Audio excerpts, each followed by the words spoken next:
some of the detectors I know of are made of chloride ions, right? And so we're saying, right, if the neutrino exists, it's going to have this energy because it'll have this energy value in a weak nuclear interaction, because the electron has this energy value. We can detect the electron, detect its energy to keep the conservation of energy and momentum not broken. The neutrino must have this energy, right? So then we say with the interaction between the chloride ion and the neutrino should give off a photon with this energy. Now let's measure what photons we detect, and you will detect a range of photons from the chloride interactions, those interactions the atoms have with themselves, and then at a much lower value you'll detect just that one singular energy value for that neutrino chloride interaction. And the next right? problem you have, you'll name It's called data manipulation to conclude an assertion. Yeah, it's okay if you're modeling something, but quit reifying it like you know it's real, man. Because It's the next problem you have, you just go back and look, bro. Yo, can you guys hear Brian? Can you guys hear Brian, or? He's a little low, but he's coming through. I just hear you. He's a little low. Dice low? Really? Yeah, he's a little low, bro. Maybe I think I got him turned down. That's probably. He was very low for me as well. Let me say something real quick since Jeremy cleared it for me. If you go back, even Jay called it a problem, and a problem they were having. If you go back at all their model, pretty much, it's okay to model something, that's fine, but when you start reifying it and calling it definitive, but if you go back, all their discoveries came from problems that stemmed from the root of their model. They're all problems that they pretty much named. They gave it a value and named it. Every single one. That was a good. The solar neutrino problem was a good example of how science works, right? They didn't know at the time. They were making the predictions for the types of energies they should measure from these neutrinos that weren't accounting for the oscillations that they can have with each other. So they were not getting any of these photons. They're like, what is going on? Why are we not? There's supposed to be nuclear interactions happening in the sun. Why are we not getting the result of those nuclear interactions getting detected, right? And then someone postulated, okay, well, let's see what kind of energies should we be measuring if they can oscillate between each other, right? And then so they looked in that range, and sure enough, they found the exact density of detections that they should have. This is just like people doing statistics and going, why aren't we getting the results we want? Here we go. Let's switch this around. Let's manipulate that. Now we're getting the results we want. Science. Duh. Dude, you're manipulating it to assert what you already wanted in the first place. Yeah, that's what I'm reckoning. The problem is the initial assumptions that are being made in science and physics that that everything is physical, measurable, these assumptions about how reality must conform. What else to, could it be to their experiments? Physical. Yeah, but just because you say just because you make the initial assumption that it must be like that doesn't mean that it must. Like, it's the weirdest logic. Guys, you're free to show that it isn't, man. Jay, you literally just defined it for us. So you make a prediction and it's wrong, and then you get the value of what it's wrong, and then you make a backup. You name the value, like I just said, and then you call that a prediction. After you've already revised your prediction. And it came up lacking. You see what I'm saying? You literally, you're stomping on your own foot, bro. Yeah, they revised the prediction to account for unknown variables that were unknown at the time. No, it's not a prediction. If you have a prediction and then the evidence doesn't match that, so you have to make up a new name like dark matter, same thing, and then you go back forward and say, you go back forward and you use this reoccurring phenomenon. I know it's the same thing as dark matter, though. You just named the discrepancy, right? You name the discrepancy. Yes, it is. And then you go forward accounting for that discrepancy. That isn't a prediction. And then people go around pretending that actually adds validity to the idea that you had to come up with initially because it didn't match your predictions. So it's just grossly spinning it where you take your mess ups and actually tout them as validity. It's weird. It's because they never plan It's to not. actually discover anything. They just plan to assert their worldview from the get-go. Dark matter had an entirely different phenomenology than neutrinos did. So, like, trying to compare the two, it's just not. No, it's the same thing in the sense that, like, if your model had a certain prediction, you saw that didn't match the observations, so you said there must be something else there. Here's a name for it, and then you went forward. So you're telling me if you were to make a prediction, right? So I say water boils at 90 degrees Celsius at normal atmospheric pressure, right? And I do the experiment and it doesn't boil at 90. Like I should just, all right, shit. Guess I'll never know. I shouldn't make any kind of revised prediction. Of course it's analogous. No, it's the it's same not thing, analogous. dude. No, it's not the same at all. Are you going to add got some new nothing to do variable with that what he's heating talking me? about. No, for it to Are be you analogous, kidding me? for it to be analogous, I would have to add something new other than heat and water and claim that's the reason it does it at a different temperature. Oh, there's actually something called the etheric boiling time, and it introduces itself right around 87 degrees. Yeah, So the that's what it difference is actually is. No. That's what you're doing. The difference Yes, it is the difference is with the boiling water. The obvious glaring differences with the boiling water, you can actually physically test and see that it is different pressure, or it's the shape of the pot, or whatever the case may be. You can actually test it and see he's not making up some etheric force that's rubbing together, causing the molecules to heat up and boil or not boil, or whatever the case may be. It's something you can actually touch and test. Whereas your stuff, you can't do any of that. We all know that the boilotrons get activated at 100 degrees Fahrenheit. So that's why we see the bubbles in the water, because the boilotrons get... Perfect. Yeah, bro. And now I'm going to write an equation with the boilotron. That's funny. And I'm gonna predict that water boils because of the boilotron. The water boiled that. See, we proved the boilotron, and that is our prediction. All right, I'll be exactly analogous then. Okay, if that's not good enough for you. Right. So I say, all right, the intermolecular interactions between the water molecules are at 70 kilojoules per mole. Thus, I'm going to predict that the water will boil at 90 degrees Celsius due to the amount of energy, the amount of energy that's needed to overcome that level of energy of the intermolecular interactions, the amount of temperature or heat that I have to put in. Right, so now I do the experiment and it comes out, they didn't boil at 90. So you're telling me I can't now revise my hypothesis to say, okay, maybe the intermolecular interactions between the water are actually 80 or 90 kilojoules per mole and not 70. So the water should boil at 100. It's still not analogous, because if that was the case, right, Jace? Exactly. Jace, if that was the case, then you... One second. It's about revision. If that was the case, then you would actually... Hold on. Then in your... what you call analogous, you'd go back to your thing, and you would revise the hypothesis, or however you phrased it. And to do that, to make it analogous, you would have to throw out the whole idea of this particle worldview. But you're not doing that, are you? No, because we don't. So it's not analogous, is it? Of intermolecular interactions. So it's not analogous, analogy either. It's not analogous, then, is it? It is, because we don't. No, because you're not throwing out your whole postulate of electrons and this and particles, this and that. No, you're not doing that. You're holding on to that and trying to fix the gaps that you find in the other observations that pop up. Oh, we have a prediction again, for the you refuse to accept this and try and make up all sorts of non-analogous analogies to try and justify what you're doing. Just keep going. Keep going. Of course. When I'm done, I'm done. We have no, but I think you thought you were done. Scale. Yeah, I know. There's multiple times you took a pause, which you gotta breathe. So my bad on that one.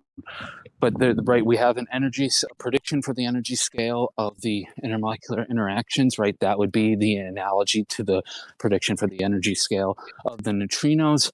But we think the water is going to boil at 90 degrees C, and we think we're going to detect the neutrinos at a specific specific photon frequency from those interactions, right? But the water doesn't boil at 90 degrees C. We don't see those photons in our neutrino detections. Listen, man, So we don't this is the throw problem out. with not having Stop a rule, bro. interrupting. We got it. Can I just Brian, We don't. Brian, let him finish. Let him finish, man. We don't throw out the intermolecular interaction thing with the water molecules, right? We say, okay, the interactions must be occurring at a higher energy. And thus we revise our predicted value for the water boiling, or the predicted value for the detection of the neutrinos. We're going to say it's 100 degrees C, right? We don't just throw out the whole thing. We make revisions unless we can't. Unless we just keep revising and you never get the right answer, then you should consider throwing out your whole idea. I really want to jump in and just on behalf of everybody, I really wish to thank JAce for describing reality to us, because I have such a better understanding of it now, listening to his accurate and detailed descriptions of how things work. Thank you, JAce, on behalf of everybody. We are better, wiser, smarter because of you. Thank you. You're welcome, man. I'd recommend if you wanted to. And in other things that aren't true. If you want. Let Jace respond. Let Jace respond. Guys. I said you're welcome, but if you actually wanted to understand these things, I'd recommend taking courses on it, not coming to Don't need to. Because your explanations of things are so detailed and accurate that I actually understand the universe now. Thank you. Well, glad. Yeah. Honestly, I feel like he's not being sarcastic a little bit, but I'm naive sometimes, and I agree with him. I agree with him if he's not being sarcastic. He knows better, dude. That's all it is. If you're being sarcastic, man, that's kind of cruel to be that authentic and sarcastic at the same time. No, he's being sincere. He now knows more. He understands the universe thanks to Jace. Congratulations, Jace. You broke the code in the sky.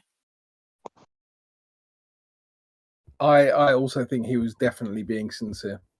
No, he wasn't. Sincerely sarcastic. Sincerely sarcastic. Bacon's kosher.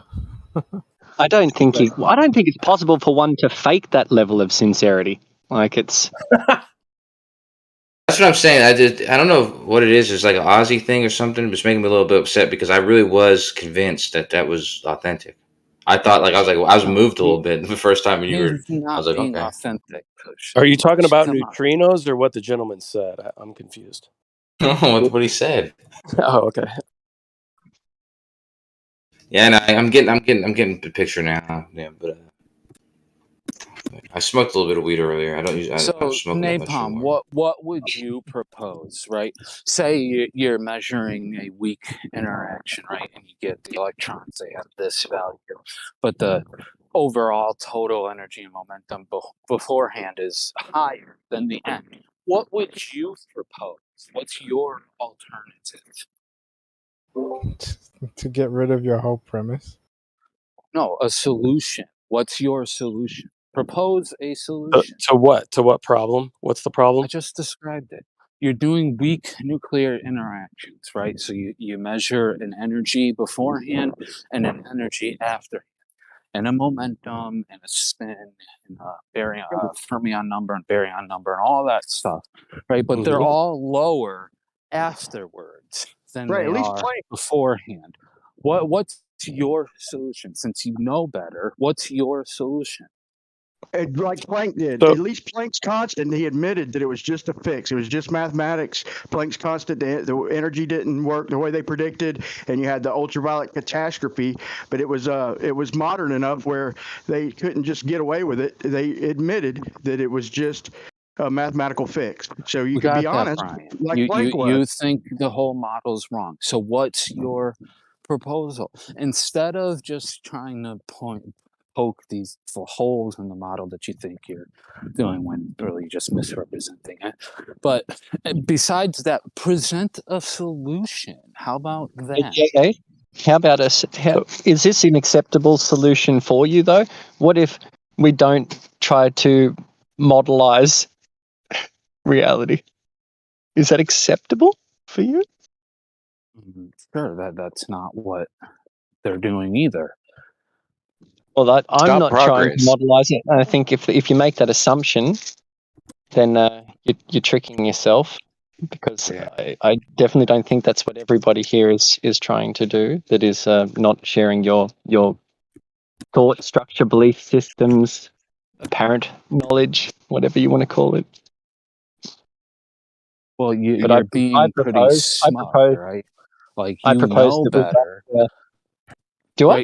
Right? You're being pretty smug. Another Like, assumption. you know I think this is better. maybe another assumption you're making You're of me. interrupting me. And it's just making you sound more arrogant, actually. Yeah, but because you've I been was nothing but sarcastic and condescending, and smug and laughing like you know something I don't. Actually, So it's tell interesting me, you would actually what's say the that, James, because the solution people that that you I've know? heard Why talking can't about you propose the a people that I've solution? heard talking about you actually seem to think that you come off as very condescending and smug.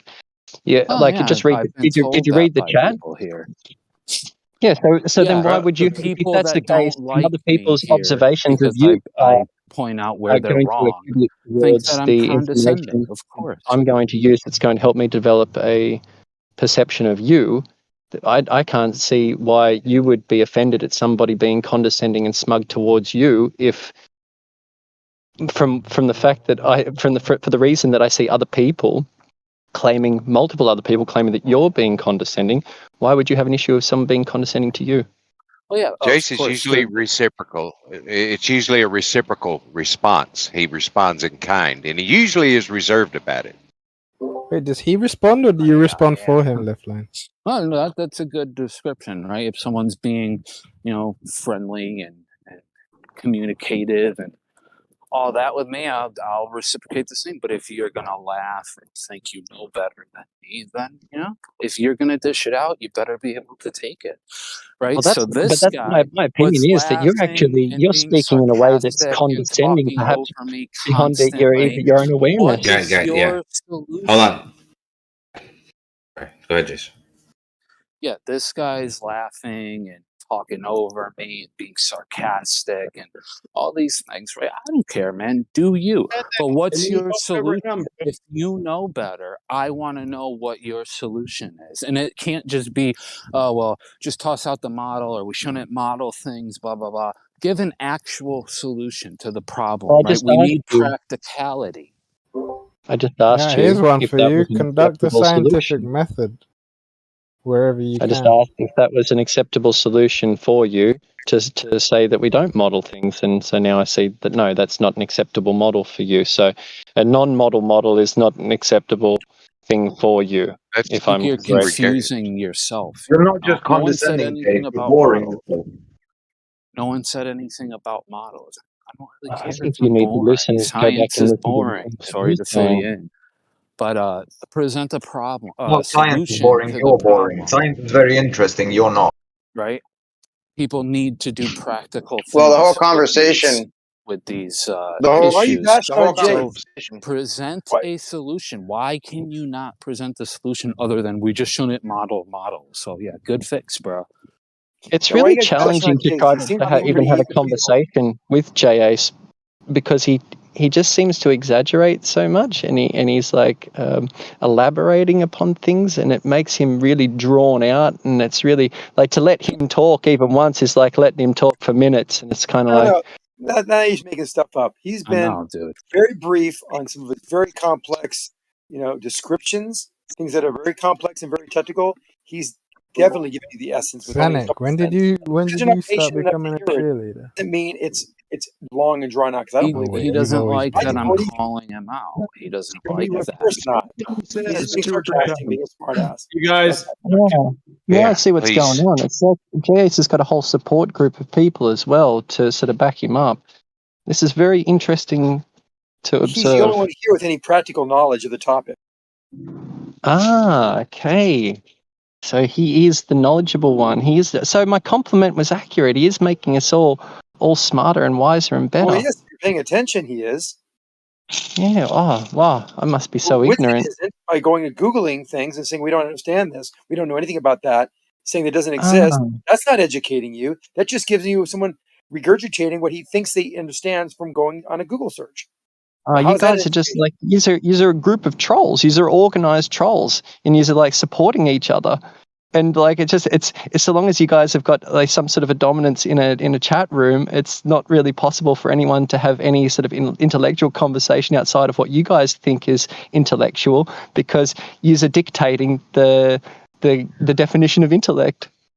Wow, it's just kind of dawned on me that the only person that's really a troll here is you. I am presenting a solution. I'm presenting a solution by observing the quality and nature of your guys' behavior. No, the behavior is, and then the solution is hey, God, people of the chat. The solution is therefore that the people of the group be aware of this behavior and choose to do something about it. Okay, behavior. Someone asked what a neutrino was. How do you detect neutrinos and what the difference between a neutrino? See, now you're trying to divert from what I'm saying. I'm not going to stand for it either. Stop guys, it. Please continue. Ozzy, you have to let him finish. Someone asked the difference between a neutron and a neutrino, and how can we detect neutrinos and streams of neutrinos. He gave a pretty brief description of what that meant because it's in his field. He's an expert in that field. And yet everyone else are just trying to pull the wool over everyone's eyes. Why? What is your problem? Why do you do this? Why are you doing what you're doing? And why do you keep trying to flip it back onto me? You're trying to flip it back onto me and saying that I'm trying to do something. You are the troll. You're the. Thank you for whoever muted those guys. You guys, come on. This is totally off the rails. Either we do a new topic or continue on this topic, but whatever this the last 10 minutes have been, it's not productive. New topic voted. Also, smoke weed every day. Yeah, we can definitely jump on a new topic, but I just wanted to cap that off with this all started with the lack of understanding from the mainstream perspective on what magnetism is, and from there we just kind of fell off into this. But yeah, we can go on to something else. Yeah, the topic that I was trying to raise is that there's a group of organized trolls here that are trying to conflate everything and stop people from having further or more in-depth conversations. Does anybody else identify racism? Is that racism? I suspect. We have a very generous individual who lets them exist.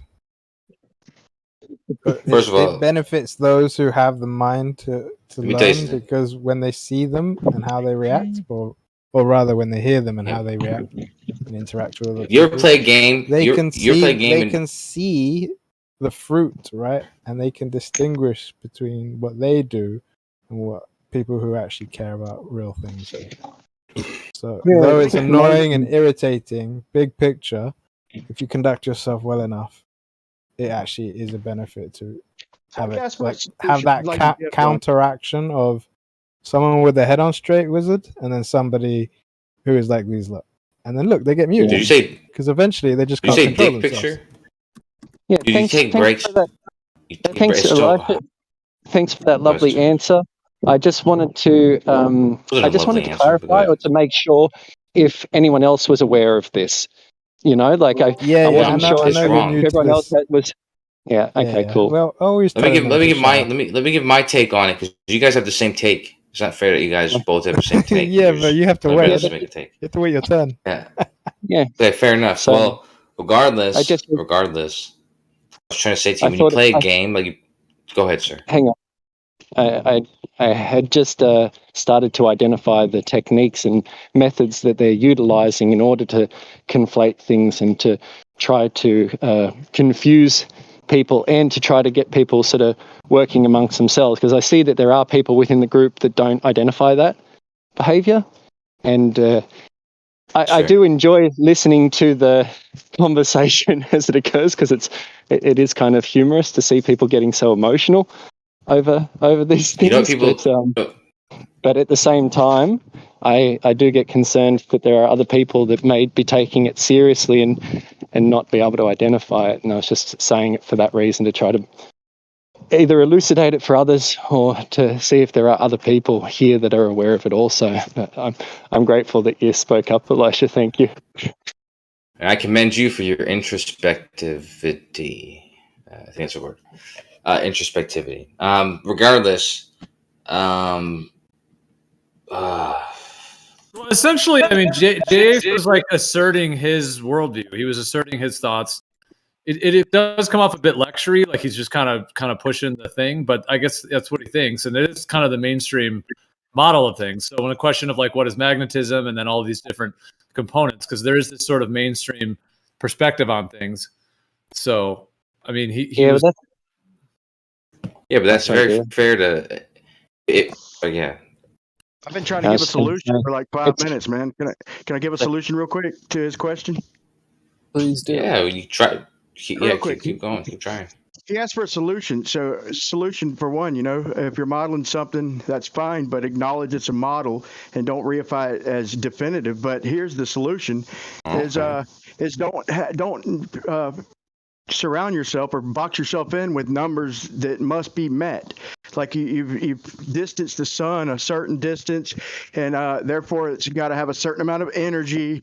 And all this and that. I mean, you've literally jumped so many steps. I'll spare you most of the steps, but you've jumped so many steps ahead that you're assuming things are real just to keep the model intact. So the honest way to be is to admit it's a model and go back to the drawing board with the very fundamentals. Or the distance of the sun, the size of the sun, all that stuff. Where would you start, Brian? From scratch. I know, but like where? What's from scratch? I think you're walking a knife's edge here, Brian. Entertaining him is not going to get you. I think it's not going to get you the result you're looking for. No, it doesn't matter. At least he's like thinking now. Like he's like, where do we start? That's an honest question. Where do we start? We don't reify any. We don't call anything particles, and we redefine momentum. Okay, if something is a particle, okay, it's got to have mass. Okay, we got to go all the way to the beginning. And this just being honest, bro. If momentum is defined with mass, then we have to redefine momentum or mass, one or the other. So it's just word games, man. So we got to fix the word games before we do anything, right? Yeah, sure. I have somewhat agreement with you. I think that JS wasn't actually sincere. I think he already has preconceived concepts about any answers that you might offer, and his opinions or whatever he's saying. It's like it's somewhat of a bias to it. I was being sincere. You putting words in my mouth, man. Where did you get you're allowed to do the same thing, degree JA. from? You make assumptive accusations of people quite often. I've heard you doing a lot. That was actually the point that Gio was addressing, but I was actually thinking that you being condescending to people and insulting them was more so the thing that I was noticing that seems like a manipulative behavior. Oh yeah, because laughing, that's fucked up. Thinking you know better and mocking me, it isn't. That's all fine. Anyways, Brian had some productive things to say, so let's just hold on. Let's not dive back in that. But you did at least admit that all these discoveries, the two you defined, you mentioned there are problems.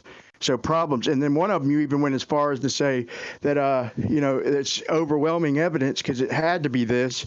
That meant the problem was so bad that you're using a problem to say that the solution, being a neutrino particle, is freaking real.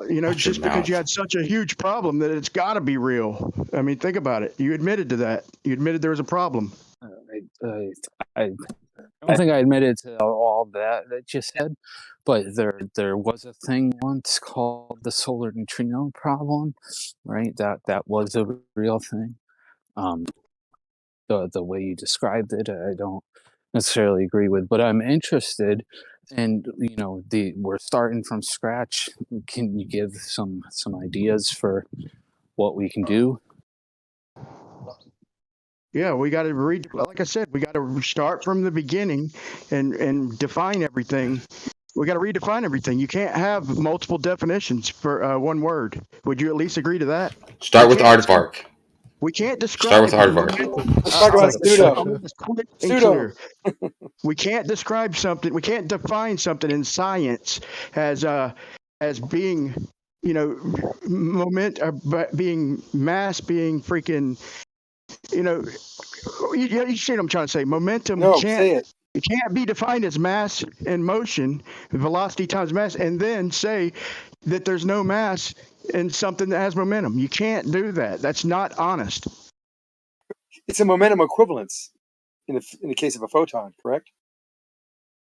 So you're calling it an equivalence. I don't know where we're at, to be honest with you, but I know that in the case of what we were talking about earlier with the neutrino detectors, what they're measuring is very specific. It's almost magical in the sense that people have presented to me as if it were magic. It's called Chernoff radiation.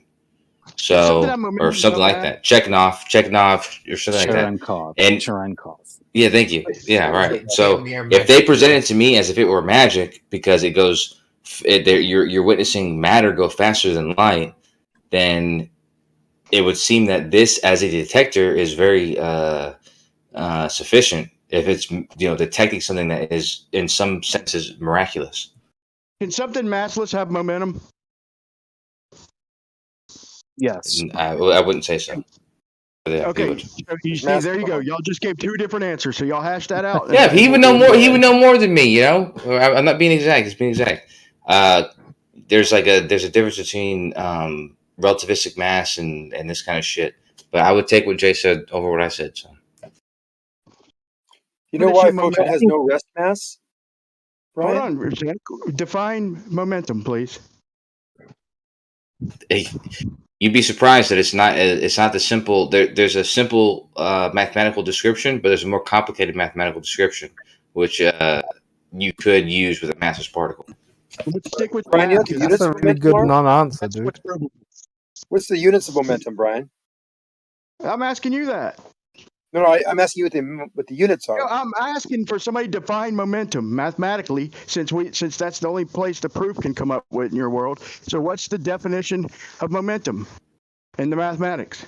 I want to ask us that. So I'm saying we're going to school you. I'm not going to do it immediately, but I'm going to find the equation that is. You just rearrange Einstein's equation. Okay. Somebody please define momentum. Brian, no. He's right. He's exactly right. Yeah, you do rearrange the full form of it. Right. Go ahead. Yeah, it's like P. I'm doing this off the top of my head, so it may not be exactly correct, but I believe it's P squared momentum squared is equal to E squared minus MC squared divided by C to the fourth. This is exactly what I'm talking about. This full equation of like you can use this to come up with another momentum equation where you can account for that without accounting for it. I said let's start. You haven't even let me get going because we can't even start because but you're not listening to what Jason's saying. Terms you're using. Can you please define momentum? Or for a massless particle, Brian, like a photon, it would be in the globe model, as you call it. It would be the energy squared divided by c squared, or the speed of light in a vacuum squared. That's not the definition of momentum, bro. That is the definition for a massless particle. No, you're just asserting your worldview again. We're going to go to mass. Momentum is something that has a vector quantity of direction. So basically, speed in moving. If it's an object moving, momentum of the object would be its speed in a certain direction over time. That's what momentum is. They're weaseling, dude. They won't even define their terms. The simple ones. I ain't even really got to my point yet. Careful, dude. Well, I just did for you. I just defined it for you. I think it for you, Brian. Wouldn't it make sense that if we're going to go right back to the start, Brian, that we come up with a new description together, like that everyone can contribute? That's very sweet of you. Yeah, that's what I was trying to have them get at that before.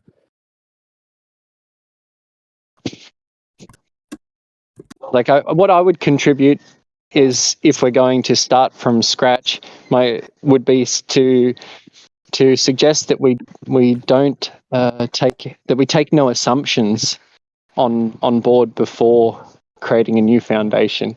We make a foundation free of assumptions that anything has to be like anything, or that there are any rules or laws. That would be my contribution. That helps. Starting from scratch. I just posted that the in physics, the definition of momentum is mass in motion. Okay, mass in motion. So now we've cleared that up. In physics, and what are the units of measure, Brian? The definition of momentum is mass in motion. So now we got to describe. We got to define mass. So what is mass, Danik? Kilogram meter per second. What was that? Someone got it close. Kilogram meter per second. There we go.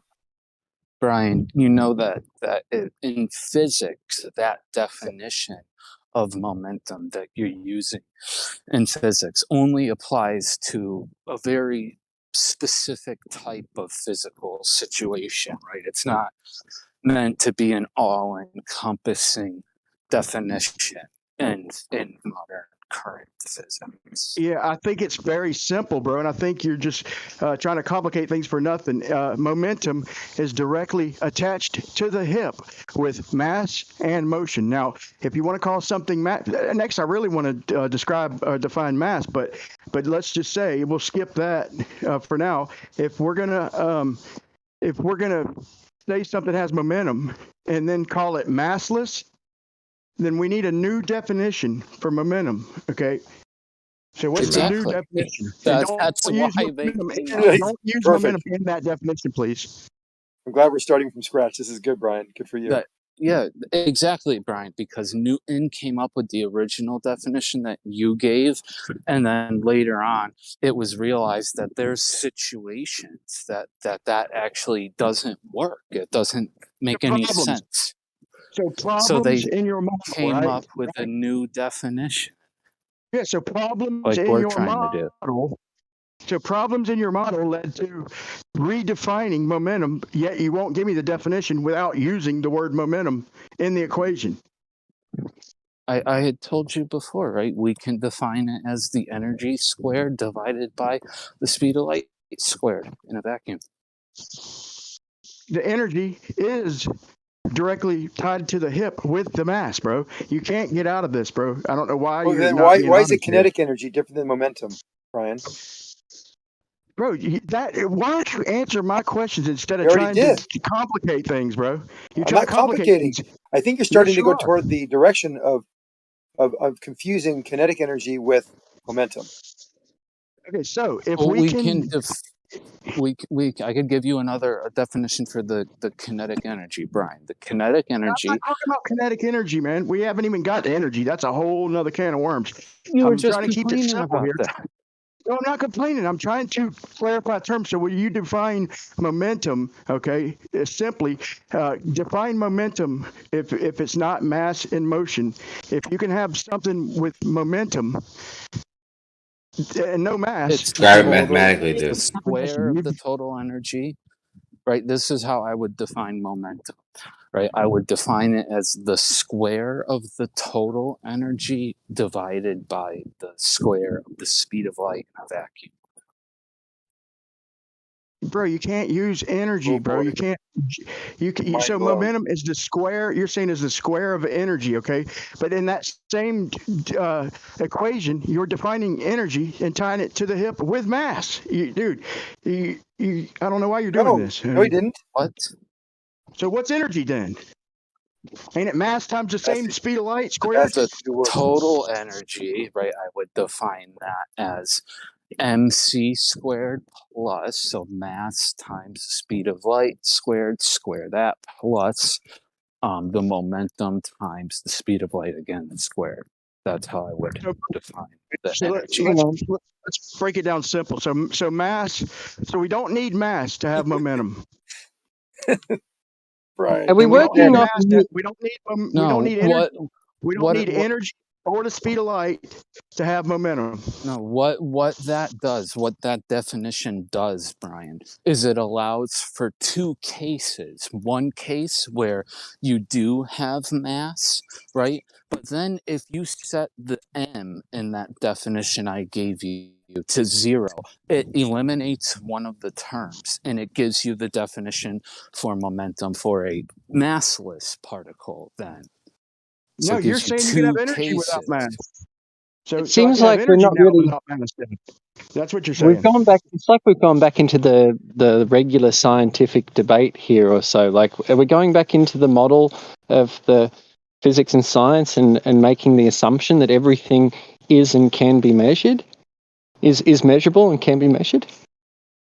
Well, they do accelerate You electrons. propose what would you propose as an alternative for science to be? If it's That's not going to be the yeah. stuff that we can measure and physically interact with, what do you want Well, science to be? Honesty. JH, isn't this what we would work out together, right? Like, you're trying to put the burden back onto me, but if we're starting from fresh, we're starting from scratch, we shouldn't be trying to put the burden onto anybody to have to prove anything.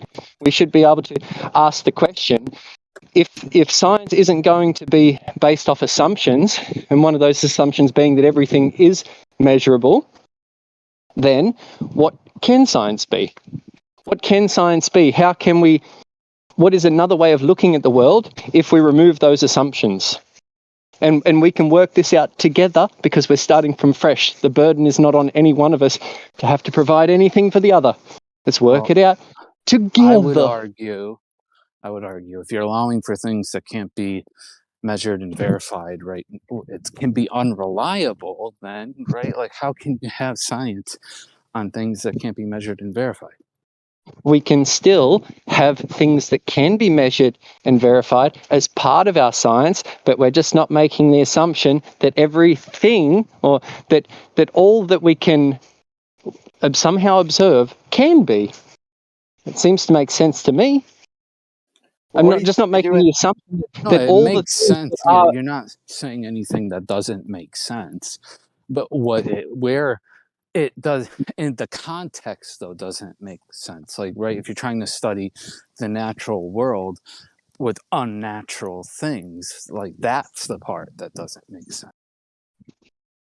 Sanic, why did you say earlier that Brian was confusing momentum with kinetic energy? Because he started to allude to that momentum had some value, or that it create some effects. And I think the effects that he was insinuating were energy related or work related or something. No, he used energy. That's why I said that. He's using energy, which is mass over the speed of light squared. That's why you're. So that's why he's. He just kicked the can down the road. Is all he did. Well, really the equation? Why is the equation for kinetic energy so different than momentum? Why is it just mass times velocity? Half the mass. Why it's is half it the just mass times velocity squared, right? What? I thought I was answering your question. It's half mass times velocity squared, right? Right. Now, why is that so different than mass times velocity? What does it mean when we have momentum? What is the difference between what momentum is, what it truly is, versus what kinetic energy is? Why does one have a squared function? Why are they dividing the mass by 2? That just seems kind of odd. Why would momentum just be mass times velocity? What significance does mass times velocity actually give you? And I think if you understand that, you understand why we have this momentum equivalence. Definition, all these words that are being used, all these definitions and words that are being used, they're not. They're already part of a concept, a structure.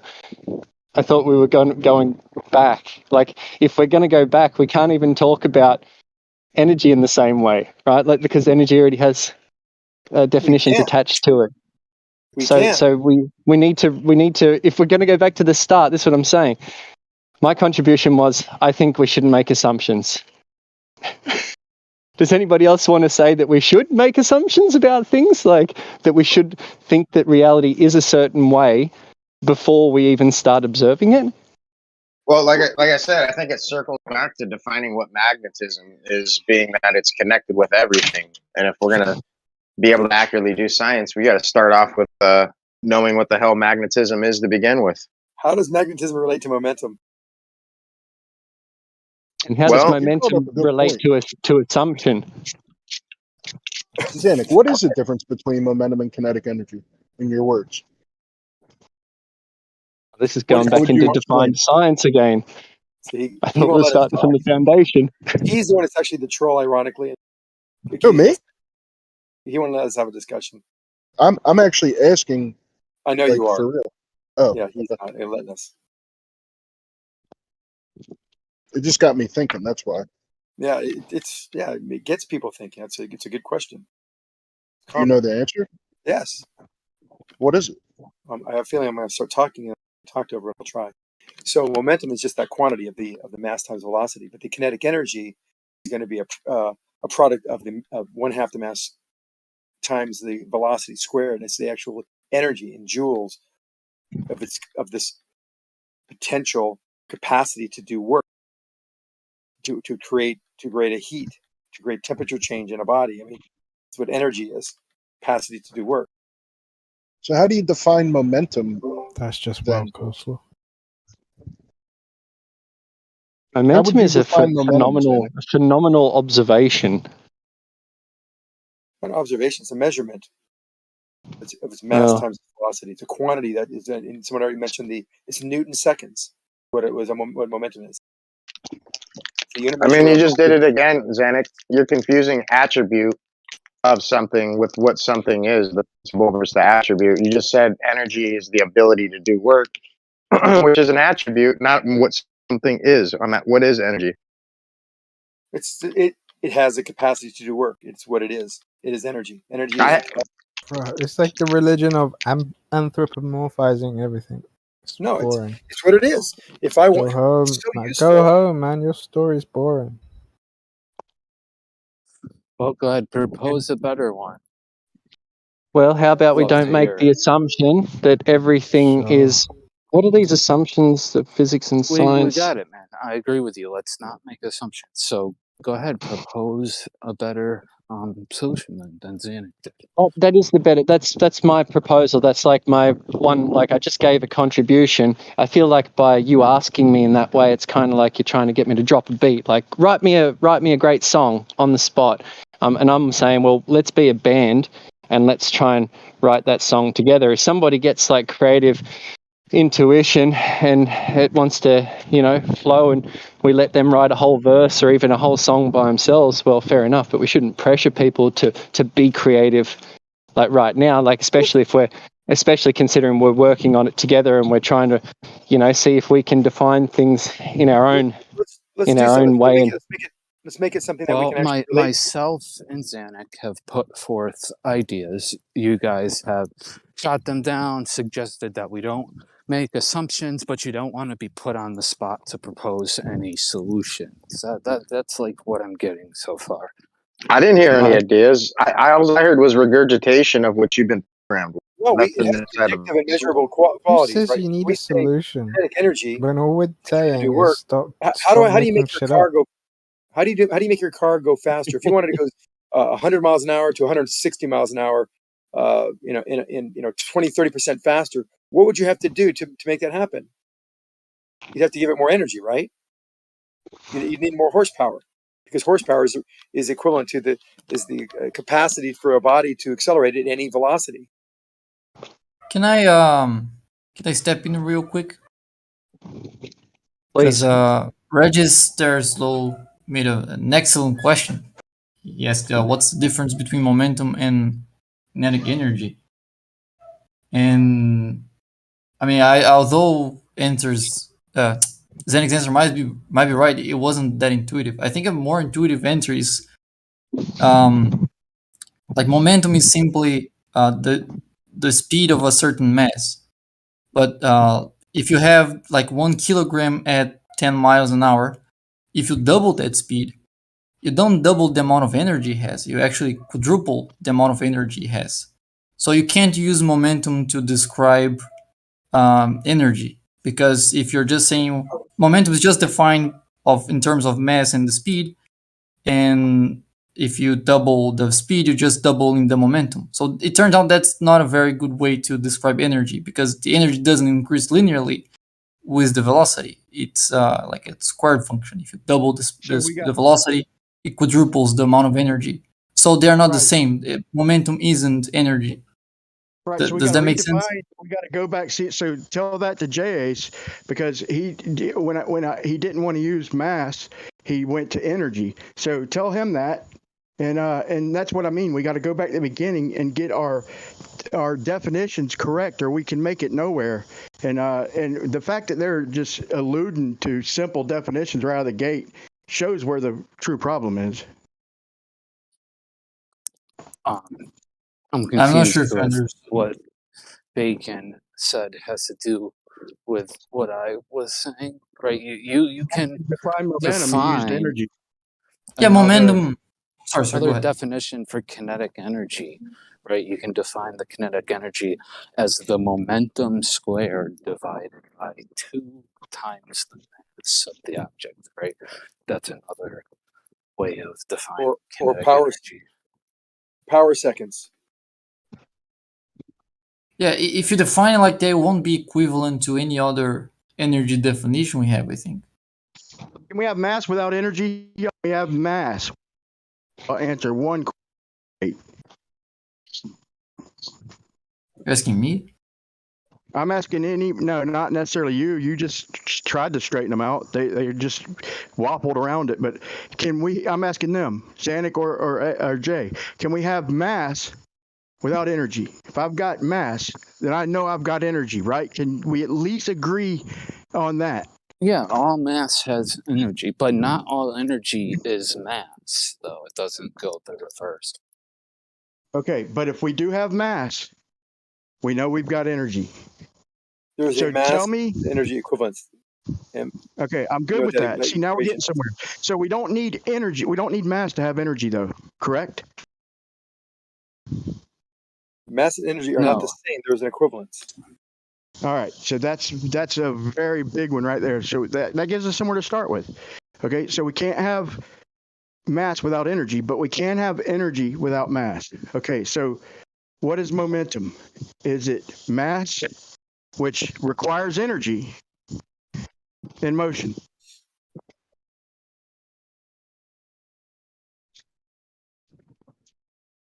And if not, give me another definition for it. And tell me. Momentum would be, we said Newton seconds, and energy would be power seconds. That didn't answer my question. I said, can momentum, in other words, without energy, because y'all just said that mass requires energy. Okay, mass is in the definition for momentum. So can we have momentum without mass and energy, basically? Dude, Einstein debunked Newton's second law when he said objects move in geodesics. You also have gravity on Earth where things are falling with no force. You have mass accelerating with no force. Depends on reference. You're debunked, Brian. Einstein gotcha. That was a response to Zanuck, what I said. Yeah, I know. I'm just asking questions. No, just because something is falling. I've got a point I'd like to get to. Doesn't. Go ahead, Zanuck. Sorry. Thanks, Brian. Yes, something can accelerate relative to something else, and that could still be in free fall if space-time is bending and working. It's following a geodesic. But that doesn't have anything to do with a proper force. So Newton's not been debunked. Because when it does hit something in its way, following this path of bending and working of space-time, then that is a proper force that pushes back on it. Leave an impact, it'll release heat, energy, and noise and heat, and that is quite different. Okay, so E equals mc squared is not interchangeable like every other equation known to man. The E equals mc squared. Yeah, that's so the equivalent. Energy equals E. Wait, what just said that we can have energy without mass, and so that means it's not interchangeable. There's an equivalence. If E equals mc squared, is energy equals mc squared. Mass times Energy will equal m mass times light squared. Can I finish my sentence, Guys, man? one at a time, please. We're about to change this topic up, I think. Yeah, real quick though, if it's energy times the speed, mass times the speed of light squared, then mass would be energy over the speed of light squared. Interchangeable, okay? But Jay said that we can have energy without mass, so that it can't be interchangeable, like every other equation known to man.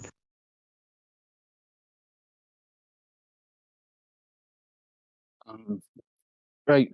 I think, Brian, right? So what I said was, what I mean is, right, mass is a type of energy. So like all mass has energy, has a value of energy, right? But there are types of energy that are not mass. They're different than mass and don't require mass. Thank you, bro. So everything ain't particles. Yeah, I don't think myself or Zanuck at any point was saying that every single thing is particles. So we don't need neutrino particles, okay? For what you just said, energy doesn't have to be particles or mass, you know. What's your point, Brian? Brian, what's your point? Hold on, guys. Brian, what's your point? Basically, I'm just trying to get. He asked me, and he asked everybody what the problem is, or he asked what's the fix for in science with the modeling. And I'm trying to go back and tell him that defining everything and getting the fundamentals in order would be key, instead of assuming everything has to fit their model, bro. I know, Brian, but I wanted you to do the defining, right? But you keep asking me and Zanuck. You know I'm gonna tell you what I verified for myself, right? That's how I'm going to define things. But I was asking for you to define things, and it wasn't you necessarily, but there were other people here that were mocking myself and Zanuck and Kosho, right? And so I was asking for them really to give a better solution. But you took on the challenge, and I applaud that. But then you went back to asking us, and I wanted you to propose the solutions. Momentum is matter in motion. That's the definition of momentum. That should be the definition. Mass should never be used as a noun, because it's literally like saying length. Like reifying length is something definitive. Like length is just a description. It's a measurement. It's a adjective, basically. What shouldn't be used as a noun? Mass. You got mass. You got P equals MV. You got P equals MV, right? So there needs to be mass there. Jace does some calculation where he turns it all into energy, and now there's no mass. That's good. You know, they do this type of equivalence verification in these particle accelerators. They shoot photons, they shoot electrons at near light speed, and then they see the effects on the impacts. And this is how they get some of how they validate and verify some of these equivalence factors in these particle accelerators. No, but did you hear what I just said though? P equals M. I know, but did you hear what I just said about how P equals MV? And then so, what's up? Go ahead. I was just kidding. Go ahead. I didn't hear you because I was talking to me. P equals MV. Mass times velocity. You need mass there. Jace does a calculation where he turns all the mass into energy, and now there's no more mass. So that formula doesn't even work anymore. It either works or it doesn't, or what? I don't know. It's right. If we're going back to the regular standard physics, it works in a specific situation. There's three assumptions that are being made for that equation, right? You're working with objects that are like basketballs and tennis balls. They're just normal, everyday macro scale objects. They aren't that's the basic assumption. It's not they're scalable, for something right? Different. They're scalable. As long as that is the case, then P equals MV works, right? That's one of the limiting cases. But if you want an all-encompassing equation that works for particles that don't have mass or objects that don't have mass, you have to have a different definition. That definition or that equation Jeremy just gave us on everything known to man, as far as something we tangible, anything that we can define and and prove and see empirically, it's scalable. Okay, it's I mean, when so you go ahead. reality. You know, good. That was it, basically. So you're saying P equals mv is wrong because that says that you need mass times velocity. You want to switch all the mass to energy, and you no longer have mass. You're saying that that formula is wrong. You don't need mass. I don't know when. I'm not saying you have to change everything to energy, but what I am saying is that there's a deeper equation that fits all situations. And when you apply specific situations to that deeper equation, one type of situation where you're working with macroscopic, like a beach ball kind of object, you will, out of this deeper equation, the other terms will go to zero, and what will pop out is that the momentum equals the mass times the velocity. Yes, the equation where you disregard reality, where you need mass, and then you turn it all into energy. That one. I don't know what on earth you're trying to say. Do you not remember the equation you gave for your relativistic momentum formula? What P times V equals MC squared times the squared of the square. Yeah, it's a lot of squares. It's M. The first term is MC. The second term it's then plus PC. There's two terms. So if you have an object that has no mass, right, the first term goes to zero, and you're just left with the second term.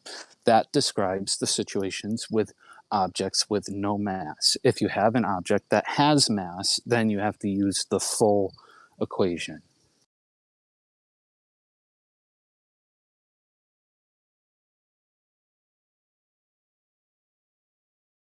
Right. So you're saying you have momentum without mass. P equals mv clearly states you need mass there. So you're saying P equals mv is wrong. Whatever.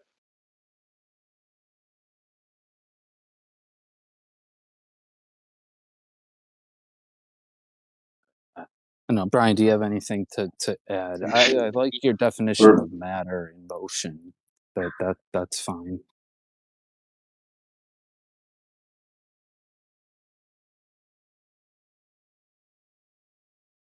No, I just don't. I think Jeremy said it probably even better than the point, because I don't think you got to quit combining terms. Like, you can't define energy and mass together in equations and then uncombine them and then recombine them whenever it's convenient. I think we should always deal with reality, and it's fine to model things. That was my point at the get-go. But admit it's just a model. Don't say we know for sure neutrino because the model. Admit that it's a model. And it's don't reify it as being proven in reality. Yeah, no doubt. Anyways, let's carry on. Does anyone have anything else? Or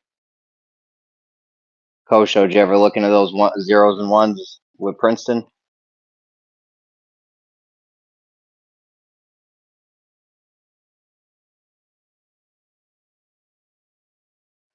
I think his mom's still working it out with the professor. Does anyone got anything?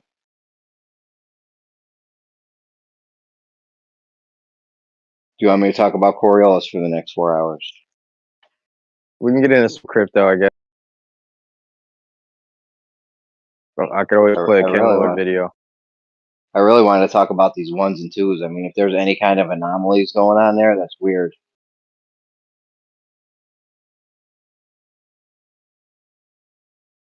You might want to join Especially that Princeton Anomaly Academy or whatever the base was talking about. I mean, bro, if there's anomalies in it, that would be one thing. But if there's anomalies that are lining up with specific events, that's something to take a deeper look at, you would think, ain't it? Like, I'm wondering how the zeros and ones lined up yesterday with the Schumann resonance. Did that change the ones and zeros yesterday? Why don't we have a look? Yeah, check the random number generator from yesterday. I'll check. willing to guess there I was a can't find the particle random number involved. generator, but what I will look at, I'm gonna look at the Schumann resonance yesterday, the live chart measuring the Schumann resonances. I'm gonna see what happened yesterday. Yeah, but then we Jeremy, need to one of the see if things that if there was an anomaly in the ones and zeros at the same time. That'd be something, right? Yeah. There was a particle. That's what. one of the things that's interesting about momentum. Who was it asking earlier? Was it Regis or? Yeah. Yeah. So one of the things that is useful about momentum, any change in momentum is proportional to that force, or is equal to that force. So it can define a force, a change in momentum. So you change directions, whatever direction you change, the amount of direction change there is for mass in motion requires a force. Or a change All I in gotta say, Zanuck, energy is is just equal to the energy. So if I want to a force of accelerate what, LP, Zanuck? if I Oh no way! want The to data is accelerate not my car, available. I will need more horsepower to change the velocity at a different rate, to have a change of accelerate or a change of velocity or acceleration. That acceleration requires horsepower, power energy, and that energy is related in units measure of joules. So joule seconds would just be this horsepower. Yo, Oh God. Jeremy. Okay, I almost fell asleep. Who? What's up? What's up, Asmobar? Jeremy, do you remember that chart we were looking at yesterday with all the Schumann resonances and stuff? For some reason, it's not available. It's not online anymore. The chart, it's like it's not working at the moment. You said you could only go back 2 days or something. No, a year. That was the other one, but there's one we looked at where you could go back a year. But that's the one I'm I looking don't at know. now. But for some reason, it's down. I'll send you the link. Probably the same reason Walter Bislin took his model down. Same reason they took the AE map off null school. What was it that There's happened probably weird yesterday? shit going on. They don't want the general public to see. What was it that happened yesterday, bro? Like, I don't understand. Was there something specific that happened? We need to check the random number generator, bro. Was there more zeros or ones yesterday? Was there any anomalies in the any random number generator yesterday? What the fuck, bro? I'm just saying, that's the freak coincidence. That would be a freak coincidence if there was, because the Schumann resonance went crazy yesterday. So if there was some anomaly in the ones and zeros, what the fuck? Oh, okay, that's what I'm. What's the Schumann frequency again? It's the it's the Earth's resonance frequency that the Earth resonates at. Electromagnetic resonance It's like of the the Earth. heartbeat of Earth. Earth's heartbeat. I like to refer to it as. Oh, okay, so it like fibulated or something. I don't know what it did, but it went crazy yesterday. It shot up. Shot up. Somebody hit it with a defibrillator or something. I don't know, but we got to check the random number generator.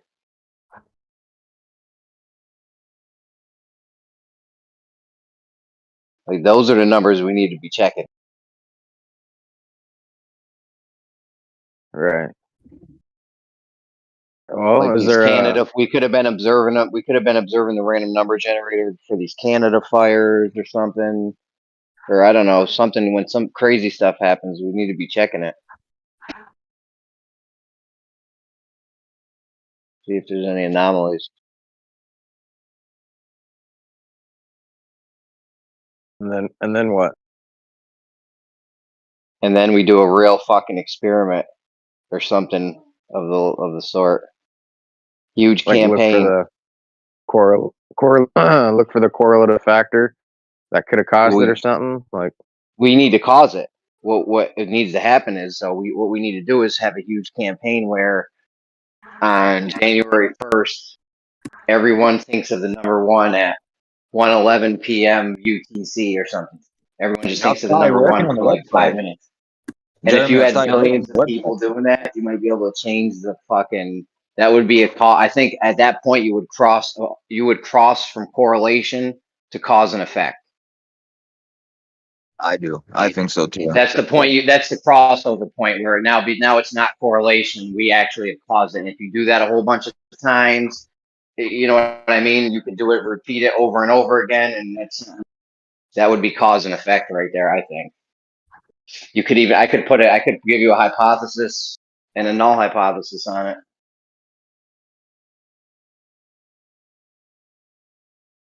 Kosho's mom fell down, dude. You know, you got it all right.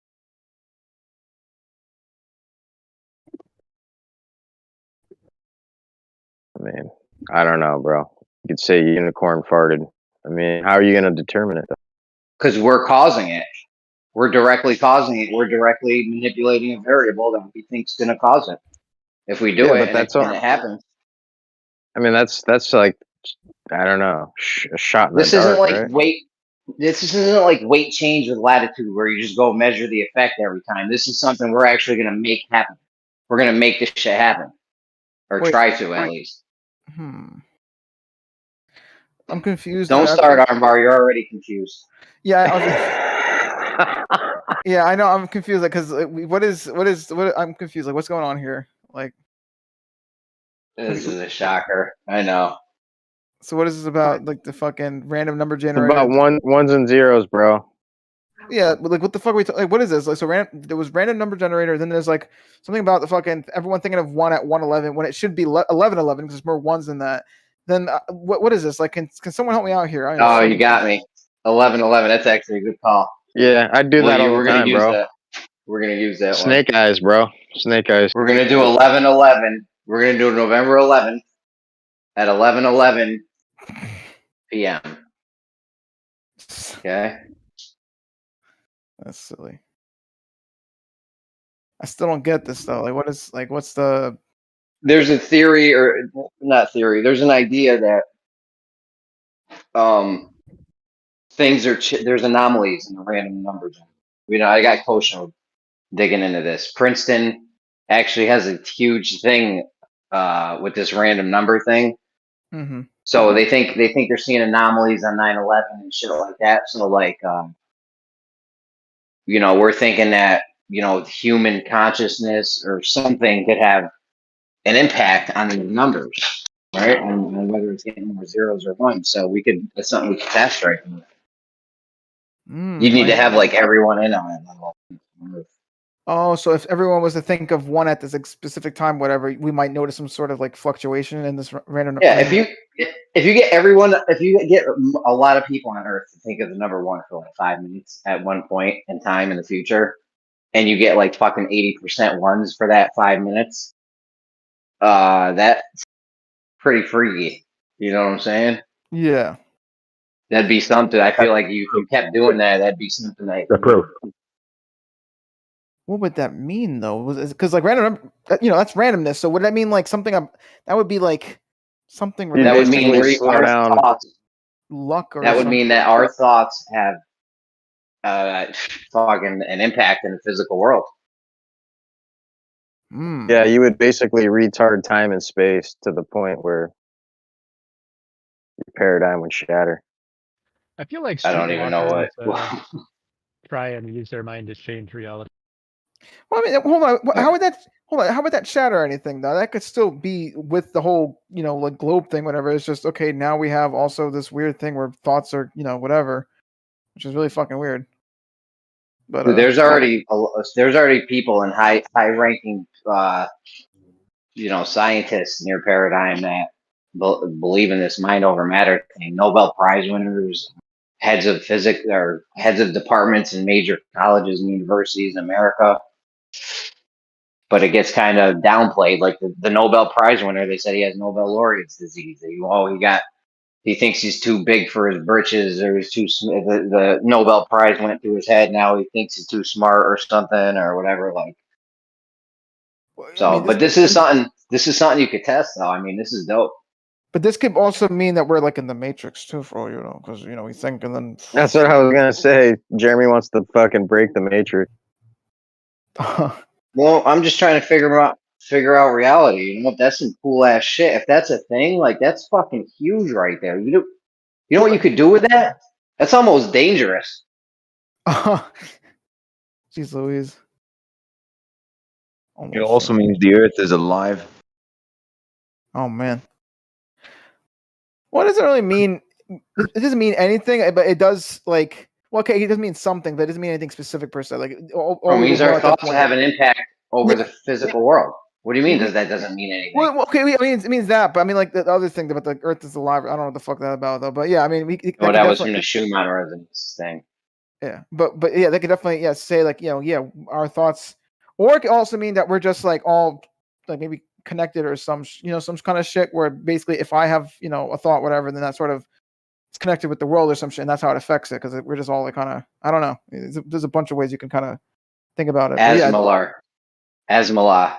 You know what we need is we need a Schumann resonance ticker, or like a stock chart kind of thingy, and we need that juxtaposed with the random number generator ticker or however they do that. Well, we could do. I mean, side by side. You know that live chart that they have that is down at the moment? What we could do, I suppose, is we could have the random number and at the same time look at the chart and see what happens on those days, say, like we said, say, for example, every Friday. So during the hour, we can actually look at the chart and see if the Schumann resonance is affected as well. That would actually be quite interesting because that would be even more correlation that there is something to this. Then if we all thought of one and affected the Schumann resonance and the random number, what? But what if it's just? That's what I mean. It would be undeniable. What if it was just like, What if we just get like 50 something, like 51%? Like then that's inconclusive. No, yeah, that wouldn't be nothing. In fact, the cutoff point is kind of arbitrary. Like, what would do it for you? What if we had 65% or 71%? Like, yeah, I feel you. Like, where's the line of where? That's where doing it over and over again comes into play. Because let's say first time we do it, we get for those 5 minutes we get 53%, and we're like, okay, let's try it again because 53 is probably high. I mean, they're running 1,000 bits a second or some shit, so they're banging out a lot of ones and zeros. So say next time you do it, now you get 58% the ones. It's like, all right, let's keep trying it, and then maybe eventually you can get up to like 80% or something. I mean, if you keep doing it and you keep having the anomaly. Yeah, I was gonna say, I think it's a consistency. It has to be consistent, whatever. Where like every time we do it, like even if it was like every time we did it, like the exact moment we did it, it went up to like 51. I feel like you could. I mean, it would still be kind of a stretch, but you could at least be like, it might be something, The problem is though, you'd have dickheads thinking of zero. They'd be like, "Ooh, they're gonna think of one at this time. We're gonna think of zero. Let's y'all think of zeros to fuck with them." Yeah, maybe. But yeah, I could definitely see I think if there's consistency, I guess yeah, for the sake of whatever, we'd probably want to avoid like 51%, at least go for 60 or something. But I think even like in the 50s, whatever, I think if it's very, very consistent and it happens every time, like the instant this thing happens, whatever, then there actually might be something to it. Like, okay, that's interesting. I'd personally like to do it where you just do it for a year. Like you just start right now. We know the random number generators are coming close to 50-50. I say we all just think of one for a whole year, right? Mm-hmm. Just every day you think of one at least a few times extra than you normally would, and see what happens with that. Like maybe by the end of that year, it catches on. You have everyone doing it, and the ones are just through the roof. What if it's coming up with though?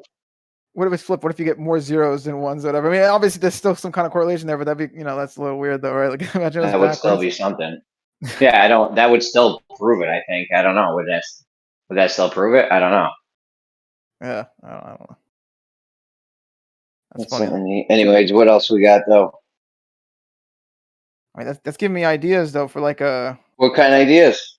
No, for like a character though. Like imagine like because you guys were saying like random. What are you playing, Dungeons and Dragons? No, but it's like a story, or whatever. Like the power is like luck or whatever. Imagine like whenever they use their luck, like the random number generators go all fucked up because the luck is weird or something. Like maybe when he uses luck, good luck for himself, bad luck happens somewhere else. So for example, I don't know, but that's an interesting idea though. It's got me thinking.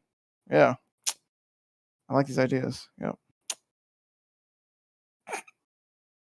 Okay. I don't know, man. Super nerd shit. What else we got, guys? That was actually a superpower in a movie I saw recently. I can't remember which one it was, but her power was she was lucky. Yeah. And that shit was like working. She's actually doing pretty good. Yeah, She was like, it's OP. Like beyond lucky. Like It was you couldn't have better luck. Your luck girl's is name only... was The what now? Deadpool 2. The girl's name was Domino. Like if I could pull a gun on her, I gun jam. Yeah, that's an OP power. Like if you had that in real life, like you'd be. It really is. She jumps out of the plane and there's a fucking blow up doll waiting for her to land on ground. I'd still rather be able to stop time. I feel like that's the best. Well, yeah, there's more fun ones, of course. Stopping But I think time ain't gonna save you from falling out of a plane, though. You'd just be falling with time stop. That would kind of right. suck. Yeah. Lucky is fucking OP. Yeah. Mm-hmm. It's depending on how lucky you are too. If you're like infinitely lucky, then you could have like this craziest shit happen where I don't know. That's what the chick was. You didn't see Deadpool 2, did you? No, I didn't. Your mom won't let you watch it. What's it rated R? No, I just haven't seen. I haven't seen like any of the Marvel movies. Like I live under a rock, unfortunately. But I've seen like one or two, but I haven't seen a lot though. So Deadpool's. Yeah, you gotta get up on that, man. You just like thought of something that already exists. Well, yeah, I know. I mean, I know that kind of thing already exists, like in a bunch of stuff, like lucky characters where like shit is is super crazy, whatever, like 1 in a million chance, or whatever. That thing will happen, whatever. But I don't know. It's just a fun idea, though. But geez Louise, yeah. Imagine that though. It'll be like the craziest shit. All right, settle down, Arma. Yeah, you're all amped up, Arma. What else? Let's see. Armbar, I need you up on this random number generator thing. Princeton did a study, find out if there's any anomalies from 9/11, which shows no help. Well, I was actually training my luck. Actually, I actually built a program where I would press the button and it would either give you a 1 or 0, and I was trying to get a 1 most of the time, and that didn't work out, obviously. But I was trying to train it though. I was really trying to train my luck. I was like, shit, let's do this. Doesn't work. Were you focusing on the number 1? Yeah, I was really trying to get a number. I was like, come on, let me get 1 right now. And I was trying to get it, and I couldn't get it. There was moments where I got like maybe like 10 ones at one point, and I was like, yes, but then later on I would get like 10 zeros. I'm like, fuck, it would always reverse itself, Yeah, because there's not enough people focusing on 1. You got to get millions and billions of people all focusing on 1 or something. I don't know how it works. Like we may think of 1s yesterday. Like we may about the think whole. of 1s, and we may end up getting zeros, like you said. I don't fucking know. Mm-hmm. Do you remember what I said yesterday, Jeremy, about the whole thing that if you use just 2 numbers, 0s and 1s, you get the 50-50 principle. It will always even itself out in the end. Armada just proved that. He said at one time I got 10 1s, but then later on I get 10 zeros. That's exactly why you want to use just them 2 binary numbers, because that way you'd actually get a random value. And then if we got, say, for example, 75% 1s or whatever, we'd know for a fact that there's something is happening, because over a sequence of a million numbers, it evens itself out. Sorry. The more flips you do, the more it evens out. Like you could do 5 flips and get heads every time. It's like, oh shit, this ain't nowhere near. You need to do like a million. You guys gotta watch out. You guys gotta watch out, because if we do this though, we could actually fuck with the fabric of like reality. Because if we get the 1s, then we're gonna get the 0s later. All right, which means, you know what I'm saying? Like if we get the good luck now, whatever, we're gonna get the bad luck later. Like, dude, this is not one of your cartoon Dungeons and Dragons, Pokemon, fucking Marvel superhero stories. Okay, bro? I'm just saying, if we ever find a way to manifest like luck or some shit, we got to watch the fuck out with it though, because it will bite us back in the butt. All right, this isn't luck. It's equivalent exchange. That shit you can't. This isn't a luck thing. I'm just saying though, if we figure it out though, right through this, right, because this might actually help us figure out like how to manifest luck. I'm just saying we could really fuck ourselves over with this. We gotta chill out. It's saying if we get 1s. If we get 1s for like 10 years straight, we're just getting 1s. We're at like 95% 1s, and then we stop doing it, and all the zeros start coming. Then what? Well, it depends on how you use the 1s. If you use the 1s for like good luck, like okay, I'm gonna bet, I don't know, 1 on that horse, like like a horse race, whatever, right? And it's like, oh, that's 1 or whatever, right? And somehow you use that like as a lucky thing, whatever. You're gonna get the bad luck later. That's how it works. That's how it works. Oh, okay. Yeah. Yep. Okay. Yeah. You gotta watch out with that. You gotta be careful with that. Yep. I know, because when I play a game where You get like Bro, random. this isn't World of Warcraft. We don't live in a World of Warcraft fucking video game. No. This isn't Fortnite. No. No, hear me out. All right. So I play a game where there's like these random draws, right? You'll get like a treasure chest, right? And it'll give you a random thing. And I've been, no joke, I've been getting some nice draws because I know how to manifest luck, whatever, right? But I know it's gonna bite me in the future. It's gonna bite me in the ass. Watch, because I'm abusing it right now. All right, I'm gonna We don't document even this know shit. what the ones do. It might just do nothing. Turn your computer off and go outside for a walk, bro. Enjoy. Dude, this is bigger than zeros and ones, bro. Listen, if this works, and it's not about ones and zeros, man. If this works, we could change. We could change things. Yeah, we could do like big fucking power moves, bro. No, that's what I'm saying. You got to watch out though, because if we could do the big power moves, we're gonna get also the big negative power moves. All right. No, only if we stop. Only if we stop. No, if you get the ones, you get the. You don't even know right? that. I trust me. All right, I've dabbled in this before. All right, it's not. By the way, Jeremy, I thought of a pretty good name. Like, what do you think of this? We'll call it Worldwide One. Worldwide One. Oh, that's pretty good. Yeah, I thought of that yesterday. Because you didn't like the global one, so I thought, fuck that, we'll do a come on, bro. one. Get your shit together. We'll do a neutral one, Worldwide One. That works. I'll get working. What do I'll you make do? a draft website. Like I said, I'll just make a draft website. We'll check it out just for the fun. Let's see if we can actually do something out of it. What Armin's saying, it'll come back at you. It's like witchcraft. It'll hit you 3 times. No. Well, hold on. It'll hit you the equivalent of the times that you took out from it. Let's not get crazy now. It's equivalent exchange. So, but yeah, you pretty much got the right idea though. Like it'll get back at you, but equivalently though. I mean, what would you do? What could you do with this? Let's say we do it, it works. We can get 90% ones if we want. Then, what do you do with it? This almost feels like it's dangerous. You know? We can like president. Yeah. No, that's the government actually already has. How do you think? Okay, I'm going to joke around a little bit, but let's just say for example the government was controlling us, right? Like, how do you think they'd be doing it? It'd be through the fucking ones and zeros and shit. They already manipulating us already. They already know how to do it. There you go. Yep. Wow. I'm saying if the government is controlling us, they're doing it through this ones and zeros shit, right? Controlling luck or whatever, or controlling, they're controlling the world somehow. But that's probably how they would be doing it this way. It'd be a way that we just would not know, an unknown science, all right?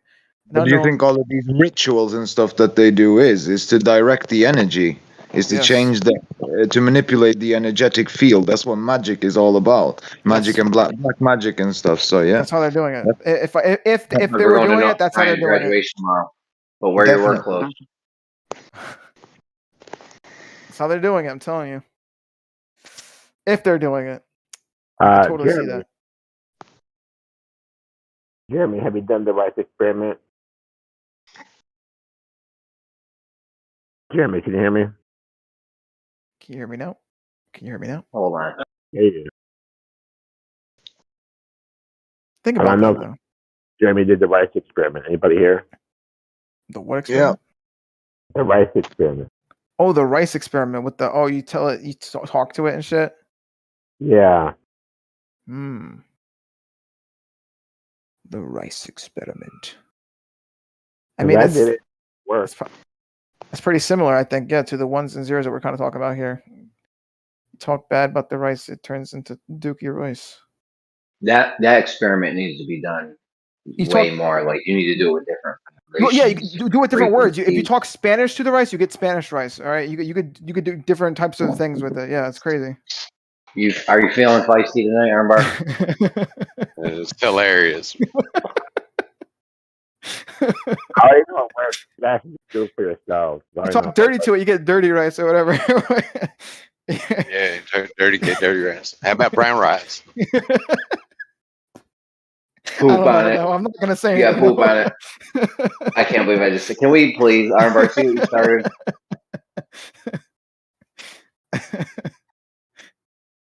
Yeah, I don't know. That's crazy. Use white rice because you can see the color difference. So don't use brown rice. Just use white rice.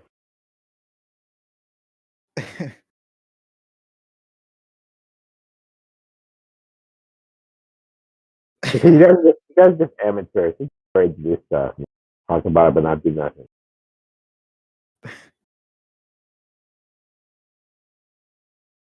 No, that rice experiment needs to be done with every frequency, every vibration, sound, whatever.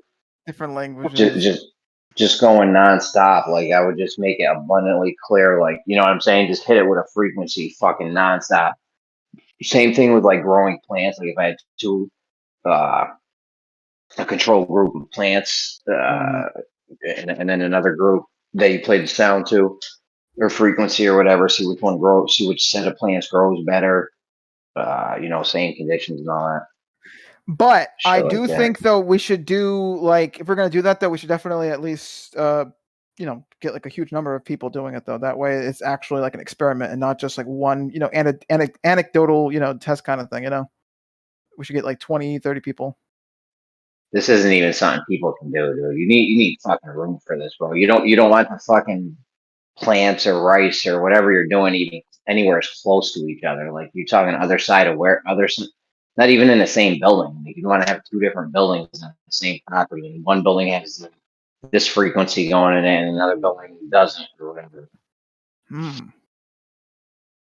think we should also like make sure the times in which we're putting the rice in and whatnot like is all the same or like you know like because you know this is maybe like a theory of mine or not a theory but just like an you know maybe like a speculation but like you know it could be that the dirty rice you know not the dirty rice but the one that goes bad the rice that goes bad maybe it's like put in like last or put in first or some shit. So I think that should also be looked into as well. Like maybe There's a problem with the rice. I wouldn't even use rice because there's a serious issue with it because the FDA allows.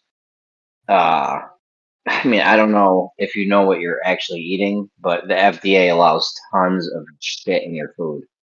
Like they're allowed a certain amount of feces and rat hair. Damn. And, jeez. Yeah, well, go look at the list of what's allowed. It's not a lot, but it's in there. So if you're trying I'll to, live. Yeah, you'd be fine. But I'm just I only saying, buy like, because it's cheap. Because I need filler food, and that's the cheapest filler food I can get. I mean, this is probably better off being done with like a living plant, mice, or something to see if which mice live longer. If they're on the mice with the frequency, this frequency lives longer, or some shit. That's not ethical. Or if these plants grow better with this frequency or sound or whatever. Yeah, let's go with the plants. I feel like the mice, if we do, you know, it might. I don't know. It seems kind of fucked up. Why? I don't know. Well, actually, I'm all for experimenting. Dude, there's some dope ass mouse experiments. You know what the Hope experiment is? Oh yeah, I know about that. Yeah, they take it out one time, then they put it back in with the water, and then it you know it just keeps on paddling. Yeah, and it just until it dies, pretty much. It's fucking ridiculous. Well, that was crazy. I went from being able to. I was gonna give up after 15 minutes, bro. Yeah. Just die. And then you save it one time and it goes for 60 hours. That's a big difference. If it was like an extra 20 minutes or something, or maybe even an hour, it'd be like, oh, all right. But that's a huge fucking leap right there. 15 minutes to 60 hours. Yeah. It's fucked though, because it's like, I mean, I know that's pretty neat, but it's also like, you know, they just. That's another example of mind over matter. That's a good example. That's your body though too. So that's why they get out of the placebo effect because it's your own body. But I think that's a good example of mind over matter. The Hope experiment.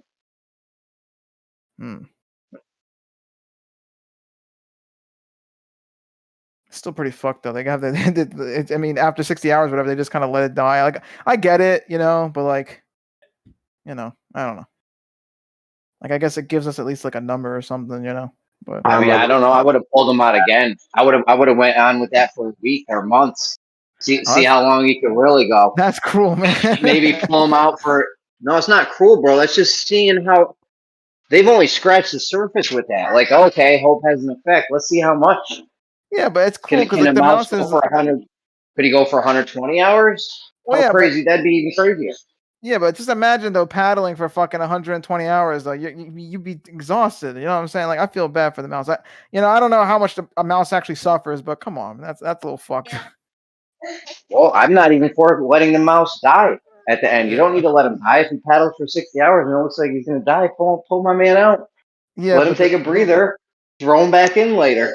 Maybe let him rest for an hour or a day.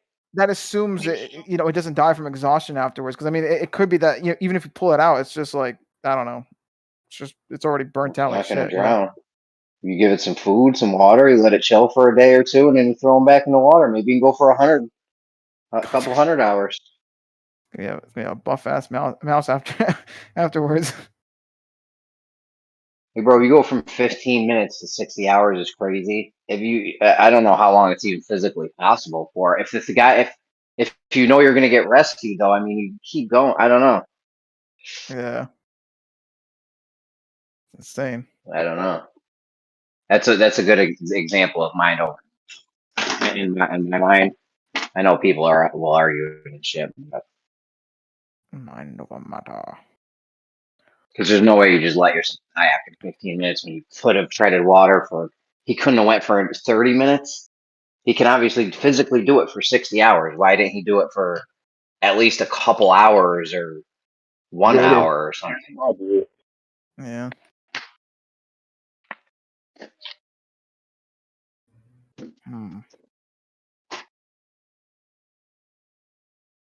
Interesting. Hey, what the fuck?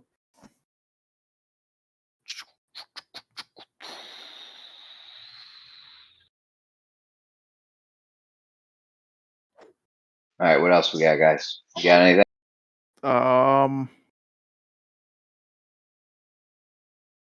Yeah, I don't know. Is equal to 9 over 2. 8 minus 0. 0.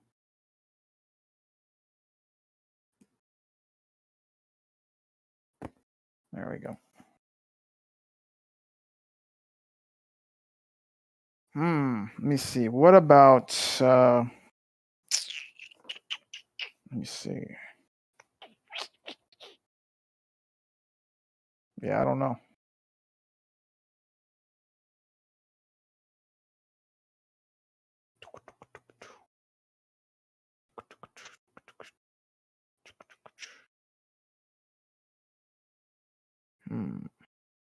You guys saw The Matrix, but did you see Animatrix, the cartoon from The Matrix called Animatrix?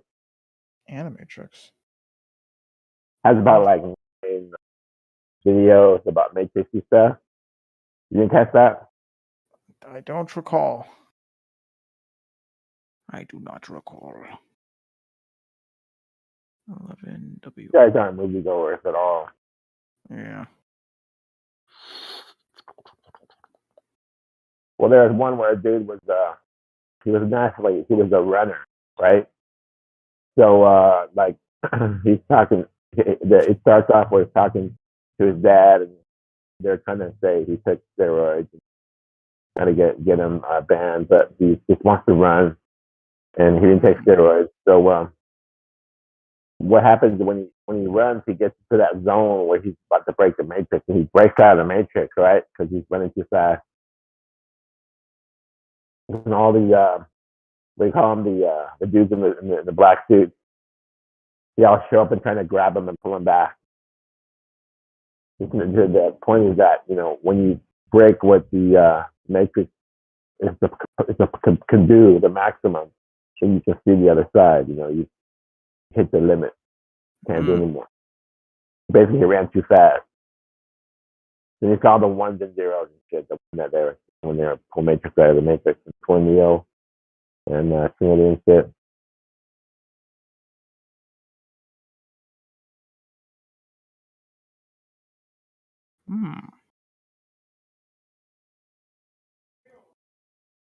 Plus 1 equals 0. X. Yeah, find your zone. Wherever your zone is, that's what's going to break you out of the matrix. In reality.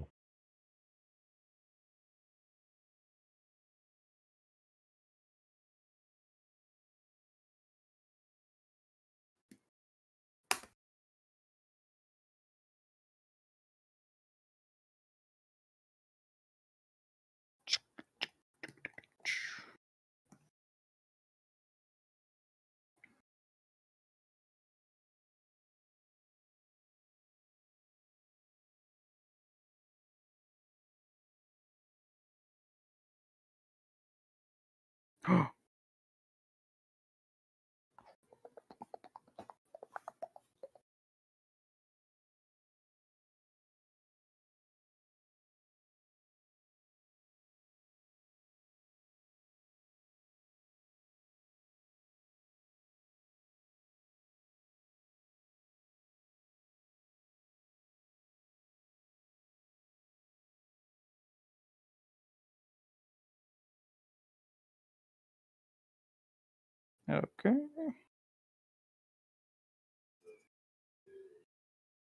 Okay.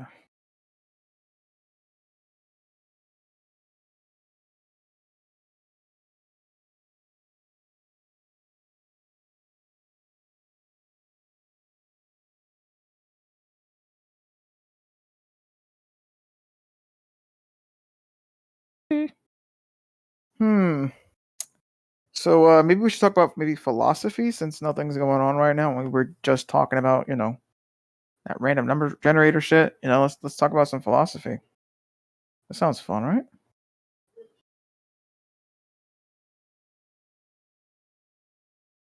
Hmm. So, Arma, you believe in luck? Is that right? Did I hear that right? No, I mean not really. I was just kind of, trolling a little bit, like, just joking around. I mean, there is something you could, call luck. I guess it's similar to like kind of describing what a shadow is. Like a shadow isn't necessarily something, but you could still kind of, could kind of describe it, whatever. You can kind of give it stuff, right? So I think luck is a similar situation where, if you roll, the numbers that you want or whatever, then I guess at that moment you had something, resembling like, something that's like luck in a way, but I don't think luck's an actual thing. I don't think you could actually manipulate that per se. Unless, of course, you were to, like, unless you were like God or something, then you could, yeah, of course, you can manipulate things to where they always go your way, and therefore, infinite luck. But yeah. So no, I don't actually believe in luck. Well, like, what do you need to know about like a shadow, other than it's cast by an object obstructing light? What else do you need to know about a shadow? Wait, no, what do you mean? Like, what do you mean in terms of like, what do you have to know about it? I mean, I guess that, I mean, the shadow could also have like a shape. I guess it's like, cause there's a shape to it. I mean, I Yeah, don't know. shape. It would resemble the outline of the object that's blocking the light. Mm-hmm. Yeah. What else? I guess my point is, I mean, we talk about things sometimes that are just such a waste of time. I mean, we all know what a shadow is, and I don't understand why we have to analyze a shadow. To know about a shadow, we need to know if they're parallel. We need to know if they're not parallel. Shadows are not parallel over distance. What are the consequences? Interesting. Consequences are that light ain't parallel. Okay, what if they are parallel? What are those consequences? Then the light is parallel. Okay, well, there we go. We answered that question. That's a good job, LaFlame. You pretty much shut Shadows that. aren't parallel. They're not parallel then. See? I got like a stick at the equator. I'll say if I got a stick at the equator, actually. a stick at Cancer, and a stick ahead. at Capricorn, then nothing about that light is parallel. Them stick shadows are nowhere near parallel. Yeah, up close maybe, and not close enough where if you don't want to look into it, you could get fooled and think that you have a distant stone with parallel light with a bending ground. But when you dive deep into it and follow it out to its logical conclusion, that by no means is the light parallel. Well, so yeah. What if you put like two 10-foot poles in the ground, like 20 feet away from each other? So they're 20 feet away at the base, and it's just like 2 o'clock in the afternoon or 3 o'clock, whenever. And you run out there and you measure at the base of the pole, and then you go measure the end of the shadow. If the light's parallel, you should measure 20 feet at the end of the shadow too, right? Yeah, well, you just made my point. I just said, if you want to just take it for what you see up close and try and model something, then yeah, but I'm talking about if you follow it out to its logical conclusion and you say the light's parallel and the ground's bending, then that has to hold true past the 20 feet. So you know the what's neat reverse. about shadows is. Okay. Well, no, you first. You first. You're good. You know what's neat about shadows is fire doesn't leave a shadow. It's interesting. That's right. Hey, baby. Like a flame. Yeah.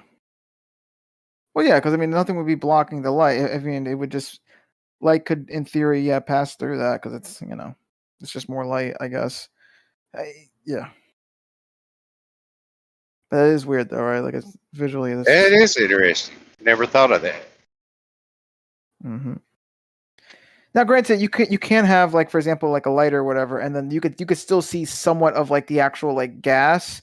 That leaves a bit of like a shadow, like if you ever like like against a wall or something. But that's about it. Just like the gas. Waves. You can see like waves and shit. Yeah, I don't know. I've never tried it. I've seen it on pictures and shit, videos. Yeah. Because that stuff that's coming out is still physical, whatever. So that would still leave a bit of like a shadow or something. So, I was seeing this thing about Like if red you- mercury. Oh, go ahead. Well, I mean, if you had a campfire and you had your really powerful flashlight like we've got these days, you shine that light through the fire. Does the light strike the ground on the other side, or does it absorb the light? Or wonder how that would work.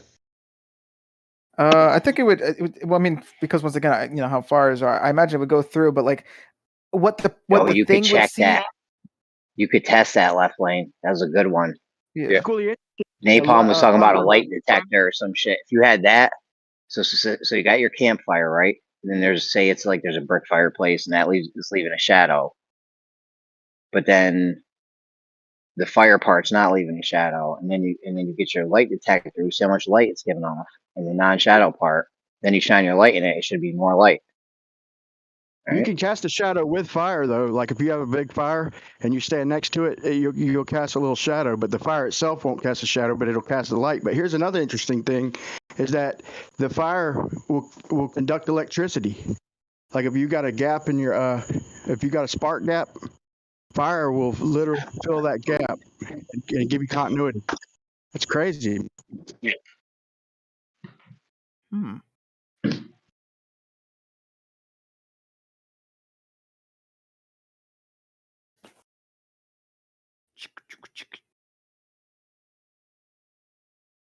Let's see. Nope. Oh, nope. 10, 20, 30. Nope. 5. 10, The fire is 20. conductive. So fire should foul a spark plug. No, I mean that's part of it. I believe that's part of the spark plug. No, I'm just saying, like I've seen them use fire, like candles and shit, to connect gaps and shit. Not part of the gap, but that is curious. Like we're looking at fire and it doesn't make a shadow. Like it blocks light. Well, no, it does. I mean, I guess it can cast the light, but it can't cast a shadow. That doesn't make any sense at all. Like if it can block things, it should block light, right? That is a tough to even think about. Well, what do you mean it blocks things? Like what? If you have a fire in front of something, you see the fire, not the thing behind it. Yeah, if you got a big like a big fire, you can't. Can you see through it? Well, here's the thing. I think it's because it's less that it's blocking the things behind it, and more so I think you just have a lot of, because usually when you have like a fire or something, usually it's like dark or something, right? And therefore you're just gonna have the light from the fire come into your eyes versus the darkness behind it or some shit. You're not gonna really receive anything. It's just gonna be like the fire or whatever. But I think I'm pretty sure if it's like daytime or if you have like a really bright thing behind the fire, then I think you will see a combination of both. Yeah, that's a good point. But hey, has anybody else seen that about with the fire, like connecting gaps and talking about using it like on a circuit board? Like it ain't perfect, but I'm just saying it literally can give something continuity to a certain extent. Like it's conductive, if you will. But I'm not the only one who's seen that. I've seen a couple little tests on that. Been a while. I've never heard of it. Arma, would you consider plasma a state of matter, like say earth or solids, liquid, gas, plasma, or earth, wind, I mean, if I understand like the states of matter correctly, I mean, I then I guess I would consider, because I think the idea is that it's just there's different properties, at different like temperatures or whatever. Like once it's at a certain temperature, then it's like it has this property, it's a liquid, right? And then once it has this temperature, it's a gas now, and then even hotter, it has different properties than a gas now. Now it's a plasma. So I think so. If that's how states of matter are defined, like having different properties. When school was talking about like show me ether, yeah, you can't show me ether. I was like, I beg to differ, man. Like I would argue that I could show you in 3 ways, a couple decent ones though. Like I could argue that the lunar wave or them ripples that you see from rockets up in the atmosphere when they get real high, like them ripples, or but better than that, I'd say like this when you break the sound barrier, you get that wave that flies with the plane, like halfway in the plane, like right in the front of the wings, and like we know that ain't air, because air won't make a wall like that and follow. It's like a ripply looking shit, dude.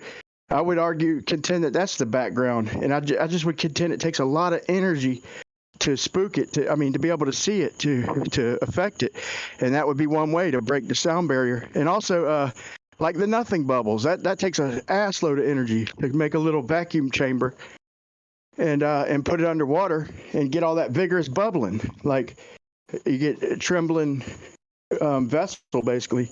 And I mean, to me, they called them nothing bubbles literally, and I'm like, no, they're fucking nothing bubbles. To me, that would be I think that's at least 2 out of them 3 are a fair definition, or how else would we describe it?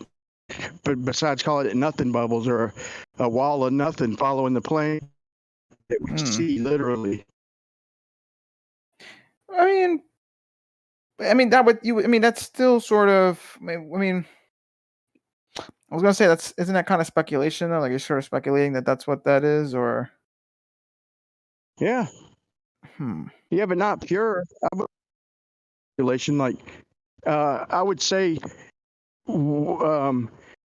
we should be able to name it or define it.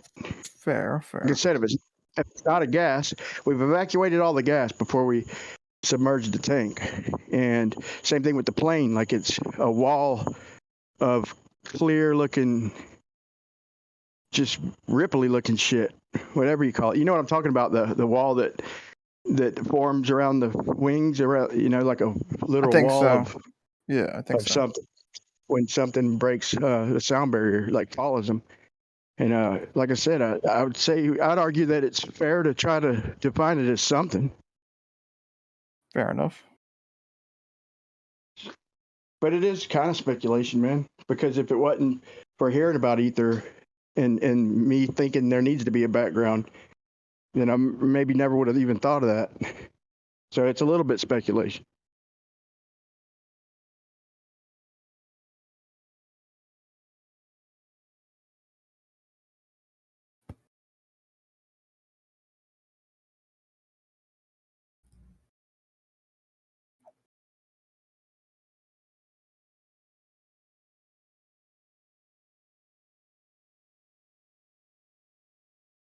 Here'd be the scientific experiment, okay? So let's say this: the observed natural phenomenon is air displacing in water, or gases. Let's say gases displacing in water. Okay, so the bubbles in water. So the independent variable would be the more gas in a container, the more bubbles, the more displaced water. I will put it. More gas and it not more bubbles. And so, like I said, the effect would be the bubble. So we do the experiment and we put a certain amount of air, just have ambient air. We put it underwater and we open it and we measure the bubbles.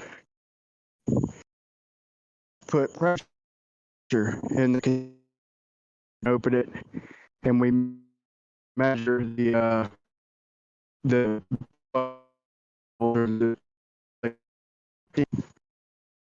so we run several experiments with pretty much the same independent variable, but different, just extreme, what do you call it, rigorous experimentation, and until finally the amount of or bubbles, whatever you want to call it, is directly directly corresponding to the amount of gas. Until we get to a certain point where when we evacuate it, and then it starts bubbling even more than it did with just ambient air. Now we've removed all the air. We put the container underwater, and it's just going crazy. Bubbling profusely. Kind of science, man. I mean, I think it'd be worth defining what's displacing that water. Then they could just call it nothing. I think calling it nothing is dishonest. Perhaps. I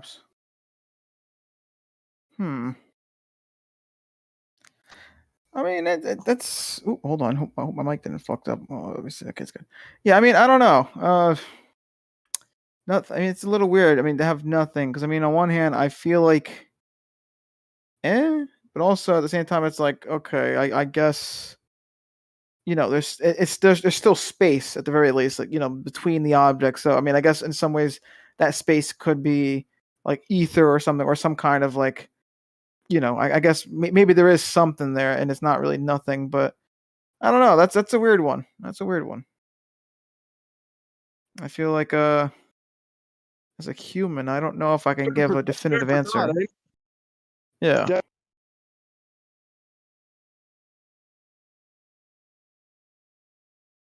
Because like I know, at least in like, I know I bring this up a lot, but just bear with me, right? Like I know in terms of like video games, when you have, the objects in the world, whatever, right? Like really, all they have is X, Y, or or Z coordinate, depending if it's a 2D game or a 3D game, and that's pretty much it. Like there is no like actual space per se. There's just like their coordinates, and their coordinates relative to each other. Is there space? Well, no, but how about this? Wait, what if I went on Nathan Oakley's? Or go ahead, finish. Go ahead. Well, I was just gonna say, like in a way though, there is sort of like that space sort of is though in a way like there as well though, because of the fact that they have coordinates, right? The coordinates are within a coordinate, like grid or whatever, right? And so that grid in a way kind of is, you can kind of think of that grid as maybe like almost like an ether or something, where like you kind of, I don't know, it's a little weird, but you can go on though. Like a field or a background. But look, let's make a group prediction here, or see what everybody has to say. How far do they think I'll get if I go on Nathan's, calm, cool, and collective and shit? And I mean, we ain't enemies or nothing, we've talked since that dumb shit, Actually, we talked right. Hey, when was the last time that you were calm, cool, and collective? Thanks, Coach. Yeah. Thanks, man. I was fucking with you, Brian. Come on, man. Yeah. Come on, Brian. I know, Coach. I know, brother. Anyway, so I go on there and they say, "Show me ether." Okay, so I show it to them by using the ripple that follows the plane and the nothing bubbles, and then they ask for science, and they're going to ask for the observed natural phenomenon, and I'm going to say gases displacing water in reality. So and then they ask for the independent variable. I give them the independent variable, and I can break it down. How far do you think I'll get? Do you think I'll get even to the null hypothesis even? Or if I follow all the rules that they requested me, how far do you think I'll get? Before he just shuts it down completely and starts muting everything I try to say. This is a very serious question because I'll do it just to see. It's tricky. I mean, it's Nathan, you know. He's a guy. He's one. Well, the question is if Huey is not there, you get pretty far. If Huey there, you'd be muted in like 2 seconds. Yeah, he'll call you a pretender. Pretender clown. Like how far? At what point will they shut me down? Like they can't shut me down. As soon as you say ether. The scientists, can't they? Well, I mean, if Huey's there, as soon as you say ether, shut the fuck up. That's what he's gonna say. Oh yeah. Oh, shut the fuck up. Yeah, but I'm trying. Yeah, I see what you're saying. But I'm trying to. If they're, and I'm trying to. You're roboting. It's hear me out, right? Oh, sorry. A robot. No, I'm saying, hopefully I'm coming in better, but I'm just saying it's work. If I abide by the, don't argue with. I like the rules for natural science. I don't argue them, but if I try to create an experiment to verify the possibility that something does exist, something does take up space, something does displace other matter, if you will. So if I can prove that there's something there displacing the water and it's not a gas, then it's food for thought. But I'm wondering at what point they'll shut me down. Last time I tried to run something through the scientific method, they shut me down. I never got the null hypothesis out. I used Michelson-Morley and correlated it with the double slit or the delayed choice, and just used interferometry and used the which path as the variable, and pretty much the same thing, you know. I mean, it's. Well, actually, who else was going to talk real fast? Because they can go ahead if they want. Because I was just going to say, what if this, nothing bubble or whatever the hell, the nothingness. What if that's just sort of like, kind of like a shadow where it isn't actually anything. It's just sort of, Well, I mean, I guess that's what this. I think that's what started this conversation. I don't know, but like, yeah, what if it's just like that though? I don't know. Like, what if it's just, just the absence of something, and that's just really just it? Because I mean, like, to bring it back to the video game analogy or whatever, right? Like in video games, in a way, it isn't necessarily programmed that there's like space between the objects. You just have one guy's coordinates and another guy's coordinates, and there's like that potential right in between where they could be in the space between the two, between themselves, right? But there isn't actually like something there, It's just I don't know. So I don't know if I'll tell you. Well, you first. I see where you go. I don't believe in nothing, and I think that like, let's say hydrogen would be the most buoyant gas that could be. And I brought the point up a while back a few times, that the vacuum is the most buoyant thing. I think Kosher even defended me on that. Like he agreed that the vacuum, not a perfect vacuum. I mean, anybody could say there's no thing as a perfect vacuum, but what I mean is the absence of gas is the most. So if we have hydrogen in a tank and we evacuate the hydrogen, it's more buoyant than the hydrogen. And then if we have hydrogen in there, it's going to be more buoyant, slightly more buoyant than the helium. But so to me, if it's displacing water and it's displaying properties of something, then it could maybe be defined as a type of plasma or ether. I think it would be worth defining, and I think it would be we could prove it, if it held up to the experimentation over and over.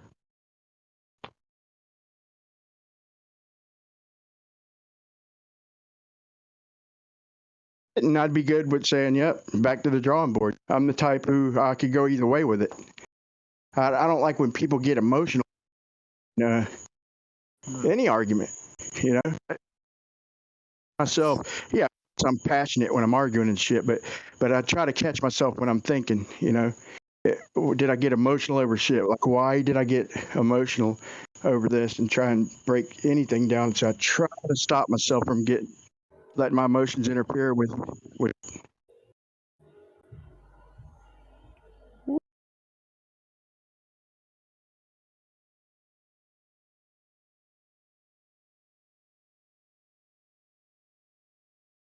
I think there's we could put the electrostatics like through we discussed that here. It was me, Jeremy, Austin.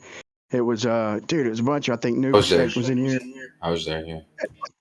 Yeah, and we were discussing. You know, we kind of came up with a way to make a natural experiment or a hypothesis out of electrostatics, out of like the vector of it with the bees. I missed that.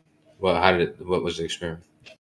Well, the natural observed phenomenon. We had a couple of them actually, natural observed phenomenon, but like with the displacement, I want to say the pollen with the bees when you could see the if you slow it down, you could in nature, you know, the pollen goes up to the bees, and that's attributed to the electrostatics. Yeah, of course, yeah. And so there's your natural phenomenon. And can I tell you? Can I stop you real quick though? Electric universe people have the same problem, whereas there's like a perceived dichotomy between, I don't know, regular physics and electrostatics, whereas electrostatics or electromagnetism is a part of regular physics. And so the fact that bees attract pollen through electrostatics is not some kind of evident, you know, criteria of electrostatics, where it's just a part of, you know, regular physics. I get it. What you call regular physics is you just naming the effect and go and running along with it like it's a proven fact. I get that, bro. I know what you consider regular physics, but we're trying to move past that. We're trying to look at actual causes, and maybe there's and panned out, but we're trying to use tangible, you know, natural things, not just naming the effect and acting like it's proven in any way, shape, or form. We're trying to do cause and effect science, real world physics. What's the difference between what you're doing and what I'm doing? Well, like I said, if with the argument I had, or not an argument, but I'm trying to bring in side with one for what can weight in a certain direction. Okay, and so I said anybody could enter the argument or the discussion. They just need to be able to define what the cause is and be able to give me a demonstration of the cause. Okay, and so RDD, you know, I mean, I think that's involved with anything. It's going to be involved, but still, just by itself as an argument, we can describe it as the medium, and we can demonstrate in the salt water and shit. Okay, for electrostat, we can describe that, and we can demonstrate it with like a Van de Graaff generator or the bee, whatever. And then I would say motion, like or acceleration, even if you want to take it that far, and say, you know, I could describe that, and I could demonstrate that with putting something in it gives it, you know. But so the globe, when it comes to the globe to give its description of what causes that and a demonstration, y'all don't even get to enter the discussion. I mean, if you could have gave me a good description and a demonstration, could have got in the discussion. But so globe gravity didn't even make the discussion, bro, unless you want to give me a description and a demonstration for space-time.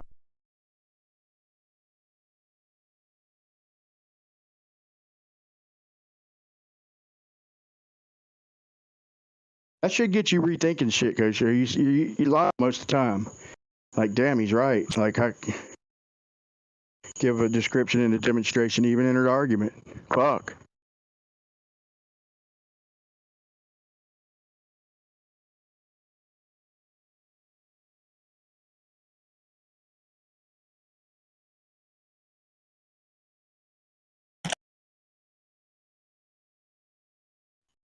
you can't even use the acceleration like a flat Earth can, because you can't show accelerations in multiple different directions simultaneously. It's not possible in real life. So you can't demonstrate the cause. Ironically enough, that's how the math is done, is with the freaking All right, Brian, with all due respect, I think you've been talking for 30 minutes straight. We got to somehow break this up? I mean, shut up, yeah. make a point, pass the mic, somebody else jump in, something, bro. This is it's a babbling brook. I was just trying to keep the conversation going, brother, because it got quiet. I will shut Right, up. but it kills it. That's the thing, because when you talk nonstop, it actually does the opposite. It kills, Gio. There was no it. Nobody was talking, brother. All right, let's have some nice peace and quiet then. Dude, you go forever, then no one else can even speak, even if they wanted to. So it's like a. Well, he's he's passionate. He really wants to share. So I'm rampaging.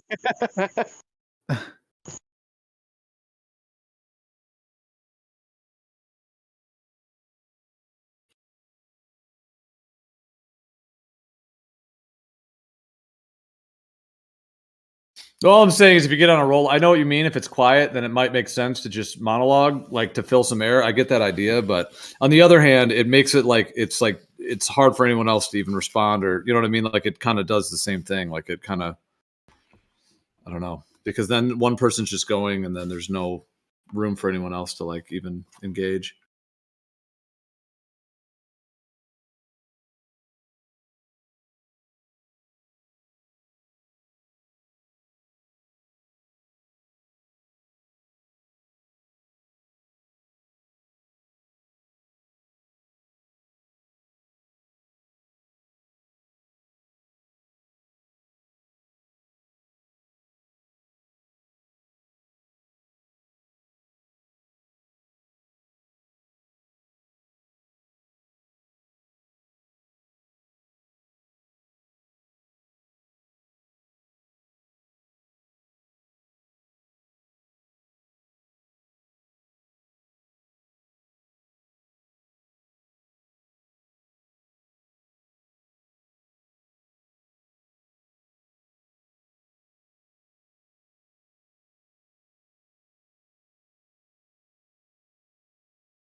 All right. Well, I guess he left. I wasn't trying to make him leave, but I mean, that was a lot.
After hearing about all this, all the true Earth stuff and all this information that's being presented, it's hard to read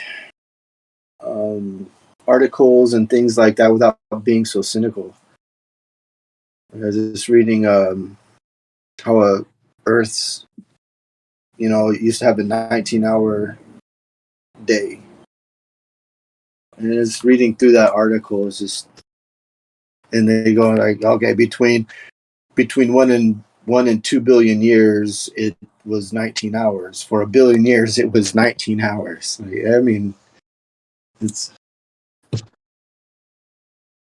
I don't know how people can read through that stuff and be like, "Oh, this is very interesting. Very interesting."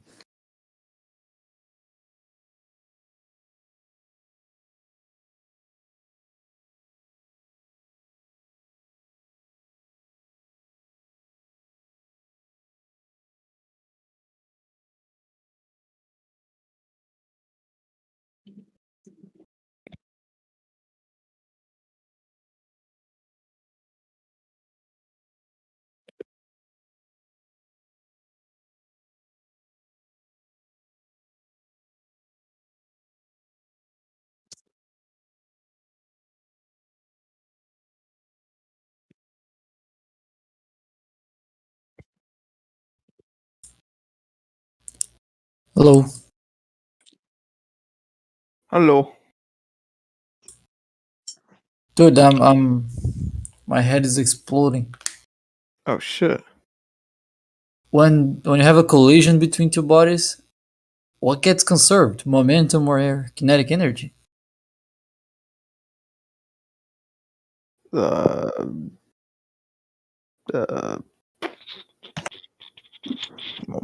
I don't know.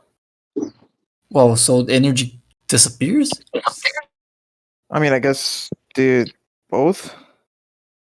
You can't. They're unreconcilable equations. Oh. Like one is proportional to mass times velocity, and the other is mass times velocity squared. So, like, if not everything is one, then you don't get like say you have object A and it collides with object B, it transfers all of its momentum. If it transfers all of its momentum, it doesn't transfer all of its energy, but at the same time it stops. And if you transfer all of its energy, then you get more momentum than you had before. I must be getting something wrong here. It doesn't make any sense. If only I took physics. Well, I took physics, and then in high school. Yeah, I mean, I actually never in took college. physics. I never took it in high school, but I will be taking it for college though soon. I'm gonna be taking physics probably this fall, I think. So. Oh, what are you studying? I'm doing a computer science. So, I believe. Nice. Yeah, I think that I'm having a physics class or something. So. If I'm correct. I had 2 semesters. Mm-hmm. Is that the word, semester? Yeah. Right. 2 semesters of physics. Oh wow. It was quite easy when it was like kinematics, like just Newtonian mechanics. Say like that easy stuff. But then when it gets to electricity, I would always fail. I had to take it 4 times before I passed. Yeah. Oh, I wasn't that focused of a student anyway. Miss a lot of classes to play cards. Still makes me a little nervous. But all right. Well, you can always come here with questions that are complicated. Certainly, there are going to be people that try to get you an answer. Yeah. Or an explanation. Anyway, girlfriend's calling. Okay. Good night. Good night. I wish Kosha was here. Maybe Kosha knows the answer to the question Bacon just had, but oh well. trying to think actually now about that, like the whole. Because I also kind of wonder how that works. Like, actually, does anyone, like, obviously on the globe side, or anyone who believes and atoms and whatnot, does anyone know how like that momentum thing works? Like, why do things transfer their momentum and shit, like on like contact? It's interesting. Let me look this up real fast.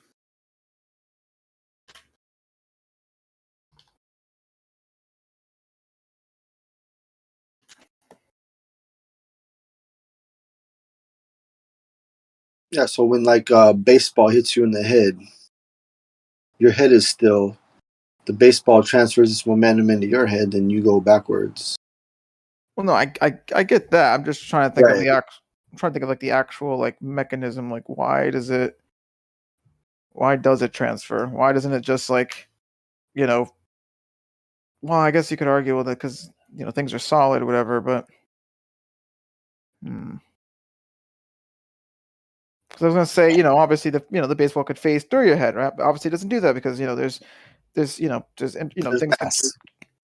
they touch and whatnot. But then okay, and that can also make the argument, well, how come the baseball doesn't just why does the baseball just not just stop when it touches you and you receive any of the energy at all? Like, I want to know like why you end up receiving that energy, that kinetic energy. Like, why do you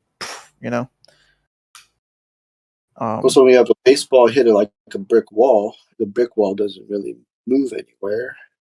But I guess there's some vibration that goes through it, maybe. Well, yeah. It disperses through the medium in which it hits. But it's also, I mean, if there's air and particles, everything in between the baseball and the brick wall.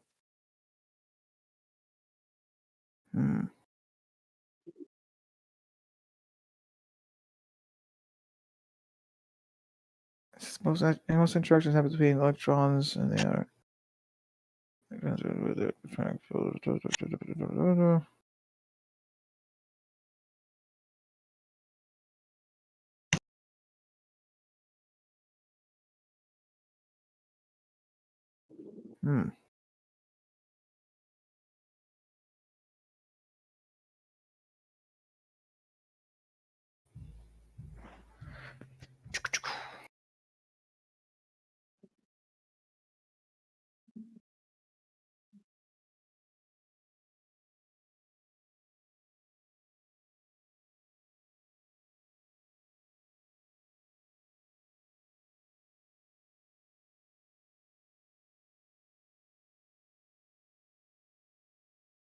So physics is like, kind of falls under the umbrella of like mathematics and stuff. Is that right? There's the mathematics. I think so. To explain the physical. Yeah, I mean, I haven't actually taken it yet, but I think so because I think there's a lot of like maths and whatnot where it's like, oh, something's traveling, this fast with this much mass or whatever, and then another thing with this much mass and this speed, like what's the outcome or some shit. And I think it's just you just calculate it and it's like okay. But I haven't actually taken physics, so I don't have no idea. I have no like, I don't know 100%.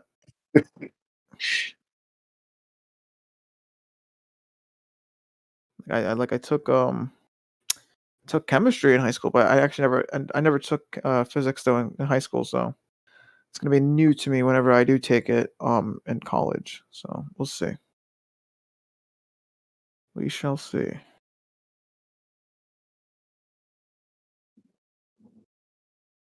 I went back to college after about 20 years just to finish up some classes I never did. I never finished back when I was first going to junior college and stuff, and I took a math class and I hadn't quite woken up to True Earth yet or anything like that. But man, if I had while I was taking that class, I would have the math class that I took, I would have asked a lot more questions. I would really I probably would have drove the teacher crazy.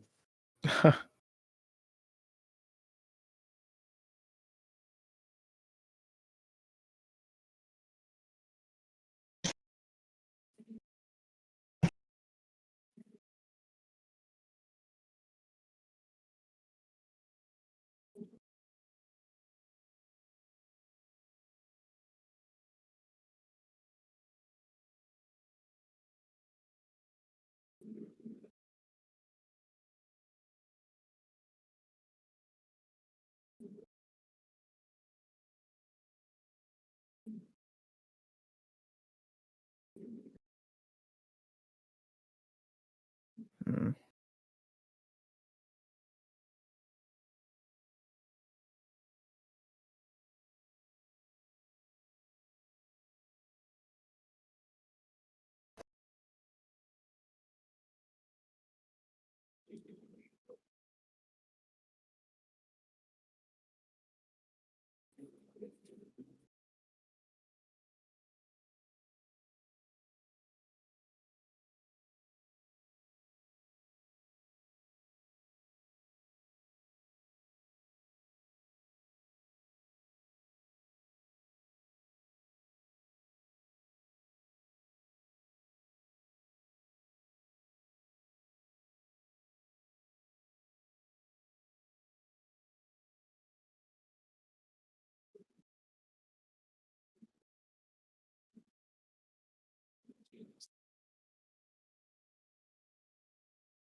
up, motherfuckers?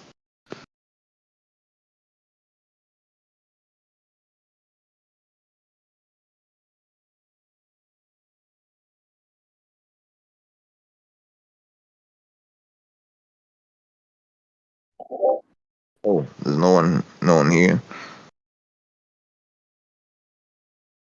That's boring.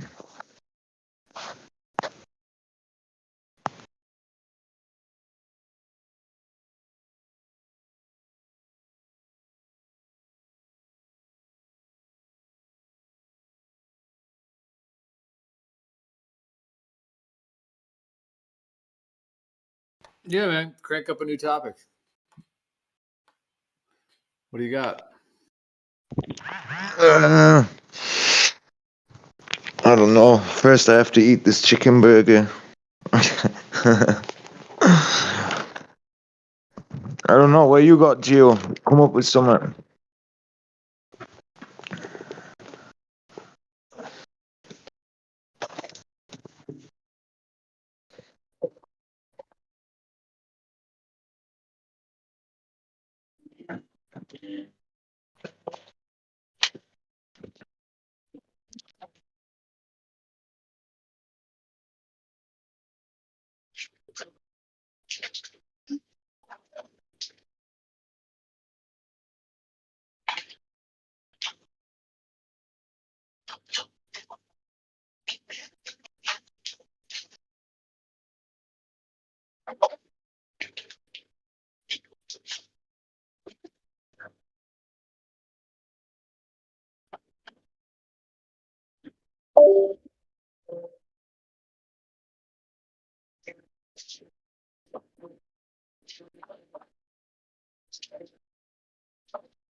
Help me. Help me.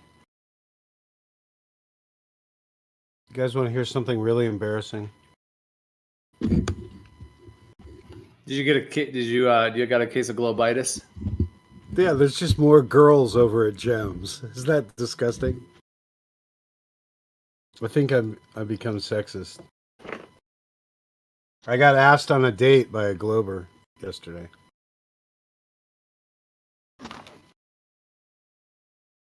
Oh, there's a promising, bright future there. Not really. I think she wants to make fun of me. I think it's going to be a setup.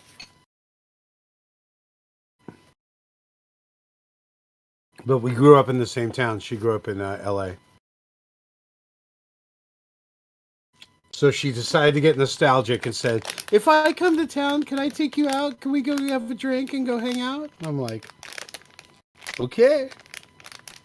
And in particular, you'll appreciate this. I chose not to fight with her because I first accused her of swinging her dick around. I go, who are you swinging your dick around? And she ended up saying that over there just wasn't a lot of manly men. And there wasn't a lot of, like, anyone taking any authority, swinging their dick around. So as a strong chick, she decided to do it. Thought that was kind of funny. So she copped to doing what I was accusing her of doing,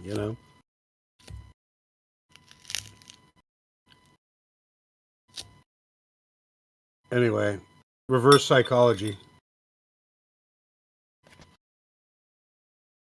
If I had asked her, the answer would have been no way.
Have you guys talked to Travis?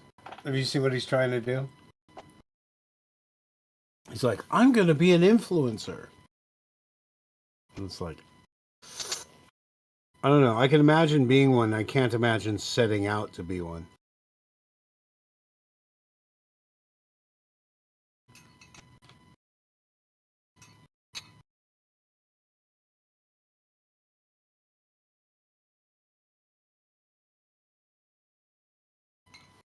It's a pretty strange word. When I grew up, I thought I was either going to be an interior decorator or a hitman.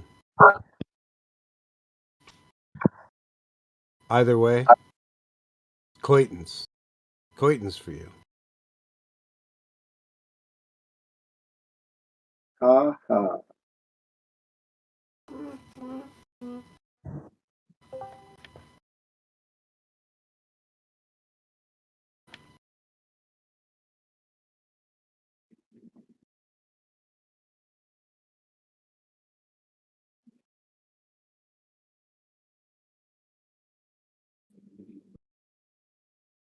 You suck!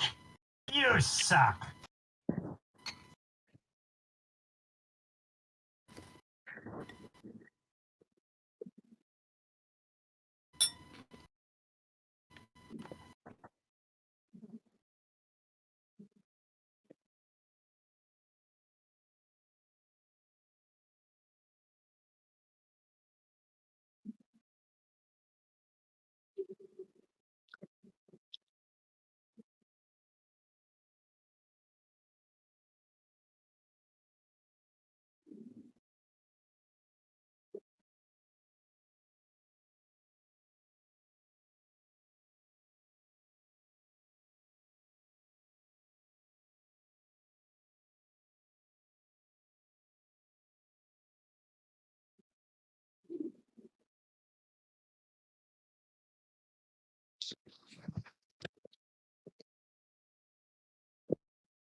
Is no one talking in Discord because everybody's out there talking to real people? Like, you know. That's what I was actually just about to ask. I mean, is everybody watching something, or I'm here to debate the shape of the Earth?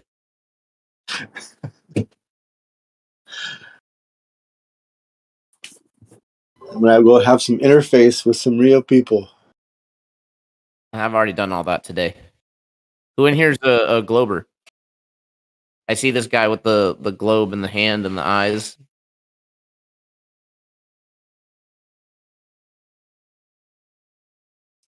Yeah, but his handle is flat T. Hmm.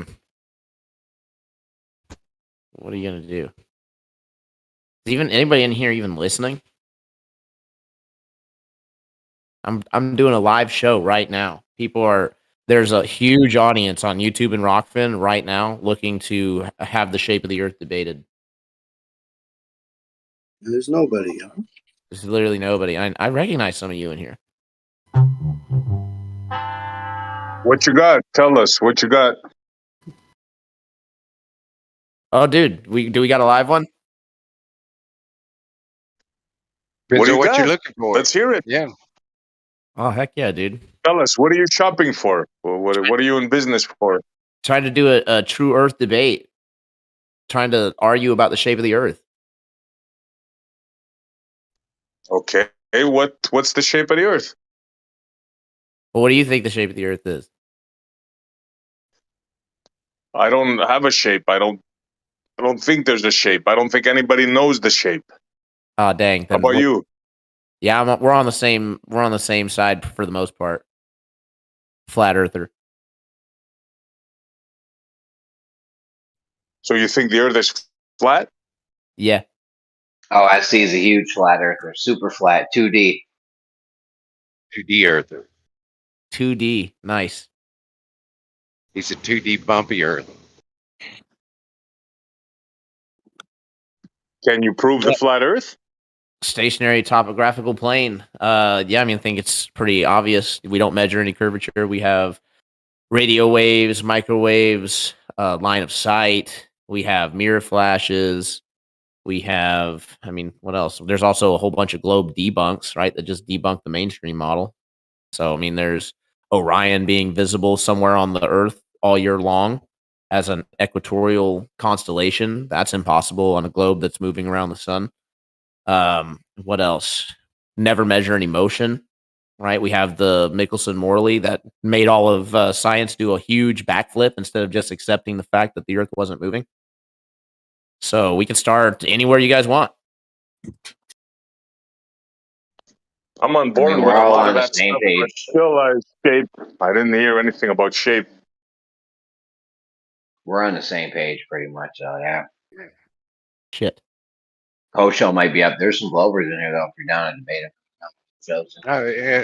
There's a few of those claims there that the globe model doesn't claim to be a thing, like feeling motion. The globe model says you shouldn't feel it because it's such a gentle motion that you wouldn't feel it. What do you want to do? A quick one-on-one with left lane? Down left lane? Yeah, we could talk. Nice. It's always nice to have a nice cordial conversation. Yes. Fight to the death. 1, 2, 3, go. To the death. Everybody grab your weapons. Motion. All right, hold on. I'm switching my OBS over. Just so 2 you guys men know. enter, 1 man leaves. Nice. Yeah, we are live streaming on my YouTube and Rockfence, just so you guys know.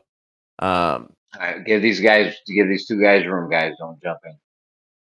Nice. I mean, if other Globers want to jump in, that's totally fine. I can definitely hold my own, but just don't be interrupting people so that people can actually land their point. That's one thing I can't stand is when somebody gets interrupted mid-sentence.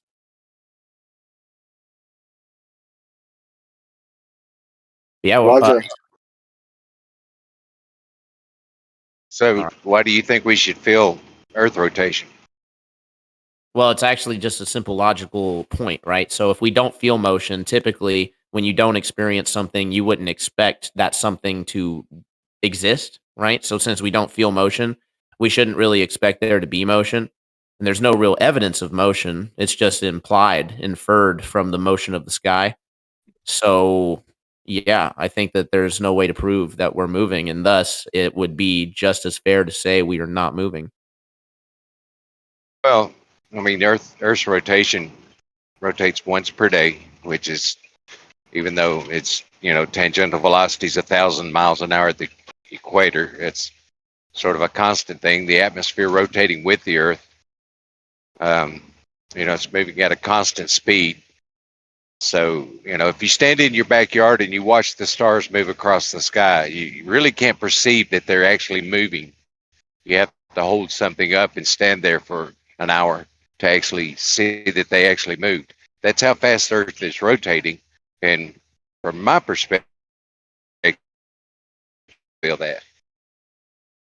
Like, I definitely understand the idea behind it, right? The whole idea of, well, we're just moving so slow, or we're just so used to it, right? That we wouldn't expect to see it.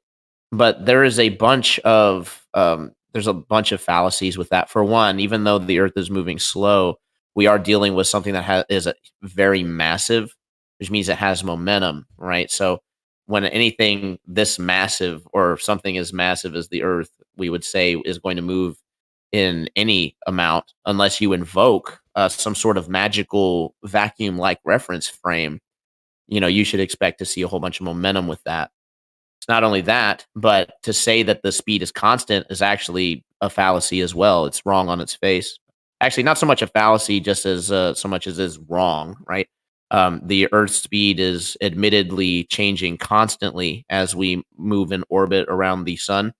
And not only that, but our rotation is changing constantly, although be it gradually as well. So we're dealing with constant fluctuations of velocity, and we're not feeling any of it. Well, in talking about the orbit, I mean, that it takes 365 days to do an orbit. So, I mean, that's even less of an effect than the Earth's rotation, which is once per day. So if you calculate it out, it's like 0.03 meters per second squared that the acceleration is produced. That, it's below human perception to perceive that centrifugal force that the Earth produces when rotating. So if I gave it to you that and said that, okay, well, because of these ideas, right, of how slow we're moving, I could just give it to you that we wouldn't expect to feel the motion, right? It would still go back to the point of how would we prove that it is in fact the Earth moving and not the sky? That comes down to, for me, it comes down to a logical deduction. Like, and I know it's not necessarily analogous, but if I'm looking out my window and I see things passing by me, right? everything's passing by me. It's just a logical deduction that I'm actually the one moving rather than the Earth moving past me, and looking up at the sky at the entire universe and see the entire universe moving in unison across the sky.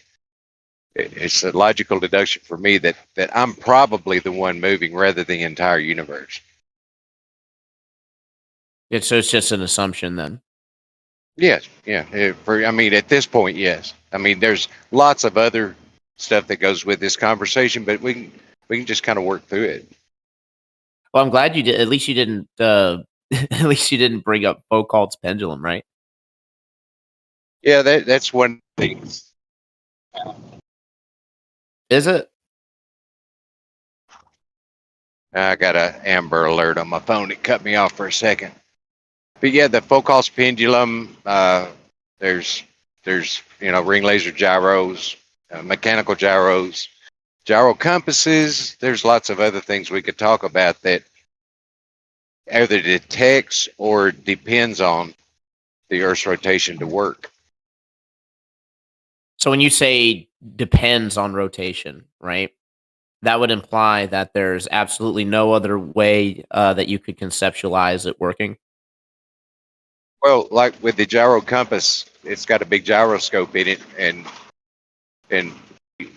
with Earth's gravity and the fact that the Earth's rotating causes the compass to align with the axis of rotation, which would be the axis of the Earth, and causes the compass to point due north. It's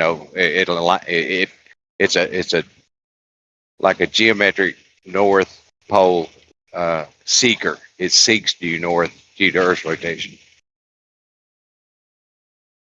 All right. So you brought up, I'll tackle one thing at a time, right? You brought up the gyroscope and Foucault's pendulum, right? So the guy who invented the interferometry, right, the Sagnac effect, claims that this is due to a rotation of an ether. That is the claim of the guy who invented this. So why would we assume that it's the Earth rotating when, again, like, I get the idea, well, we just see everything else moving, right? But we admit that that's an assumption. If it's true that the sky is, in fact, the thing rotating, right, which is what we see, and we don't measure ourselves moving, typically what you would do is you would, in the scenario of like a boat in the water, when you are trying to remember exactly how the analogy goes, but basically you stick your hand in the water to see if you're the one moving or if it's the boat that's moving. Well, we don't really have a way to do that according to relativity, which again came out only as a response to the Michelson-Morley, which is interferometry, that is the, basically the Sagnac effect. They're dealing with lights, trying to shoot them in different directions and measuring the velocity. And they're finding that there's no change, right? So we have a choice. We could either assume that the Earth is not moving, or we could invent entirely new physics to explain known phenomena like light and magnetism. What do you think would make the most sense?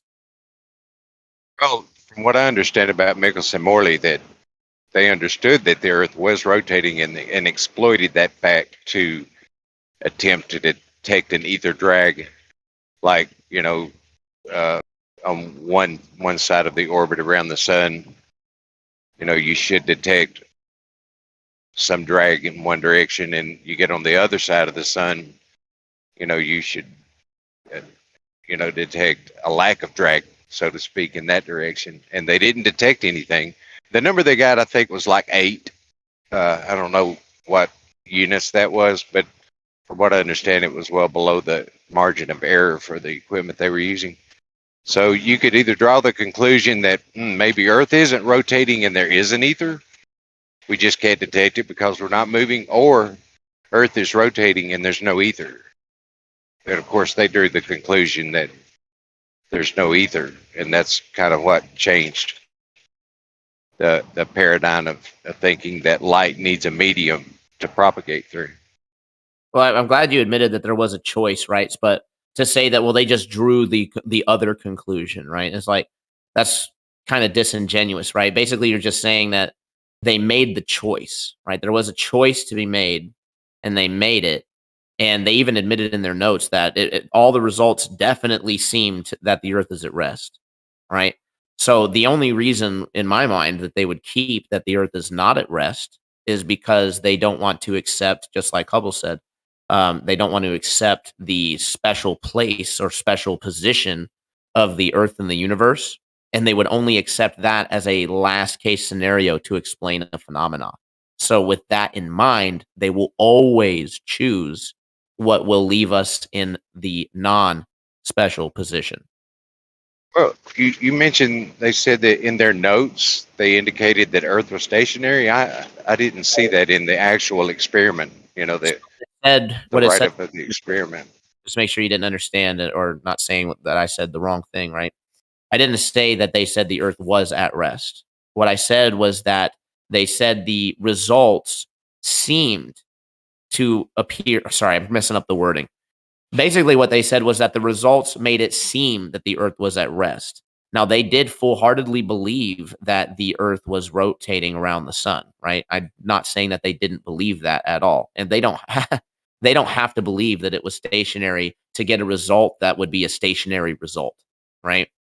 So, so they admit that there was only one other conclusion. They actually said there was only one other conclusion, and that was the Earth was at rest.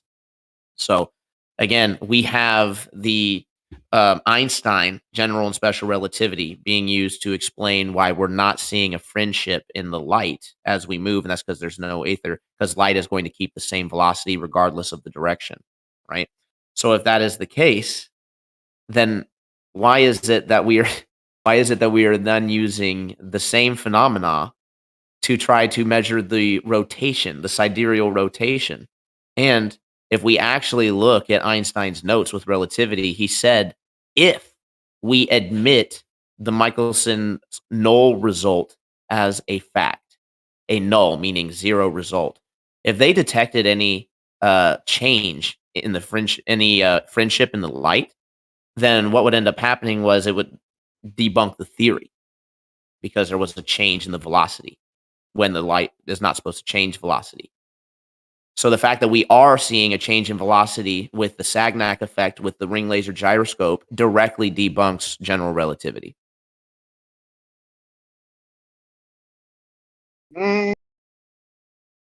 That's a little bit to unpack there. So you're saying that Michelson-Morley debunked general relativity? Is that what you're saying? General relativity wasn't even a thing when Michelson and Morley did the experiment, right? That was an ad hoc theory to explain why they weren't getting the result that they were expecting to get, why they were getting a null result, as Einstein put it. The thing is that when they repeated the experiment, they didn't get a null result. They actually did see a friendship, albeit much smaller than what you would expect for the rotation of the Earth to be around the sun. They saw a much smaller friendship, but a friendship nonetheless, which means that Einstein was wrong. The null result is not a fact, and general relativity no longer has a leg to stand on.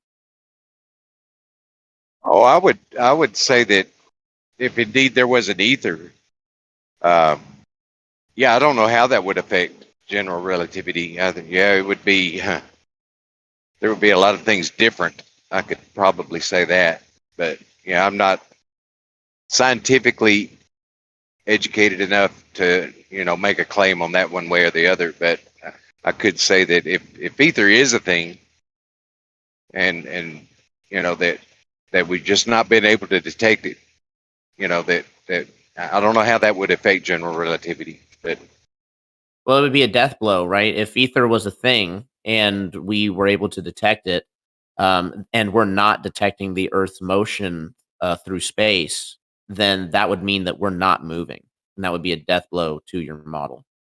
So again, so everything kind of points towards the motion, and so then that would lead us to say, well, what things could we do to detect the motion? Of course, there's a ring laser gyro, which Bob, everybody says thanks, Bob. And he did detect that 15 degree per hour. I have to hold rotation. you up for a second. Okay. Because the thing is that when you say, well, everything else points to the fact that we're moving, right? But that's not true, right? The fact is that the sky is moving and that different things in the sky move at different rates. The moon moves at a different rate than the sun moves at a different rate than the stars move at a different rate, and apparently this rate is changing through time. So why would we expect for it to be us? Why are we the thing rotating? Why would we expect that when everything in the sky is moving at different rates? Well, the moon's orbiting the Earth at 28 days. The Earth's orbiting the sun every 365 days. The sun's actually, I think it changes. I heard Geo talking about it today in relation to the background stars or the background luminaries, whatever you want to call them, that it changes like 1 degree per year. And I may get that wrong. I don't want to misrepresent. I just think that's what I understood it to be. It's 1 degree every 70 years. Is that it? 72. Yeah. 72 years. I've heard that. But not just that, right? We have to actually take all this into account. So we have the precession of the equinox, which is the North Pole moving 1 degree, or not the North Pole, sorry, the North Star moving 1 degree every 70 years. But then we also have the Chandler's wobble, which is an additional wobble that happens the same exact axis every 433 days. And then we also have a nutation caused from the moon's orbit around the Earth as well. So that's a third wobble. And then we also have a fourth wobble. This was discovered recently in 2021. Basically, because we removed so much groundwater, it is claimed that from the years of 1993 to 2010, we shifted 31.5 degrees. My friends, where in the sky have you seen the constellations shift 31.5 degrees? Wait. I had never heard that. That's a new one on me. Well, in any case, your burden is now to explain 4 different wobbles, some of which are happening on the exact same axis at the exact same time. How can you have 2 separate rates of precession essentially happening at the same time? Well, I mean, the moon orbiting the Earth causes. I mean, anytime you have a small body orbiting a larger body, the large body is reacting to that orbit, and you've heard of barycenter, like that. So that's like where the large body is actually wobbling or sort of orbiting a point in the center of that large body. Right, but again, the Chandler's wobble and the precession is on the same axis. How do you have, again, and maybe you could demonstrate this, how do you have 2 different rates of precession, 2 different wobbles happening at the same exact time, at the same place? How does that work? I can't answer that. I would answer that it doesn't, and that it's a paradox that's unexplainable, and that we have no burden in the flat Earth model to explain why things in the sky are moving at different rates, because we expect that. It's not all. I mean, hey, how can you just hand wave it off and say I expect that without having an explanation for it? Well, this is if you expect it, you've got a reason to expect it, right? With the precession, right? So absolutely, this is actually really basic, right? So imagine yourself on a ball. I know that Globies like to do this a lot. Imagine yourself as an ant on a basketball, right? If that basketball were to turn or shift in any way, would there be any point on that basketball besides maybe the rotation point, the axis point, that would be the same? Or would it all shift? I mean, the whole thing with any It would wobble or change, or it would be the whole thing.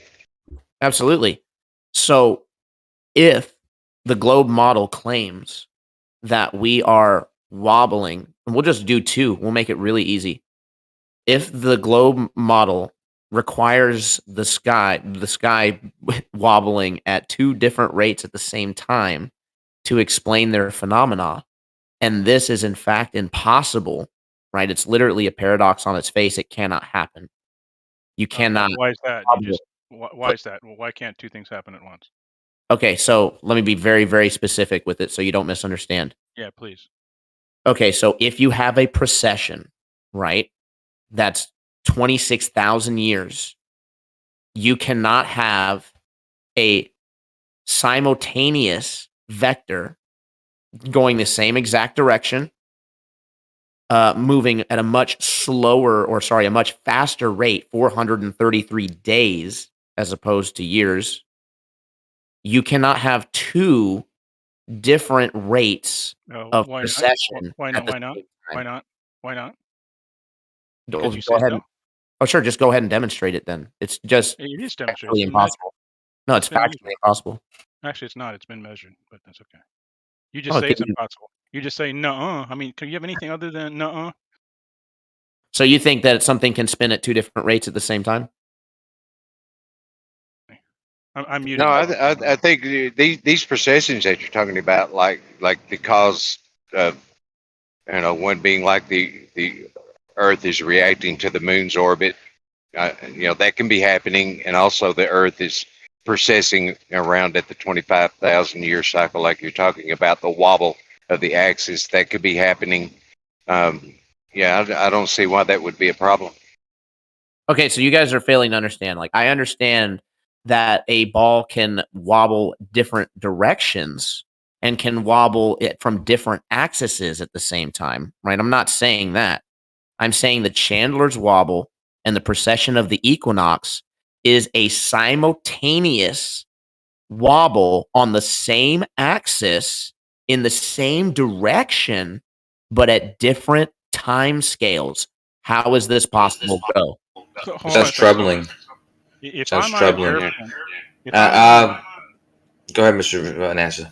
If I'm on an airplane and the airplane is going forward and I'm walking from the tail to the front, how come? So you're saying I can't do that because they're traveling in the same direction and we have two different rates, but we can't measure either one, or we can't measure the total? What's the problem? Okay, so here's the problem. If I spun a basketball around, well, I'm troubling Tribune. So if I stop you there because go ahead. Sorry, go ahead. I was just gonna say. I happen to know what the real issue is here, but I'll let you guys go. Oh my goodness. Okay, so just to make it super quick to understand my exact issue, right?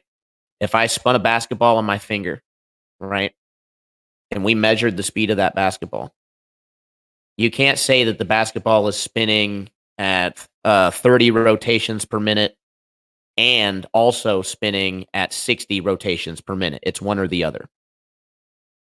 True that. Okay, so if you had a basketball and it had those lines on it, and at the top part where you fill it up with the air, that was where the pole is, and that pole is pointed towards the center of the ceiling.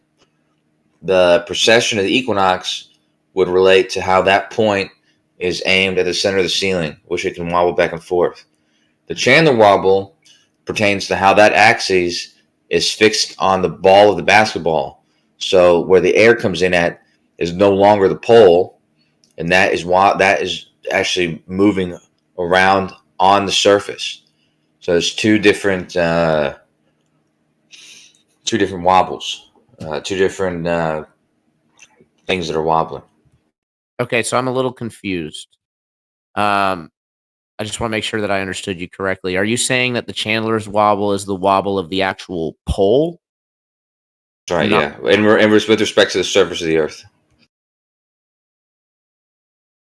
Interesting. Every depiction that I've seen of the Chandler's wobble shows it in space. So I'm not sure how you're getting that. Because the movement of the North Pole is something completely different. Like, that's not the Chandler's wobble. That's its own. Yeah, it's a magnetic North Pole. That's right. Right, that's its own complete phenomena, which the name of it's escaping me right now, but it's not the Chandler's wobble. Right, it's another wobble. It's even another wobble. Well, the reason why we know it's not that is because the Chandler's wobble is something that happens every 433 days. The shifting of the magnetic north is something that's happening continuously all the time. So the Chandler's Wobble is something that makes a complete circuit. We're not expecting the North Pole to make a complete circuit in 433 days. Absolutely not. That's definitely not the case. So where are you getting this information that the Chandler's Wobble has to do with the movement of the magnetic pole? Well, nope, it has nothing to do with the magnetic pole. Magnetic pole is a different pole.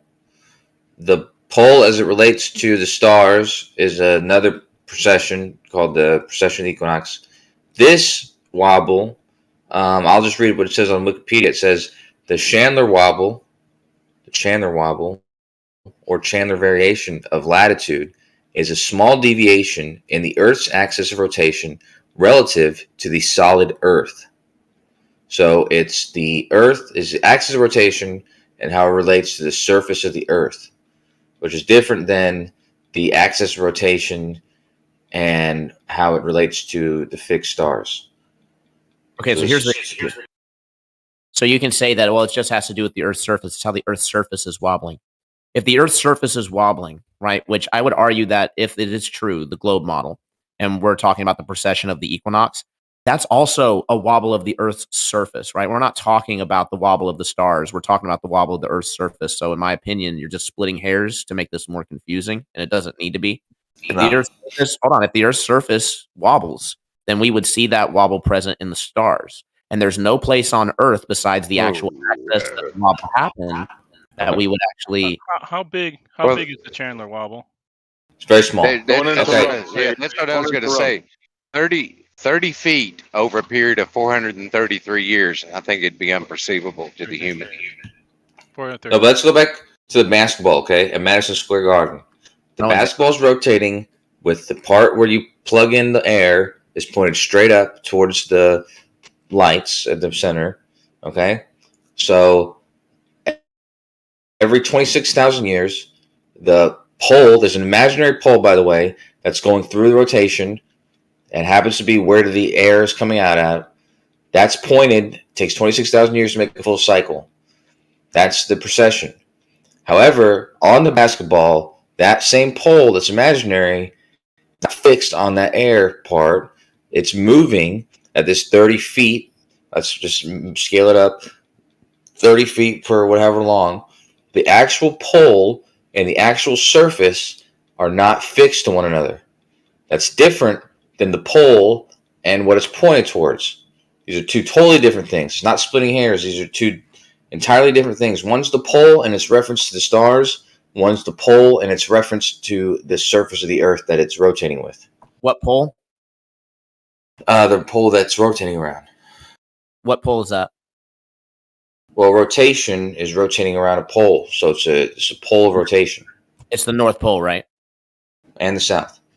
Which pole, though? Not the magnetic one, but the geographic? Not the magnetic pole, the geographic pole, which is the North and South. It's like the line that goes through the Earth. Right. Geographic North is changing, essentially, according to the Chandler Wobble, by 30 feet every 433 days, correct? North and South, though, as I said. It's not just a... I'm just going to look at the North for the moment. This pole is different than the magnetic pole, which is you can think of in like single poles. Here's the thing. When you're actually looking at a depiction of the Chandler's Wobble and you're looking at a depiction of the precession of the equinox, right? It actually literally does what you just said. Puts a pole through the middle of it, right? And then it shows a circle where that pole is, that to show that wobble, right? Here's the question that I asked earlier that still has not been addressed, right? You simply saying, well, one's the stars and one's the Earth's surface does not track for literally anybody, I don't think. Actually, it does. It tracks perfectly well. How does the surface move without your relation to the stars moving? And how would you measure that without measuring your relation to the stars? It's nonsensical. That's a very good question. Maybe you should read up on it because the answer is Have. very clear. You have? Then what's your problem? That's why I'm asking you guys. Well, because you guys are just being disingenuous. We're being disingenuous? Seems like it. If you've read this and don't have a clue, no, I won't go there. You seriously have read this? Please educate me. How does the surface? How do you measure the change? How do you measure the Chandler's Wobble? I don't know. You're Mr. Chandler. Why don't you tell me? Your position to the stars. All of these wobbles are done by taking measurements to the stars, right? That's how they're all done. So you simply saying that, well, one's in relation to the stars and one's not is absolutely ridiculous. They're all in relation to the stars. Thanks for. Okay, so 30 feet in 433 days. It's so. Yeah, it's a different rate than the other one. Exactly. How do you have them? See, that one is where, again, like Kush was trying to say, that's where it's pointing. Over 433 days, we notice that point varies by 30 feet. But the whole point is actually going to vary completely different by 26,000 in 26,000 years. The precession of the equinox, that's that point. Hold on. That point. Is that more or less than 30 days? It's a lot more. It's a lot more movement, and it's a lot further. You're making a circle. Here's the thing. You're making a circle in 433 days, but you're also claiming that you're making a circle in 26,000 years. How do you have them at the same time? Oh, I see. Now, again, if I'm on an airplane and I'm flying in an airplane and I'm walking forward from the back to the front, are those two separate motions, or are they the same motion? I'm sorry, I was reading the chat. Go ahead. I'm on an airplane. I'm flying at 600 miles an hour, and I'm walking from the back to the front. Are those two motions, or are they the same motion? I mean, depends on which way you're walking, I suppose. I'm walking from the back to the front. Actually, technically, it would be a net vector, so it would only be one direction ultimately. Exactly. Thank you. But they're two separate motions. I can analyze them separately, can't I? I can analyze the speed over the Earth with the airplane. I can analyze the fact that I'm walking from the bathrooms in the back to my seat, which is forward. Sure. So, what does the different thing that we're doing to measure the difference in the Chandler wobble and the precession of the equinox? Because I'm sure you understand that my problem is that you're saying that there's two different equinoxes of different sizes and different speeds. No. This is a 30 feet deviation over a course of over. No, not at all. It's a 30 feet. Yeah, that's a deviation. Correct. It's different. It's a different size than the precession of the equinox, right? It's a smaller loop. Yeah, slightly smaller loop. Actually, it's not, but they don't actually not sure what causes the Chandler's wobble. It appears that the crust is slipping relative to the solid. It appears that the Earth is not completely solid all the way up. Yeah, the other explanation has something to do with the tides. We're not quite sure. That's interesting. I mean, he discovered in 1891. We needed to get some precision instruments to measure 30 feet over a course of over a year. Yeah, but then we also have the 31.5 feet one that I mentioned earlier as well. So you guys have 4 different wobbles. You really haven't explained why you can have the 2 circles on top of each other at 2 different speeds. Why not? Again, can we? I'm using my walking forward in the airplane thing, and we can measure these separately. And it doesn't. It's not congruent. I don't see how it it's congruent. is. It's totally congruent. It's the same motion in the same direction. You seem to have a problem. So just trying to progress and think about this. I mean, I'm listening and thinking, and this Chandler wobble is something new to me. And I've kind of, since Kosho described it, I've kind of got a picture of what's happening. And could it have something to do with the the liquid outer core of the Earth? And well, we're begging the question. No, it's not begging the question. It's actually one of the explanations for it. Okay, well, I mean, that makes sense to me. I mean, I'm not worried about begging any questions. I'm just kind of contemplating on what, how this could happen on Earth, And that's one thing I thought of, that liquid core and the uneven distribution of the Earth's crust being, greater in some parts than others, that this might be something that I would expect to happen on a rotating body.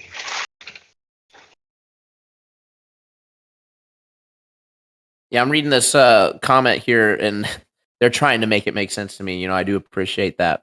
But I'm definitely not getting it, right? Because you got the wobble, and then you have the precession.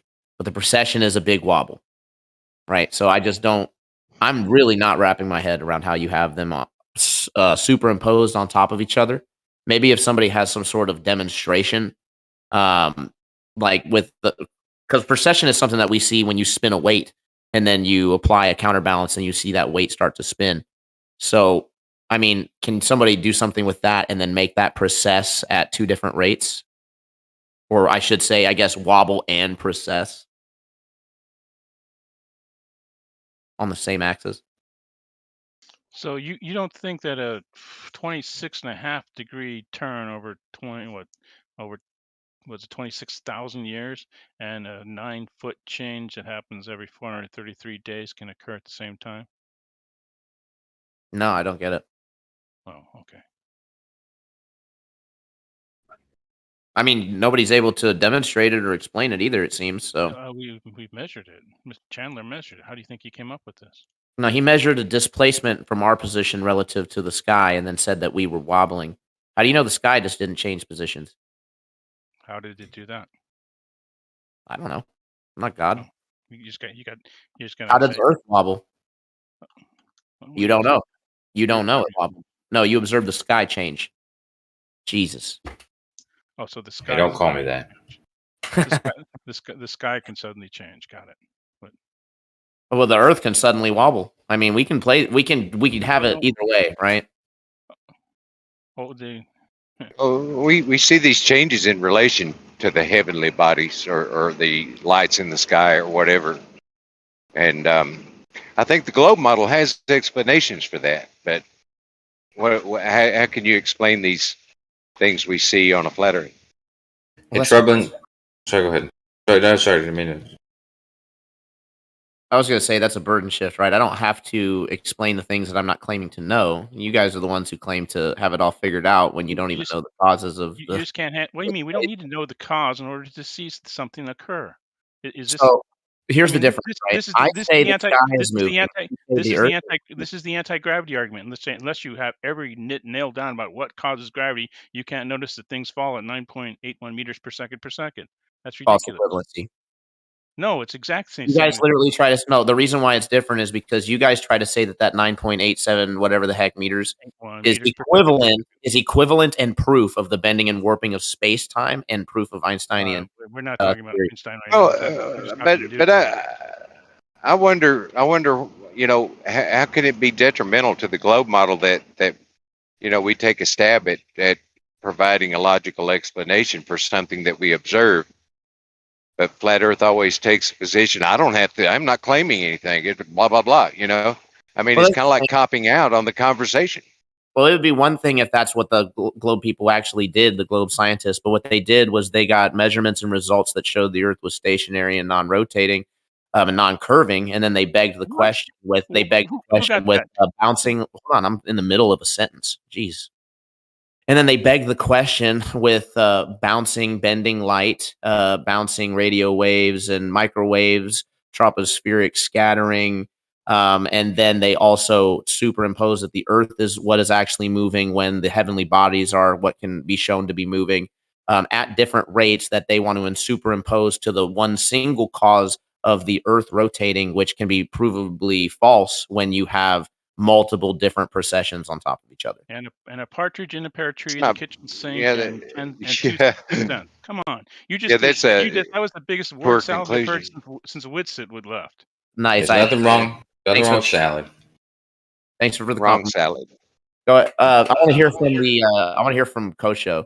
Well, I was going to say I made something for Tribune because and I realized that my picture is actually probably not that great, but if you focus on the quarter and where the arrow's going through, in the first picture, it's going through the E in Liberty. So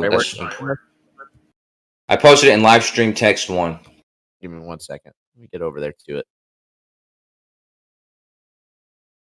It's meant to clear it up, but I don't imagine because I didn't do that great of a job. But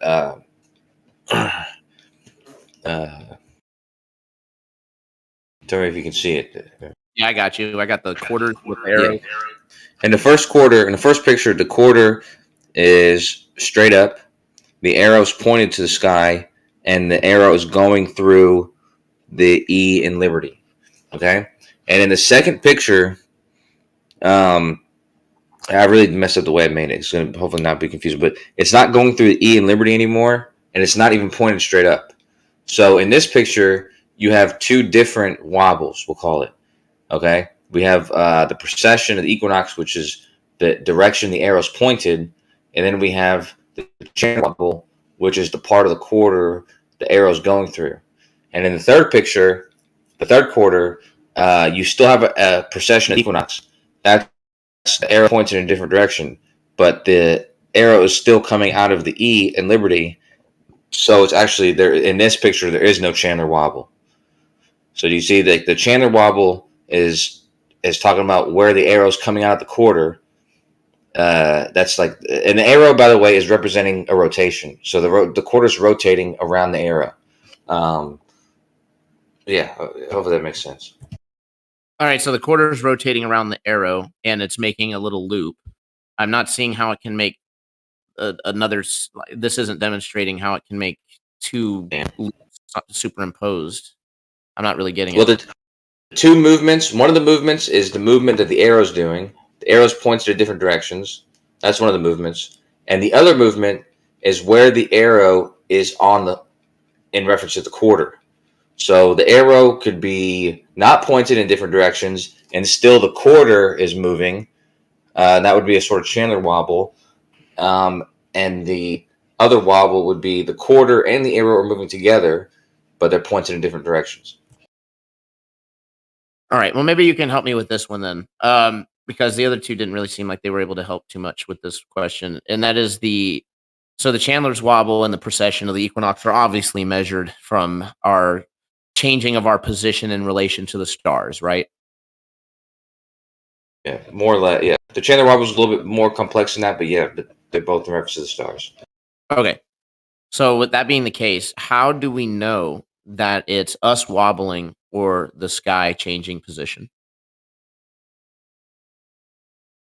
I think they would compare the rotation with what the celestial sphere is doing, like the almanac, the sailor's almanac, or the nautical almanac. This is kind of doing one rotation in the sky, and so if we're adjusting compared to that entire celestial sphere, different than expected, I think that's what they measure with the Chandler wobble. Although, hold on, now that I say that, I do remember last time I was asked this question, I think it had more to do with actually the what's it called? Grace satellites. There's these gravity satellites that they had go around the whole Earth. You might not believe that, but they were measuring the local gravity, and it was this that was used to pick up the Chandler wobble, I believe.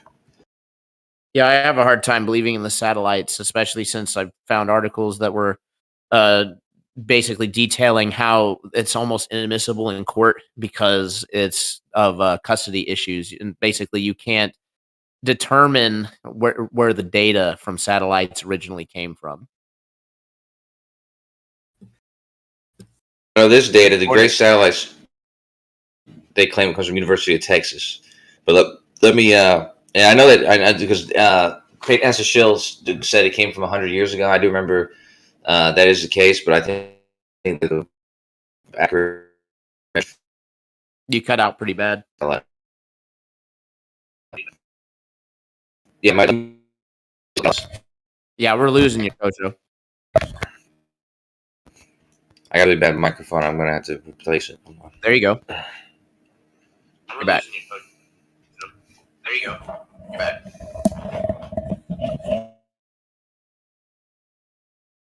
Oh, yeah. I guess he does have to replace his microphone. I think he's using Jeremy's phone.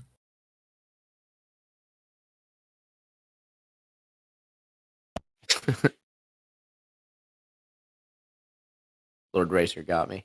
You got me, Lord. I haven't heard that one before. Super funny. Huge shout out to all you legends over in the YouTube and Rockfin, kicking it, making the show something cool. What's your channel, buddy? Troubling Tribune over on Rockfin and YouTube and on TikTok. Go check it out. Oh, I've heard of you. Yes, sir. You're a flat earther? I'm sorry I was late to the party. Yep. Yes, sir. Yeah, I think I have heard of you. Yeah. Awesome, man. My reputation precedes me. Well, your name was sounded familiar. Sometimes I don't know if I come across somebody or who it is, but Yeah, I do remember troubling to. I forgot who brought you up, but yeah, big on the social. Yeah, this is the platforms. channel. This is the channel that. No, we did that on the political Discord. We did a Fight the Globe. And it was pretty fun. Where we just do like a big Discord smackdown. Me, Shane, Alan, and a few other people. That's what's up. I apologize to your audience. My demonstrations were probably subpar, but Yeah, I still buy it. They didn't buy it for a second. I figured. Honestly, when I knew when I was making the pictures, like it's almost like I could have made it less confusing, and I didn't go with that option. I'm just gonna keep ignoring and hand waving until someone shows me something. What kind of something are you looking for? Well, for starters, Here comes Jesse Penland. That's super funny. For starters, I mean, I still, I mean, we're just going in circles. I really shouldn't beat it down anymore. I was stuck on the Chandler's Wobble and the procession, but I think we're just gonna have to agree to disagree on that one for now. Maybe if I look at another representation or something or another Google give me, I'll be able to figure it out. But I'm just not getting how there can be two separate processions on the same axis at different times, like different speeds at different rates. The way I see it is that you spin a basketball on your finger, it's only going one rate. You can't say that it's going two different rates when it's only spinning one rate. You see the diagram that Tim posted at 29 minutes past the hour? The quarters, yeah. Yeah. You don't understand that? The fact that it can, as it's spinning at the precession, that big arc, it's also making another smaller precession around the orbit. Talking about the pendulum? Is that what the quarters showed? At 29 past the hour. I was trying to find something like that was in video, since you guys like videos. Yeah, I need a video. You're gonna have to dumb it down for me. Yeah, I know. Yeah, that's a great point, Boo Ranch. Everybody's telling me that I need to sell my own brand of tea to help with the patience that it comes to do these types of discourses. But I actually enjoy it. I mean, even with people who disagree, I actually think that it's actually not enjoyable at all if I just have an echo chamber. So thank you guys for engaging. Likewise. It was pretty silent when I came in here, so I'd like to believe that I brought some life for a little bit.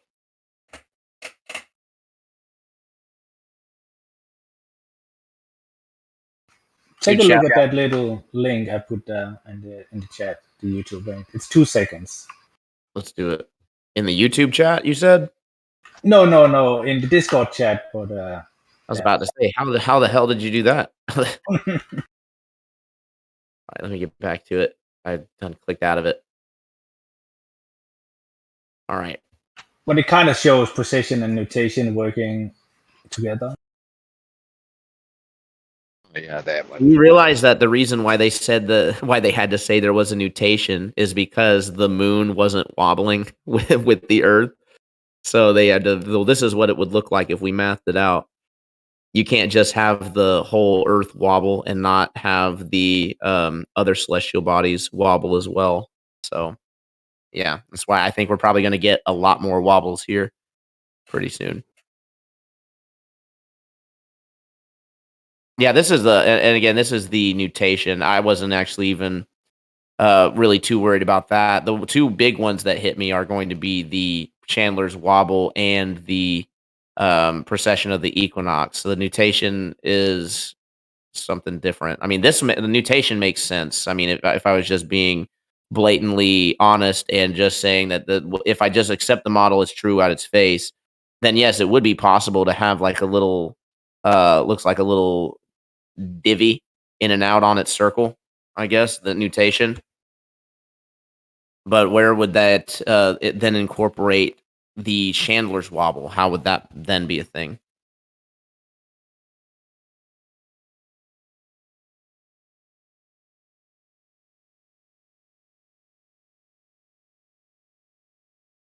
Anybody? Yeah, I'm gonna try one more time with this picture. Give me a minute. I'm gonna click. I've never heard of this Chandler Wobble. Whoops, I didn't click the link. Need to be too big. Oh, I just found I was reading on Wikipedia. It says it's a change that amounts to about 9 meters. Yeah, Yes. 20, 30 feet. This is your typical flat Earth. We have found a small imperfection, and therefore the fact that we have this small 30 feet per 14 months rotation, that disproves everything about what we know about the Earth. Everything. Pack it up. I think he said the sky should wobble too. But I mean, if it's 9 meters, you divide 69 miles by 9 meters, that's a fraction of a degree that you're going to see changing. So I don't think you're seeing that. Sounds too minuscule to be noticeable. That's Too what I minuscule to thought. be noticeable by anyone except astronomers who are trying to nail stuff down and, oh, wait a minute. Oh, GPS. We have to account for it in GPS too. So, again, unless I'm just, and you probably would, this guy's just stupid. So we got the precession, right? We got this little wobble in the circle, right? Which would be a nutation. And I think I've seen a top do that before, right? Maybe that makes a little bit of sense. So add the third and fourth wobble in now. Wait, what were the wobbles? The gender one, the precession of the equinox, and the axis one? Are those the three ones you're talking about? Yeah, you got wobble, you got the mutation, and then you also have they don't even have a name for this other one. It was 31 and a half over 31 and a half degrees of change over from 1993 to 2010. Degrees and what? That reference. Let me go ahead and send it to you. Okay, so what about those wobbles? For example, like if you add in the Chandler bubble to this diagram thing here, it's only 20 feet in its entire quote unquote orbit. So you could look at it like it's just a vibration added to precession and nutation. So if you just like zigzag the entire line in the precession and nutation line, you got it.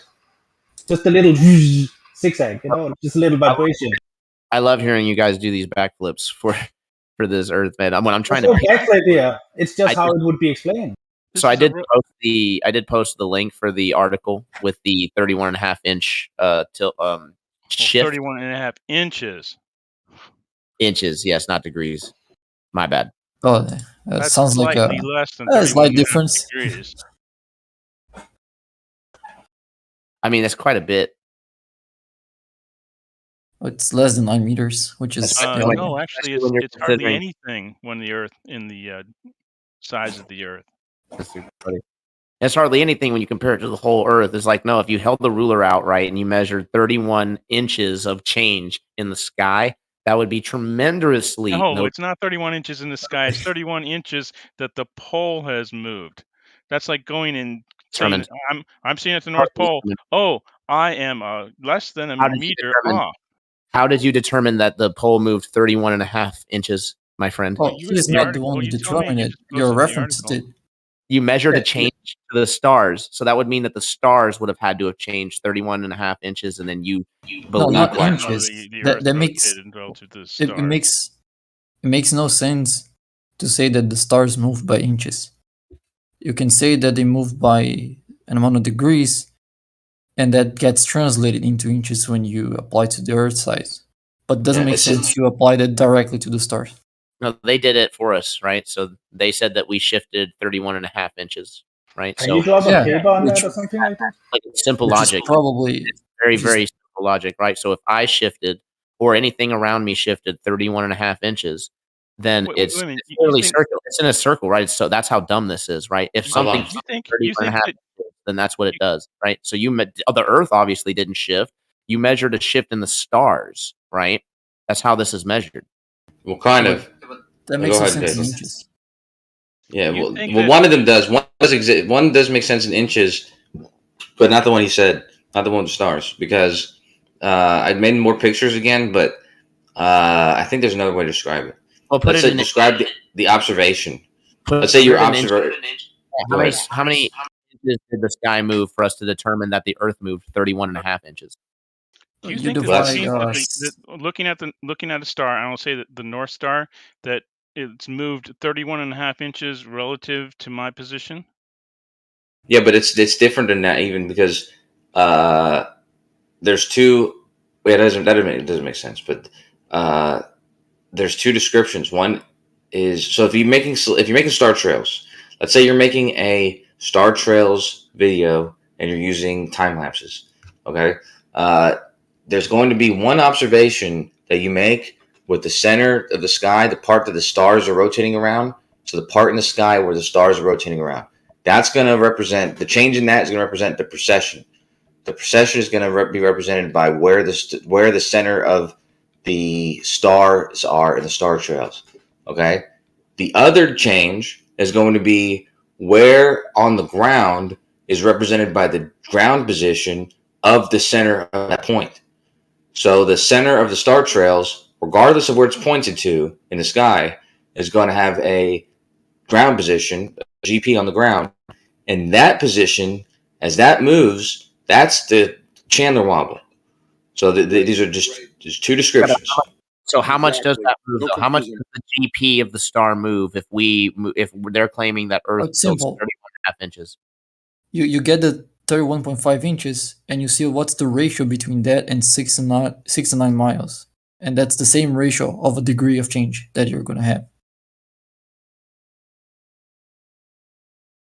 I'm sorry, slow that down for me. Okay, so you see how many 31.5 inches fit inside 69 miles, and then you divide then 1 degree by that amount. That tells you how much it changes. Why would we do that? Because like that's the amount of deviation off of 1 degree. 31 inches is to 60 nautical miles. That's that precession that you're going to be measuring. Okay, so I get that part. You move 69 miles, you move 70 miles, and the No. stars shift 1 degree, right? I definitely understand that. So No, the there's- rate of curvature is going to be 31 inches off that center point. That's how much it No, moves the around. rate of curvature was implied by the drop of stars. So You're not going to go 69 miles. I don't know where you got that So from. I'm calculating that as The ratio of the 7.2. curvature being 60 nautical miles per degree away from the center point. That'd be like a radius. So I'm The calculating distance that from the as axis. I'm calculating that angle change is 7.2 times 10 to the minus 6. In other words, 6 zeros, then 7.2. That's how much angle change you'll see from the Less than a- 31-inch move of the pole. Yeah, less than a millionth of a degree. Right. Jesus, it's almost like nothing even happened. So Yeah, here's it's like nothing very happened. Exactly. Thank you. yeah, but it's just like why even claim it, right? Because it can be measured. So if it's true, it's true. It doesn't matter if it's small. So again, I'll take it back full circle, right? The way that you measured it is by measuring the displacement of the stars, right? So how do you know, right? How do you prove? How do you verify, isolate that it is the Earth tilting and wobbling and not the sky actually moving in those degrees, regardless of how slight or great they may be? It So I would, was because it would describing. make no sense for all the stars to shift in unison the same amount. At least not in our understanding of the universe. That would make no sense. Not possible. There's a celestial shelf, right? It wouldn't work. That's what the navigators say. Of course, if we're starting with no understanding on the shape of the Earth and what the sky is, then yeah, we wouldn't be able to reach that conclusion. That conclusion is only reached within the understanding that the Earth is. That's okay. So here's my always other found issue, in- right? Just so you guys understand why there's so many flat earthers, right? It's like when it gets down to it, when we're actually scrutinizing the globe Earth claims, right? It almost always goes back to, well, we know that this is because of all the other evidence, right? But then when we actually go to that evidence on a case by case basis, it doesn't hold up, and you actually have to rely on the all the other preponderance of evidence to then say it is a globe. But literally, every single individual piece that has been addressed has had major flaws with it. No, that's not true. Like what? I mean, you guys literally had to adjust how many times? The distance to the sun, the distance to the stars. Only because they're more accurate. Only because they're more accurate measurements. Well, that's the thing. You could always just say that, oh, we just got more accurate, right? We I could did. just change the story and say it's Yeah, more but accurate. we can't change we can't change to contradict your values. Well, let's just start by proving it, right? Like, so start from first principles. You say that we know it's a globe. How do we know? What's the first step? Because every time you move from looking at celestial objects, you have a 69 mile for one degree of angle to that object in the sky. That can only happen if the surface is round, and you can't have a dome with little lights in there because that doesn't work either.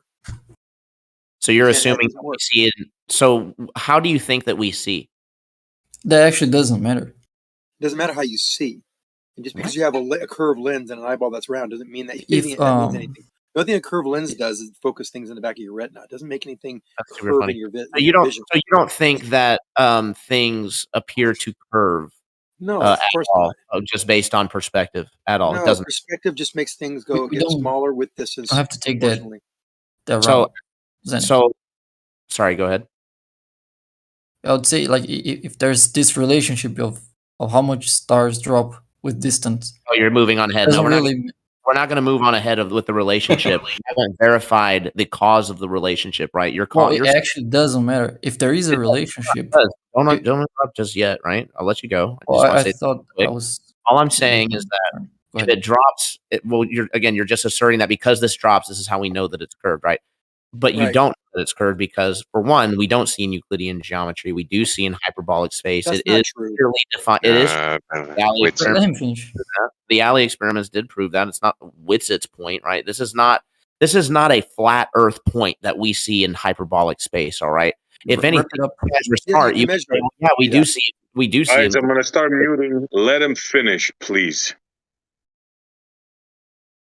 So anyway, long story short, how do you ascertain, what experiment can we do to verify that the drop of the stars is caused due to the curvature of the Earth and not due to an optical effect when we do things in the distance drop? Right. So if you know the relationship, it doesn't matter the cause because you already can gain information from the relationship. If you know that stars drop by 1 degree per 69 miles, you can tell distance between points if you can measure the drop between a celestial body that you observe from one of those points and that same celestial body being overhead the other point. So you can get distance measurements if that relationship exists regardless on what's the nature of this relationship. The point is not that the relationship tells its nature, but regardless on the nature, the relationship itself give you enough information to tell what the shape of the Earth is, which is the distance between points. Did you get that? I did get it, but I disagree. You shouldn't disagree because we also do things on mathematically wrong. the star. We also do things looking not at the star. Yes? Zanuck, let him respond. Yeah, well, why would you disagree with that? So I disagree that because basically, long-windedly, you were saying that we have this relationship of the stars dropping by 1 degree, and that is enough for us to indicate when we draw lines between the points that we're on a spherical surface. Now, first off, before we move any further, did I get that part right or wrong? Well, if I got you right, then you got it wrong. But maybe I got it wrong because you got it right. So the point is, it's not just the relationship itself. Like if I tell you there's a relationship of 6 nautical miles per degree, that alone doesn't tell you anything. But if you then get some data, like there's a star overhead to you, and from my location, I tell how high it is above the horizon to me, and we can do that for many different stars and different points on the surface of the Earth. We cross all that data. If that relationship holds, then we can tell what's the shape of the surface between those points. You can tell if they're all on the same plane or if they're not in the same plane. That can be determined based on the distances between those points. So the points that you're talking about points between celestial objects or points here on the ground? Points on Earth. Points on the ground. On the ground. Okay. You go 69 miles and you see there's a 1 degree change in that celestial object. Yeah. And it happens. Okay, that doesn't really prove anything. And you do it again. Hold on. And you do it again and again, and you keep on doing this. And every time you go 69 miles, you see a 1 degree difference, regardless of where it is in the sky. What about refraction? So it's not going to. It has nothing to do with visual space or azimuthal visions or grids of vision. It doesn't mean that. It means nothing at all. And if you don't like that, just look at mountains that you know have known heights in distances and see how they line up with respect to each other. That's the easiest way, by the way. Right. Yeah, So you're going we know that. I'm sorry. Yeah, we know the relationship is not very accurate if you're sighting celestial bodies too close to the horizon, where we can see that refraction is less consistent. So you have the refraction close to the horizon much less predictable than refraction far from the horizon, where this relationship holds the best. So where we have less refraction is where this relationship works the best.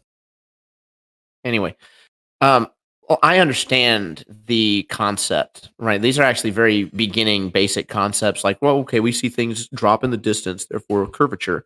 We see things in the sky drop at a certain rate to our movement, therefore curvature, right? The thing is that none of what you guys are telling me takes into account any of the true assumptions of how we see, which is, again, that we are not seeing in Euclidean space. This whole orthographic view that we're looking here, Muppet vision, as Nathan Oakley likes to refer to, is not an accurate representation of how we see things in reality. You have to do it like this because it completely takes out of the picture perspective, completely takes it out. And no, it doesn't. You completely. No, it doesn't. And you Not at guys, all. I have to disagree with that. hold on, I'm literally still talking. And you guys literally just hand waved away the hyperbolic vision, even though there is scientific papers that cite it, including the Alley experiment, which does say that we do have spherical access and in excess, depending on the relative position of objects to the observer. Right, it has nothing to do with actual physical curvature. It's the way they're perceived. It's not really what you're measuring. Can I respond to that? Because I read most of those articles. I spent at least 6 hours reading them, and none of the things you find in those articles would change in anything in what we're arguing here. First of all, the ones that say we have spherical axis, those are angles that are secondary. They're not angles that you're seeing yourself. They're angles you're estimating in a different point, like in something else that you're seeing. What's the name of those angles, Jesse? Remember that? Oh, what's that? Remember there are two types of angles: the ones that you have in your point of view, and there are angles you have in a third. Egocentric and exocentric. Exactly. So those are exocentric angles, nothing to do with the ones we're talking about, and those are specifically azimuths. So it's just a description of how inaccurate our estimations of exocentric angles are in azimuths when we need depth perception to estimate them. Nothing to do with elevation angles that we can measure directly. So you don't think that the visual effect that you see, the curved visual space side to side, also applies linear up and down? Is that what you're saying? Visual space doesn't exist when you're talking about measurements. That is ridiculous. We can measure these things, Trebly. We can measure these things very accurately and validate. Hold on, whoever's breathing in their mic, right, needs to chill. Please don't do claims like, well, we just measure it, right? If you claim that you have a measurement, right, then present the measurement and show how it is that you measured it, right? Don't just claim we have measurements. That wasn't the sentence. I said that wasn't you. That was the other guy who had interrupted. I said that. Zach said that. You can measure it. It's very easy to measure. It doesn't comport. It comports with all geometric and trigonometric laws and rules. There's no deviation at all. Well, it was reverse engineered, so I mean. And no, there is deviation all the time. That's why there's refraction. That's why we see too far all the time. Talking about things. I mean, there's also different elevations and problems with the not problems, but what's the word that I'm looking for? Imperfections in the geodetic model itself in the land. So for you to just say that it works perfectly every time, everywhere, is just wrong on its face. There's all kinds of adjustments that you have to make. Guys, sorry. I was gonna say let's allow Bacon, because I think Bacon was sort of making a point, or he meant something. Jesus kosher. That's okay. Don't call me Jesus kosher, dude. No, but he meant something by. Sorry, go ahead. I said I'd like to address it after Bacon's done. Gosh. Yeah, the excess is all those visual space. I mean, we have. When you're seeing something, you have the image that is being formed in your retina. You have the image that is formed inside of your brain, which is processed from what's being projected into your retina. Visual space happens after you have the image being processed. That's where visual space comes into play. It's not in the acquirement of the image, is how you interpret the image inside of your brain. When we're talking about angle measurements, that's before that. Visual space doesn't come into play when you talk about measurements of azimuths or elevation. It has no effect on that. It's something that comes later when you're interpreting images inside of your head. Doesn't affect anything related to the measurements themselves. I really want to address this. So here's the thing, right? There is no way that you could tell me that the effect of things dropping in the distance to the horizon, right, is something that only happens in my brain. It's something that happens for all observers who watch something go away from them, right? And it's not just going down, right? That's actually very, childish to say, but basically things have a vanishing point. I said the opposite. So yeah, he didn't say that at all. I said the exact opposite. The dropping, the things dropping with distance isn't something that happens in your brain because that's not related to visual space. What happens inside your brain is visual space, but how much something is dropping with distance comes before visual space, comes before you have to interpret the image.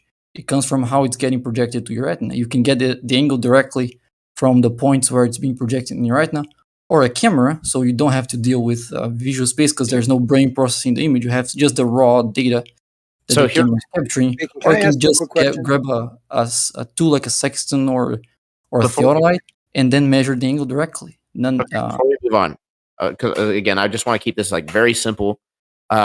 Especially for the people who may be listening, because you are saying a lot of stuff and it's a lot to unpack sometimes.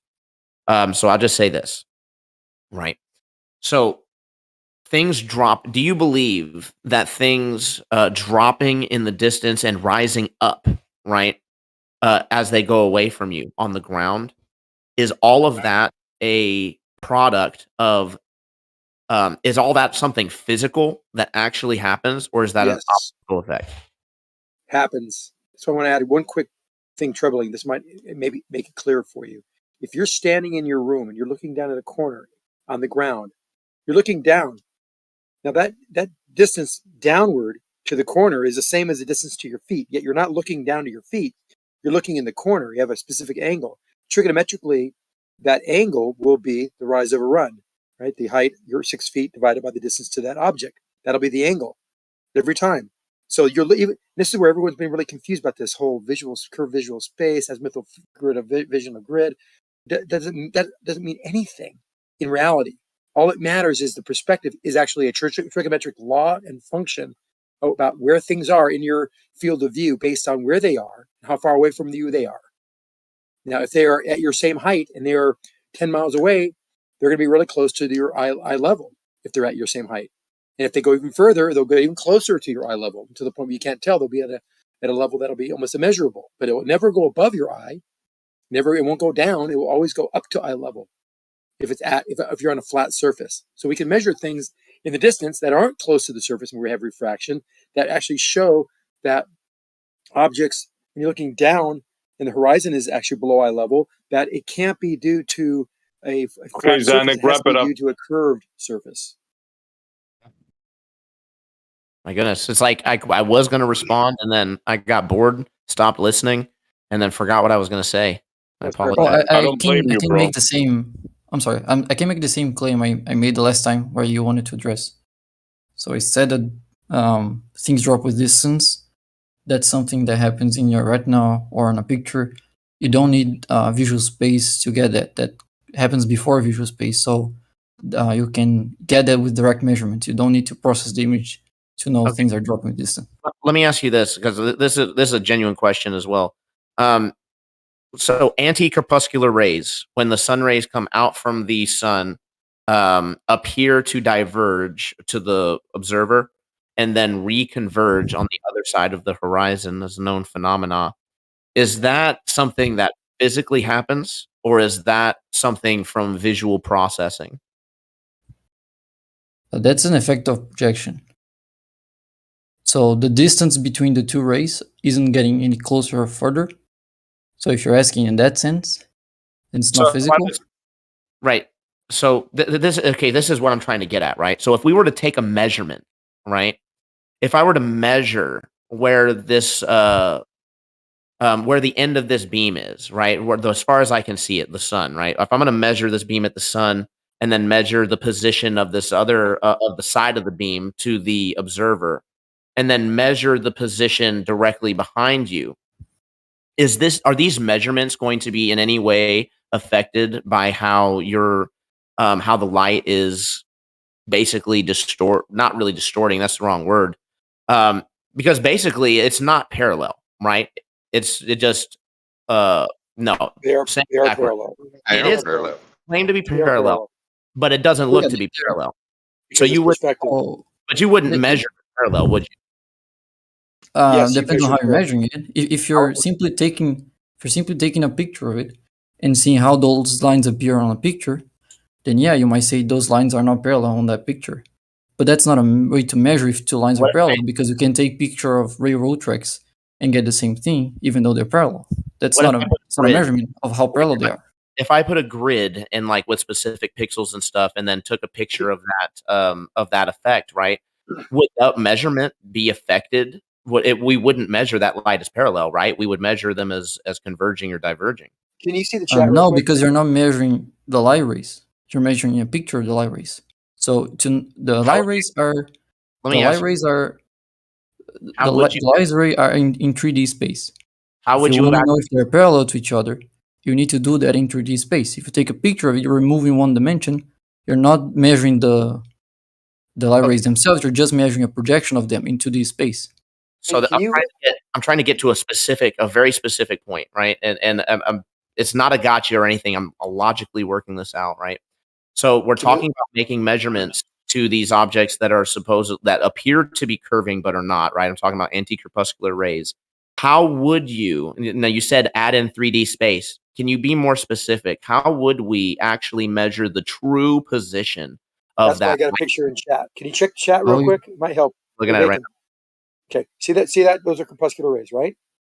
Yep. Now, if you were on a boat on either of those two lit up areas on the water, you're on a little sailboat, two people. I'm in one. I'm in the center. I'm the brighter one. And you're in the dimmer one to the left side of the picture. If you were on walkie-talkies and Bacon was sitting here taking the picture, and we're all on walkie-talkies, and Bacon said, "Please point to the sun." Do you think you'd be pointing over to the right to point to the sun, and I'd be pointing straight up?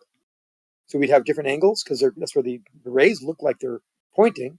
Or would you both be pointing straight up? It's a simple question. And this might answer the questions altogether. If you get this right, you'll understand. I mean, obviously, from the way the beams are looking, I'd say one guy would be pointing over a bit. They're not at all. They both would be pointing the exact same direction in parallel.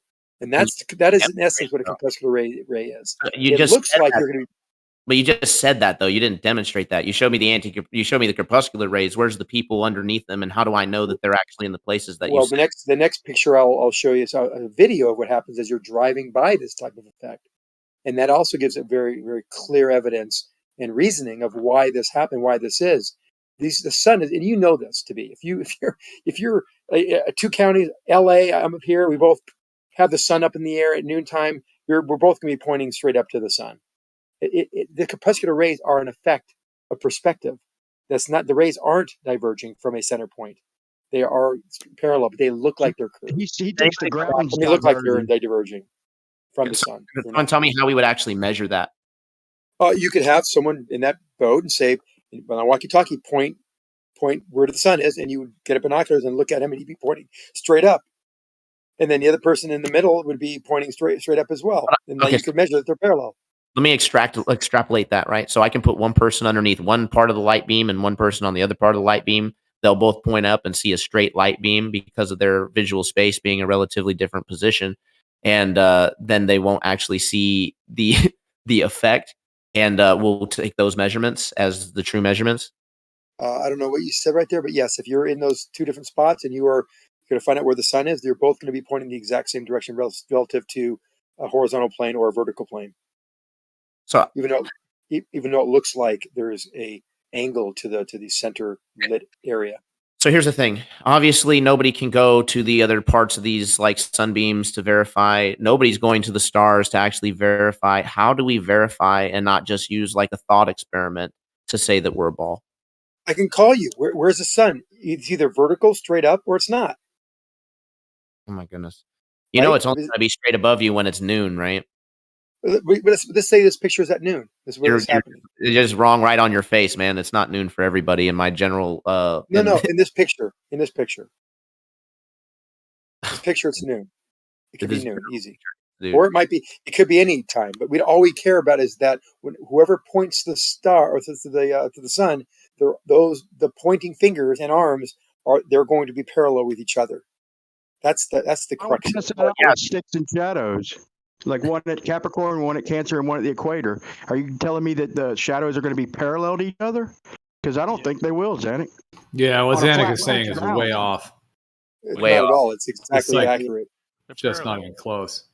Gio, if you're on that lake and you're on a boat in those two lit areas and you point to the sun, you think one arm's going to be pointed at an angle to the sun and one's going to be pointing straight up? Yeah, compared to the person taking the photo, absolutely. That's why the sun. That's why the quote unquote rays of the sun. I mean, they're not really rays, but that's why the direction of the light is projecting radially from the source. Well, that's incorrect, because if you went there and you were seeing the sun, that means you would be it'd be in vision, in sight of you, and person right under that big bright spot will also see the sun right above him. It looks like you will have an angle. You can intuitively think that's what's going to happen, but in actuality, this is due to perspective, and you both will have to point to the sun straight up. Your arms will be parallel, and this is a little smaller scale experiment that you can easily test. We went way far away from the point that I was trying to make, which is how do you determine the difference between something that has shifted from an optical effect and something that has literally shifted due to its actual position changing when you're dealing with something that's very far away that can drop literally because of perspective, right? How do I know the drop in the stars, that's 1 degree every 69 miles, is a curvature issue and not a perspective issue? How do I isolate? Because it gives you distances that don't fit on a plane. Correct. Like what? Like say you have 4 points and you measure then all the inner distances between those 4 points using the 6 nautical miles per degree relationship. How far do these points need to be? Oh, depends on your margin of error. Depends on your error bar. I've been told before that you need to have points that are like continents away. Is that true, or can I do it like super duper local? To do super duper local, you need a very small error bar. I don't think you're going to have an easier time doing that. It might be possible depending on what instruments you have. But How does making a square? Because I can make I can draw a square in my front yard right now, and I can guarantee you that doesn't prove I'm on a ball. So how does making a square between 4 different locations prove we're on a ball? You can't draw a square because on a ball. If those 4 points are on a sphere, the diagonals compared to the sides are now going to be 1.14 and whatever is the rest of the square root of 2. But even according to your geometry, right, that's at a certain scale, it's not going to matter. I'm going to be like, because I can go out to my front yard and draw a square. How big does the square have to be for me to start noticing this spherical excess, as they say? Yeah, the start noticing is the key point in your question. That really depends on what kind of tools you're using. If you have very, very accurate tools, you might do in the same city. But if you're using just like a sextant or you might need to have people in different continents. And if you're using a theodolite, maybe having people in the same country might be enough. So, again, even in the same country, right, we're relying on everything being accurate to the lat long system, which is something Not that's really. all presupposed. Not really. Those what I'm describing to you, you don't need that because you can go to a point where there's a celestial body right overhead. So everyone that is taking a sight to that celestial body know they're taking a sight to something that is directly above you. So we can use the relationship to get the distance between those points without having to know anything about any other coordinates. Actually, you can do all this that I'm telling you without any coordinate. You don't need any coordinate for that. Only the angles you're measuring. You just need to have someone below the celestial body to confirm that that's Again, where the celestial bodies again, overhead. we just completely avoided the question of, okay, the drop, 69 miles of the star. How do you know it's not due to literal it dropping, due to you moving away to perspective? Because that would happen on a flat plane, would it not? Or are you one of those people that subscribes to there wouldn't be a horizon if the Earth was flat? Oh yeah, things would still drop with distance on whatever Earth. Would you say that if Earth was flat, right? Let's just say that you agree with me. If Earth was flat, would we have a hemisphere of vision around us? We obviously wouldn't be able to see forever, right? Well, vision is passive, so I don't see how you can put you can only put a limit in the sense that of being able to resolve things because they're too small, or there's too much noise in the way, so it gets hard to see. But you can only limit vision in that sense because it's like a passive action. Like your eyes don't send anything; they just receive stuff. So if it's coming from very far, if it's coming from very close, if it reaches your eye and strong enough, you're going to see it. And that's what I'm trying to say. So obviously, the light doesn't travel forever. There's attenuation. There's fog. There's Sure, yeah, definitely. spreads out, inverse square law of light. But then there's also the visual perspective of things literally dropping to the horizon as they get further away from you as well. So these are things that are happening at the same time. None of this has been shown to me in any of the globe math whatsoever. Where this is taken into account. Well, why not? Like the linear relationship is something you can derive. Well, not fog and not attenuation. All that would make light weaker. It So wouldn't change light direction. how much of the 69 degrees is drop? How much of the drop of the star is due to perspective, and how much is due to curvature? Oh, you can separate both. The perspective of a curved surface is what gives you a linear relationship. So it's not that one is some percentage and the other is another percentage. It's I would like argue all that the same thing. I would argue that we'd still have a linear relationship on a flat surface. I mean, I don't see why we wouldn't. Well, you can easily test that in your room. So Just if we have a limited sphere of vision, right? And let's beg the question for the flat Earth for a second, right? We do it for the globe all the time. We'll do it for the flat Earth. If the Earth was a globe, right, and we see in a limited sphere around us due to all these different factors, right? And then people looked at the way that we see, and saw things curving, and then assumed that that was due to the Earth curving, right?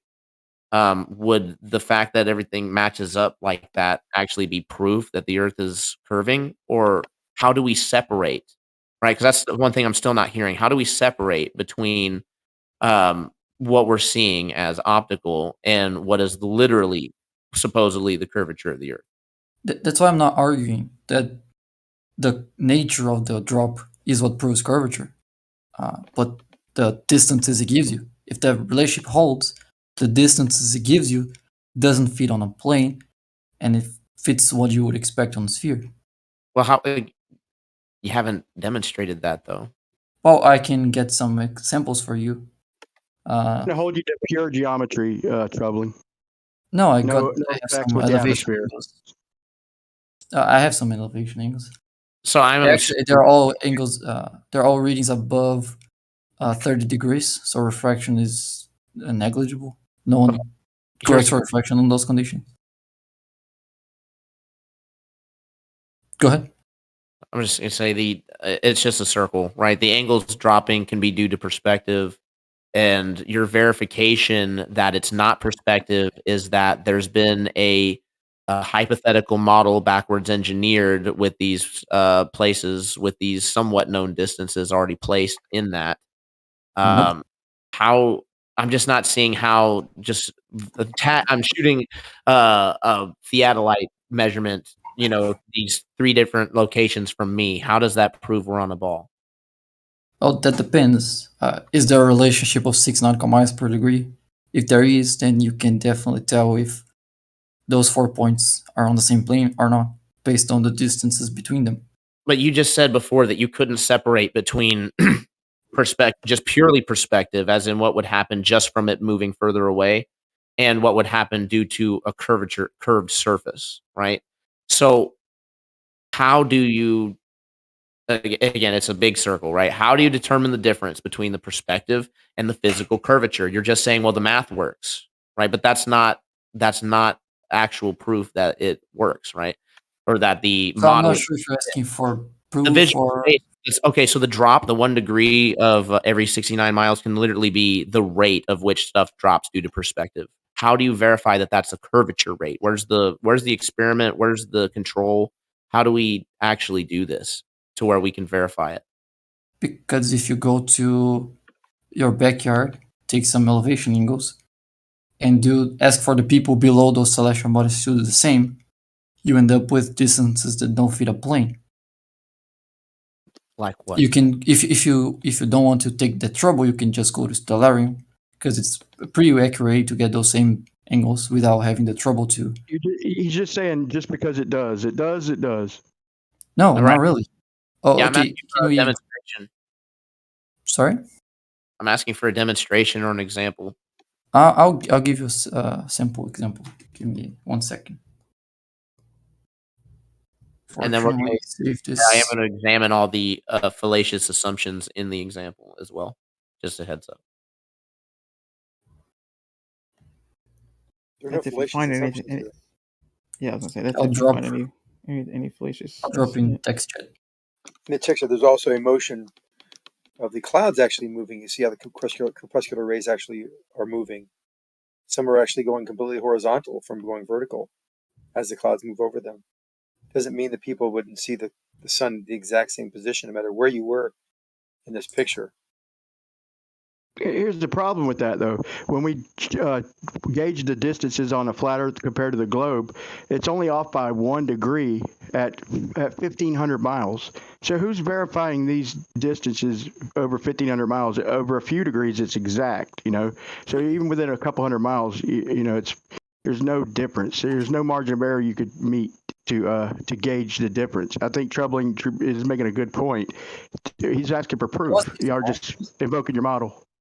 It wasn't challenging the relationship. If there was a globe, doesn't things when they move far away, like over the horizon, don't they disappear from the bottom first, and so part of it is obscured?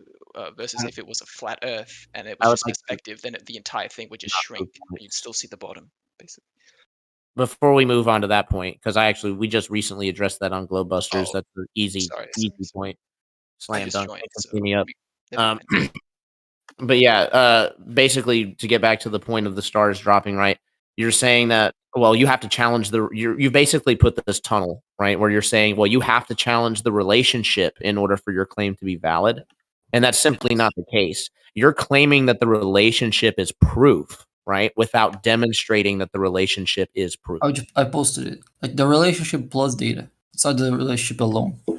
Is if you gather the relationship, gather some data, combine those, you get distances that definitely don't fit a plane.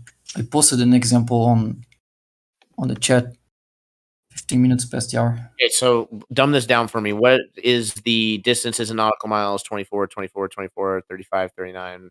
What is this? Yes, we have point for? You have 4 points on the surface. Each one of them have a star that passes overhead at some point in time. That's where the time is for. It's to know where that star passes over that point. So point A and B, both of them, you have the nebula passing overhead. And point C and D, you have Nunki, which is another star. I'm not sure if that one is in the almanac. I think it is. Oh, this is okay. So before we move on, you did exactly what I said you were going to do, and you're assuming the lat long system. That's what these. Oh, No. never mind. Sorry. I didn't. Stupid. Never mind. Forget I said anything. All right. Yeah, the lat long is only there so if you want to verify quicker, you can go to the allocation on Stellarium, but I didn't use it for anything. It's just there for you to more easily verify. I was like, no, it's not actually leading into the data, but yeah. So again, your claim is that, well, these distances don't work, right? So you're talking about the ground position. The distance on the ground is too far for the flat Earth, for the plane Earth. So what city okay, so it says right here, Denebola, or is that something else? That's a star. Those are the stars. That's a star, yeah. Okay. What city or where are these places at, and how far are these away from each other? Well, the distances are there. Go ahead, Jason. Is this the one you had me do up with the little paper strips? Well, did you have a score one? No, Who's this was verified any of these distances, man? this was the kite shape. I have pictures of We'll get the there. kite shaped one. Yeah. I do need to wrap this up here very, very soon, though. So I do apologize for cutting here soon, but I do want to. Never mind. I do want to finish the points, though. Right. Yeah, Can I try explaining it? Yeah, go ahead. So the basic issue is, let's say the Earth was flat and you're on the North Pole. You're looking, and the North Star will be straight above you, right? Right. Sure. Okay. Now, let's say you move out 3,000 miles away from the center of this flat Earth, and you find the North Star to be 45 degrees down from straight overhead, right? Sure. Okay. Let's say 10 people. What if you move out another 3,000 miles? So now you've moved out 6,000 miles. What will the angle be from a flat plane to Polaris? He's trying to invoke pure geometry, but what if 10 people move from the center? What if we all? It's all geometry. What if we all? What if 10 people? What if 10 people moved 3,000 miles away? We'd all get the same angle, right? That was a question to someone else. You can address for later. Let's first get the answer. Up on him. I'm just trying to give him a little assistance here. I know you don't need assistance. He wants the answer. You're fine. So again, if we assume no refraction, no other, if we assume pure geometry, pure spherical geometry, and then you said 6,000 miles and it gets a 45-degree angle, or did I mishear you? Yeah, 3,000 would be 3,000 miles would be 45-degree angle. Okay. Down from straight up. And I'm asking then, what would 6,000, twice the distance of the 3,000 be? 45-degree angle from, and that's like halfway. Trying to visualize. I don't have a prototype. Halfway is 45 degrees. That tells us that Polaris would be also 3,000 miles high, right? Because 45 degrees is a right. We need to know the height, bro. We need to know the height to Polaris. So that's a rigged question, bro, and you know it. No, it's not. It's all good. So here's the thing, right? So again, it's simply saying that, okay, so if it's this much degrees, then that means that it has to be this high. No, we're dealing with apparent positions, not the actual position. So Why do you say that? And you're also still assuming pure geometry without any of the other variables at all. So I would say that typically, just thinking about it off the top of my head, that if you moved 9,000 miles away from the North Star, that you wouldn't be able to see it. Why? I think he was asking 6,000. Why would you be able to see it? Well, for one, he said 6,000 miles more from the 3,000, so that's why I said 9,000. But why wouldn't you be able to see it? Because things drop, right? So you have drop due to perspective, It'll right? never drop below the horizon, will it? Nothing will ever block it. It'll always be above. That's not true. What do you mean? So according to, and this is according to physics, in particular, Blitz PhD brought this to my attention, that typically when you see something approaching the horizon like that, it'll never get all the way to zero or to negative. It'll always be slightly above zero. Now, he did say you can get all the way down to like 0.0000000000001, right? It basically would effectively be zero. And at that point, I mean, shoot, anything on the horizon can block it. You got mountains, you got trees, you got houses, you got different elevations, you got optical effects due to refraction and thick Can atmosphere. you look at the chat real quick? Because you're going on way out on a tangent. We've made a real clear Geometry is scenario so you can actually think this through for us. I'm in We chat have right now. 45,000 miles. 26.5 degrees, bro. If you're just looking for pure geometry, y'all not listening to his point, man. The point. No, we made the scenario. We wanted to ask his response on it. We said 45 degrees. We have 3,000 nautical miles. That's how far we went. That's the change. We actually measured that, and it's still kind of relatively straight up. There's no refraction to worry about because it's up in the sky, 45 degrees. Now we go another 3,000 miles. Where is that? Where's that star going to be? Wait, are you On the horizon? 3,000 miles away from the star, or 3,000 miles across the surface away from? GP. We're dealing with GP. Away from the GP. Which is really funny because one of the ways that you can do celestial navigation apparently is to just take elevation angles to the stars and then extend the line of sight directly to the horizon all the way to the GP of the star directly beneath it, and then assume 290 degrees, and you will be able to get to your location. So if That's completely false. If That's not how that, celestial navigation works at all. if that's a problem for you, if that's a problem for you, not getting the details and getting any kind of argument about sextants, there's an aviation sextant or even a protractor hanging over the plumb bob. Let's get an angle from vertical. We all know we can get a vertical angle to the ground. Let's just get a vertical angle, and that vertical angle to the star. Hold on, before you interrupt, before you go anywhere, just think about this. We have a vertical angle to the star. It's called the co-altitude angle. It's 45 degrees, and we've gone 3,000 miles. We've measured it with this protractor and just a hanging plumb bob. So forget about horizon, forget anything else. No 90s to worry about. Just an angle to the straw star. man. You got to have a 90. It's not a straw. It's not a straw man. This is exactly the point. We don't worry about all the other nonsense. That makes it more complicated. Just off of vertical. That's all we need to know, because we know that to be true. We go 3,000 miles. We see 45-degree angle to that So star. Troubling didn't just say you need a 90 degrees at the GP of the star. You don't and need bring a up a vertical overhead. That's a straw man. No, we just want it to. We want it to be parallel to vertical. At the GP, it just is straight up vertical. We go 3,000 miles. It's 45 degrees. Now what happens when we go straight up vertical is 90 degrees? No, forget about 90 degrees. Just forget about any degrees at all. It's just parallel. It's just 90 degrees straight up. It's just that line goes right to the North Star. It's perfectly parallel with the plumb bob. It is the plumb bob. It's pointing to the star. It is parallel. So we don't have to worry about any kind of 90s. All we have is a vertical plane. That's the GP. Now we go 3,000 miles, and we see that it's 45 degrees. Sure. Okay. What happens when we go 3,000 miles? You go 3,000 miles more, you shouldn't be able to see it. What if we go 2,000 miles more?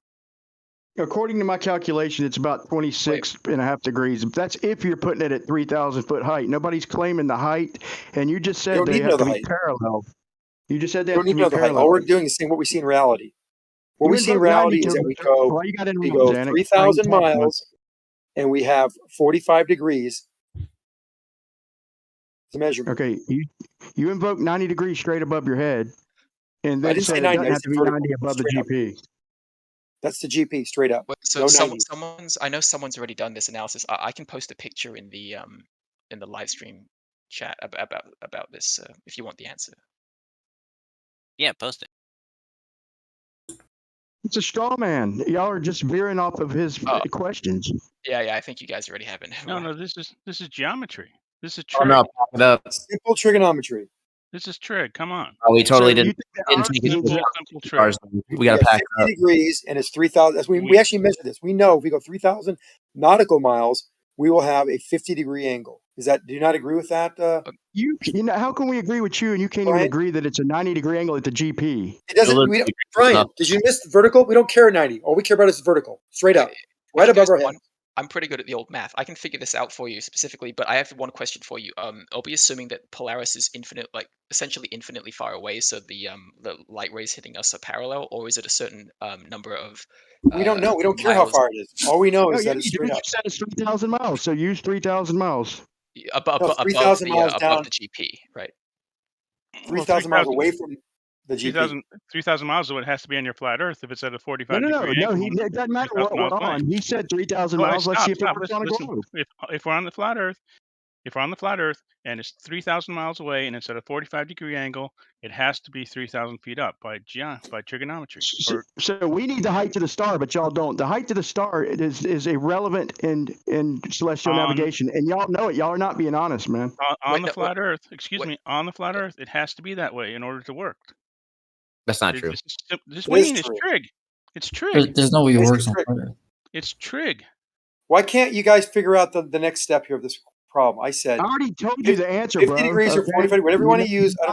We know for a fact, Brian, that if I have a plumb bob on the North Pole, that's the GP. If I go 3,000 miles, I'm going to get a 50-degree for 3,000 nautical miles. And if it's 3,000 miles, I'll get 45 degrees, 3,000, something close to that. Anyway, in that range. So now, if we go another 1,000 miles, for example, what do you expect it to be? You just assigned a height to us, and once again, the height does not matter in celestial navigation. I didn't It assign is any height. irrelevant. So let's assign that height to the globe, and guess what? It don't I work. didn't You're gonna have to assign any height. You can't use a You height. can't do that on a don't globe assign because one to us then. It yes, won't but work. You have to, and on a flat Earth, if you're 3,000 miles away at a 45-degree angle, trigonometry says that it's 3,000 miles high. Has to be. No, you have to on a globe, not on a No, planet. not You on a have to globe. on a No. globe. Trigonometry. That's nope, the sorry. point. Brian, you're not getting it. You're just not Brian. getting it, Brian. Seriously. Brian, What? yeah, They're Brian, not Brian. being honest, brother. We've been through this a million times. They're not being honest. I know, right? He's Well, just hold not on. getting it. Brian, Brian, there's a reason why we're saying it has to be a certain height on the flat Earth, right? Because on the globe, we're actually changing our orientation as we, move across the surface, right? Because it's a sphere, right? So as you walk across the surface, you're going to be tilting, in a different direction. On a flat Earth, you don't do that, right? So you need it. So what you need to do is, in order for you to get the 45-degree angle, whatever, you need to have, right, Polaris, as high as you are far away from its, ground position. All right. On the globe, we don't need that though, because it's a different scenario, it's a different situation. How did you verify your height to Polaris, Armador? Wait, what? How did you verify your height to Polaris? And at what point did We're you not verify verifying your it. We're height to saying Polaris? it's infinitely far away. So the height doesn't matter then, right? It does on the flat Earth. It has to be. It has to matter on the flat Earth. You can't even do your calculations from where you take the measurement. You have to go to an my imaginary God, Brian, place at the seriously? center of your Brian, sphere. Brian, So see, if this, you- this is hold the on. problem with you is that you don't understand your own model. That if it's 45 degrees and it's you're 3,000 miles away from the GP, trigonometry requires it be 3,000 miles high. Trigonometry, then tell me the trigonometry on your I don't ball. I don't know if It it's doesn't single work on the hyperbolic ball because it's space not with flat. no. It's I not don't know if it's trigonometry on the ball. That's We're the I don't know if stuck. it's single. All right, guys. There's no flat Earth model that. Well, stuck. we've what are successfully stars? evolved It's into flat a Earth It's a model. one-to-one relationship I'm gonna between go Okay, ahead. guys, one at a time. One at a time. With this is getting out of hand. We were doing good. Let's keep it that way. Troubling said- Tribune, stop by. We Am I- is appreciate it. It my was nice microphone talking working? to you. I know you Is got this to go, working? but I just wanted to say bye and thanks for stopping in. Yeah, thanks for you guys having me, for being so willing to engage and bringing points that weren't just the usual stuff that I deal with. So I do appreciate that. It was entertaining. It is, as Nominal said in the chat, it is time to go ahead and land the plane. Right. So I'm going to say this piece and I'm going to hop on out. I appreciate it. If anybody wants to follow along, if you're late to the chat and want to catch the whole conversation, then go check out the YouTube and Rockfin Troubling Tribune. We appreciate it. All right. So yeah, long story short, you guys are essentially straw manning the flat Earth. You're also burden shifting all at the same time, trying to claim that, well, because you don't know all the parameters or how certain things would work in the flat Earth, therefore, obviously, ball. The thing is that the globe ignores the assumptions and ignores, for one, a whole bunch of fallacious stuff that comes that way, like all the things in the sky are circles, therefore we're sphere. We have a calculation for the way that things, for the speed of things dropping, therefore moons orbiting Jupiter is the same force. Like, it's ridiculous on its face. Trying to say that the star's position is a debunk of the flat Earth is completely ignoring the evidence that we have of astrolabes and sailors traveling long before we ever had the concept that the Earth was a globe. But oh wait, sorry, you guys assumed that everybody thought, or quote, knew that the Earth was a globe in BC, thanks to the ancient Greeks, thanks to some unverifiable stories. So I've asked for proof for multiple claims and have gotten none. I've just gotten little diagrams, Muppet vision, and things that admittedly do not take into account perspective or hyperbolic space. Hyperbolic space has been This is kind of cringe. basically hand waved away. And so, yeah, with that, I bid you all adieu. Thanks for having me. Well, that's not fair. Yeah, I know it wasn't, was it? Pile up a lot of things on a lot of claims on the table. Like that, before I bro. go. You literally, He's right. Zanuck, Howard, Bacon and Trublin were having a great conversation, and Zanuck jumps in, and then Peyton as a shield jumps in. Like, dude, why did y'all do that, man? And then you jump in. You jumped And in. you jumped in. It was all about you, No, just Brian. You don't understand Jumped in after trig. Sonic jumped in. If you Fair understood enough. trig, you would realize what you're saying, but you don't understand trig. You So- say I don't so I- understand. You No. have no understanding, bro. That's all, So all let's- you got. You don't yeah. Brian, understand. Basic. Brian, what the Let's hell? try not to do that, Brian. guys. Yeah, hold on. Yeah. This is basic. This is high school trigonometry. Did you not take it? You obviously don't understand. Here's the thing. You act like you know the stars are a tangible thing light years away, bro. That's not honest. In our model, again- that's not the case. They're not tangible things. It's they are all tangible due to different variables, bro. And you're just you're making us use your globe geometry and your stars certain positions, bro. No. We're And then, talking. and don't then have trying to to tell me assume that I don't understand. No. This is your model with the flat baseline. If you're 3,000 miles away from an object and it's 45 degrees to that object, it must be 3,000 miles high. Oh, so Says what are you. the Says stars? No, it says what are the stars? trigonometry. What are Okay, the then stars? how Does high is this on trigonometry the tell us what stars are? Does trigonometry Guess how tell high us it is what on the stars ball? are How made high of? does trigonometry say it is on the ball? Trigonometry Because doesn't it work say. on the Don't act ball. like it doesn't give us a height, because it Wait, does. wait. Listen, could I Trigonometry explain doesn't really? work Hang on, on the guys. ball. So the thing is, on the ball, we just assume that the light is so far away that it's essentially parallel, right? If on the flat Earth model, if that was true and it was essentially parallel, it wouldn't matter where you go on the flat Earth. Polaris would always be above you, above your head. Yeah, So exactly. So that's essentially it. You act like you know what stars are and how it's got to work Yeah, on a flat Earth. Brian, And it's not. trying We're to not losing show us- patience with you. It's just that we explained it several different ways, and You're you're just not not honest, picking bro. it I up. don't care about your patience. You're not. No, because you asked the So what are stars then? What does We don't care trigonometry what tell the us what stars are. stars? We don't. You said they must be something. You're strawmanning a model. You guys, I'm having to sit here and temporarily mute people. I don't want to keep doing this. You guys got to go one at a time. If anyone interrupts, I'm just going to leave you on mute. Okay? So one person at a time. If two people start talking, one has to back out and let the other one speak. It has to happen that way every single time. You can't just talk over someone else. So anyone who interrupts, I'm just leaving you on mute.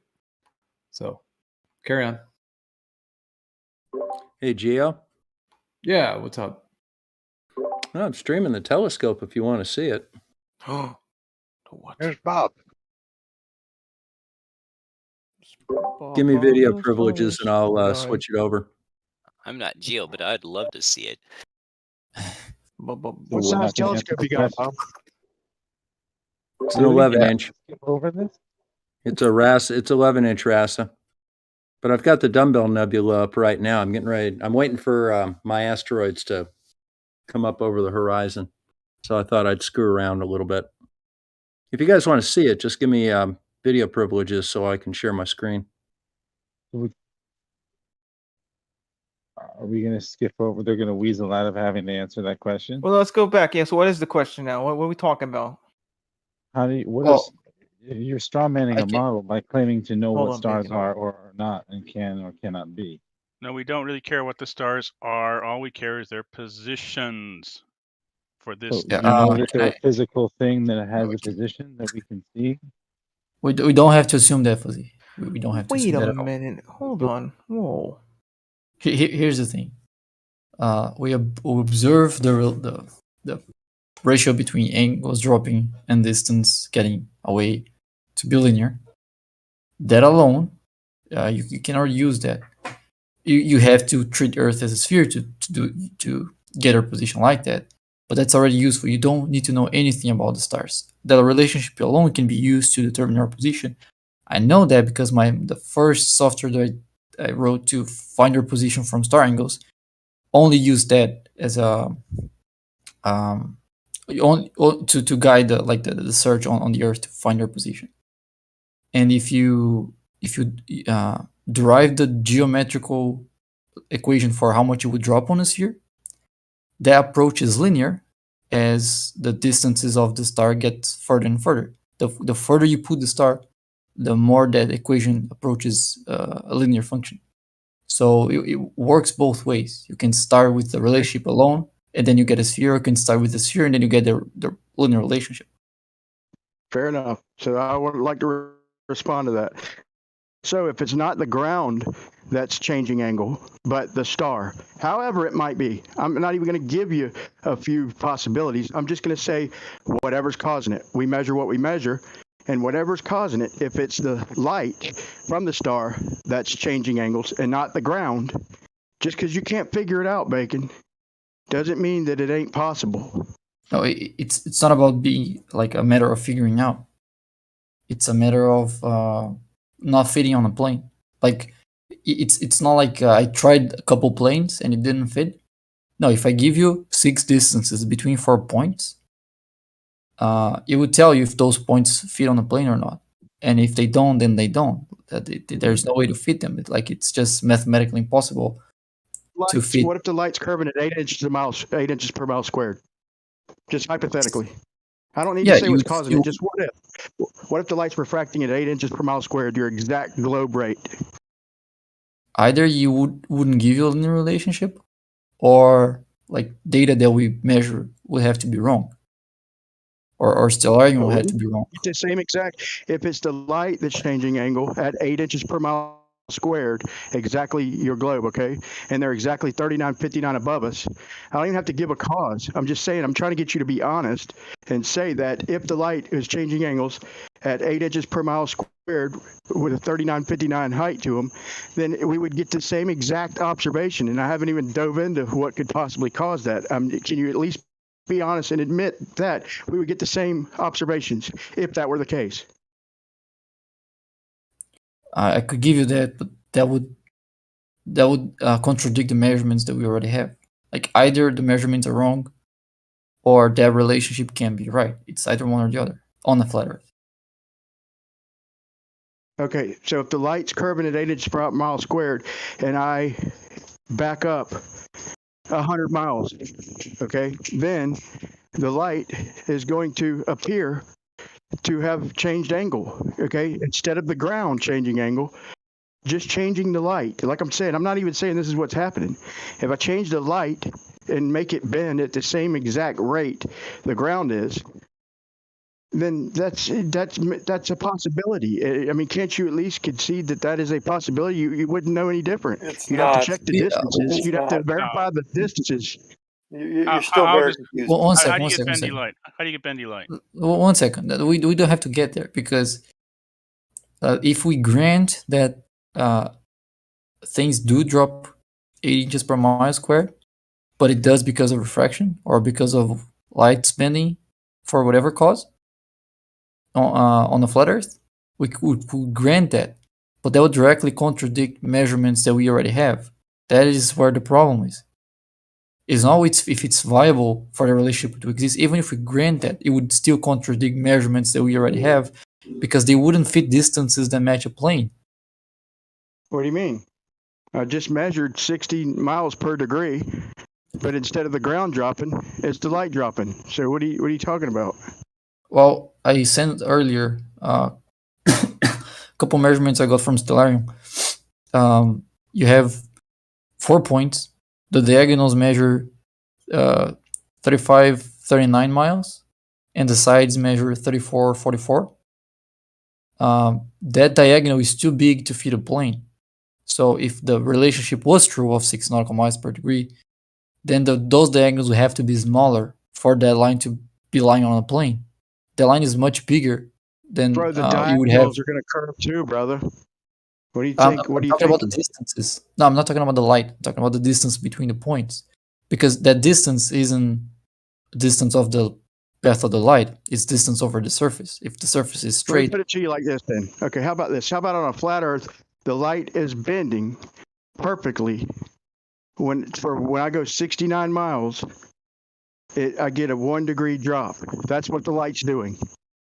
Okay, I understand. That's what I'm I don't responding know how to. far I got to go to get you to be honest, bro.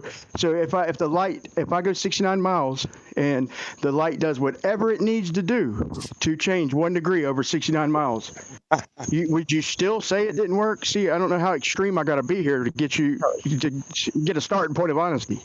No, it can't I'm work. not saying it Keep won't still, work. Brian. I'm not saying that it won't work. I'm saying it will contradict measurements that we already have. That's what I'm saying. So we go 69 miles and we get a 1 degree change. What would be the contradiction? We went 69 miles, we got a 1 degree change in the star to whatever's causing it.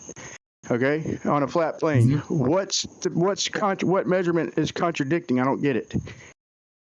The diagonals of those points, because they're too big for those points to be on the plane.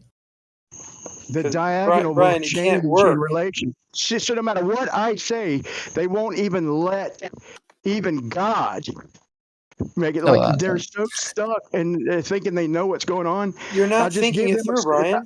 Shut up, Zanik. Don't interrupt. I just gave him a scenario where the light, I just gave him a crazy hypothetical scenario to where we go 69 miles in every direction and we get a 1 degree change in stars. And even still, he's trying to be like, well, the diagonal wouldn't change. You know, dude, what the F? No, you didn't get it, Brian. You didn't get it. I'm not saying that the light that you're seeing through the diagonals isn't bending. Yeah, sure. The light from the diagonals also bending in such a way that gives you 6 nautical miles per degree. But there's some distance between those 4 points. If all the sides are the same distance and the diagonals are the same as each other, then that gives you a square. If that square is lying on a flat surface, the diagonals have to be the square root of the sides. And that's not the light, that is the distance over the surface. I'm not talking about the light. I'm talking about the distance. Zach or Professor Zach or whatever his name is showed it on his table. He literally scaled a magnifying glass in front of a concave lens, and he scaled it to 3959 and showed and put up a bunch of nails, and he literally turned, just with a magnifying glass scaled, he literally turned his flat desktop into a sphere, and the measurements fit perfectly. And so, I mean, I'm just trying to get a point of to start with so we can start talking about causes and have a fun, honest conversation. You're acting like it's not even possible, even though I just made it ridiculously. I mean, I don't even know what to do, bro.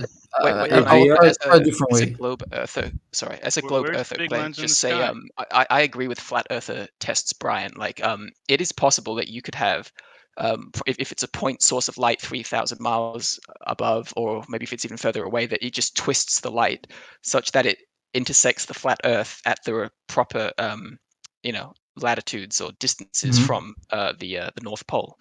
And if it was that, that's just a beginning point, and then we can try to figure out ways in which we could show that isn't the case, possibly. Yeah, but I have that way already. That's what I'm trying to point out. So let me try to explain a different way.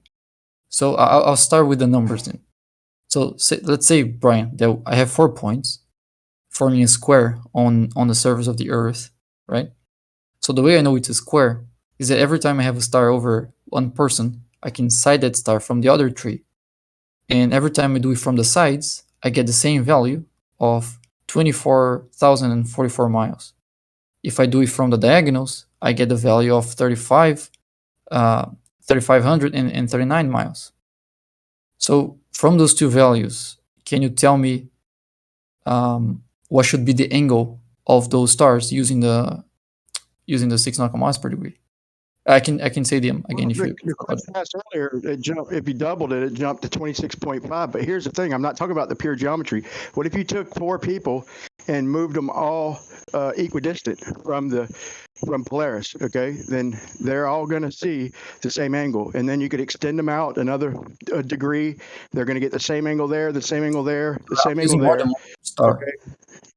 Now the point is, you didn't respond to Dr. Zach literally turning his flat desk into a sphere and showed the measurements. You can recreate this. It's easily demonstrable with a convex lens. Excellent. Where's or a concave lens, bro. And so, I mean, I'm just trying to get a point of honesty here. When you keep acting like it's impossible, man, I don't know what else I could do. I'm not like the relationship is impossible. I'm saying that. Can I ask Brian a quick question? Brian, where's this magic lens in the sky?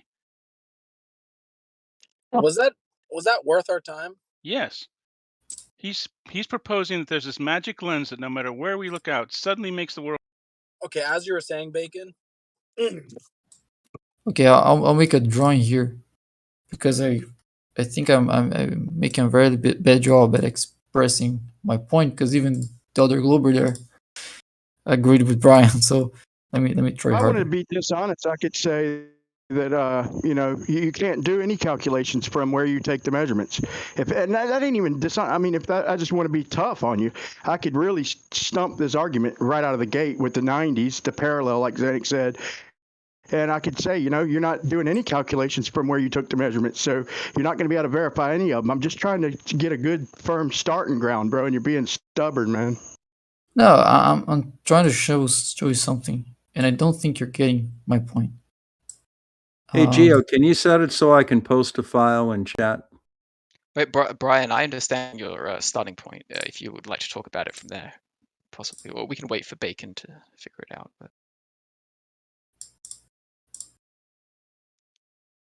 Bacon's usually, flexible with possibilities, even if he don't agree with it, he can acknowledge that, okay, maybe, he might even call it magic, but he'd be like, okay, and then we could start the discussion there. I don't know why he's being so stubborn. Like, there's no possible way, period. That's weird.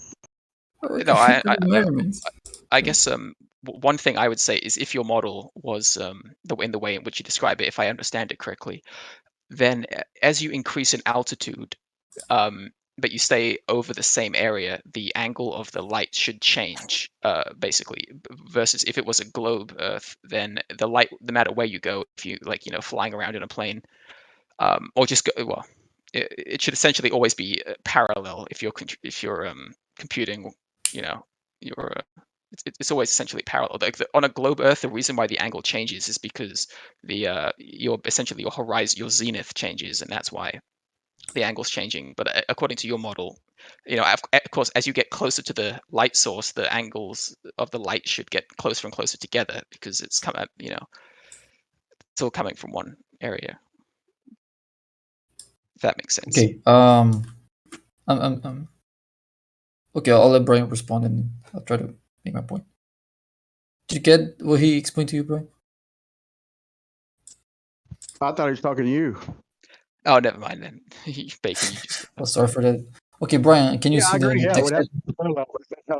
But he confused me because, if you were flying in a plane, you'd be changing angle in the plane and not the light. So I was just, and if it's a focal point like it is with a magnifying glass, it doesn't matter how high you go. Your focal point doesn't change. The angle won't change.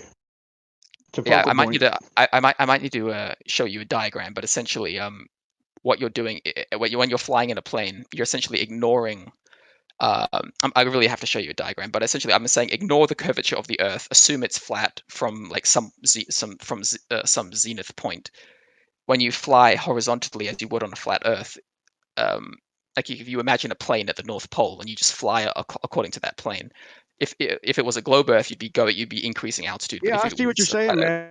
Yeah. And so essentially, they wouldn't bring it to planes. I would bring it to the angles we measure out of the plane. So we look at mountains in the distance and with completely diverging shadows. If they're like 200-300 miles away and we see complete diverging shadows, I mean, we could bring it to planes and what we see in planes. Like Gio has posted some really good pictures of clouds, local sun lighting up clouds just right there. I mean, what you're bringing up comes with a lot of problems is all I'm saying. If you want to veer a little. I mean, I've made the diagram, and maybe I'll send it to you, Brian. But essentially, it'd probably be better to have this conversation with it in front of us. But anyway. Okay, I removed the diagonals. Okay, Brian, can you entertain a thought experiment real quick? Yeah, I see. I'm looking at your live stream with the square and the X. Yeah, I sent the 51 past the hour. Can you see that? Yep.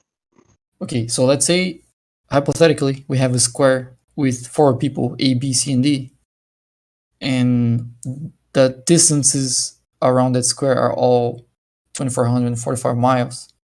But they don't know that. Let's just say that's how they're set up, but they're not aware of it.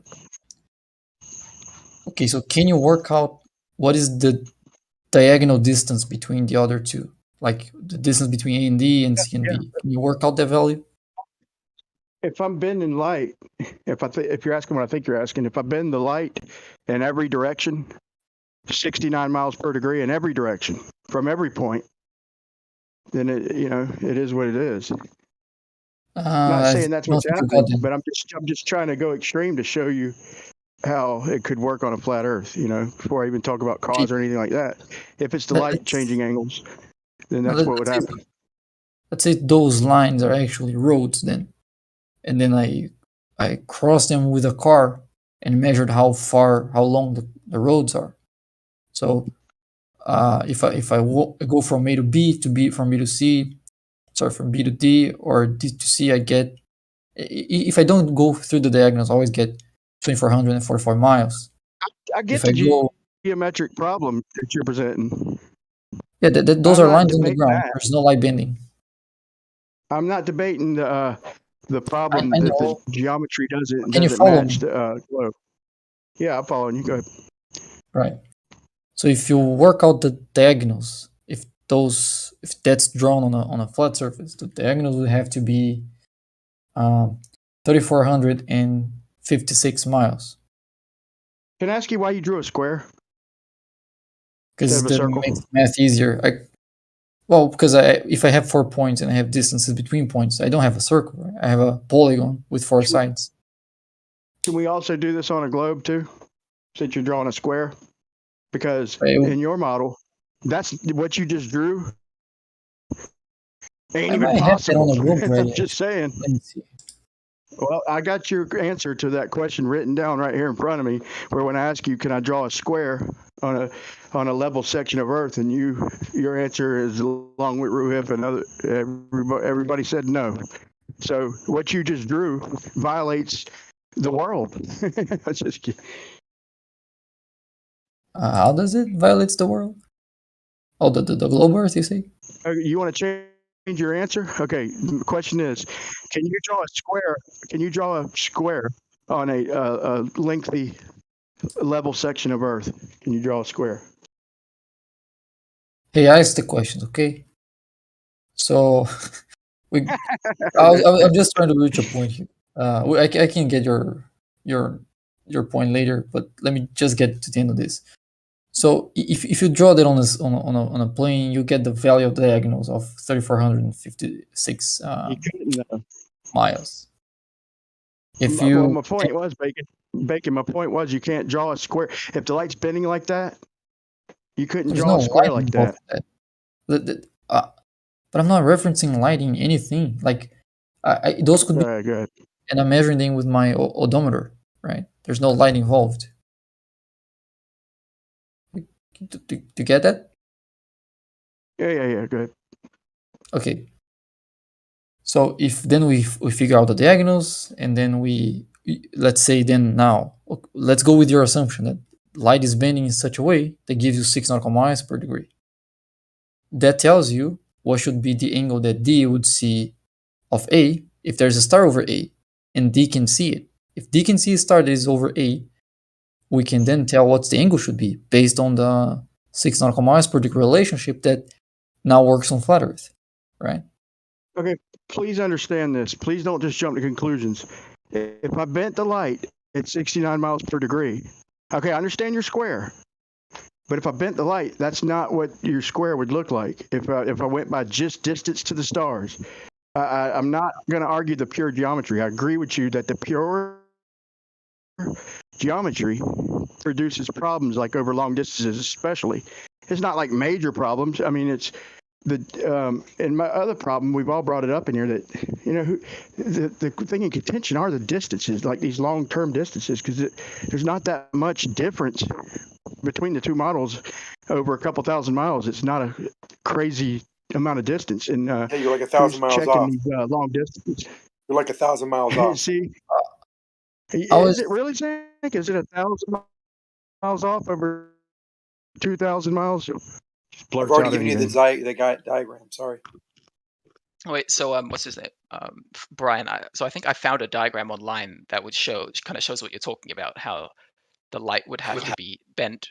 Well, it wouldn't either point to the same source, so it's essentially being bent at some point.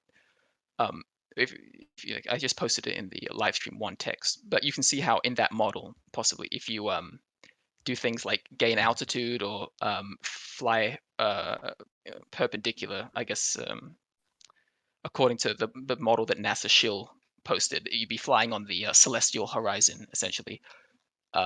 In one model, the light would change. It would sort of be well, it wouldn't be parallel. It would appear to be changing position.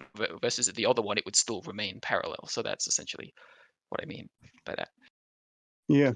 And I'm not even necessarily invoking that, but I've seen that before. But is this Pinky?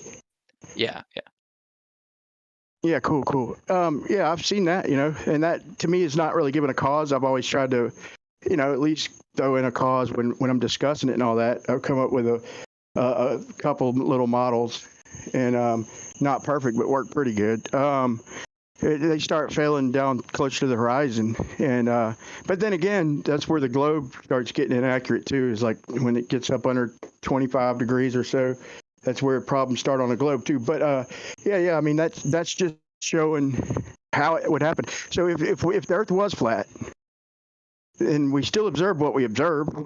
So before we start talking about the causes, it is what it is. We'll get the same measurements, and yeah, that is probably what we would see. What you just posted, I'll give you that.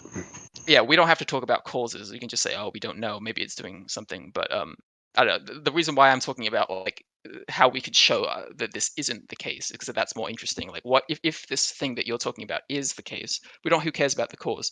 Would we be able to know? And it seems like to me, if you on this flat Earth, if you flew vertically above, like on the zenith, essentially, the angle would change. Versus if you fly on the globe model, if you go on the zenith, it would always remain the same. So it seems like this wouldn't. This model only works at the at sea level. Like if you go change altitude, it might be the case that it might not work unless light is bending such that it would work. I don't know. Then that might be. Well, I mean, I've been going over the Gleason's map, man, and the distances are pretty much spot on.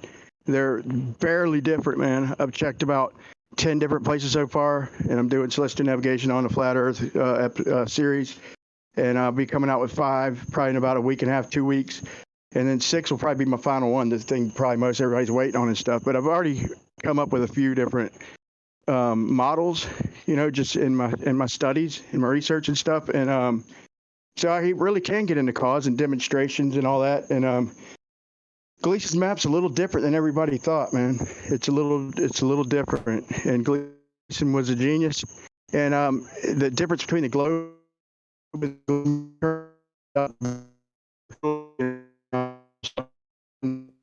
it's about the size of that's not big. Let's say that, like a big state out of the whole world. I'll post one up. You give them a look, see them and stuff.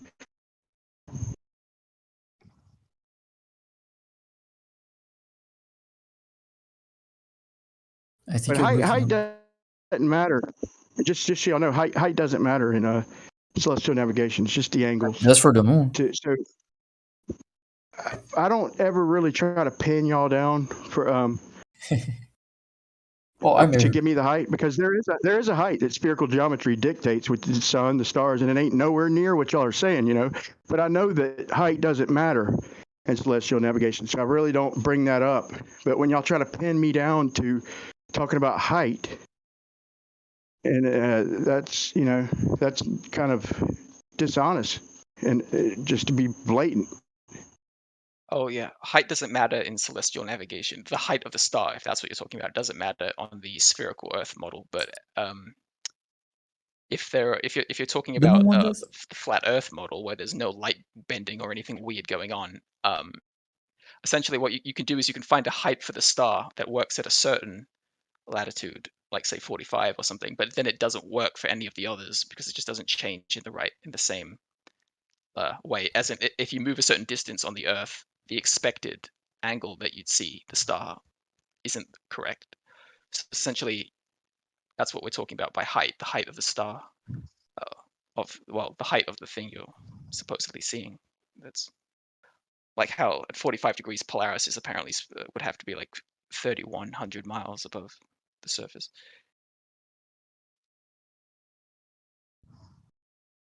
I just want to point out height does matter if you're sighting the moon. Oh yeah, that is true. Height does matter if you're looking at the moon because there's parallax, and also if you're looking at the sun. So that if you do celestial navigation, you have to account for that. The sun is very insignificant parallax. Well, yeah, that's true. It depends how like precise you want to be. But the book I read on celestial navigation says the moon or the sun. You have to do this correction. But the sun's like 8 arc seconds, something like that. It's very slight. Wait, what? And who's checking? Who's verifying any of these distances? Who's verifying any of these arc second distance is a joke. Like they're saying, "Oh, we're 3,000 something miles away." People like bacon. That's crazy. Yeah, people like bacon. Bacon right here. Cool bacon. Well, I verified the parallax of the moon. Nice. I actually got the distance to the moon quite accurately using that. That's what's up. But yo, Brian, could you explain something to me? I've heard people say that parallax, at least parallax of like the moon or parallax of stars not too far away, apparently is not exclusive evidence for a heliocentric model. Apparently, if Earth was stationary, you can still see parallax. How is that possible?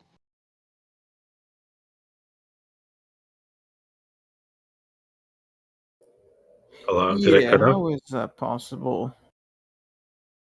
Yeah. Unless. I challenge y'all to do this. Line up the noon sun. Everybody's acting like these measurements. Within your model, in reality, just line up the noon sun with a 1 meter stick and watch what happens. Do it 7 days in a row and watch what happens, okay?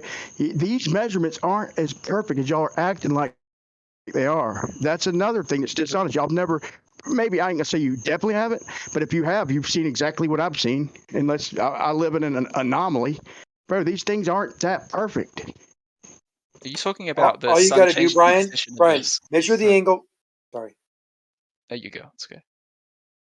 Yeah, measure the angle to the star right now, and I'll measure the angle to the star, and we'll see how far we are away from each other, and see what that angle is.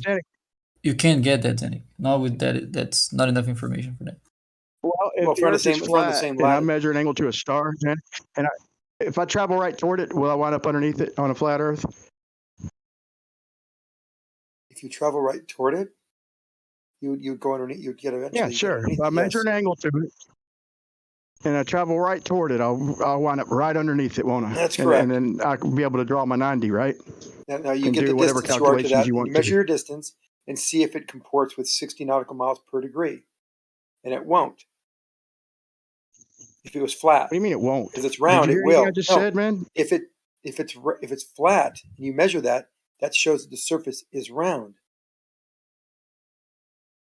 But you understand that you can't don't get know how to use a the one. Galatians You map, can't have a man, and linear you know relationship that between. it is 60 miles per degree. Period. You can't have a one-to-one relationship between distance and angle to that object in the sky on a flat surface. It does not work. Why not? Why not? Because that's not how trigonometry. Zach Trigonometry did it on has his desk, tangent, Janik. cosine. Listen, it has tangent, cosine, sine. These are ratios. These ratios are not one-to-one. The definition of a sphere mathematically is hold on. The mathematical representation of a sphere is a one-to-one relationship. You cannot have that on a flat surface. It doesn't exist. Right. In other words, So I can't degrees use pure times geometry. I never said. Go ahead. Yeah, I was just saying that degrees times 60 nautical miles, that's a linear relationships. But whenever you use trigonometry, all of those relationships are nonlinear. So trigonometry doesn't work to get the correct distance. Right. So here's the thing. Y'all are trying to hold me down. Once again, this is dishonest. You're trying to hold me down to what's happening with the heavens to pure trigonometry and no other effects. When in your model, you've got all these different effects and all these different distances and different refractions and drops and all this stuff, but you're trying to pin me down to pure trigonometry. I'm not saying that they're tangible things in certain spots and we all see them as is. Okay. I'm not even giving you a cause. I'm just giving you a hypothetical. Okay. But here's the point. Zach used a lens. Okay. He raised up. Okay. He moved the nails out. Didn't matter. It's a focal point. It gave proper angles. He scaled it to 3959. Please don't make me repeat this again. And he changed his flat desk into a measured hemisphere.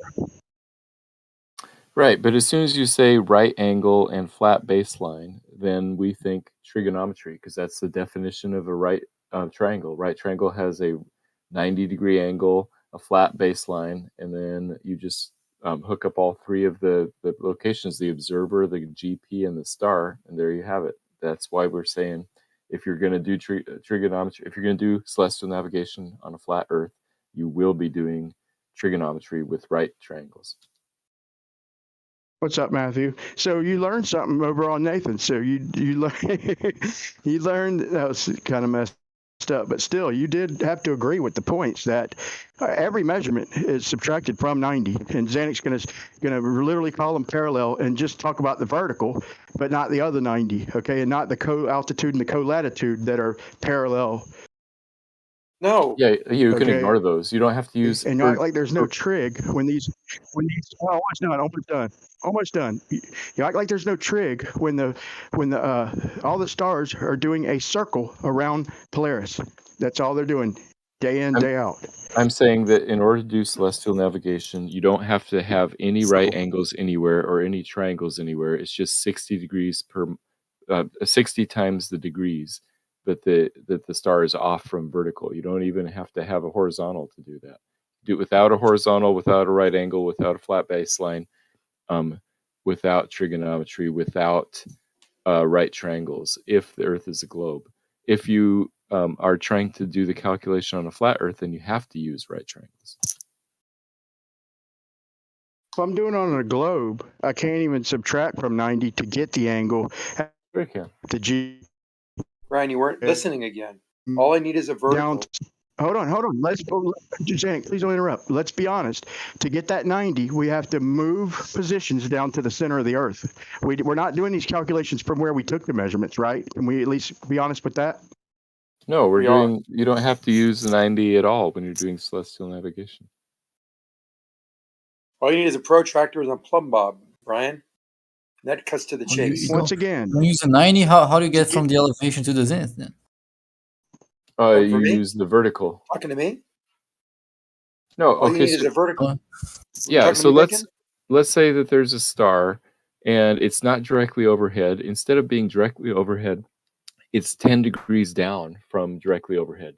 Then you say, okay, great. You take that 10 degrees, multiply it by 60, and then you can say, okay, I'm 600 nautical miles away from the ground position of that star. You look at a nautical almanac and it tells you where the ground position of that star is. And you know and notice that nothing I said had anything to do with 90, right triangles, or... That's why I just welcomed you to Flat Earth, Matthew. Drinks in the front, snacks exactly in the back. Wrong, Brian. You're not listening. Again. A flat Earth has a flat baseline. And nothing I said had used a flat baseline. You just invoked the distance. Same thing on the Gleason's map. So, Brian. Welcome to neutral position, if nothing else. Brian. Okay, what's the angle? Go ahead, Zanik. Oh, he got muted. I'll answer for him. You're told not to interrupt, man. We're supposed to let each other go, which we've been doing pretty good at. Yeah, okay, so 60, where does the 60 come from? I'll tell you where the 60 comes from.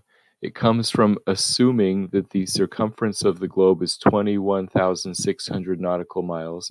You divide it by 360 degrees, and you get 60 nautical miles per degree. So if you're going to use degrees times 60, you're inherently using a globe assuming formula.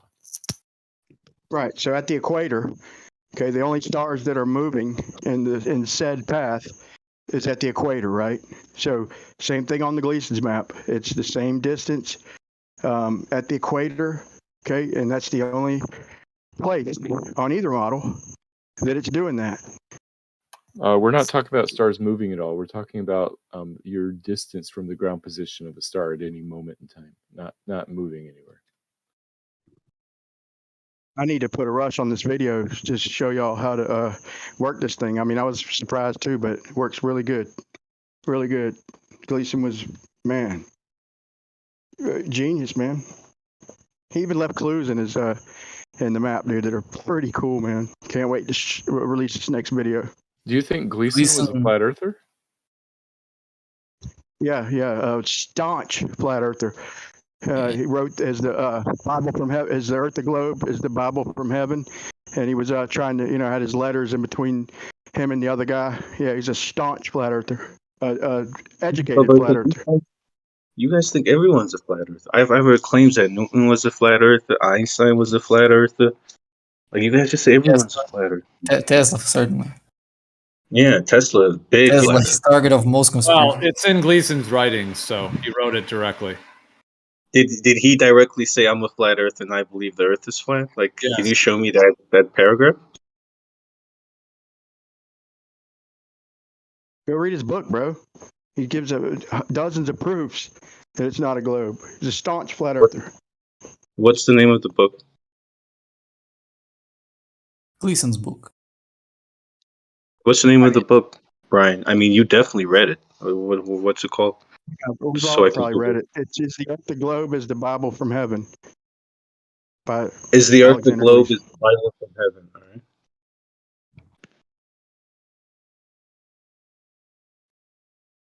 I think the key though, Brian, if I may say, is that sure, like you were saying, the light could be bending and all this, but if it was bending, it would have to be bending in exactly the same way, such that it would match the observations of a globe of the certain diameter that we're all saying.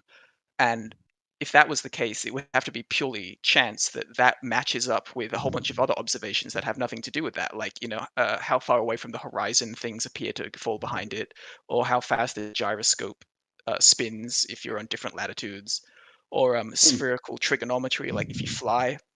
You know how, like, on a sphere, certain angles, the angles don't have to add up to 180 if you do it using spherical trigonometry. All of these things, like independent stuff, seems to show that the Earth, has this either Sure. something else is going on or that the radius is of the certain amount. But it seems like, I could, you yeah. know what I'm saying? Sure, it is possible that like maybe the light is bending so that it seems this way, but it's almost like God would have to, or like some creator would have to exist and would have to be actively trying to trick people that that the Earth is essentially Or the devil's actively trying to trick people because like I could throw the same thing to you, and the way light's behaving, you're trying to say that the ground bends in that exact way. Because when I go to and do trigonometry and I go up under Polaris and I move 69 miles, it literally gives me a height of 3958.7. So you want to talk about coincidences? What are the odds that the height to Polaris on a flat plane changing 1 degree for 69 miles is the Earth's radius? So I'm mirroring everything you just said. If you knew more about it, you'd know you were projecting, bro. You're literally saying the Earth is curving, doing exactly what, matching perfectly what the light's doing. And when the trigonometry says otherwise. No. And what I mean is like in completely different phenomena. Like, for example, the whole gyroscope thing. With that gyroscope, the observations match what it would be like if you were on a spherical Earth rotating. Now, there could be something else going on. Maybe there's some weird like field that we're in that causes gyroscopes to behave in a certain way, such that it doesn't match what we would expect on a flat Earth. But what it does is it seems to match the exact observations we'd think if we were on a spherical planet, or like trying to think of some other proofs that they have. Just any of them that, like, globe earthers say, like, it all seems to match. Are you like, new? Are you new to this? Just real yeah, quick. yeah. This is my first day here, so I figured, bro. I figured. Fair enough. You are cordial and everything, man. So I'll try and be cool. But yeah, any accelerometer, we've showed this over and over, and gyroscopes, they're rigid in space. That's what they're. We can argue about the precession all day. When you spin up the gyroscope or accelerometers, the best in the world, they don't change orientation. And they're supposed to be, even in blackbirds that move like 2,100 miles per hour, where you're literally changing degrees like within a minute. It doesn't change. Okay. And we're talking about something that is literally rigid in space, and that's its value. And it's not changing orientation on the x-axis. It doesn't even claim to. So when you're saying it matches a globe, you're once again exactly backwards, dude. That's why I asked if you were new. Like, it's weird you bring this up because this is a globe crusher. Oh, sorry. I mean, maybe. I mean, if you hold it in certain orientations, it won't change. But like, it is a known fact that gyroscopes do change throughout the day. Like, that's how gyroscopic compasses work. In fact, actually, the very first time, well, okay, the first Soyuz rocket that was ever made, it wasn't the first one to launch because the second one launched before the first one. But the first time that it's the first Soyuz that was built launched, this problem actually came into effect because what happened is they delayed the launch, and then a certain number of hours after they delayed the launch, the launch escape system just blew off the rocket, because essentially what happened was the Earth had rotated underneath them. They forgot to turn off the launch escape system, and essentially it thought that the rocket was at an unnatural angle, and it just blew off the launch escape system. Like this is a known story. The Earth rotated underneath a rocket that's sitting on the ground. Is that what you're saying? Well, just as the rocket, sitting facing straight up, like to the zenith, was rotating because the Earth was spinning.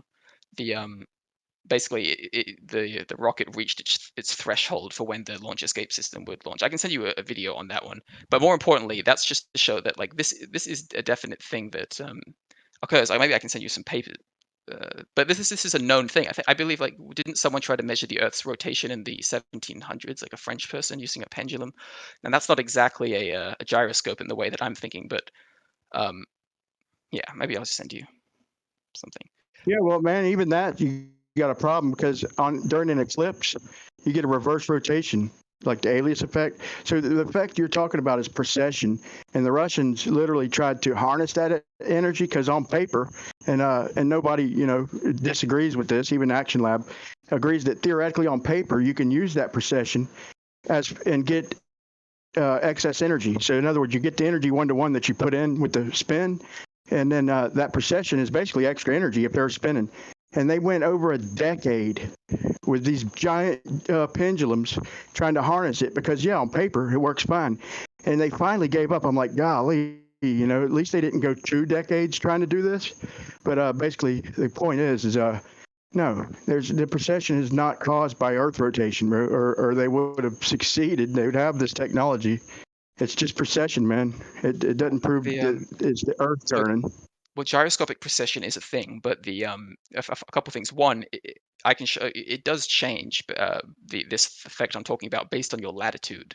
That's the whole point of how gyroscopic compasses work. But the second thing is that this is another example harkening back to what I was saying earlier. Say there is some sort of weird precession effect that changes based on what latitude you're on.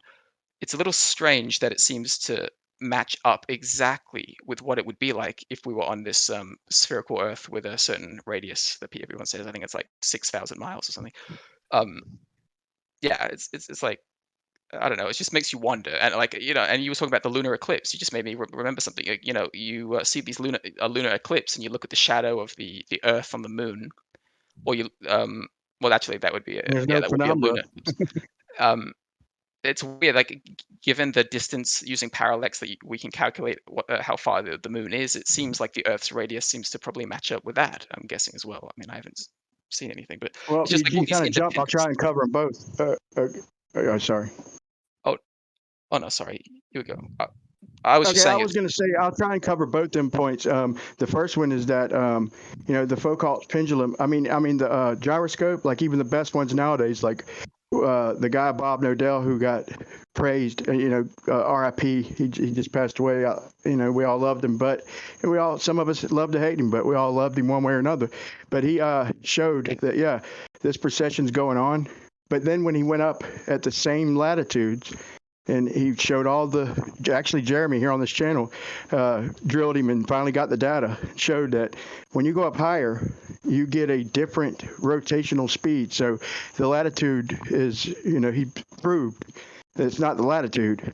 You know, the latitude has something to do with it. But when you go up higher, so it's like a vortex. So the vortex, you know, I don't know exactly what's going on, but I do know that when you went higher, you got like a little under and a little over a degree of extra precession, which the globe can't explain. And as far as the moon, I mean, that's a whole other topic, man. I mean, I don't know where to start with that. Yeah. So you're saying he went up in like a plane and it changed the rate at which it would spin? Yeah, he went up a mountain. Oh. Well, I think the instrument had a stated margin of error of plus or minus, you know, a degree or two per hour or whatever, and it was sensitive to temperature, so it well may have been still within spec, but just being affected by temperature. Yeah, as far as I know, the result was way within the margin of error. It is just flat earthers that is using it to, I don't know, Yeah, it People, was. when they did it, why didn't they use that as proof of Earth rotation? Like, why didn't Einstein and not Foucault, but why didn't Sagnac and Michelson, you know, why didn't they try and use that as proof of Earth rotation? Why are just y'all trying? What? Hey, Brian, can you see my screen share? Yeah, let me look real quick. But I'm pretty sure that they all agreed that The reason they didn't use. Sorry, Brian. I'm so sorry. Yeah, I was going to answer that question you asked. The reason they didn't use it as proof for Earth rotation is because they already knew the Earth rotates. They weren't trying to prove it's rotating. No one asked them to prove it's rotating. You know.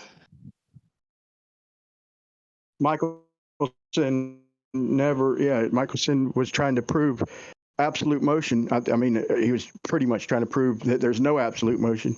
I mean, that the absolute motion would be measurable. And he said when he did his follow-up test, okay, like 20 years later, he did several that pretty much, bro, I can just show you the Ron Hatch. And they don't even claim that the Sagnac effect is due to Earth rotation. I can show you the GPS engineering documents. I'll pull them up in just a minute. Nobody claims the Sagnac effect as Earth rotation. Just y'all.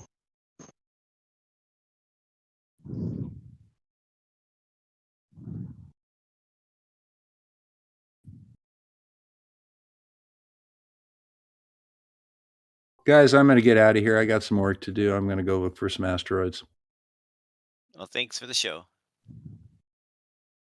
Well, the first laser gyro was made in the 60s, after Einstein, for example, died. So that could explain why he didn't use it.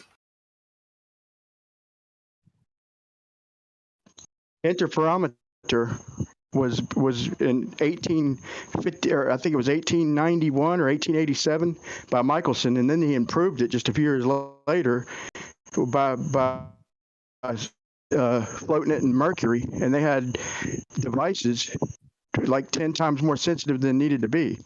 And it's a whole argument, man. I mean, y'all heard it before. I'm not going to try and use it as proof, but I don't feel like y'all should either. That's there's no way to prove the Earth is rotating from here on the Earth. Thought we've all agreed to that. That's not. That's demonstrated. Who's agreed to that? Better than that. Why is that true, and who agreed to that claim, Brian, that you can't determine Earth's rotation from being on Earth? Well, Michelson proved that it was. I mean, he said that it's not rotating, and Sagnac, okay, but then you got, most people say it wasn't, okay, like Einstein, Mach said it could be either, okay. Said it wasn't rotating? I mean, is this you can't prove it from here on Earth, right? Who said that? Who exactly said that? I don't know, man. I thought that Einstein and Mach had this conversation. I thought that I just mentioned the GPS engineering documents saying that the Sagnac effect has nothing to do with Earth rotation. Maybe I dreamt that last night. I don't know, bro. Yeah, the Sagnac effect was an attempt to detect the ether. You are right in saying it as Okay, I wouldn't say it has nothing to do with Earth rotation. They use Earth rotation as a factor to try and determine the ether, but it wasn't about detecting whether or not the Earth moves. Sagnac thought the Earth is moving around the sun and it's rotating, but he also thought the ether was a real thing. It was the ether he was trying to detect, not Earth's rotational movement around the sun. It was the Earth moving through the ether, specifically. He wanted to right, detect and it this was ether. and it was a null result. The Earth was not moving through the ether. No, he didn't detect There was no ether. ether. Yeah. No, the Earth moving through the ether is what was the null result. Yeah. So Sagnac still There's thought not the what Earth the- is moving, but he came to the conclusion, damn, there's no ether because I can't detect this ether. Or there's at least no stationary ether that the Earth is moving through. Maybe the ether is moving at the same velocity as the Earth, who knows? But he definitely still thought Earth is moving. He wasn't a flat earther or maybe our argument is that the ether's rotating above us and we're not moving. So when you try and say it like that, it's kind of, I mean, it's true, but it's not giving us any justice. So you do realize that we don't think that the Earth is moving at all, much less through an ether. We think the ether is rotating above us 15 degrees an hour. So the sun and planets and moon are moving with the ether, right? They're all moving through it along with the ether, but Earth is still, everything else is moving. Yeah. Okay, that's all right. Now, how are you going to go about falsifying that or verifying that? What's the next step? It's a good idea to put forth, but how do you test this number? I'm going to invoke Austin. And, actually, man, we've all looked into this, man, but he does have a good way of showing The closest your own people. the closest we've come to this is the Machian principle, but Mach didn't have a mechanism for this happening. And then there's this other guy, which it brings up that Portuguese professor with his relational mechanics, but I mean that doesn't work either. So I don't know. Yeah, but guess what, bro? Nothing really works. I mean, if you think about it, what's going on? Everything y'all look at and we look at, it's tough maybe to explain God's creation or whatever's creation you want to hold belief. But here's the thing, man. It's like he just invoked temperature to an instrument that is so precise that it's literally measuring a trickle of rotation, 15 degrees an hour, and it's off by over 1 degree by raising altitude because of temperature. That is crazy, man. Why is Jesse creating a yin-yang symbol? Oh. I'm watching that too, man. It's pretty cool, man. You're seeing it at different angles. Oh, he might be AFK. I'm back. Oh, we're looking at your yin-yang symbol. Well, maybe I added too many rays. What the hell is that? Oh, you didn't mean to do that? Oh, you ruined it. Oh, No. man, that was looking cool for a minute. Well, I was curious about your idea, Brian. What if light was curving 8 inches per mile squared?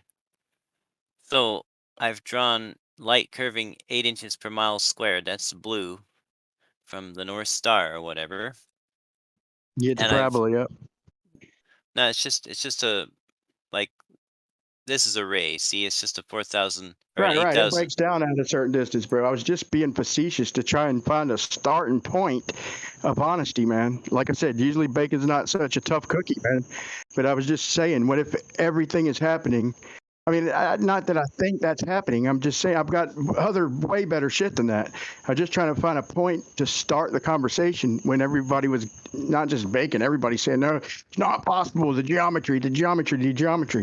And I'm like, geez, if we're just going to book geometry, let's just make light do exactly what we need it to do to make us see the same thing. I was just But I granted you that. My point wasn't that light can't work that way. Then you I'm drew a saying, square. let's say. But that has nothing to do with light. Into a square, bro. That has nothing to do with light. That square lined on the ground. You're not going to get a square Bacon. With lines on the The ground? light's curving at 8 inches per mile What? squared. What light has If to you do with make anything? it flat, We can Oh get that my God. square. like We can get that square using only blinded people that can drive straight at least. I don't even think these things are big enough to worry about You that. understand that if it's the ground curving and we're going off observation, if the ground's curving at 8 inches per mile squared, or if the light's curving at 8 inches per mile squared, there would be no straight lines. This is your model, dude. I mean, Light There doesn't would be on the curve. surface. There would be on the surface if the surface was flat. If the surface was flat, lines on the surface are straight lines. But light doesn't curve. Light goes straight, which is why they had to build SLAC and what's the other big one? LIGO. They had to build them perfectly flat. They're not the level. They're flat. The 60 nautical miles per degree is over the surface. It's lines over the surface. The surface is flat. Those lines are flat. It's not about light. wait, what are we using? Okay, so you agree that we can draw a square on level ground here on Earth. Mm-hmm. Okay, then why did you answer me?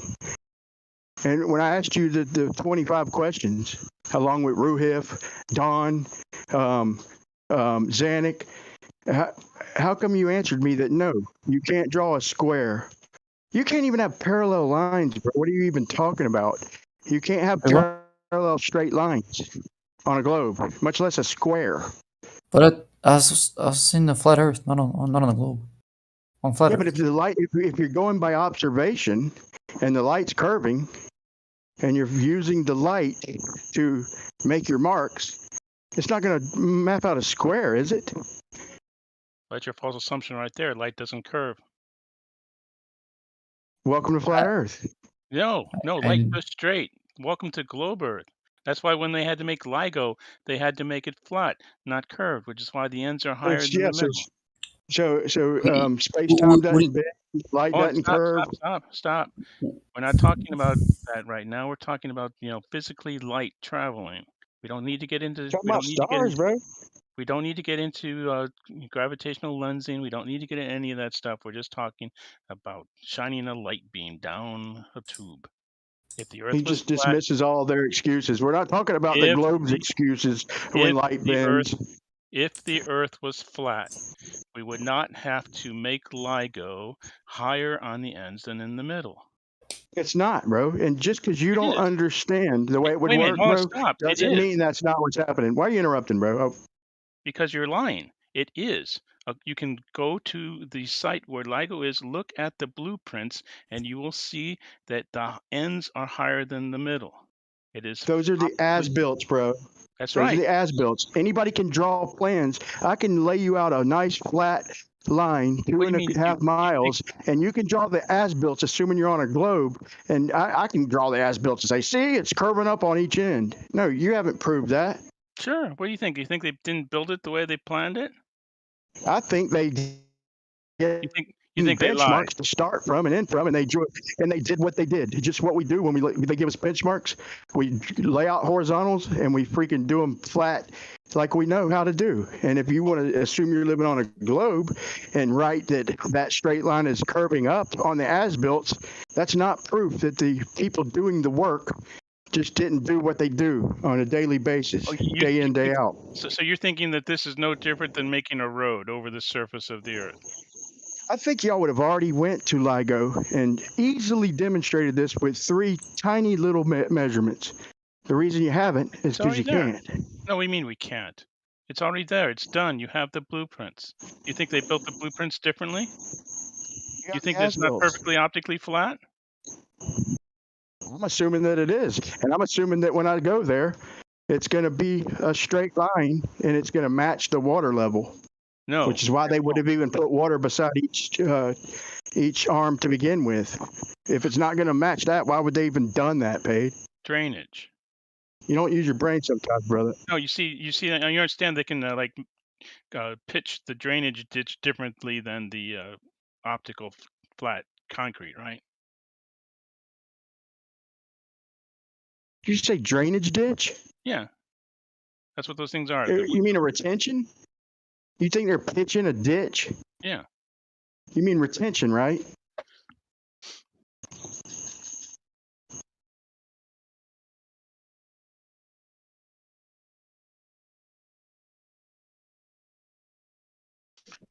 So let me guess this. It's no different than building a road. They didn't have to spend all sorts of money grading it. And when they designed it to be flat, they just did that to lie to Oh. flat earthers?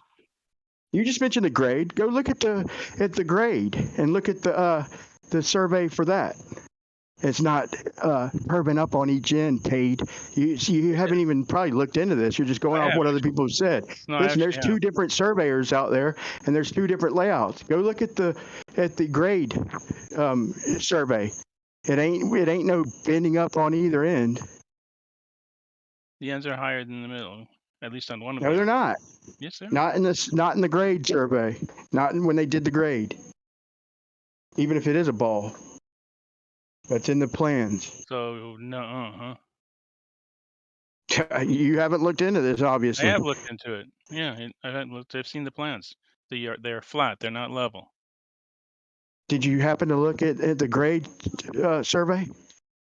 Not the layout of the concrete or not the tubes. Just the just concrete. the Just grade itself. the grade before they put Just the the dirt. concrete down. Yeah, before they put Yeah, the the dirt. concrete down. Before they put the concrete down. Right.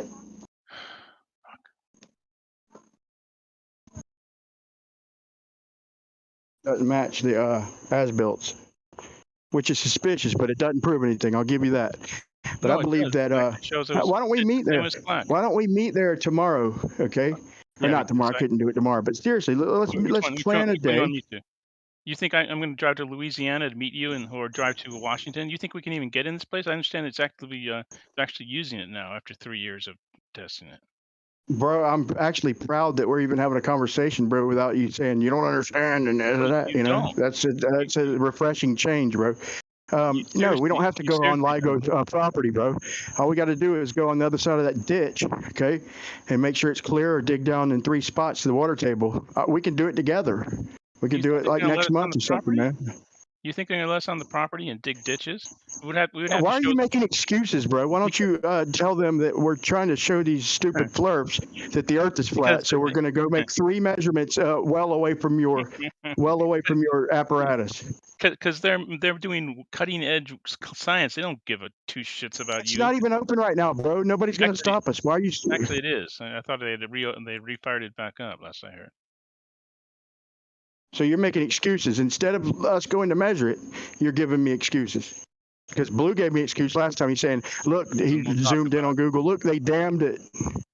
But he was right. They did. But I don't think that's going to affect the flow of water as long as it's continuous. As long as they didn't pour a concrete dam there, as long as they just drop blocks and it's still continuous, we could work with it. Interesting. They did worry about tunnels. Never thought about that. I'd just like to lay a spirit level on each end and in the middle and see what it looks like. Probably be flat. No, it should. That bubble should be off at each end. I doubt that, Howard. It should be.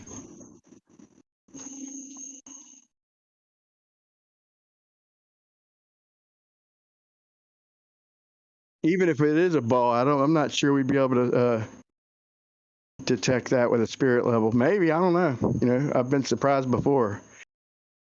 But I think we need to just use a simple little swivel laser. That's all we need.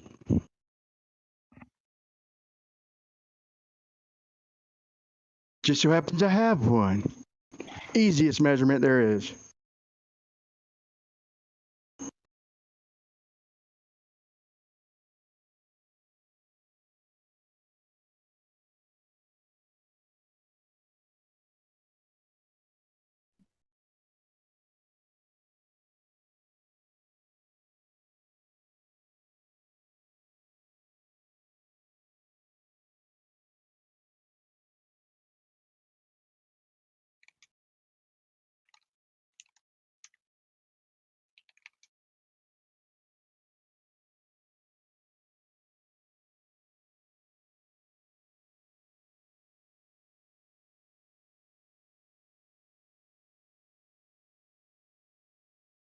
Well, anyway, I did try light curving at 8 inches per mile squared, and it's not linear like reality is. Right. The 45 degree mark is not. It's like 600 miles from the actual center. Jesse, I could have saved you a lot of time and modeled it. It's a scale, and it's a percentage. Your angle. The first model I did is I based it on 6 inches per mile squared, and with a sun and star height of like 3855, and your angle determined the percentage. This is the first one I did, and so the percentages change. Yeah, it's not linear. I could have saved you. In fact, I think you know that in your mind. That's why you. No, I didn't know. I didn't know you had. Well, you know that equation breaks down after a few thousand miles, right? A couple of thousand or thousand, whatever. Yeah, because it's describing a parabola.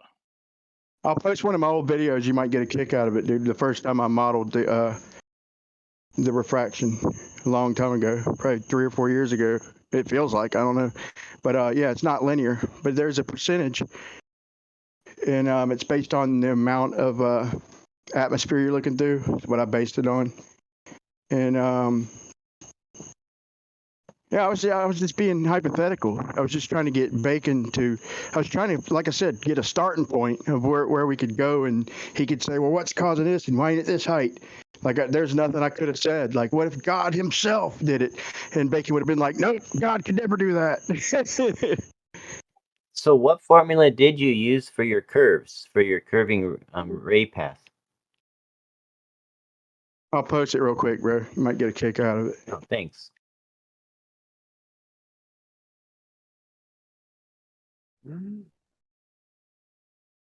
Wasn't really a formula.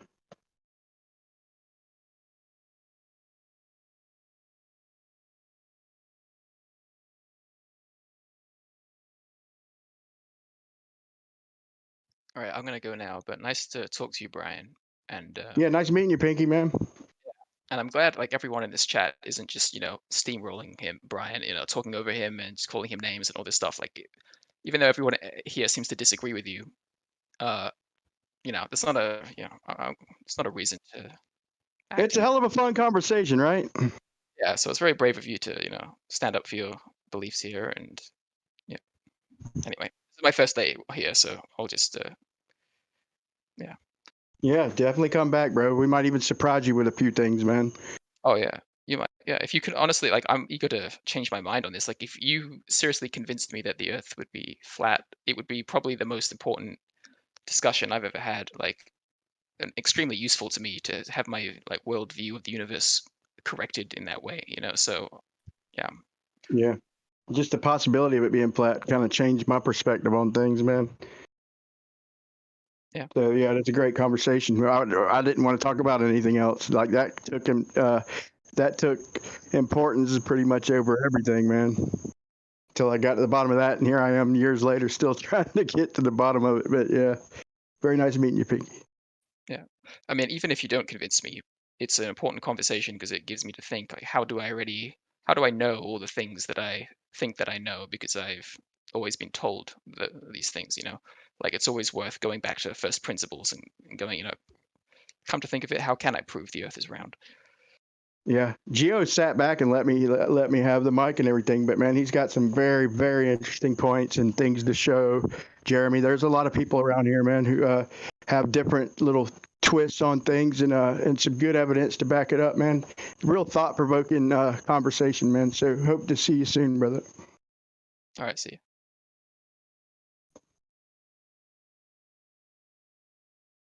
And I'm looking that up. I'm about to post that, Jesse. Thank you.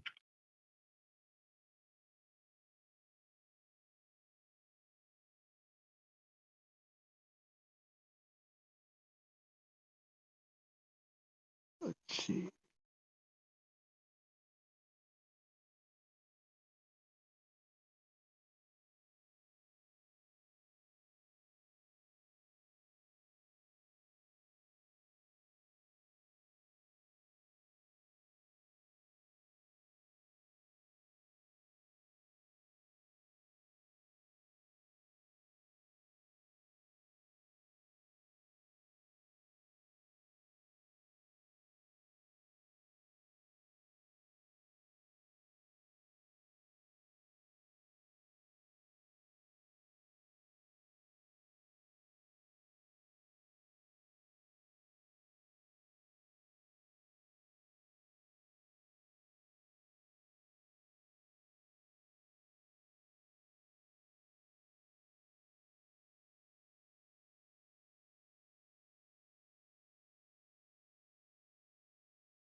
Where'd you go?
Yeah, I posted it. That's my old model. My first model. Does it work? But I wouldn't say.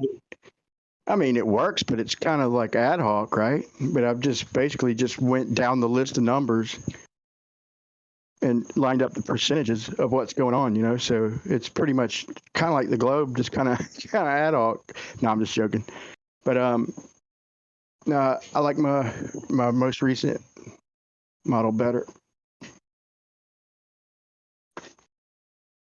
It's pretty much doing what you are doing now, but I just did it on paper, and you're doing it in a model. So I did have to change the percentages of the. It wasn't linear. I would agree with you. It wasn't linear. Doesn't take much though, man. Like people act like there's something like magic. It's like, dude, it's not that much. You know, when you start getting low to the horizon, you don't need no crazy magic. You just need something happening over a few 3,000 or 4,000 miles that's fairly consistent. You know, to finish off the freaking perspective.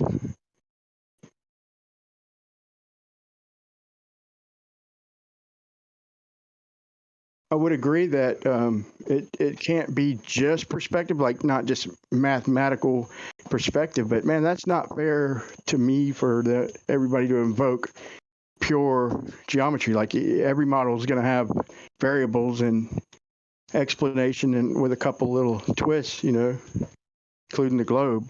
I hate that. Like when Xanix's like, you know, the math don't work. You got to use a certain height. Oh man, it gets on my nerves. Height don't matter. Well, on a flat Earth, it does.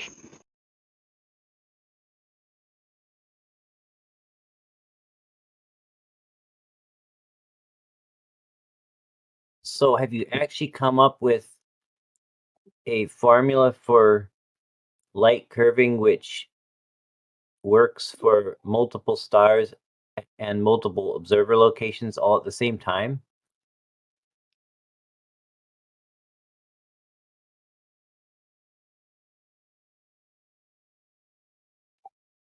I mean, it's easy to draw. Yeah. Hold on. You want to see my equation model? Like my second one. Like the third one's almost complete, but yeah, my next one's better. Like it works down to it's an actual equation. It is an actual refraction equation, and it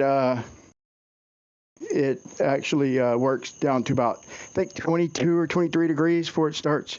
You know, before I start having to invoke like terrestrial refraction. This is like a celestial refraction model, and it's not like some giant help that I need. It's you know, it's a very, very, very slight correction in perspective when you put it in perspective. But yeah, I'll post that. That's the old model that I was just what you were doing. I was just showing that, like trying to use 8 inches per mile squared. Like that's the first way I tried it.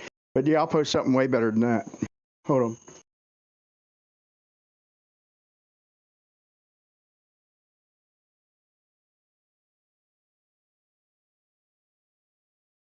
I can't believe you ain't seen this, Jesse.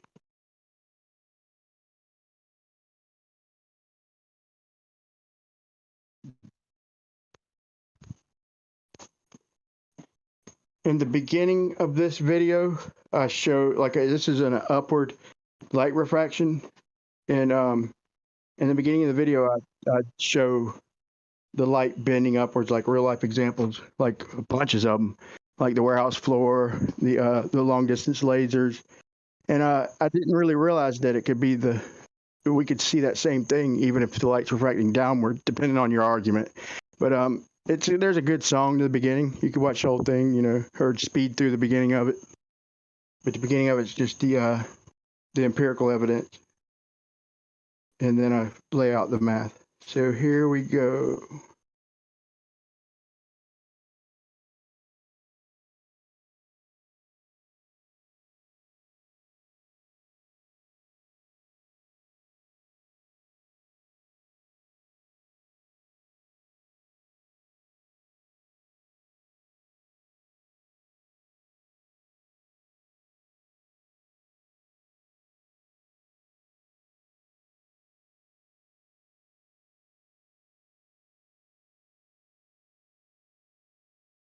Where are you at? God, I put out so many videos. Here it is.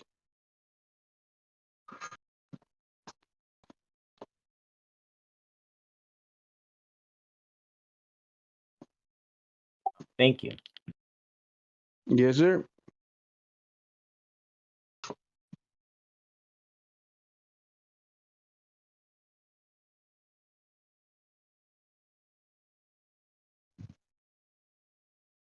This video usually pisses them off.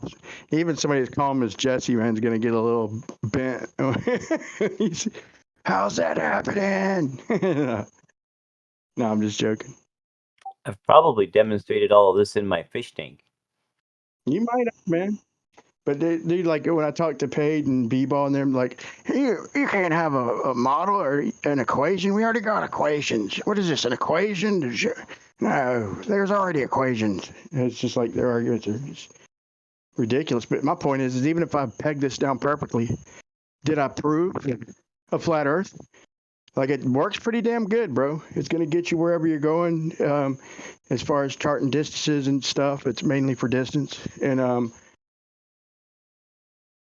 but even if I'd got it perfect, like if I'd broke it down to a crazy number, like least common multiples, and broke it down to like 6 times 10 to the 120th just to get the math to work, like that doesn't prove the Earth is flat, that which is kind of my point of making that, just so like Sean would quit saying, how can 69 miles for Polaris work on a flat Earth, and people act like it's impossible, so I just made an equation to try and shut him up and a couple other people, and but I'm just trying to prove math doesn't prove anything.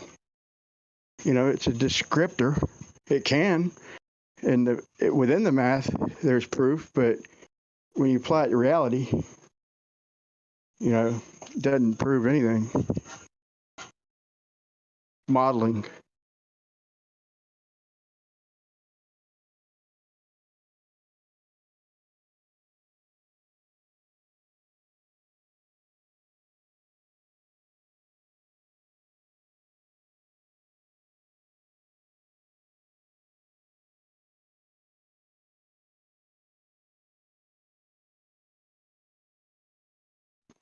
Oh my God, I was going through some old videos, and like a few years back, or about, God, it's 3 or 4 years, I don't know. It seems like longer than it was, but it's been a long time.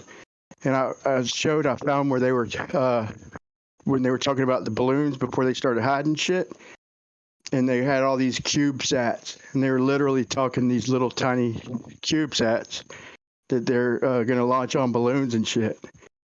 And it's literally in the video, and it shows the little CubeSats, and it's just so crazy that I managed to document a piece of that.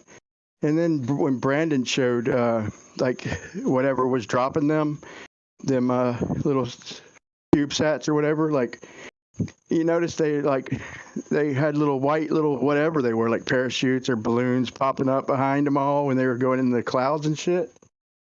It's food for thought. It gets you thinking, like, especially if you think like I do, like damn, Dude, they were talking about putting these things on balloons years ago, and now in between there, Brandon shows them dropping these things and these little white poops appearing out of nowhere, potentially balloons. Just makes you think. Gives you a question, question room, let's say that, room to question shit.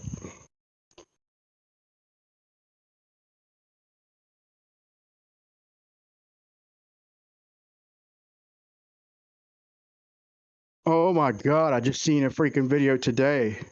Like, where was this video hiding? This dude literally shows like 5 versions of U-2 spy planes that look just like the ISS. And the freaking solar panel part, like, looks kind of like the forward projected jet engines. And, on a U-2, they stick out way further because, probably because they need more air maybe to catch. But it literally showed one that literally is white, says NASA on it with the real long wingspan and the crossbar looking tail wing and the solar panel looking freaking. Then he showed a picture of it from close to the ground before it got up to height, and you probably could barely even see it unless it was nighttime, maybe. I don't know. But oh my God, dude! Like, dude, how come this video hasn't spread everywhere? Like, this U-2 literally looks like the ISS, period. And it says NASA on it. Like, that would provoke some conversation at the very least. Right. That particular U-2 is over here in the Bay Area at Moffett Field, and I've seen it many times over its life. It says NASA on it. It's white. What's your point about it? Shaped just like the ISS when you picture it from a distance. It's nothing like looks nothing like the ISS. Well, you can't say anything looks like the ISS because it's a smudge. You know what I'm saying? And if you stack it and choose one of the good stacks, then you can make it look, a little like a TIE fighter, like a U-2 maybe. But no, you can't really say the ISS looks like anything, Zach. It's too small. I can show you really clear pictures of the ISS if you like. I mean, there's nothing resembling the U-2 at all on it. Been through it, bro. Seen them all. And the stacked ones are the ones that look the best. Just look at the ones that cross the moon, bro. You don't need to show me any of the stacked horseshit. Just show me a good, decent telescope with the ISS crossing the sun or the moon. We see the shape. I got so many here. Maybe a few really good ones to sink your teeth into. Mm-hmm. Just, do me a favor and give me one, give me a transit, Don't give me a stacked image. What do you mean stacked image? Just what I said. Like, I don't want stacked images. That's a little wiggle room. What do you mean stacked images? What do you mean by that? Well, when you stack images, like, you get choices. Like, it stacks a bunch of, it times it out, and it gives you a bunch of different stacked images, and you choose the ones that look the best. I still don't know what you're saying. You know what stacked images are? No. All right, I'll shut up. What's a stacked image? It stacks a bunch of images, in a bunch of different, different ways. Like, if it's out of focus one little way, I don't know if out of focus is the right word, but it just takes the focus and it stacks a bunch of them at one point in the focus. God, it's so hard to explain, but I think you see what I'm saying. Like, it does it a bunch of different ways. It stacks them like this glitch, this glitch, this glitch. Like, it stacks them, and it gives you like a list of different stacked options at different glitch angles or whatever you want to call it. What would you call, like, say if Jupiter, you're looking at Jupiter, would you call it out of focus? Maybe that's not the right word for it, but when you stack them, you get like more of a defined red spot, if you choose the one with the defined red spot, or you could probably get more of less of a red spot if you choose one of the options with stacking. Like, it doesn't have a brain, it just stacks them a bunch of different ways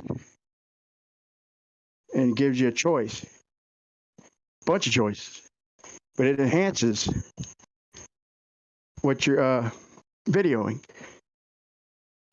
So talk about time lapse. It's kind of like that, but it's not really that. It's kind of the same concept, but it's just stacking like way quicker than time lapse. Anyway, you know what I'm saying. If you give me a good transit, a lunar transit, and I think we could both dive into that being legit and being fair to the shape.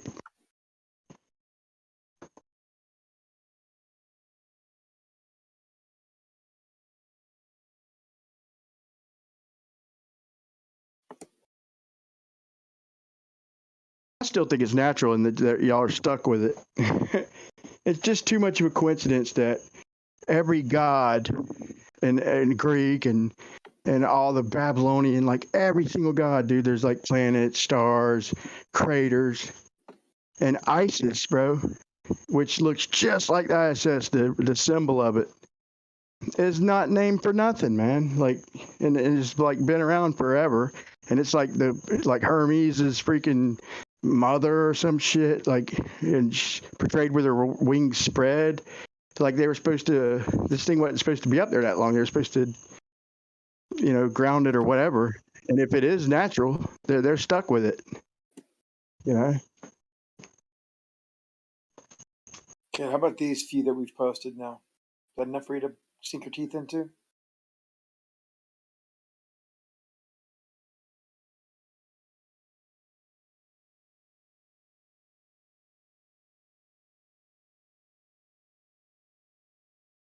It looks like a mouthful, Brian. Be careful. They got a bunch of new images. All this colorful moon shit. What do you think, Brian? Does it look like the U2 to you?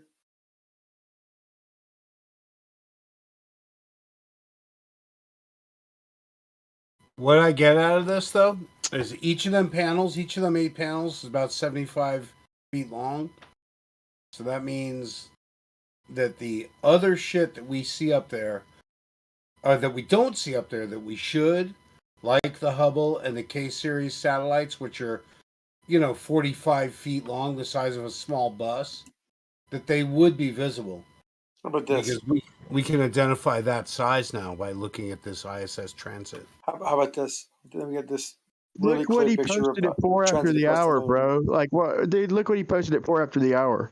Like, bro, that's not. I mean, oh my god. You might as well just show the one with the space shuttle docked to it. I'm just, I mean, What's wrong with 4 after the hour? bro, give us one that we could see I just with did. a I with gave a you one. Go look at the 14-inch last one I posted, telescope, bro. Look at the last one I Give us posted for one. a telescope. Yeah. Okay, let me look at the last one. I ain't looked at that.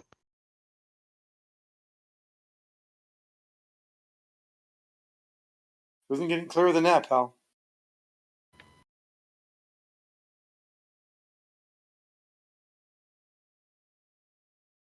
I like this one. It's a TIE fighter. Pardon me? I said it's a TIE fighter. Yeah. Okay, I'm gonna post something real quick for you. I Which you'll mean, you probably have just to miss. really understand that you can predict when you can see it. You can predict when it's going to transit, and you can actually estimate its speed and its size, I agree. which all comports with. Let's get the docking ISS. That's a good one too. Shuttle docking the ISS. There was a video of that too. By the way. Just like everything else in the sky, right? If they only took pictures of anything interesting while they were up there, it'd be cool. Yeah, the Earth, Moon. These things they take pictures of. They're not very interesting, are they?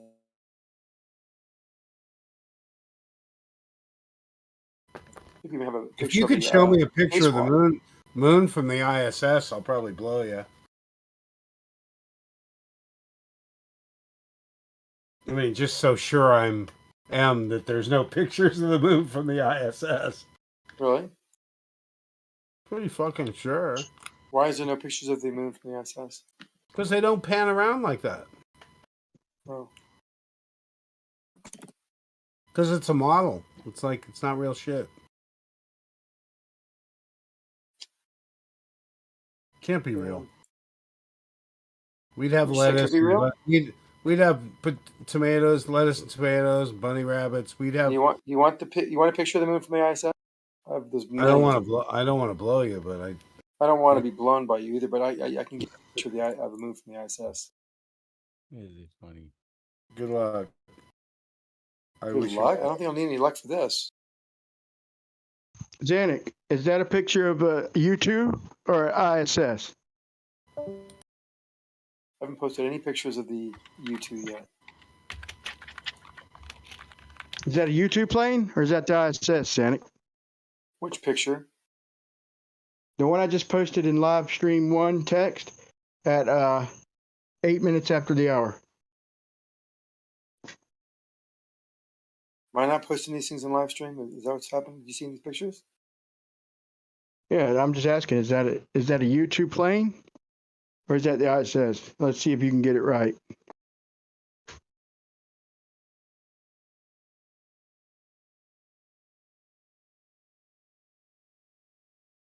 What are you talking about? Let's see if I can find it. It's right under yours, man. Or it's actually right under, yeah, it's under yours, bro, 208. You know, he don't know yet, so he's trying to look it up. I'm trying to find it. Find your picture. Oh, there it is. It's right under yours. Is that the that's the ISS. That's a U2 plane, buddy. Want to see more? I'm looking at Earth. Oh, that's Earth is Life below you. Yeah, it looks like the ISS, though, don't it? Wait, I was looking at Brian's right above you. What's this? I can't Another tell one what of that them is. coincidences. I can't. It looks like someone's plumbing in their house. No, they just glared in the fucking jet engines to make them look like panels. Doctored, but look They at the shape, bro. glared in the jet engines. Doctored, bro. Doesn't look like anything. Doesn't look like a ISS. Doesn't look like anything. You just swore it was. I was looking at the one above it. There was a picture. I thought it was some a thing. stills. I have a bad Here, scroller. but there's no video. It's just these fake stills. Just a picture. Yeah. Let's go to it and find Earth out is Life. JW Astronomy. ISS with the telescope. Of course, it won't open because it ain't fucking real. Credits. Yeah, I don't know what that is, and I don't think that's a U2 either. I don't know what that. Why don't you show me where that picture came from, Brian?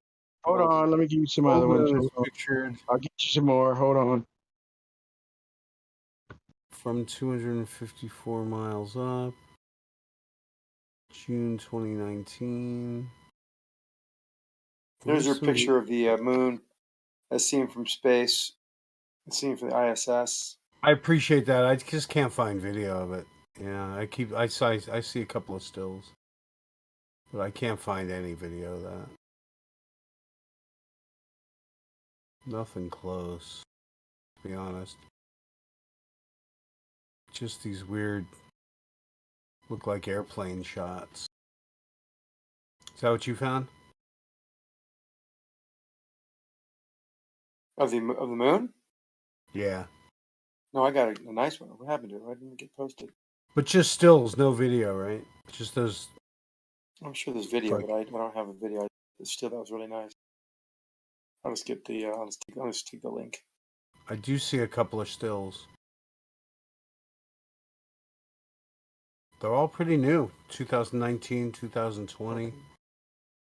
Right, I can't. My computer's got some problems, but I'll just post this link. Maybe it'll post the picture. I don't know. I'll see. Yeah, there it goes. That's from the ISS, pal. There you go.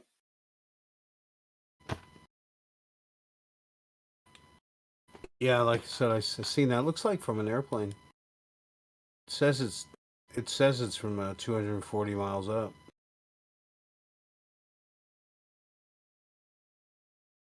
I'm just shocked there's no video like that.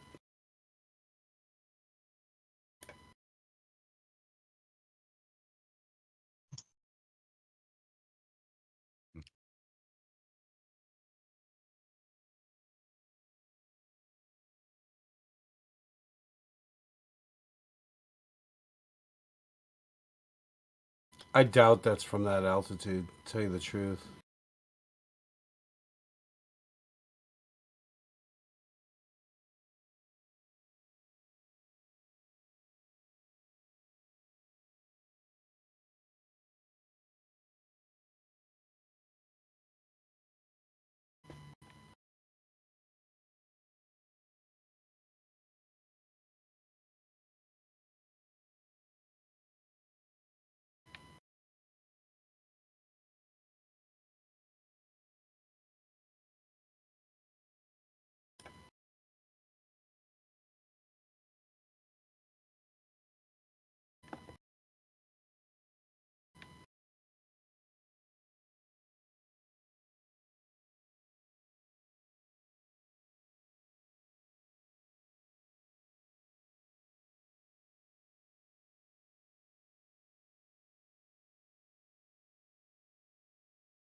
So there it is on the ground. Why the double wings on the U-2 spy plane?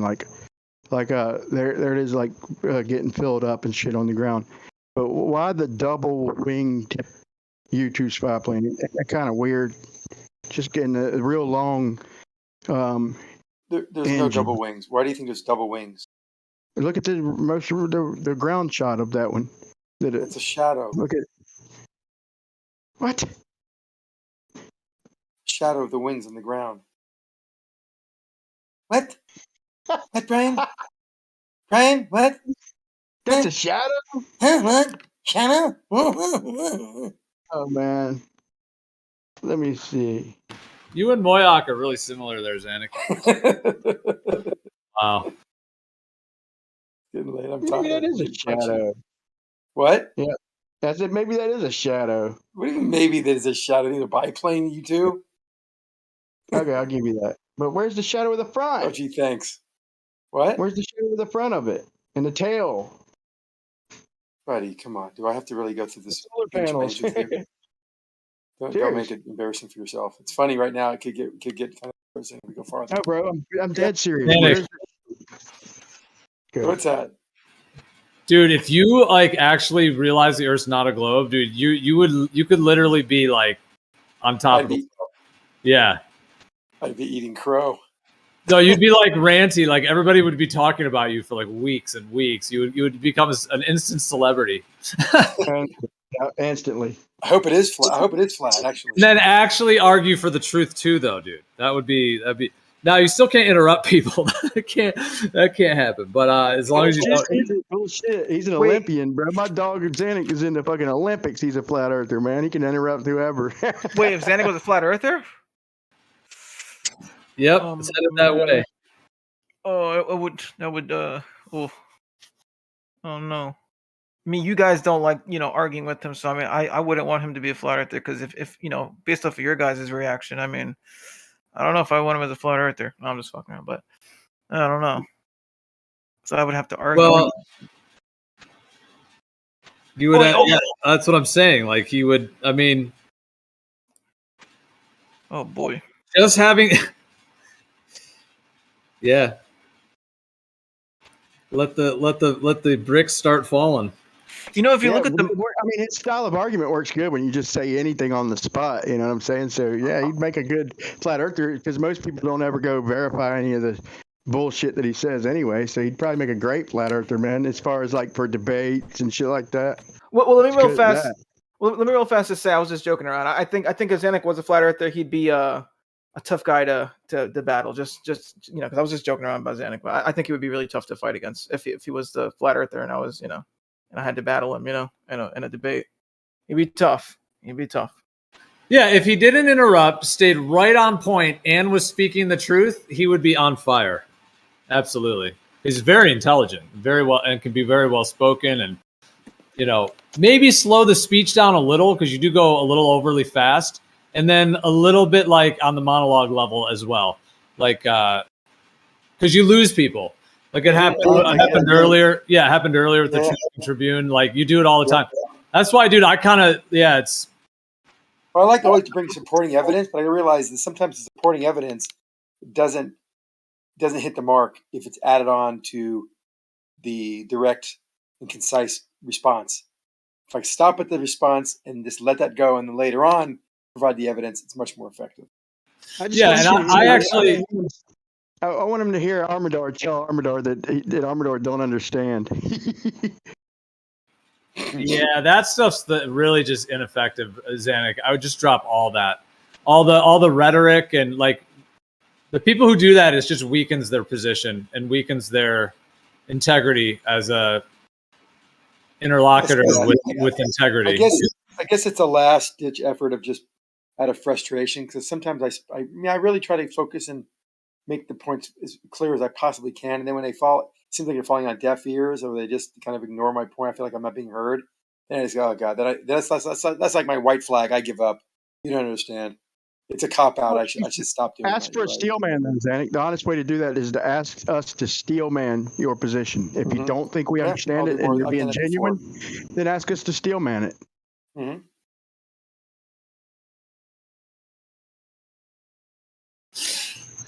I mean, there's a thing I do that I'm aware of, and I have to be aware of trying to not do it, because I can tell when I do it.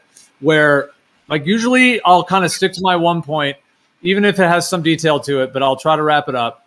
But there's times where I do get very excited, and I'll link several ideas together. So I'll say a whole thing, and really when that should be done and I should just stop, I'll do a second thing or even a third thing. And by the end of if I do a second or a third, I can even feel it in myself. I'm like, oh man, I've just totally overloaded with, the listener basically. And I realize that I do that. And I can tell when I do it, like the response afterwards is like not as interactive. People are kind of quiet. Like they just don't really instantly respond because it's just too much. It's too many points. And so I have to be aware of trying not to do that myself, because I know I can tell that the listener, at least in my experience, I can tell that they're somewhat more like disconnected from what the actual point was. Like, I think it's okay to go on a little bit long about one point, but maybe just not to link. No, I'm doing that right now. No, this is not monologuing. I was actually finishing. That was all on the same point. I know, but it was long. That's my point, though. It's not bad to go long on one point, a little long, but to link several points together is when it goes downhill. I agree. It's almost like you'd hope, man, these people are listening to every word I'm saying. They're getting it. I'm piling it on because the more I tell them, the more they'll get. But it's just the opposite. The more you go, the less they tune out and they don't hear any of it. So, yeah, get it.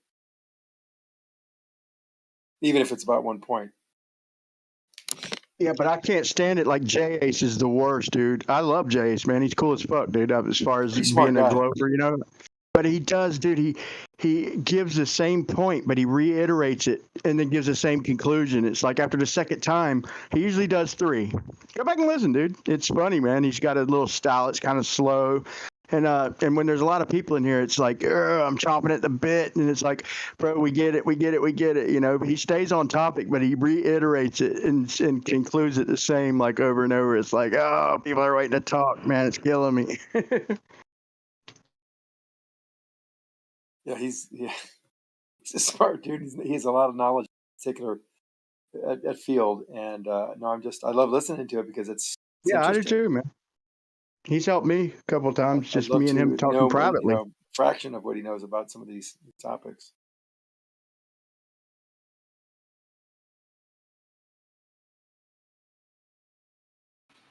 Yeah, I think what's less interesting, though, is people that want to just like re-indoctrinate someone with what they think versus like an actual open discussion that has like an in-the-moment creativity involved and productivity. Mm-hmm. Yep, I agree.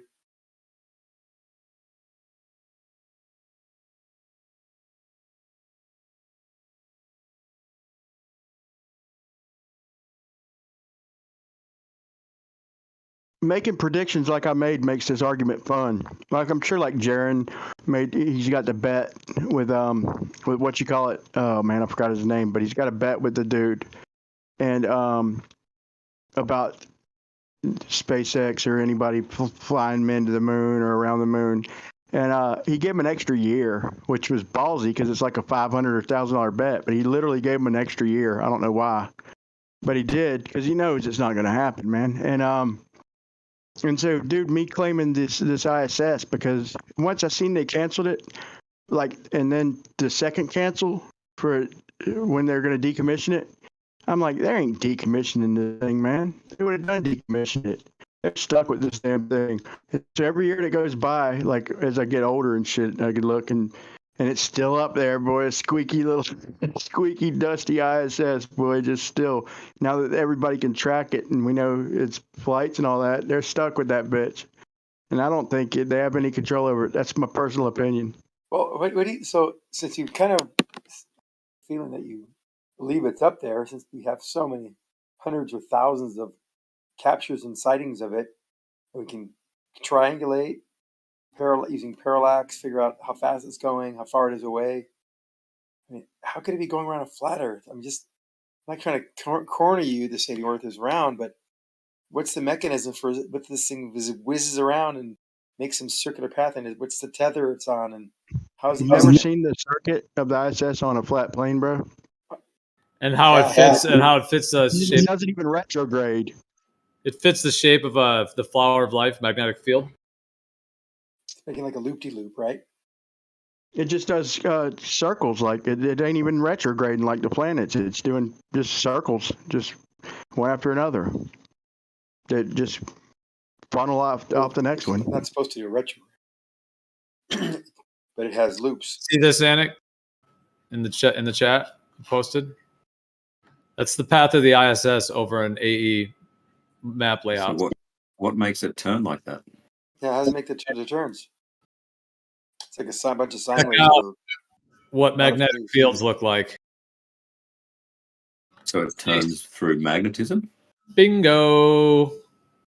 So there's a massive magnetic field making it go left all the time. It's not left. No, it's spiral, bro. The whole realm is a spiral. It's all vortices, vortexes. We haven't done our Hawaii observation, have we, Gio? Oh my god, that looks exactly like the fucking magnet under the chronosphere or the what you call it, dude. It looks just like the magnetic field, bro. That's really the ISS layout. Yep. This one, the unbelievable. Next one I'm posting shows an animation of a globe versus an AE map layout with the path of the ISS. And look at how perfectly it fits that flower of life, that universal magnetic field that has existed throughout all of time and is in virtually everything. And even before the spirograph. Yep. So whatever it is, seems to be taking that path. And the fact that the magnetic field is shaped precisely that same way, it definitely could lean to the idea that there is actually something up there. It's not a space station with humans in it, but it's some sort of a demo set, whatever you want to call it, kind of a prop. Airborne trash.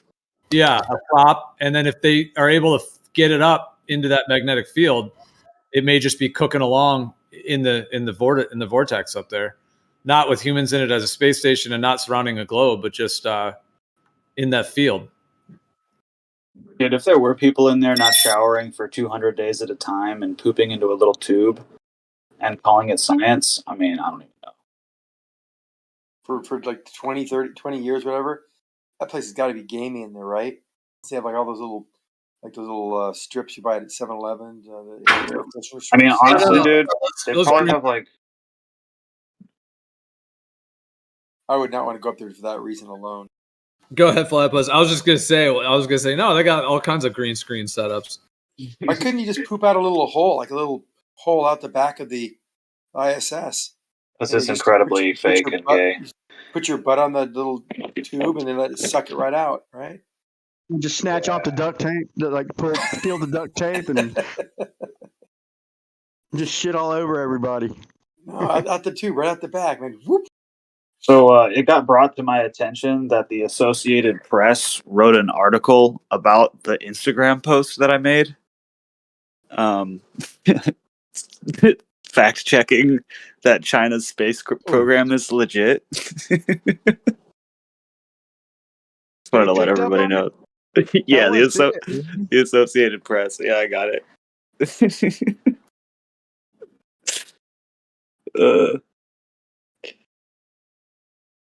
Geo, can you see my screen?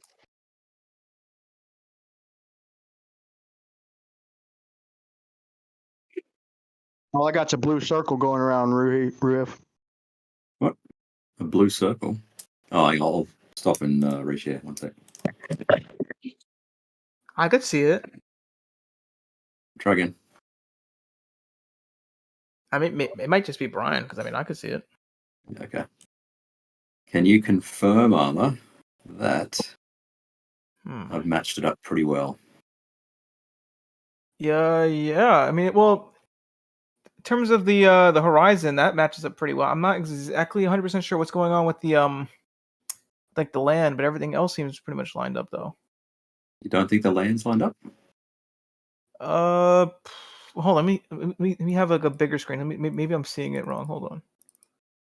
Oop, hold on. I got a match. Let me real fast look at this real quick, and then I'll have to play that match.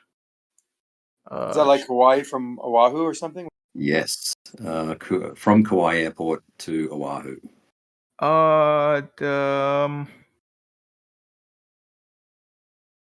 The land. I'm not really. I see like land where there's water. I'm not really sure. Hold on. I just want to read the thing. Sorry, I know it's off topic, but I just want to read the thing I just wrote in text because I just wrote it. Stationary planar topographical landscape surrounded by a plasmatic electromagnetic toroidal spirit membrane. Nice. Jesus Christ. Bro, I gotta divert attention, bro. Platypus's his shit was, oh my god, dude. They it's no wonder they caught it because it's got that glass of water on the Chinese space station. I did a video on it, bro, and I mentioned that was ridiculous on itself. But they picked up on his article or his post, and the water's just sitting there, man, in the glass on the Chinese space station, bro. That is crazy. Yeah, that's, dude. I mean, who could? That goes against everything that they've told us about orbit and gravity. Yeah, made in China, baby. They fucked up. All right, I want to hear about Rufy. Tell me about this picture. So I pestered Geo yesterday for quite some time to actually examine one of the quote-unquote thousands of flat Earth proofs. And we finally settled on this one, seeing Oahu from Kauai Airport. It's 83 miles or something like that. I have lined up the photo in Google Earth. And if you can see that white horizontal line, that is at 750 meters elevation. And the highest peak is, I think, 1,224, something like that. I'll get it matched right up. Is that better? There we go. Why won't it come up for me, bro? I don't know. Yeah. But I've lined it up in Google Earth. One's Google. That's all we're seeing. Google Earth is the bigger one, and then what's the inset? Can you see my screen? Yes. Here's the problem. I'm trying to get it. It won't Brian, show up talk for to me for a second. Hold on. So I got your screen there, Rufy. I see it. You got the red and green line. Yep. So I'm with you here. 83 miles, you're saying, and you're going to discount whatever the claim is, even though you and I, we shouldn't see shit at 83 miles, right? Well, that's the claim, right? That's the claim. All right, this got brought up because here's what I was mentioning. I was mentioning that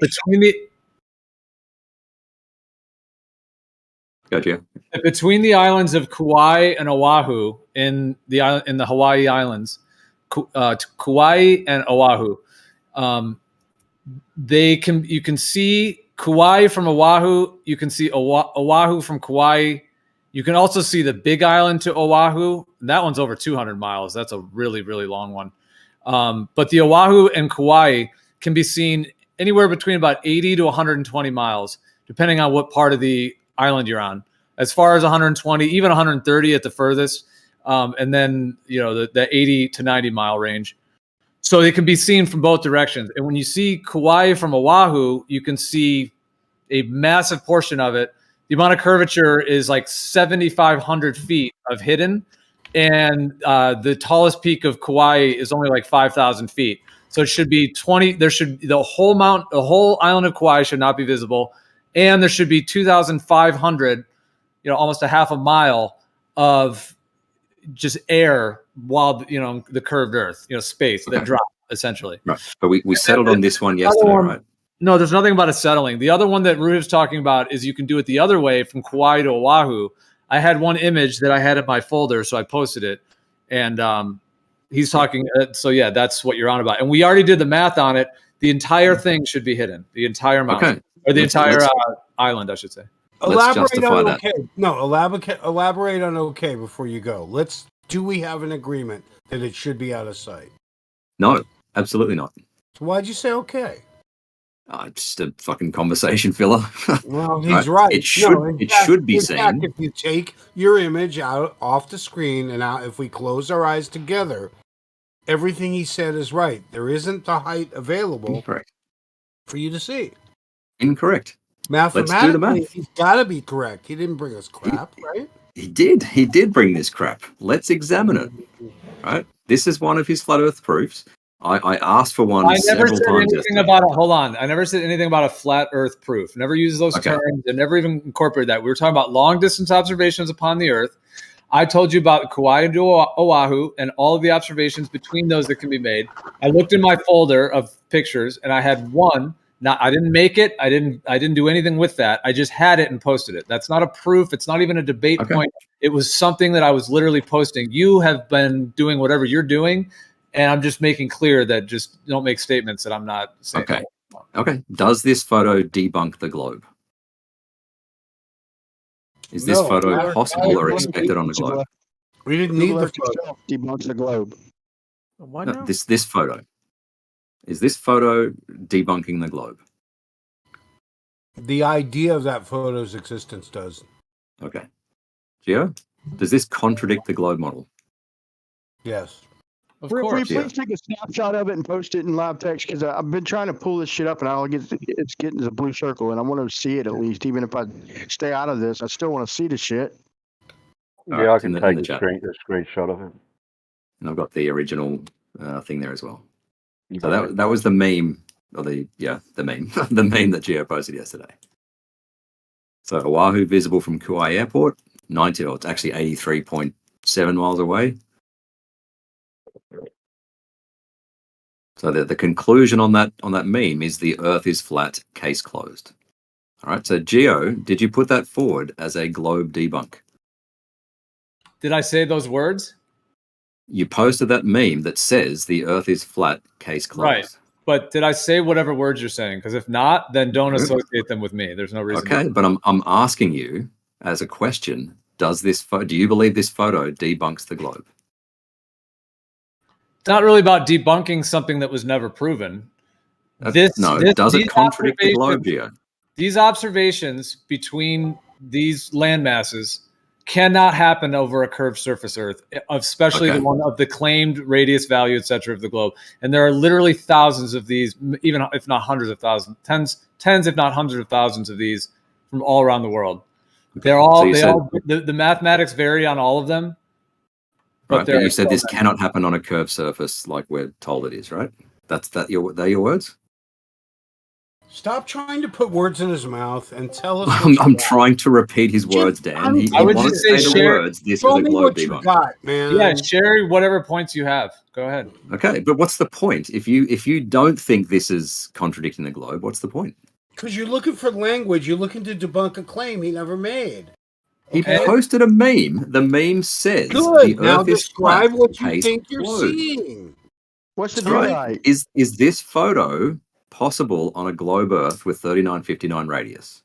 No. What's the viewer height? Asking Gio. The elevation at Kauai Airport's 3940 meters thereabouts, but you'd assume he's a couple of meters above that. 3940 meters. So you're saying that it's like a couple miles up in the air almost? What? Meters? You said 3,940 meters? No, the elevation of the airport is about 39 or 40 meters. Oh, 39 or 40 meters. Okay, Yeah. so on the ground. And Yes. And what's the curvature? The math I did on this one, this particular one from that airport to Oahu, depending on what part of Oahu you're considering, but if you want to go to even the highest peak of Oahu, there should be about 100 feet of visible on this one. Going from Oahu to Kauai, that is not the case because Kauai has a different altitude. But going from Kauai to Oahu, it's actually quite close to where most of it should be hidden, but literally it's like 100 feet. The very, very tippy tip top of it could be visible on a 3959 radius type of a curved surface in that kind of whole theoretical concept. So that's the math on this one. Well, I already did it the other day. It takes seconds. Okay. All right, I'll do it. One sec. So the line is. But going the other way, if you're going from Oahu to Kauai, there's like 2,500 feet. It should be completely hidden and 2,500 extra feet. We're just doing this one. All right. So it's 83.8 miles. 83.8 miles. No, it's 89.48. From where to where? The spot where he took the photo. Yeah, from the airport to what point on Oahu? Summit, right? You can see not 89 miles. You can see the whole thing. Well, that's what we got to get to when we look at Google Earth. We will see that we're not seeing the whole thing. Right? I think you should just think it's present 90 miles. what you want to present, man. Go ahead, just say your thing. If something doesn't line up with Google Earth, that it ain't reality. Maybe it's Google Earth that's wrong. Sometimes we're just throwing that out there. Maybe I'm wrong, but you can't line up your whole world with Google fucking Earth. Maybe that's wrong. Google Earth is an excellent model. If I need to light a hot foot under you, what's going to take for you to finish this, Rue? Okay. Well, Gio, I'm going to put words in Gio's mouth. Right? Here's the thing, dude. Hold on. Let me just clarify something. This is an open panel show at the moment. You and I are not doing some kind of like planned debate or event or anything like that to where there would be claims and there would be that scenario. So I posted this. We're talking about long distance observations. You seem to have woven an entire story in your head of how this relates to me. It has nothing to do with me. There's information on the table. There's people listening. So if you want to say something about it, go ahead, share the information, and we can move forward. Okay. We can either move to another topic. Somebody can respond if they want, or we move forward. Okay. I'll just give a very brief rehash of what happened yesterday. You said there are thousands of long distance observations. You refused to post one until you posted this one. I have analyzed this one and shown that there is about 750 meters of Oahu missing. The expected hidden on a globe is around about 800 meters. This is consistent with the globe, completely consistent with the globe. The end. Okay, does anyone care to respond to his completely false information? Well, feel free to dispute it, Gio. Feel free to dispute it. Wait, why is it false for? You didn't even present what it is. You didn't even show what you've done or what you're trying to do. But wait, why are you saying it's? Wait, why are you saying it's false for then? Though I mean, shouldn't you at least? It's 100. It's like 100 feet. It's a little over 100 feet. Is the actual math? Well, okay. Please show me that math. I get very different results. What if I showed you the at that angle? What if I showed you like the Crowley boat that Ranty took, and you'd say there's half of the Crowley boat that's supposed to be when you see the whole word Crowley, like we've showed you compression at the bottom. I mean, dude, just going by Jeff, the main surveyor's angles, he was about at Cape Elizabeth. He was about that same height. You're saying about 30, 40 meters. And his distance to the horizon is like, I mean, I don't know how you can just go by Google. I don't get it, man. I don't even know where to start, bro. It's like your model's pretty undebunkable, bro. Is what you're doing. You're making your model impossible to even challenge, bro. I mean, think of what you're doing. The reason I'm using Google is to show what part of the mountain we are seeing, right? I've lined up the photo with the peaks in Google. And if you can see that white horizontal line, that's 750 meters above sea level. All right, so there is approximately 750 meters of the island missing below the horizon, just as predicted by the globe. Why should we see any of that? At 89 That's what the globe miles, predicts. bro. It's not 89 miles, it's 83. It's 83.8. Where are you getting 90 miles from? 89 miles, I said. That's 89. Where are you getting 89 miles from? I thought that's what you said, dude. Okay. No, 83.8. So you think we should see a mountain? Yes. You're saying what was missing, bro, but I'm looking at what I'm looking at, and it's a fucking Yeah. mountain. Right. You're seeing the top 400 and something, 500 meters of it. No earth curve, just a mountain. What? 750 meters of it below the horizon. The curve calculator predicts 800 meters. Very close.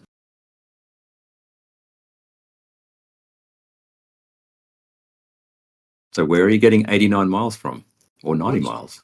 What'd you do to the sun in this washed out version you have on the screen right now? What you mean, man? It was just about to hassle you with the sun, and now it's fucking gone. Oh, you got the photo back. Sorry. Hey, wait, how? Let's just say 86 miles. I'll meet you in the middle. Where are you getting 86 miles from? It's not a guess. Middle, okay? No. It is all a guess, Riff. It's all a Do guess. you have a measurement outside of Google Earth? Nobody measured it. Okay, it's a model. Right, but Okay, he's how about this? claiming What's the the claim is curvature? 90 miles. Where does that come Hidden from? value, which with 83 miles, what's the hidden value? Yeah, about 800 meters. 800 meters. Okay, so that's about 2,500 feet. Sure. Yep. Something like that. Okay. 100 miles is up to. Yeah, cutting out a bit.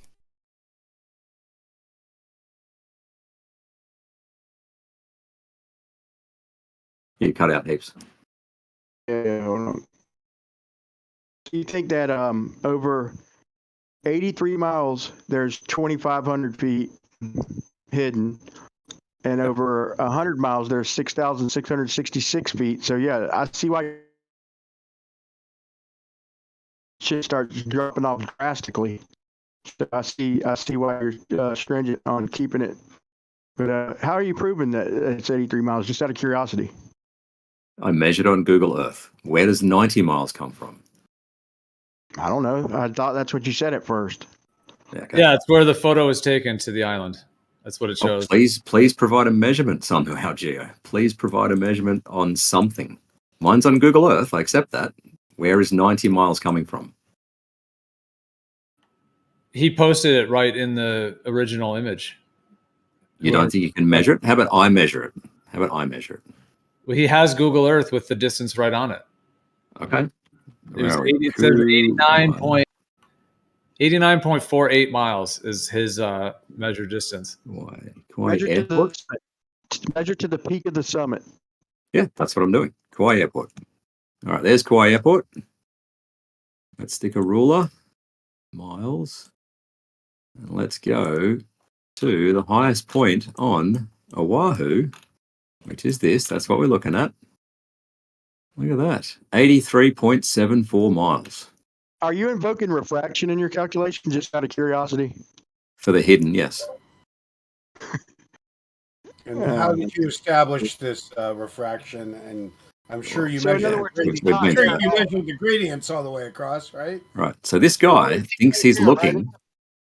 This guy thinks he's looking over here. That's where he's getting 90 miles away, right? Yeah, that's what I was trying to figure out. I need to know that real quick. Is what we're seeing there, or is it not there? Say that again. You're invoking 7/6 refraction, which is pretty significant over that distance. So I'm asking you, is that mountain there or not there? The mountain is there. The light is taking a curved path to your eye. I could fire a ray gun and hit the peak of that mountain straight on.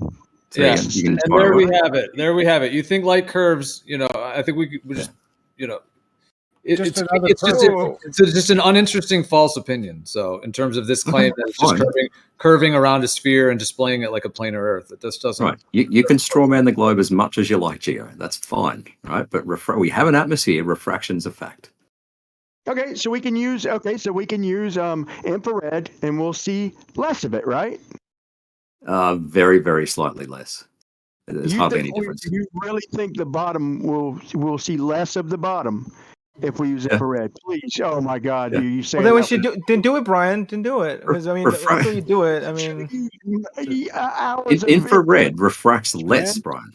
Infrared refracts less. So we should see less. Because you're saying very, the very reason we slightly. see it's because of the refraction. Yeah. I think you Right. know better than that, brother. I'm just saying. Do you want to see the numbers, Brian, of how much infrared difference makes? I'm not doubting the numbers, bro. I'm not doubting your numbers. I'm saying I think you know better than that. Like you're saying, if we whip out the infrared, we're going to see less of it because we're seeing it because refraction and infrared will cut down on refraction. You think we'll see less of the bottom of it. And I'm telling you right now, the bottom will be way more clear.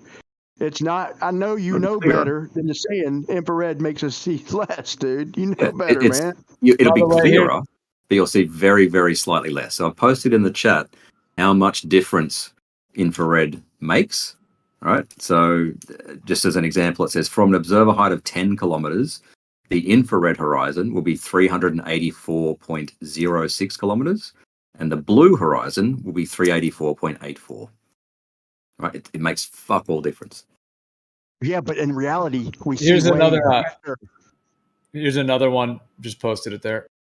Yeah, we'll happily analyze that one, right? But we acknowledge that this one is predicted by the globe? Here's another one even zoomed in. Yeah, happy to analyze them all, Geo, right? But this one here from Kauai Airport to Oahu is consistent with the globe, correct? Absolutely not. Here's another one. What's inconsistent about it? This one's 200 miles. This is from I'll happily Oahu analyze them to all. the Big Island. Right. And This is a gish gallop, Geo. Why are you interrupting? You're just gish galloping. I'm not debating you. Okay. Yeah. Have a good day. Thank you. Anyways, I just posted this one from the Big Island from Oahu. This one's in infrared. And the elevation is 13,600 feet. Can be seen between 185 to 200 miles. And this one has 16,500 feet of missing curve. Just like the Oahu, Kauai Airport to Oahu has missing curve. There's always missing That curve. infrared cleans up that bottom, Ruhiv. That infrared cleans up that bottom, bro. Yeah, We you'll know see that less. shortage You'll of see less of info. the mountain in infrared. Very, very slightly less. How much infrared have you seen? Like, how much infrared photography have you seen? Didn't you see Jay Tolan literally like change lenses like 4 or 5 times, like during his filming, and showing just how much more you can see with infrared, bro? That's the whole It's point of clearer. our argument there. Yeah, it's clearer, right? But you'll see less of the mountain. There'll be more You hidden can't see with infrared. nothing at all until he puts the infrared on. You're talking about it's clear. No, you can't see shit out in the distance. And he puts the infrared on, bro, and you see the whole mountain. You Yeah, can't see any of infrared's the damn fantastic. mountain before the infrared. I love infrared. Love it. Yeah, But what we'll do, Brian, we got to do some really long infrared shots like the ones Jay Tolan did, and then also have like lasers, very bright lights, different actual things that we can have as like a beacon on the landmass to validate we're actually that is indeed the landmass. Oh my God, that's going to be. Yeah. But here's the thing, Joe. He'd have to claim that the mountain, like in the foreground, before Jay Tolan puts on his infrared, because that's the horizon we see. It's visual, and he would have to claim that it's blocking however much of that mountain. And then literally, Jay Tolan puts on the infrared, and we see mountains beyond that mountain. I mean, we could literally play it. If I hadn't said this out loud, we could have played a joke on him and said, "Where's this?" and had him analyze it like he does, and then show him after putting the infrared on, where he literally sees fucking like 50 miles past that damn mountain. Period. Like he knows that, though, man. I think he's deep down he knows it. Wait, so the infrared thing, right? I mean, is it so much that it's, like less refraction in this case, or is it more so just looking through like fog or some shit? Like what's actually happening? Here? The blue light gets scattered much more than the red light, right? So the red light makes it through. You see that? But the horizon you see, and you think it's cutting off some of a mountain, and then you put on the infrared, and you literally see like 3 or 4 more layers of fucking mountains, like that weren't even there until you put the infrared on. That's what that you thought you had was gone. The one I posted of the volcano from Oahu, or from the Big Island, between the Big Island and Oahu, that infrared one does seem to do just what you're saying. Like before it, you can kind of see like the little bit of the glow, but when you really like use the infrared, you can actually see the whole structure of the 13,000 foot landmass. So yeah, You it want to definitely put any seems to give, claims? definitely Can I- seems to cut out a lot of that haze down at that low level that lets you get the actual definition and the outline of the land. Do you want to make any claims about any of those last three? So, Are they okay, so inconsistent with a globe? yeah, I'm a little confused here because like I'm pretty sure the infrared is, if anything, yeah, it's just cutting through the haze. If anything, I mean, We got a just new trying creep to- video. Is that what's going on? Well, I'll tell you what, I'll post him where he puts it on and takes it off. And it literally absolutely changes the horizon from what it appears to be. We're going by appearance. Okay, when we analyze it, we're going by what looks like the horizon. Okay, and it most certainly changes, and it doesn't change in y'all's favor. To me, the globe debunks the globe. I mean, just your two-dimensional model itself debunks a three-dimensional globe. In my opinion, it's pretty easy to, you can't have parallel lines, bro. I mean, it literally kills the conversation right there, if we're being honest. It's literally easy to see. It's really that simple. At the end of the day, it is exactly what it looks like it is. With a little refraction. And I guess with refraction, that does do distortions. But the overall observational, like if you were to go out, like I was mentioning this the other night, if you were going to really make a project of it, and you're like, all right, I'm going to hit up 1,000 locations. I'll make it 500. Whatever number, 1,000 sounded like a lot, or even 100. The one I said the other day was 100. Okay, let's just say you decided you're going to do 100 long distance observations, either using mirrors and reflecting it across the land, across water, or using lasers, or just doing observations with all kinds of different equipment, zooming in and all the different ways, P900s, et cetera. If you were just to do 100 different ones where, you are wanting to find ones that have good conditions, where you can see as far as you're able to, as clear as possible, all of that. The conclusion is like these are just very rough numbers, and it's based partly on my own observation experience and all of my seeing everyone else's. And it's very just general numbers, but like 90 to 92% of them, somewhere in that range, like 90, 91, 92, 93% show the just absolute foundational planar geometry. I've got the math for it too. And then there's really only like that 7% or so that can be cherry picked to fit what the curvature would be if the Earth was a globe. But it's only that very small percentage that are just cherry picked just to fit that 3959 radius value.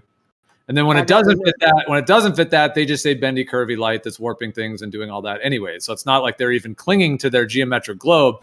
They just do it when they want to, when it seems to appease their bias, and then often they'll do the reverse when they want to. So yeah, they'll say that it's showing the globe when they're cherry picking the ones that do show the cutting off, and then when we see too far, they say, well, now we're going to flip and just say that curving, bending, light refraction kind of concept, like a fabricated type concept, which has never been shown, is somehow just making it not be the planar surface that it actually is. Better than that, Geo. I even got the math all to go wrong, with it, Geo. Wait. Like none of that was truthful.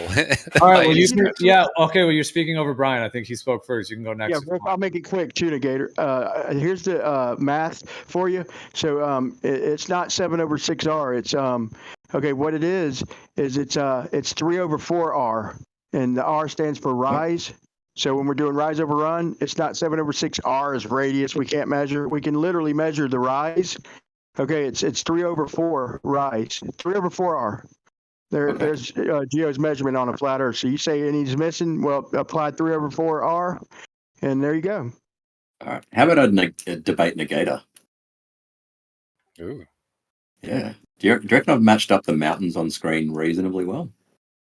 Well, let me see here. I don't know. Are they matched up like 90% well or 93%? Well? They're the mountains that we're looking at, right? It's the biggest mountains on the left. The little the ridge is on the right. Are you guys really going to circle jerk like this? Yeah. Well, Geo doesn't want to debate. So, the mountain ain't really there. I'm good with it as long as you admit the mountain ain't there. We're not really seeing the mountain. Well, it's in its apparent position, right? Well, so I'm entirely ignorant to the current observation. Okay, it's from. I'll post the meme in the chat. 1 second. Nice Actually, no, I to see posted it. it before. It's at. It is at. Come on. It is. Did I post it before? Yeah, there we go. I posted it at 35 minutes past. Let me see here. I see that one's geo posted, and I see 35. Okay. 35. So the meme. Okay. Yep. See it. Cool. So Oahu visible from Kauai Airport, Hold on, 90 is this- miles away. What kind of double standard is this? Oh, the mountain isn't where it is, but it's still shifting. That's the same thing for the flat Earth as well. I mean, I don't. It's so dumb. Okay, so Roof, the meme you posted is what came from the flat earthers. That Yes, Geo posted yesterday. Yeah. Okay, so we shouldn't see this mountain based on the globe Earth. Well, first of all, it says 90 miles away. So on the left is Kauai, all right? That the left of that line, and he's pointing to the north of Oahu. Right? But That's you can see nowhere the whole near. thing. You can see the whole thing. Well, left to right. let's look at my screen then, Gio. You're just Let's look cherry at my picking screen. one distance to try to fit it because here's the thing about this one. I told you going from Oahu to Kauai is different than going from Kauai to Oahu. This one, because of the altitude and because of the math of it, it's like literally 100 feet is what you should see of the mountain. You should see a little 100-foot sliver. So this one is like not one that the entire thing should be hitting. It's very close, basically. It's in that sense. Okay. But there's so many others where it shouldn't be seen at all, and there's thousands of extra feet of missing curve. Okay. Of course, So we Nagano. know this, dude. We've known this for over a decade, man. We don't. I mean, it's old news, very old news. Okay. So Nagano, do you think I've lined up the mountains reasonably well? So on your and that's Google Earth that you got in the background. Yep. So these are the mountains in the photo. There's the prominent peak here, and then a smaller one here. And what's the mountain called? Mount Ka'ala, and that's It's some massive ridge. It's the entire island of Oahu. Well, we're getting there. We'll get there. Do you think I've lined up the mountains reasonably well, Nagano? Yeah, that looks good. Yeah. I'm just saying they're not mountains necessarily; they're islands. I mean, they have you could call it a mountain on the island, but it's not just like the peak of some mountain. It's the entire island of Oahu. Okay. All right. So what's represented doesn't look like what we see. But go ahead, sorry. Yep. So the highest mountain here, this peak, the red line, is 1,224 meters. Cool. Okay. That white horizontal line is 750 meters elevation. So there's approximately 750 meters hidden. Yeah, you still haven't shown where you're getting that math. You just keep claiming it, but you never showed how you did that. Which bit? Whatever you just said. Yeah. 750. Okay. So the 750 comes from. And be like an American. Give it to us in feet. Oh, no, because it's. Well, that's what the image that guy made that I posted gives it in feet. It's 5,400 feet. Yeah, but to set the altitude of these things, you actually have to set it in meters. Can you see that overlay thing? Probably can't actually. It only shows the background. But anyway, you have to set the altitude of these polygons at 750 meters. So this yellow polygon is at 750 meters. So when you're looking from Kauai, you see the white edge of it. Right? That's the white line that you see in the photo. All right. So that white horizontal line, that's 750 meters. Mm-hmm. Cool. So there's approximately 750 meters missing. That's completely false what you just did. That was just assuming. Is that just assuming or only seeing the peak of it? I matched up the mountains. Very, very deceptive what you just did. Whether you did that on purpose, or your logic actually did that on its own is up to you. But that was very deceptive. What you're doing. Okay, we see the whole island of Oahu. What you just did is you took a little block of it at the peak of a mountain that is also at a different distance, 83 miles instead of 90, because in reality, we can see the entire mountain left to right. And considering that the 90 mile position is on the left there, where is what he's pointing out. But the island on the left or the whole landmass of Oahu from the left to the right is all at different distances. 90, some of that even goes further than 90. Going back on the right there, it goes much further than 90. So you cherry pick something at 83 at a particular altitude, claim that that's what we're seeing, and then you're just doing a false calculation based upon that assumption, which is not the case. I Let's think draw you a should let line him to get where everything he. out first, before drawing all these conclusions. See what he just Let's see the draw a little line. square that he has at the top there? Yeah. That's Let's draw a what he's line. doing. That's not Let's- what you're seeing, bro. You're Gio, seeing the let whole him- island. Gio, let him get it all out. Let's draw a line from Kauai Airport to where the meme is pointing 90 miles, right? Let's draw that line. Call that. Yeah, but here, yellow? scroll Yellow. the screen up a little bit. Will you just scroll it up? Yeah. Okay, thank you. See, okay, just go a little to the right, just so we can see. Yeah. All right. So yeah, so you can see the whole width of this. So look at go all the way back to Kapolei, down on this on the south, the 6 o'clock position. Yeah. Do the mileage to there because we can see that.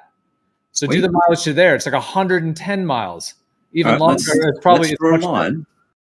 Let's draw a line from there to that Kapolei place. Yeah. Let's do that. Down there. All the right? way to the left edge there. Yeah. How many miles? Yep. No, 93. Let's do that one. I don't know. Purple, whatever. Now, let's go over. Have a look at the photo. Yep. You can see the whole thing. Really? Gio, you're missing what he's depicting. I literally just showed a screenshot real quick. No, what he's showing is that the entire island should fill the lines, should fill the area between the purple line on the right and the yellow line on the left. That Yeah, can't even see the yellow line. The yellow line's not even in shot. Dude, we can cut this whole conversation short. I just posted saying the photo of no infrared and where he put on his infrared, and you see more. Okay, Brian, It's all- Clearly. You're not. We're discussing the Oahu observation. You're saying what we're seeing ain't really there, bro, and that kind of strikes me like you're saying Okay. what we're looking at ain't there. You're not paying attention. Can you zoom back up to the top view to where Okay, the it yellow was and the easy. purple Yeah, so hang on. lines hit the edge? Can you see now the yellow line to the northern part of Oahu, way over here? Purple line, way over here. But those Let's go aren't back in to- reference to this picture. Those are in reference to Google. Right. That's true. Have I lined up the mountains? No, correctly? it just appears No. like you did. No. And in some sort of weird little show. Yeah, it appears like you did. We get it. Clap, clap, clap.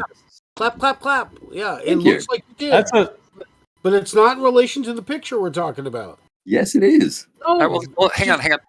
Dan, can you please stop muddying the water? Oh yeah, Nag. Thanks, Nag. Why don't Man, you just pretend I don't exist some more? I get it. See, you guys don't think that this is the highest peak on Oahu, and that's the what's it called? Sun Ridge. Hang on. Well, Ridge.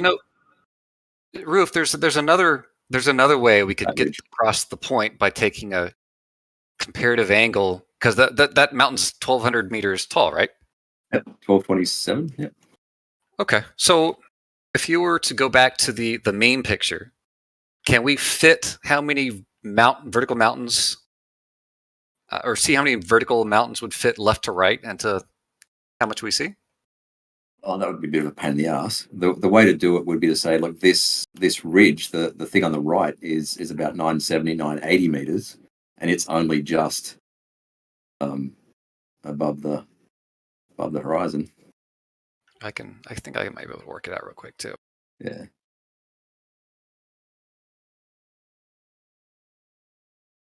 If you, I'm sorry, And I mean, if this you is don't also, think I've lined it up, if the thing about this one is, like I said, it's actually fairly close. Like there really should only be about 100 foot of the peak of Oahu visible. So there should be about 100 feet of it visible.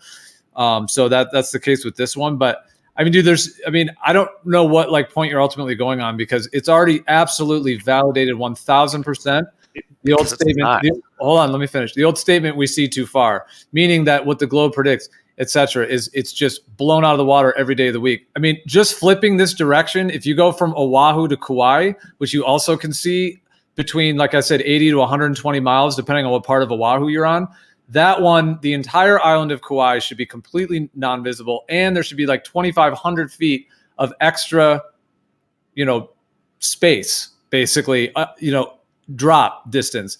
So 5,000 feet plus another 2,500 going the other way. So I'm just saying there are so many of those. The thing is, I don't really see why you're pushing for this, Ruhif, because the thing is, even with those, individuals that are globe enthusiasts will already admit that those are the case, and then they'll just say that light is bending to make your eyeballs somehow curve around a sphere and then make it pull up and display as a planar surface. Gio, you're not even seeing capillate in this this image you guys are talking about. Yeah, you're missing the whole right side of the island. Yeah, that's the left. The yellow line is aligned to the north of the island, and the purple is aligned to the right side of the island. On Google it is. On Google it is. Not okay. in this picture. What? Please show me a flat Earth one then. You just have no idea what width you set for this inset. You have no idea. Yeah, the proportions are. Where's capillate? Okay. I'm just learning all your tricks are the People? same one. People, do you think I've lined up the mountains pretty well? Probably not. I don't trust you any longer. I'm trying to see. Okay, so I see the red line is pointing to what mountain? Ka'ala. That's like about 4,000 feet, right? That mountain's about 4,000 feet high. Yes. Yeah. Right, but I've lined it up in Google Earth pretty well, right? And this horizontal line here, the white horizontal line in the middle, I've set it at 750 meters elevation, right? So there's about 750 meters missing in the photo. So and, it's a different day, 800. and the resolution isn't there, and you couldn't see it anyway. So who gives a fuck? How about the video I just posted, infrared, real quick? The last thing you I'll guys say. keep trying to change the topic. No, I'm not, man. This is my point. And like I said, I'll shut up after this, but I just posted.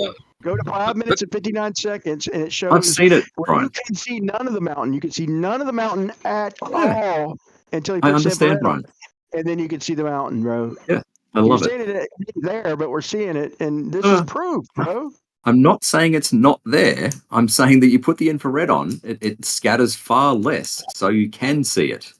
No, you would claim understand, the Brian. mountain is hidden behind Earth's curve, and he No, puts I the infrared wouldn't.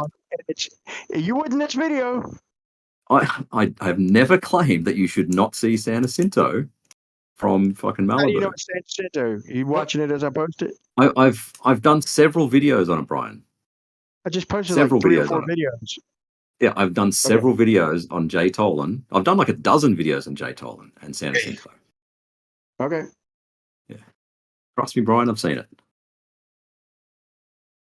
He's a flat Earth. He's a flat Earth enthusiast, apparently. Well, yeah, in that video around 6 or whatever, right? Yeah. So when we did infrared, like what's happening? It's just like looking through like sort of that fog or whatever you want to call that, like the atmosphere. Because like if you look in the distance, those buildings do kind of look kind of, like it's almost foggy. You know what I'm saying? So I imagine maybe the mountains are literally behind more of that, more atmosphere or whatever. Yeah. So. Yeah, but wouldn't y'all claim that San Jacinto is not visible due to Earth curve until I don't, Brian. I don't. Okay. No one claims that. No one claims that. You never claim that when we don't see a mountain, it's due to Earth curve. If it should be seen, we will do the math, Brian. We will do the math to say whether it should or should not be seen.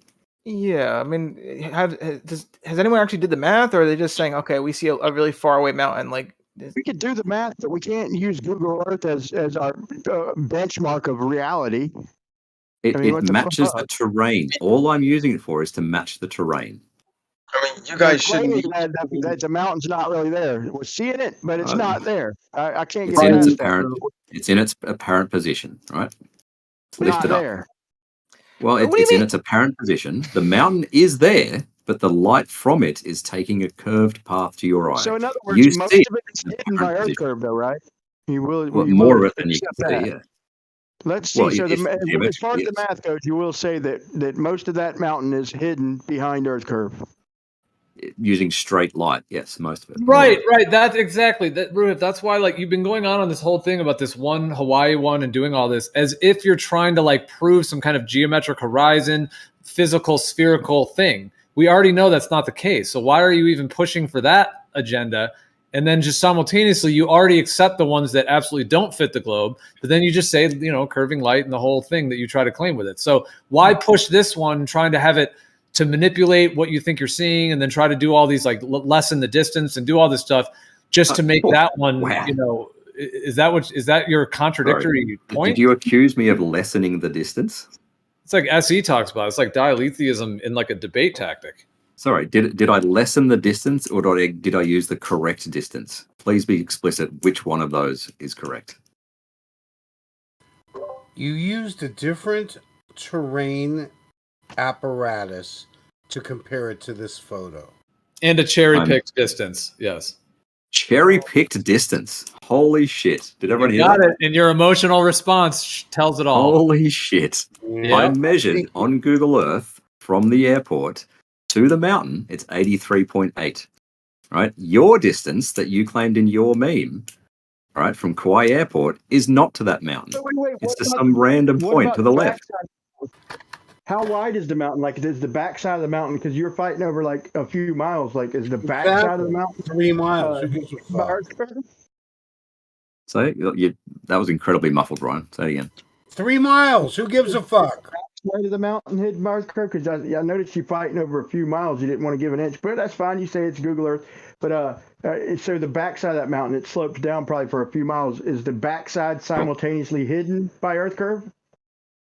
It's hidden by the mountain. There's a mountain in front of but you. Otherwise, beneath Earth curve, though, right? The back of the mountain, right, is behind the face of the mountain that the observer can see. That's why you can't see it, Brian. Jesus All Christ. right, man. But what about like but you would say though, if it slopes down, let's say halfway down, and it's a few miles back, it's behind Earth curve. I mean, well, it's all behind Earth curve except that 100 feet. Anyway, yeah, Well, I don't know where I'm that's going. the question. Where does 100 feet come from? How did we get 100 feet? What numbers did we put into the curve calculator of 100 feet? He told you several times.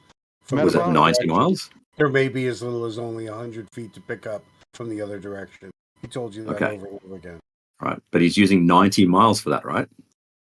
It doesn't. Is that the correct distance? Is that the correct distance between Kauai Airport and the mountain? What's hidden height before reflection? I literally did not look it up. 3,866 at 90 miles. So how tall is the mountain? 4,000 feet. All right, so most of the mountain. We can. What percentage is that? Like at 5%? 90 miles, right? Yeah, at 90 miles. The thing is, you can see the left and the right parts of Oahu. So I'll give you the exact numbers. The eye height is about 120 feet at the airport. The target distance is 90 miles. You can do 89.48 if you want to do the one that he pinpointed. And therefore, the hidden height is 3,905 feet, and the mountain is 4,003 feet. So it's about 100 foot. Okay. So what is the distance between the airport and the mountain? That's not relevant because you're seeing the island. Put it into the curve calculator. Of course it's relevant. It's the island of Oahu, and there's varying distances. You could cherry pick a distance, which is what you're doing. But the one that he shows in I'm it cherry picking a distance. The front face of is showing the front. Hold on a minute. Showing the front face of the island at 90 miles. Gio, you're still not seeing the entire island, though. I'm cherry picking a distance. Wow. Wait, I don't understand. Like we see the top of the island, and we know the top of the island is that mountain, right, Gio? But we see a lot of the island. Y'all are acting like we're just seeing that mountain. No, Right? you're I mean, not seeing, yeah, you're not seeing a good portion of it. The island is a lot bigger than that. Yeah. Like I said, Dude, it's 90 miles away, bro. It's 90 miles away. It's not. Where gonna are you look getting like a 90 huge miles thing. from? Where are you getting 90 miles from the airport to the mountain from? Where is that coming from? Fuck. Dude, the distance. Damn. Because, dude, when you do it the other way from Oahu to Kauai, because Oahu. It's the same distance either way, Gio. Please don't interrupt. Because I'm just saying my piece. I'll pass the mic. Just don't interrupt me. So when you're on Oahu, that's why I was saying like you can go like as close as 80 to 90 in the 80 to 90 mile range, but you can even go as far as 120 miles because Oahu stretches to the left and it goes back. You know what I mean? Like it's sort of like the shape of an arrowhead kind of. So it goes back on the left and the right. So what I'm saying is when you're doing it from Oahu to Kauai, that's why you can do it from like anywhere between 80 to 120 miles. When you're on Kauai going to Oahu, you're now seeing, and that's why he's using the 90 miles, because he's taking the front face of it. You know what I mean? He's taking the part that is front facing, which is what this photo is including. What is the distance from Kauai Airport to the mountain? So it's that line of sight. I just told you the math. Okay, that line that he's drawn in the diagram is nowhere near the mountain. Hey, I So got a what? simple question. Yep.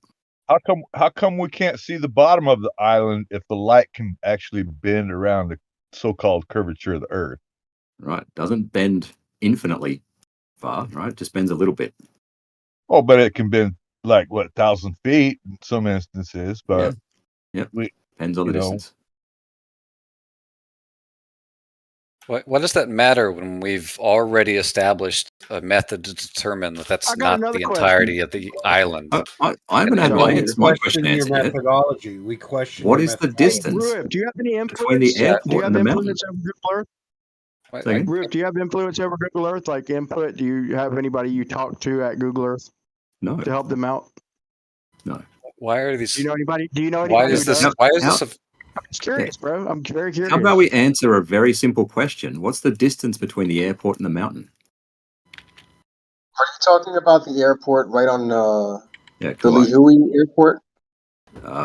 Kauai Airport? Yeah, the one right there on the coast. Okay, if that's it, sure. Yep. Yeah, the Lihui. So from But the you're in airport to the Hawaii, top aren't of you? that mountain is 83 miles. There you go. I got 83.7 something.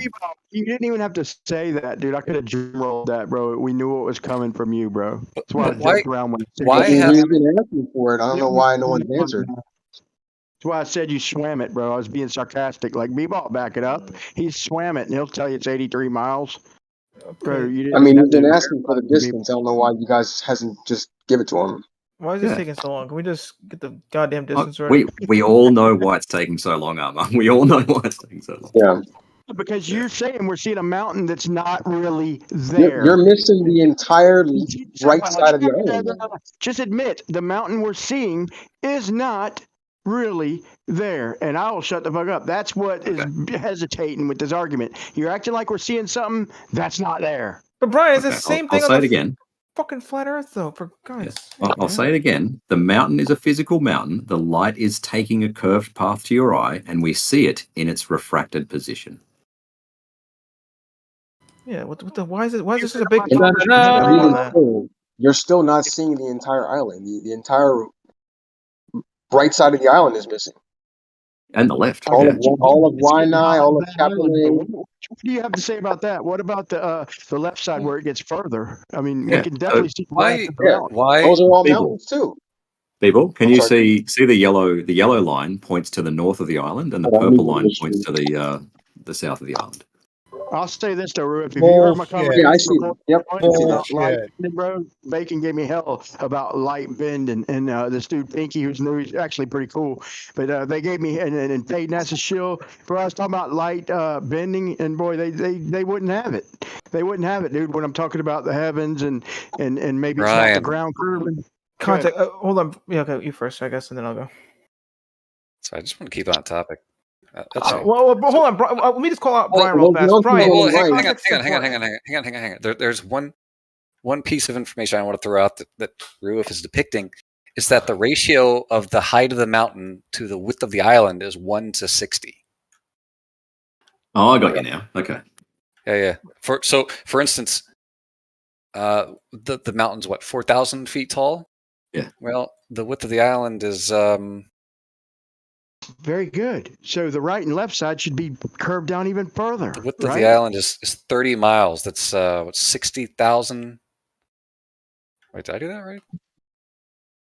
150,000 feet across to 4,000 feet tall, right? Roughly 1 to 60 ratio. So the right and left side should be curved down further, right? No. Listen, Brian. Listen. I'd really appreciate it if you listen to understood instead of listen to see how you can divert. What I'm pointing out is that you've got this image of that island and that mountain, right? Show the math. Shut the fuck up. Well, can we let people just talk? We're, Come we're on, doing the guys. math. We're doing the math. Let's do it. Right. And if what you're saying is true, if that's the entirety of the island, right, that means I can fit the height of that mountain horizontally 60 times into the width of the island. Does that make sense? No, it Hold doesn't. on, but the right and the left side, or if you're just going to go by one side, No. should be down a lot lower. So you're going to have Listen to to me, kinda Brian. angle Listen it to what up. I'm saying and stop hearing trying you, to dude. You change the understand subject. when I start talking, asshole. Because you're Jesus not Christ. responding. You're not responding Ask me to a me. question, You're dude. responding I'm to trying something else. respond. So I would appreciate it if you would do the civilized thing and listen to the words that I'm saying and respond in kind.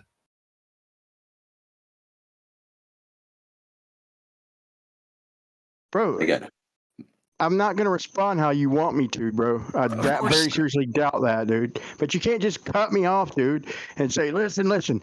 You're trying to use like LiDAR, like parallel straight lines to make these measurements. You forget, if you're on your globe, they're all curving. There's no parallel lines, bro. You can't map it out as perfect as you Nobody's think you doing can. this, But if you're Brian. going to do it accurately, then it's going to be curved down each way, right? Never mind. I remember why I don't talk to you, Brian. All right, can we get back on? Can we like focus again? So let's If you're focus. just talking about the straight line geometry, man, I'm not going to argue that, okay? If we could prove the distance, but dude, there's a lot of island there. Okay, you say they're mountains, fine. They're obviously way shorter, right? Okay. And we're The mountains we on. agreed on a distance now? Have we agreed on distance? Yeah, can we get the goddamn distance right? Because I'm seriously like. Anyway, we good? We good with the 83? Was it? 83.7 something. All right. Armador made a good point. Armador said, you're claiming the same thing on Flat Earth, like when I made the claim that the mountain's not really there. But we can literally show through demonstration compression, inferior mirage, and things like that. Things disappearing from the bottom and scrunching in the bottom. We've demonstrated it 7 ways from Sunday.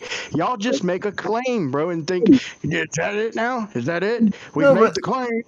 You can't demonstrate your horse shit. No. But you're saying it's not where it should be though. But there's plenty of examples where we see the thing move up and down. So obviously, whether it be flat or around, whatever, we know that the things aren't always exactly where they're where they should be vertically. All right. I mean, it's not a. I don't even know why the fuck that's even an argument. Like, why are you bringing that up for?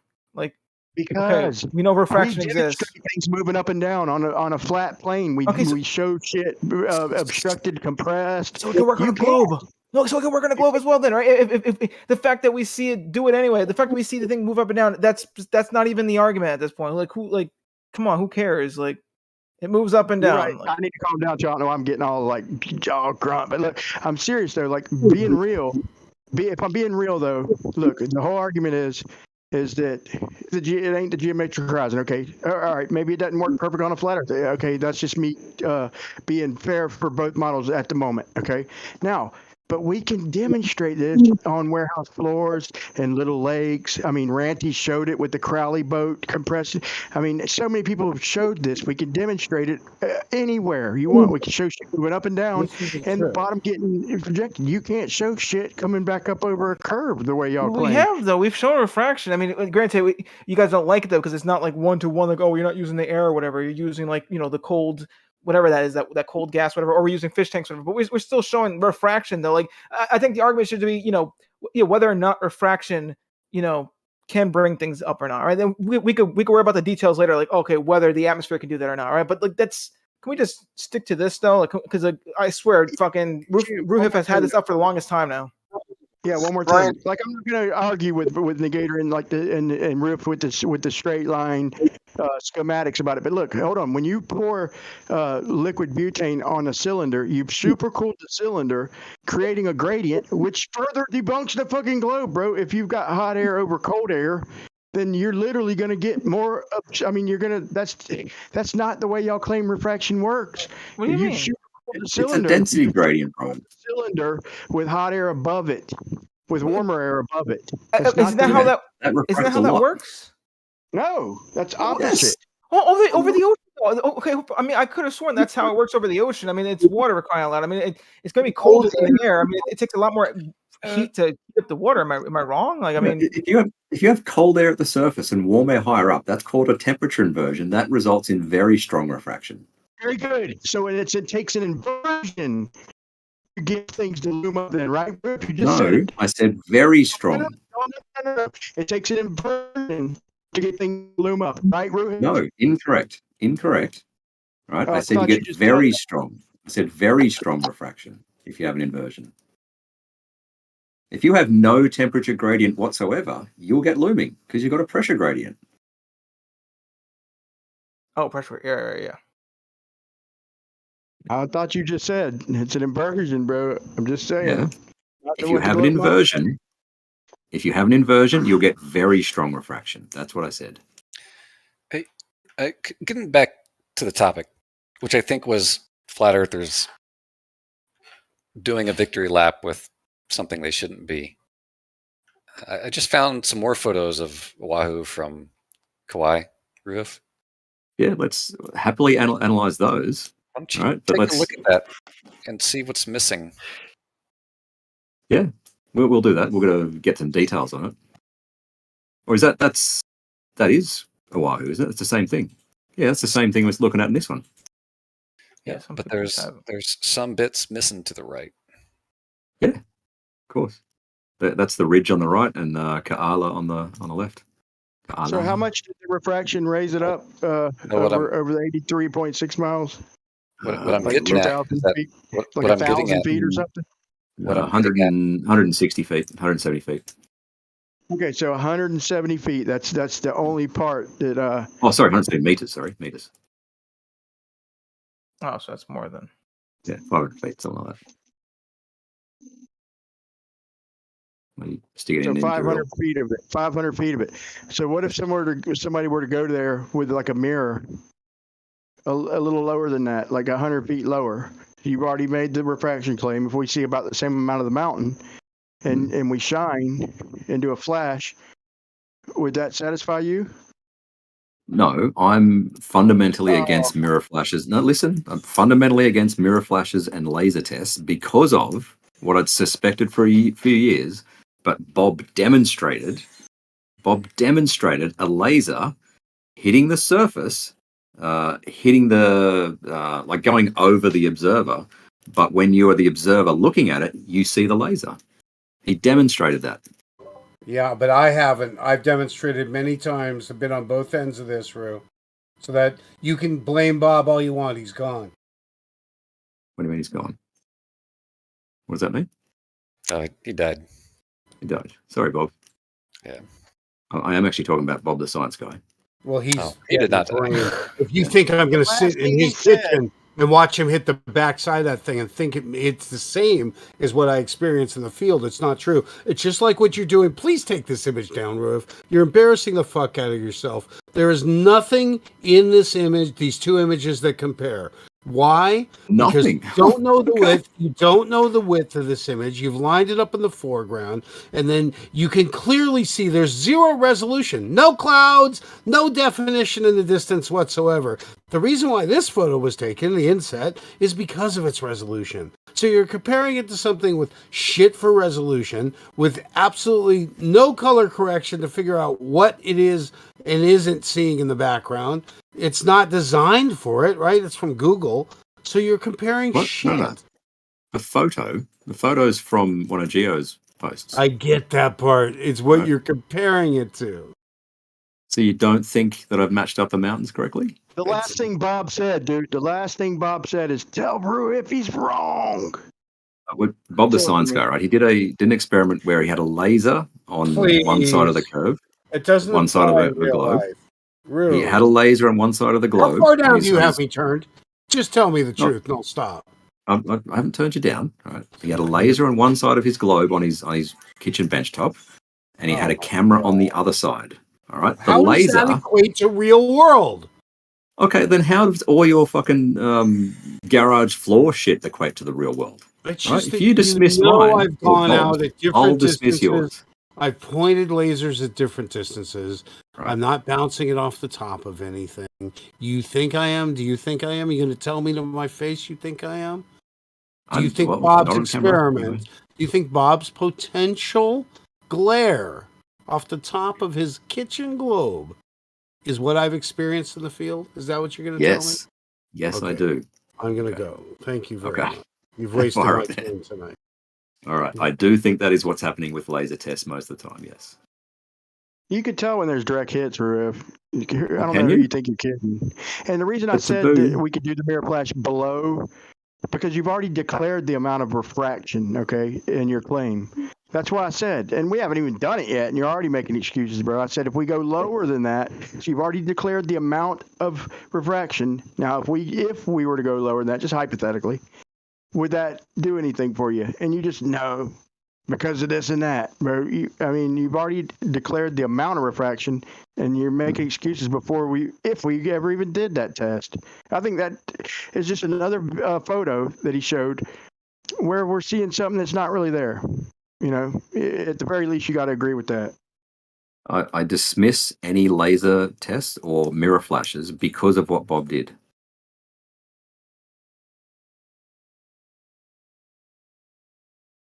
I'm going to make a meme out of it, actually. Because it shows you. And the taboo conspiracy, the 16.4. Take your analysis and lower the observer height. Since you've already got an angle there, you've got an angle established. Now, what I want you to do is lower the observer height, like cut it in half, and just take that projection and do your straight line analysis and see what happens. Because even by your math, I think it should be completely gone. But I don't think that's enough of an angle to hide the whole thing. Of course, the trees would, but I'm asking you to see what the mathematics say. For this Oahu observation. Yeah. All right. So without refraction. So distance 83.7 miles. I'm just both, yeah. I'm going to flick between metric, hold on, because it was about 43, I don't know, what do you got, 44 meters observer height? Most of the airport is like 39, 40 meters. I assume it was either in a plane or in the terminal. So I go 44 meters. All right. Distance in kilometers, 134.7. Geometric hidden, 967. So you still should see, 260 or so, 260 meters of the top of the mountain. At what height should we see none of it? At what observer height? And I'm not asking you to use the calculator, like the Earth curve calculator. I'm talking about use your analysis of like the pixels and shit and the angle that you're measuring from there. What? I'm just using the curve calculator at 10 meters elevation. I could have done that. All right. Yeah. At 10 meters elevation with no refraction, it should be on the horizon. So from 30 feet, yeah, really quick, we should see none of that mountain ever. With no refraction. What's the height of the mountain and what's the distance again? Shit. Can we just stick to metric? 1,224 kilometers. 1,224 meters. And the distance is 134.7 kilometers. Bloody. Oh.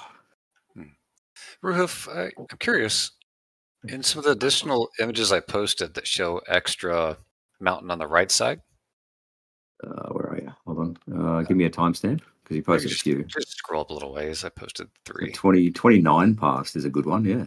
That's 29, 27 and 29. But if you notice that hump on the right side, there's a small hump on the far right, and then a more drastic hump to the left. Do you want to overlay that?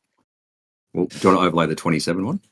Yeah. Well, I guess what I'm getting at was is if you compare those two with the one from the video we've been looking at, those humps on the right are missing. Correct. Correct. How about we identify the one, the hump that's missing, the first hump on the right that's missing? I wonder if those humps are further in the back, or maybe because we know there's a little bit of refraction involved. That's exactly what I said you would say. You'd say it's Earth curve hiding it until we whip out the fucking infrared, and then bam, there it is. I told y'all, just because you don't see something, you're going to automatically invoke Earth curve. I rest my case. This is not infrared. There's no I know it's not. But you claim shit's hidden by Earth curve until we pull out infrared and show No, it. no, we don't. No, we don't. Yeah, nobody. We just I don't. bet you, Special. if someone pulled out infrared, they'd see more on the more distant part of the island.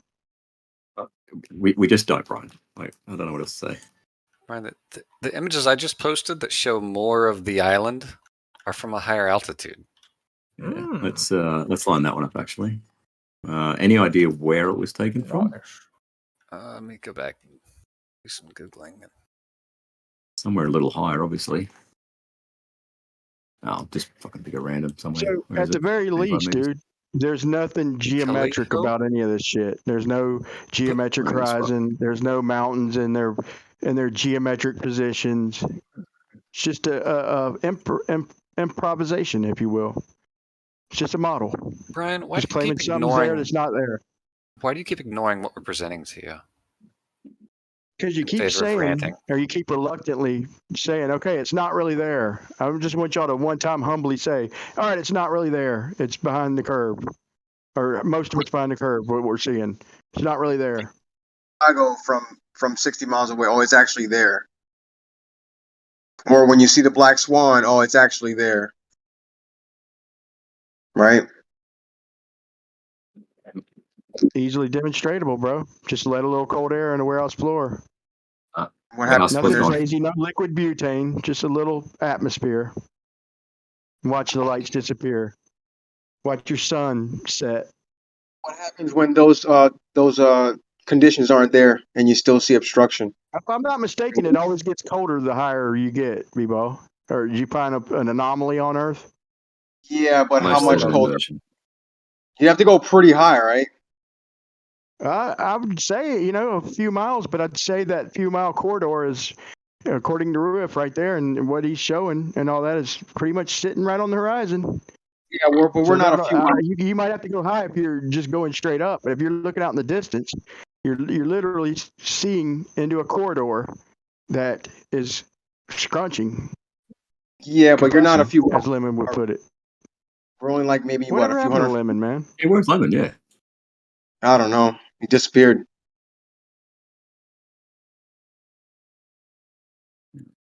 So the blue image I posted says it was taken from the top of Lawai Cemetery, He did Lawai. disappear. Even on a globe, you're looking at straight out ahead of you, 100 miles away, you're looking at colder air, period, on either model, right? No. I could have said anything in the world and B-Ball would have been like, no. If I'm Brian, really, if I'm looking a mile down the road, is it a different temperature? How much different? I'd say a mile.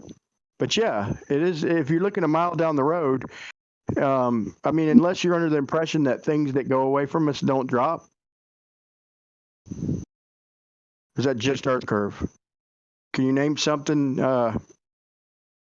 period, really, that goes away from us that doesn't drop, or that's above us? Like the cold air. If I'm 10 feet high and I'm looking at something 10 miles away and it looks below my eye level, then that can't be Earth curve, right? Where So was it, the cold air Negator? that's above my head is I'm looking out at it though. So don't dodge the question. Anything above your head in the distance, like cold air, drops How much colder? toward the horizon on either model, right? How much colder? It says Lawai Cemetery, Lawai. A steady gradient, man. Yeah, A steady Sorry, gradient. spell it again. Spell it again. Lawai. Lawai? Yeah. Cemetery. All right. I found it on Google Earth. I'm just trying to find it on an elevation map. And y'all's arguments have gotten so weak, dude. I got to find a whole new way of arguing, dude. Like y'all are getting pinned down, dude, and y'all know it. What, Brian? On what? Yeah. You're still on the same subject. You not even conceding that things above my head drop in the fucking distance. That's what. You kidding me? Something is at your eye level, right? If I'm looking, let's say if I'm looking down a hallway. Eye level for the third time. I said above us. Wait, please. If I'm standing in a hallway and my eyes are at 5 feet, right? And I'm looking at something down the hallway that's also 5 feet, it's going to be at my eye level, right? It's going to be I 5 mentioned feet. the cold. Yes, it will be. I mentioned the cold air above Hold on. us. Okay. Hold on. Let's not get crazy. But at what point will that 5-foot object drop below my eye level? Who knows? I mean, if you look at far enough, it's going to dance around. It's going to drop above. I mean, didn't Soundly prove that? It's going to go up and down and level and up and down and level. We've seen that enough on a flat plane. Okay, we've demonstrated that on a flat plane. If we have the right conditions, right, it shouldn't move at all. Them conditions don't exist. That Soundly showed. Again, he lined up lanterns, okay? He did it in day and night, and we've seen concave, convex, flat, concave, convex, flat. Literally all of the above. We literally watched leveled out lanterns drop, and then we watched them rise. Then we seen them level. That's reality, dude. It's y'all are adding Earth curve to shit. That's the anomaly, in my opinion. But we know why that happens, all right? We know exactly why that happens. Why does shit go up, down, and then level, up, down, level? Yeah, because of conditions. Yes, we know that. But when the conditions Not are Earth curve, though, right? Not Earth curve, right? But when the conditions are favorable, where we don't see those wild varying conditions, right? And we still see obstruction. Something else has to be Favorable going on, to right? what, man? Favorable to what, B-ball? Something else has to be going on then, right? No, like I said, he showed it in night and day. He did a couple time lapses, put them together, and he showed convex, flat, concave, convex, flat, concave. So not Earth curve, right? No favorable conditions. Favorable to your model? Is that what you mean? That was because of the conditions at that location. Nobody disagrees with that, Brian. We understand different conditions will cause that, yes. So we don't need Earth curve then. Brian, when you have those conditions, right? Yes, that's going to happen. When you're in a location where you don't have those varying conditions and you still see obstruction, then something else has to be going on.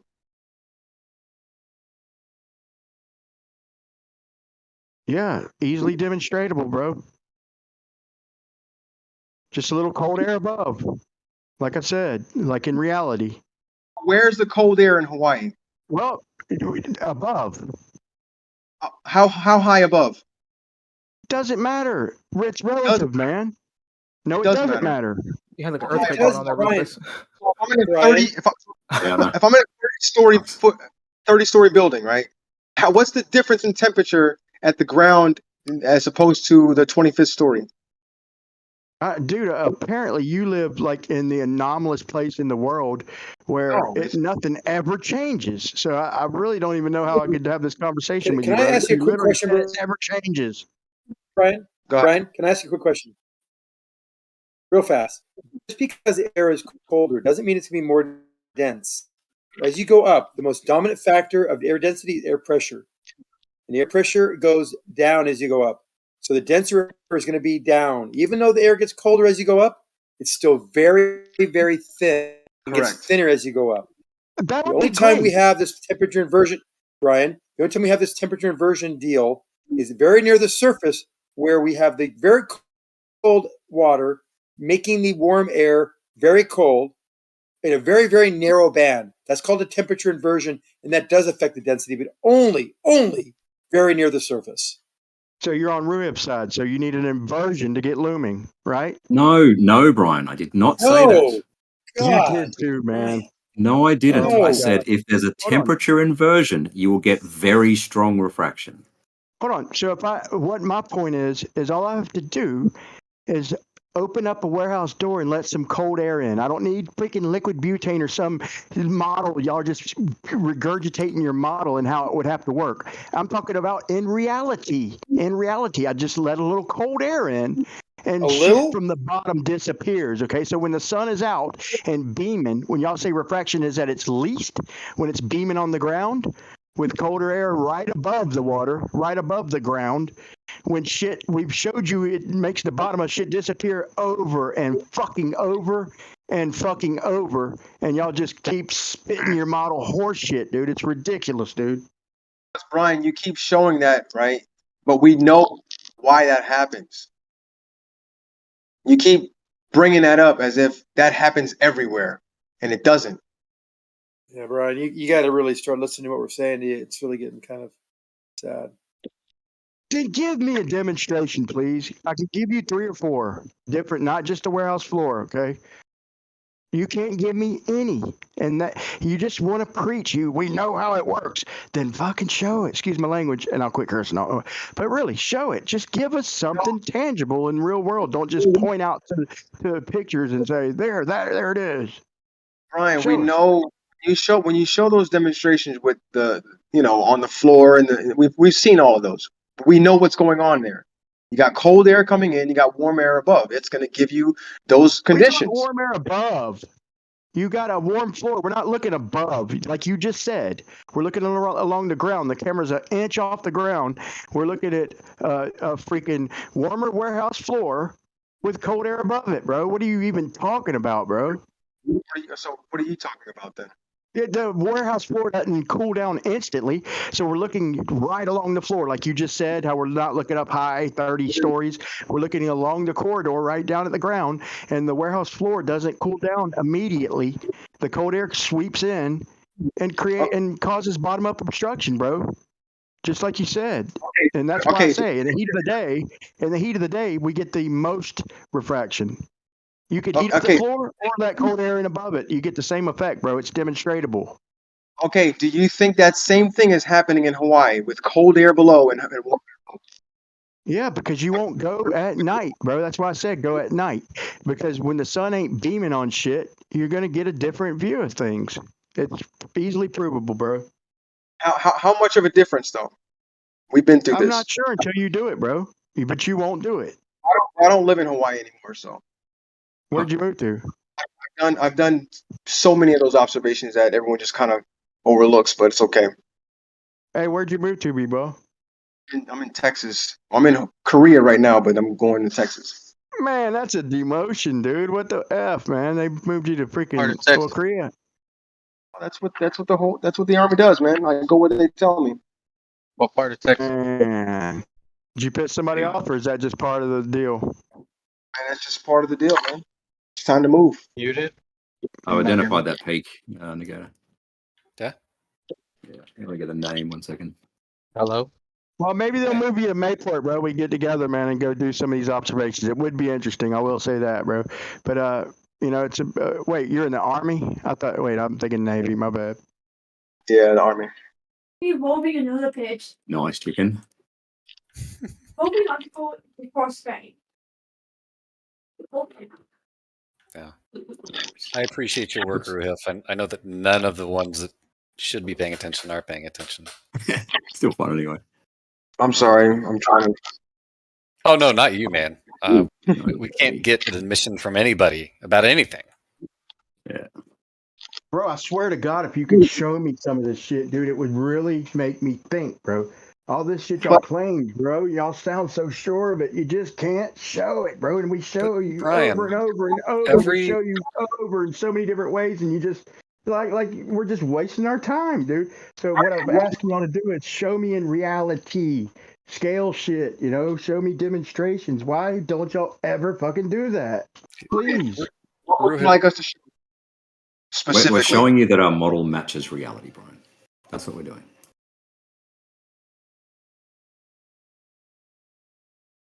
Would you like to see looming? Would you just like to see a light being brought over a curved surface?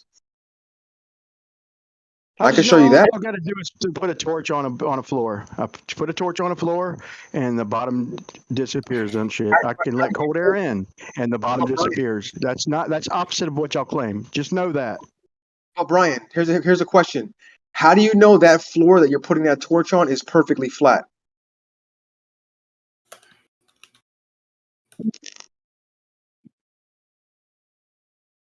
Wait, what? Hello, Brian. What is this mountain, by the way? It's 949 meters. That's the one. That's the one you see in the one we just from Lawai Cemetery. That's the one we see on the far right. Mm-hmm. But it doesn't have a name, which is a bit weird. Let's go. Oh, it's 5:52. I better go in a sec. Unnamed peak. Yeah. That is unusually missing from the original observation for some reason. Sorry, I had to butt out there, man. But B-Ball just said, what makes you think the floor is flat? Like, what is perfectly flat anywhere? What is that not a cop-out? Is it just me?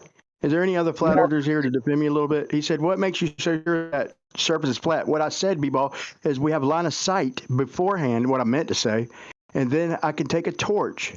I could show you line of sight to something. I could take a torch to my driveway for a second. I don't want to damage it, but and make the bottom disappear. I can do the same thing by letting cold air in above it. So when the sun is out, big red we call it around here, heating up the ground, heating up the water, that's when y'all claim is the less refraction and things are looming. That is not demonstrable. It is exactly opposite, dude. What don't y'all get about this? Y'all are acting like I'm a dick or a liar, bro. Do this yourself. Heat up, get line of sight with a camera over 100 feet, heat up the fucking driveway, and watch the bottom disappear. Or do it in a warehouse floor in the wintertime, just let cold air in. It's not the way y'all claim it. That's wrong. Wait, hold on. Wait, hold on. The way you're describing it sounds like, the floor is hot, and then the air above it is cold. Isn't that the reverse of what we get over water? I'm pretty sure it's exactly the fucking no. Y'all claim that that's what causes looming, man. No, hold on. No, you claim that refraction is going on in the heat of the day. No, wait, because you have the ground that's hot, right? The ground is hotter than the air, or whatever. I'm sorry. You claim refraction is the least in the heat of the day when the sun's heating up shit on the ground. Let me see something. Refraction. Oh my god! Can I make a quick comment? Oh yeah, sure. My god! Like the most extreme refraction we ever see is what we see like around the oil rigs, the black swan. That is very, very hot air, very warm air. Now it's a 90-degree day.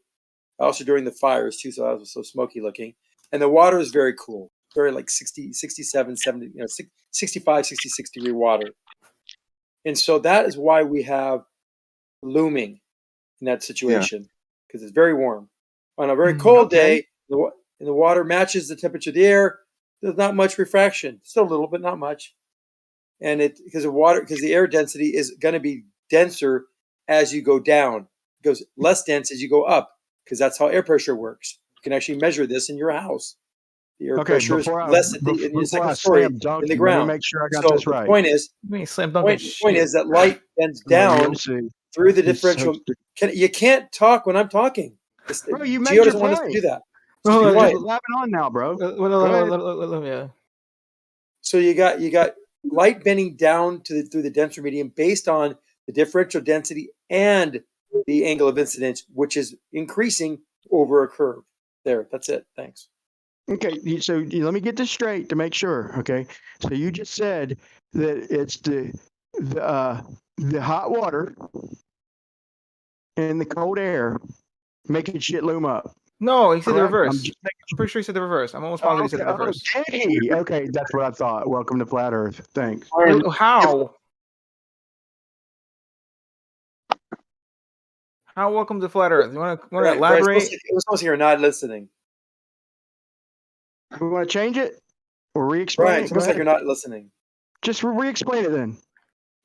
What Brian, causes you things do to agree appear that higher? the air Jenny, density just tell me what is going to be makes greater? things appear higher. Brian, you say tell me something, then you keep on talking after you say tell me something. Just be quiet. Do you agree that the air pressure that goes down as you go up? So it's the highest pressure, the highest density nearest to the water. Please repeat what causes things to appear higher, please. You just said it. Now repeat it. Cold air below warm air. A cool surface of air below a warmer surface of air. Correct. Very, very warm air and very cold water next to each Look other. at the so the density is more extreme. We have a temperature inversion, which makes Brian. We can't do this together. You got to let me finish the sentence. Shut up, dude. I'm trying to get Brian, clear. Is the water warmer or colder? Just tell me. It's colder. It's a warm day. We're in Santa Barbara. The water so it's year-round in the 60s. Okay. Still talking over everyone. I'm only being sensitive because Gio doesn't like us talking over each other. It sounds like shit on the live stream. Okay. Zanuck, you interrupted me literally 10 out of 10 times I spoke today. So I'm trying. be better. He's being obnoxious right now. But yeah, this is kind of unlistenable with the interruptions at the moment. Like, well, not unlistenable. It's just kind of not like great. It's not bad. Well, it's not. It's not horrible. It's not respectful to everybody listening when there's when you guys are just like bickering and fighting and talking over each other. Right. So could you please try to go one at a time for the sake of the audience? Okay. So Brian, we have a very cold water and we have a very warm air, but the density gradient is still greater as you go down. The temperature inversion is that generally the temperature will go down as you go higher. But in this case, only the temperature, goes a little bit lower near the surface. And then it gets warmer, and then it'll go down as you go up. So that's what they call a temperature inversion. That makes for an extreme refractive situation where the air is much denser, not much, but quite a bit denser than it normally would be. So the light tends to bend downward even more than normal. Very good. Okay, so in the heat of the day, when the sun's beaming on the ground and the water, then we would have more looming, right? More refraction. I mean, less refraction. Refraction. No, because the water being beamed down by the sun doesn't make the surface very cold at all. It's still very cold, much colder. But everybody's always said that there's less. George Rumpus, I'm pretty sure Ruiv says less refraction in the heat of the day, right? On like highway or something. So less the water. Looming in the heat of the day, right? But you're over a highway or a cement or dirt or sand. Talking about cold water. Oh, if I'm shouting, I'll stop shouting. Okay, so Cold less water, less refraction in your model in the heat of the day. So the water heating up. So we're going to get more looming with the sun beaming on the water or not beaming on the water. More refraction or less because the refraction? air is even less dense because it's very warm compared. Water to is always going to be cold in the air. Yeah, the water is always cold. Just get this out of your head. What anyone's ever told you? I'm just the asking citation. a question. You know It's a big deal. So just because remember there's that. times y'all tell us to go, Zanuck. You tell us to go. You tell us not to go in the morning and in the evening when the temperatures level out, and you tell us definitely don't go at night. You say that, and even the surveyors say refraction is at its least during the heat of the day. Do surveyors work over the ocean, Brian? So you can't have both, right? Brian, are surveyors surveying over the ocean? No, they're not. So there's your answer. We're talking about the ocean. Black swans are taken over the ocean. Yes, okay? So there's no surveyors doing surveying over the ocean. No one gives a shit about the ocean. During then, okay. So are you taking that back? Are you retracting the fact that? No, I'm not taking anything back. You're not listening. When the water's warmer. The water isn't warmer. It's cold. It's 67 degrees at the highest. That's when we get looming, right? No, we get the looming when it's the colder ocean. Exactly. So not when the sun's beaming on it then. The sun, Brian, the sun beaming on the ocean does not make it warmer at the surface. It's still very cold. Dude, why do you twist this? Warmer? It's still cooling the air. Ground. Brian. Warmer ground. It's not ground, it's water. Bro. You can't cool water at the surface of the ocean. Why doesn't are you work trying to have like both, that, bro? Can you just be honest and admit that refraction is least with the sun heating up the ground? We're not talking about the ground, Brian. It's hard for me to not yell at you because you're being obstinate. We're not looking over the ground? The water is 67 peak degrees, regardless whether the sun's out or not. It is cold. It always is cold. Heat of the day, Brian. And it stays cold. And it cools the air above it. Cools it. Not warms it. Cools it. So it's densest near the surface. That creates an extreme refraction situation. Now, it's completely different, Brian, to your information regarding over the cement or over the sand or over pavement. Different. That's very hot in the summertime. So dishonest, bro. So you won't. Oh my! I hope people are listening to this. What the fuck is happening? It's almost insanity. I'm gonna have to stop because I don't want to. You gotta moderate it, bro. Yeah, what the fuck is happening? Can we mod the room? Mod the room, Armin. All right, yeah, all right. Let's listen to all that, and then I go to respond, and he starts up on me. Crack the whip on these guys. This will be my closing statements, man. Kick his ass, Seabass.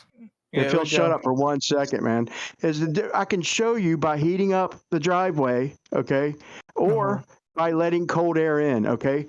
What I'm asking you is to don't double claim like you're being slick, bro. Like, okay, what you're saying, okay, you're saying that it's colder water, but hold on. So the sun's doing nothing. Why has the claim always been said that do your observations in the heat of the day when refraction's less? Okay, so if it ain't heating up the water, the night air surely ain't heating up the water. Okay, I can literally demonstrate. I repeat, demonstrate either letting cold air in or heating up the surface. I can show shit disappearing, not looming. Brian, question. When the water and the air are roughly the same temperature, how much refraction are you going to see? Bro, it's all depending on the band, ether band, for lack of better words, bro. The Ether temperature, band. it does make a difference, bro. But I've seen inferior mirages all the time with similar temperatures, high and low. Usually, what you get is an inferior mirage. Anybody who's done observations knows this. Probably not that much, right? If the water and the air are roughly the same temperature. No, 9 out of 10, bro. Temperature doesn't matter. 9 out of 10, you're going to get an inferior Don't forget mirage. the angle of Temperature incidence. Not true. Maybe in your location Not because true. That shows me you haven't done fucking a bunch of observations, bro. maybe because in your location the water's kind of cold, but in Hawaii the water temperature is probably usually between 75 and 80 degrees all year round. You live in an anomalous place, bro. Okay, you're not in Hawaii no more, and I'm in Florida. The water ain't cold. 9 out of 10, I get an inferior mirage. The water's fucking freezing. In Florida? Yes, in Florida. Bro, check again, dude. Do you live on the Gulf or you live on the Atlantic side? I live on the Atlantic side, man, but the Gulf ain't cold either. I mean, maybe in the middle of winter, it could probably, yeah, it gets down to like 53 in the dead of winter, but that only lasts for about a month, bro, and it warms right back up. Yeah, that water's cold. So you probably have like maybe 60 degree water and like 80 air. No, it don't get that cold. It might get down to 60 at its very coolest, dude. There's only a few months out of the year that you are too cold to stay in the water, bro. The rest of the time, bro, it's cool to surf and shit. It gets pretty warm, man. I mean, it's not maybe as warm as Hawaii, but it's not like New Jersey or some shit like that, dude. It depends on what part of Florida you're talking about. All the cold fronts stall at about Fort Lauderdale, right there. You know, Miami. That's when you start getting over the tropics. I'm not that far from that, but the whole point is you're getting away from it. I can demonstrate bottom-up obstruction by heating up the ground like the sun does, or letting cold air in over just a relatively warmer ground than the air. Y'all claim you make a claim, but you just can't demonstrate. That's my whole point. I know I've said it over and over, so I'll chill out. Well, I mean, inferior mirage. Well, I mean, Jesse, I think, did a video where he did that. He had air or whatever, and like a fish tank, whatever, and it was just air. He had cold and hot, whatever, and he did get the thing to, like, the image to appear higher than where it was. But I mean, I think what you're showing is an inferior mirage or whatever. Which is, I guess there's like obstruction, I guess, but the point of this is when you look over water and you don't see those effects, then you know that we're actually looking at you're looking at reality. You're not seeing all these weird effects. So you can't claim we got a new term for Jesse. He's a globesmith. You're not looking at some sort of mirage or some sort of atmospheric condition because everything is clear. How would so you can't know, claim? bro? You live in an anomaly of the fucking universe, bro, where there's never miraging or refraction. How would you even know? Because you don't see mirage. That's how you know. That's funny, bro, because I went to the Bahamas. I went to the Bahamas where it's never cold, bro, and I filmed like multiple times, bro. It's still in my camera, I might add. But I never got one day without mirage out of like 5 different times filming, bro. Never, not even one damn day without mirage in the Bahamas, dude.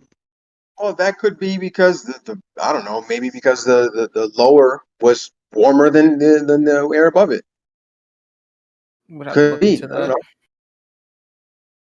I'm not saying that the Mirage controls everything. I'm just saying that usually there's a little band there of freaking Mirage that's aggravating. It's really, really aggravating, dude, to people who do a lot of observations. It's really, really, really aggravating. I'm not saying you can't, show stuff just because there's a Mirage, but it does put a damper on things. Like all these photos we show when y'all show shit just blocked. Dude, there's almost always a Mirage. That's it. Why y'all don't show very many of them? Because there's usually a Mirage. You got to pick the ones out. The same thing with us with Black Swans. Brian, so I you showed don't them. show that many sunsets that are perfectly pure sunrises and sunsets because it's usually miraged. And the same thing with, like I said, with Black Swans. It's usually miraged and shit, dude. It's hard to get days that show what you want without mirage, bro. That's just reality. That's why you wouldn't use those observations as evidence of Earth curvature or anything or flatness.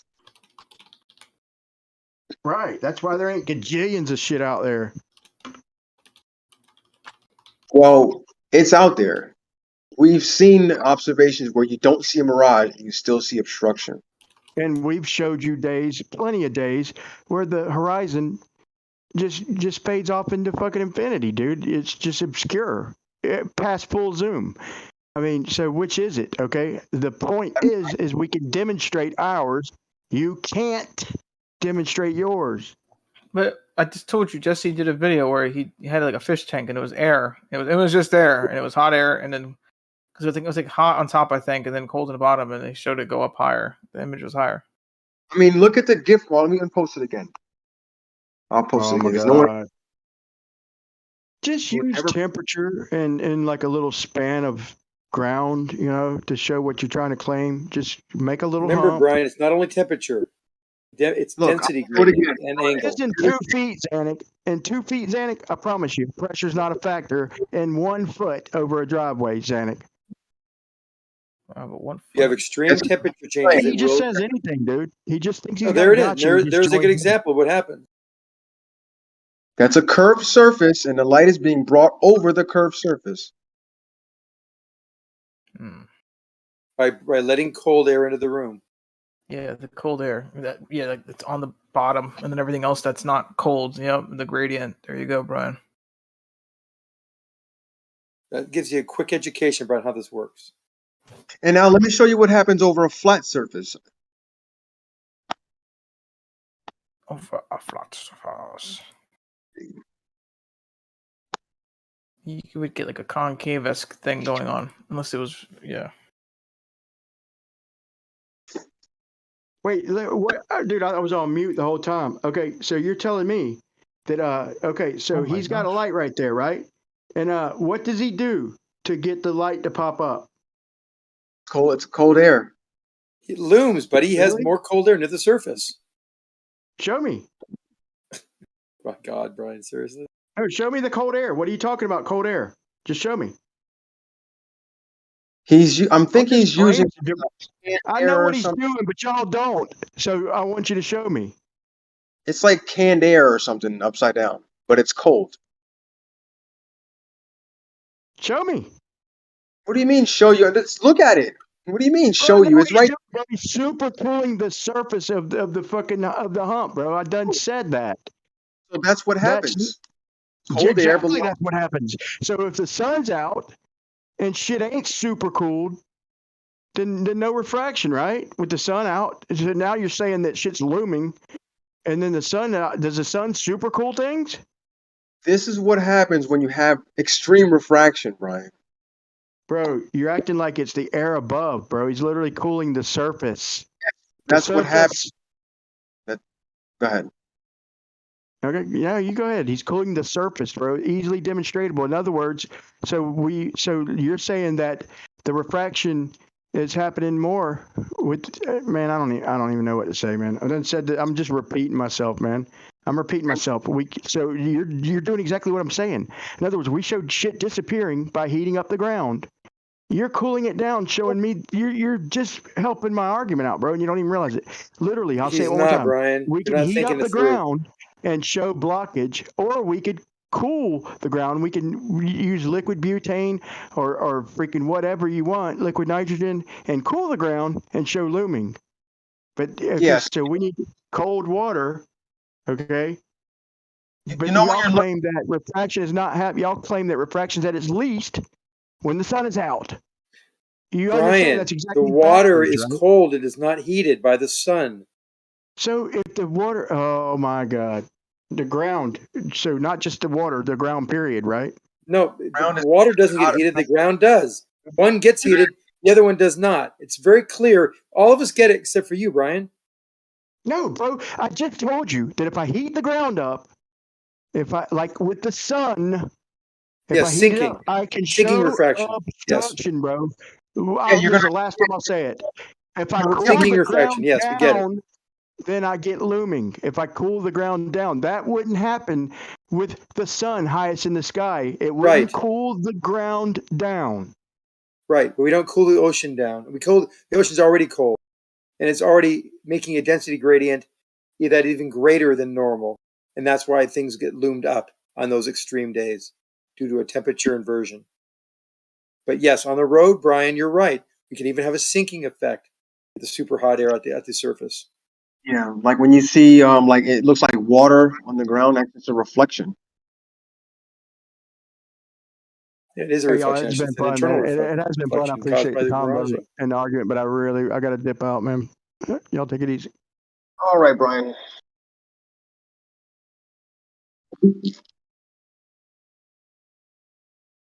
Exhausting. God. I think I've showed him that like I don't know more than a dozen times. I believe it. It's a good video too. Both of them are really good. That's from Bearded Devil. He used to do a lot of those observations, a lot of those little tests on his channel.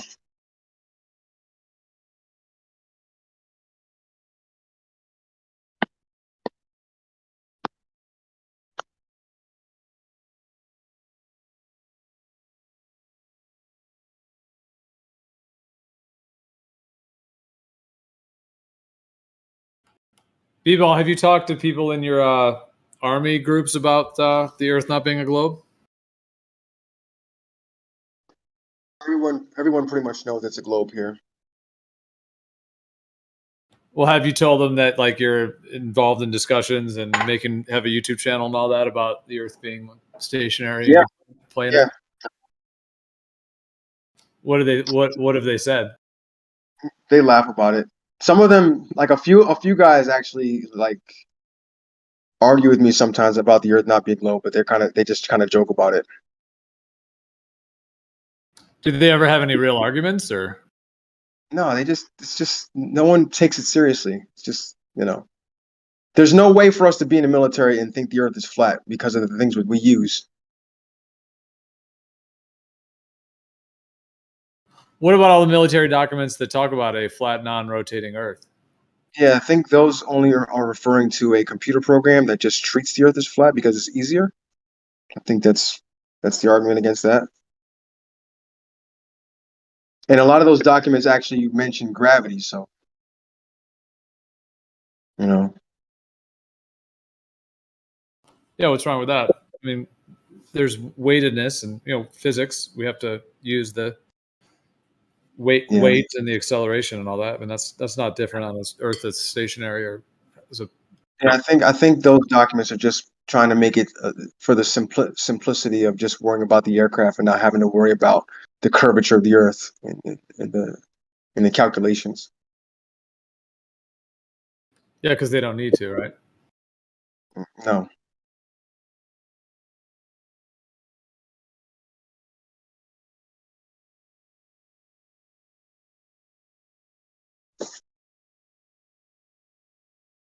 It's time for me to Okay, go so to the gym. your buddies that joke with you, they just they go online and they read some basic argument falling off the edge or something, or the sun can't No. they just try to they say that to you? None of them really pay attention to the things I pay attention to. So it's silly. So then do they like make fun of you that you're into it, or how does that work? No, I don't know. This is Gio. This is not the only thing I I look into. Like, this is just one of the things I'm into. I'm into sports. I'm into building computers. So this is not the only community I'm a part of. Yeah. I didn't think it necessarily was, but So yeah, some of them mention it, and then nobody actually has. We don't really have conversations about the shape of the Earth because everyone pretty much knows the Earth is a globe here. We have VSATs that we set up that are have to point at the sky. At a specific satellite in the sky. That it's not a balloon we're pointing it at. well, it's a position in the sky, right? Yes, which is a satellite that's in orbit. And then we have we have artillery guys that I've spoken to that in their calculations that are given to them from higher, they have to account for the curvature of the Earth when shooting their artillery. That's a fact.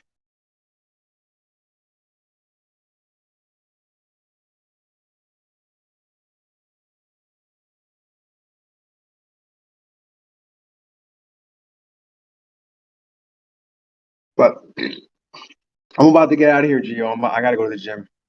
I don't want to be lazy. I got to go get my workout on. Yeah, man. Sounds good. Yeah, cheers. Have a good one. Yep.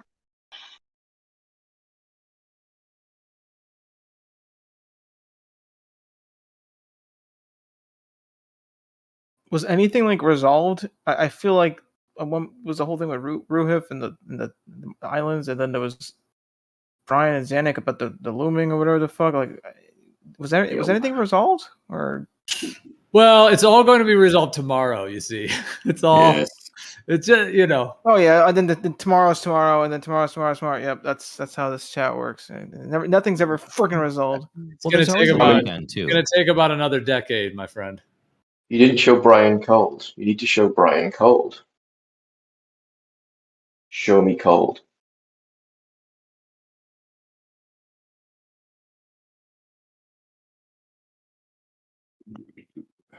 I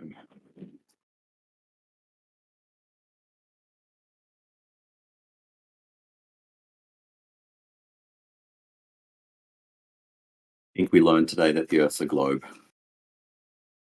I think we learn that every day. Do we have another observation to look at? I think it's a conscious, evasion of the reality to deny its existence. Yeah, it's sad. It is. Wow, it's honestly, it's sad, sure, but like that's you got to be strong to be able to do that. Like that's a conviction. Hey guys, it's not really what this live stream's for. If you have something productive to offer, that's cool. If you're just going to be a bigot and some kind of bizarre attacking, it's not really. We what were this role is for. playing. You stole the fun. Well, I mean, whether you're projecting your own issues, that's up to everyone else to decide. But it's just not what it's like. It's just not like the purpose of this stream. All right. Evidence. Let's debate that. That would be great. Well, there doesn't have to. Like, you guys are assuming something that like you need to prove something to someone, and then that you're here to like clean up the whatever, and you're going to reindoctrinate. I mean, that's just your like take on things. Like, you could also just be like a human of integrity and have interest in communicating with other people. Maybe you learn something. Maybe you share something. You could actually just have an engagement of authenticity, instead of some assumption that you're like above others and you need to set them all straight. And then they're all so sad because you're a bigot and you're above them. It's pretty toxic overall kind of perspective. It's very sociopathic as well. Having no empathy for other people that may have a different viewpoint than yours. This is obviously a very complex topic, and it's not a close and shut case. That's just the facts. So on either side, really, until it's fully like validated. I didn't think it was all that complex. It's Getting a definitely valid. distance between the airport and the mountain. My globe mop bucket slowly backs into the bush. Gio, I can admit we have different opinions on it. But we can't say it's not validated yet. We've all had it validated for ourselves already. We look at Platypus's observation or his microwave link. at 4:56, so an hour and a half ago. Shit. Whoops.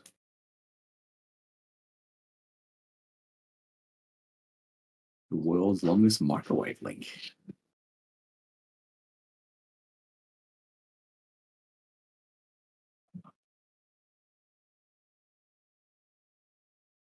"20 degrees, 44, 46, 17 north." If it wasn't validated yet, I'd be on the fence, but it has been validated, so I'm a glober.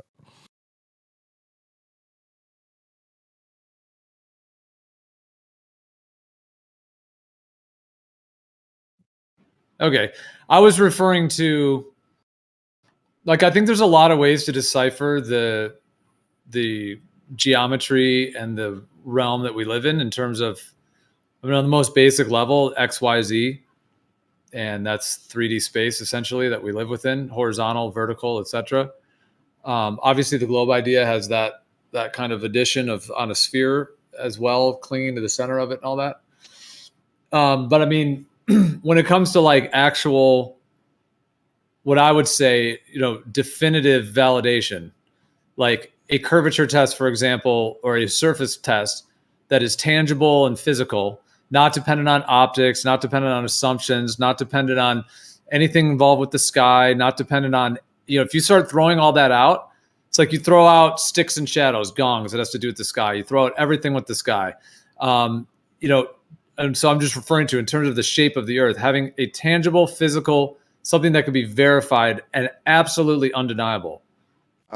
Like that's what I'm saying in terms of something that is definitive beyond anything, to where if that was established to that point, there wouldn't be as much of a need for, the delineation, because it would be already delineated. Now, the globe, you may think that about the globe, and I hear you, but you're in these conversations talking with people who obviously have a very different viewpoint. So obviously you're interested, you're curious, whatever it may be, which is fair. But the information given on the globe, there's a tremendous amount of quote unquote evidence, without a doubt. There's institutions and claims and pictures from government agencies and CIA, FBI related National Geospatial Intelligence Agency, who puts out globe coordinates, GPSs. There's all those kinds of things. And you could go with those, and then you could kind of start to, Can we have a conversation? Because you seem to be monologuing again. Oh, no, I am ranting a bit, but I was trying to put an idea together, and it went on a little longer than I was. I get your point, but I'm not going to throw out any of those optical things, because that's how we know Earth's a globe, and that's my verification. So there's no way I'm going to throw my verification in the bin to agree with you that nothing's been verified. That seems like totally illogical. Yeah, but you can't actually say that. Like, long distance observations as a fact show a planar surface. Now, perhaps your or others' explanation for it is to say, well, the light's bending around the curve and making it look flat. That's what you have to say. Let me ask you a question. So you can't just say, oh, all these long distance observations confirm a globe. That is just false. I didn't say that. We just went through one. Gio, let me ask you a question. Has it been demonstrated, verified, that Earth is flat, not a globe? No. Nope. But you just really think it is? But you're waiting. Okay, well, let me clarify what I mean by that. There are many ways to decipher, in my viewpoint, the true shape of the Earth: through geometry, through physics, through the way water works, the way water functions. I would even go on to some spiritual and some other components that one could tapping into creation, all kinds of components. But when I said no there, in terms of a absolute, definitive, 100% thing that could be presented to any human and it would absolutely show them the case. No, it does not exist. It doesn't exist currently that I'm aware of for a globe or for a planar Earth. Yeah, you need your definitive verification to make me agree with you. Otherwise, it won't be definitive. Is that right? No, it's not about you. We ultimately need. No, we need it to take the most. No, we need it to take the most evil entities that exist on Earth right now, that are vile psychopaths. We need it to assist in the process of truth becoming more in the awareness of humans, so that power structure that they're running dissolves. Yeah, but what you want is a verification that globers agree with you on, right? You agree. No, that's not what I want. I could care less if any glober hasn't. Hold on, let me just answer your question. I don't have any interest in quote unquote convincing anyone who is a glober or anything else. No, that's not my interest. Who would it be verified to? Just you? No, I would say the world, the rest Yeah. of So humanity. you want the world? You want everyone to agree, not with you, but with the verification, the answer, right? No, I'm not requesting that they agree. It needs to be presented for people to be able to comprehend. It needs to be presented. You need to feel like it is verified for them, even if they deny it, right? No, it needs to be valid, verified, and then presented to the world. Yeah. So you don't know what you need. You want a worldwide verification that everyone can agree on, but then you say, I don't need everyone to agree. Yeah, I'm not saying everyone agree. I've never said anything about everybody agreeing. But we have what you want now. We already have verification that we disagree on, don't we? We already have that. Yeah, you don't like that the verification is using optics. That's it. We verified Earth was a globe. You verified it was probably flat, but not to your own satisfaction. We've got our satisfaction. You haven't, but we've already got evidence that we disagree on. And you want some magical thing to come down to help us agree. But I'm saying that's not available. We've already got everything that we've got. Okay, with all due respect, I'm going to repeat it 5 times. I never said I'm interested in anyone agreeing. What I said is that tangible,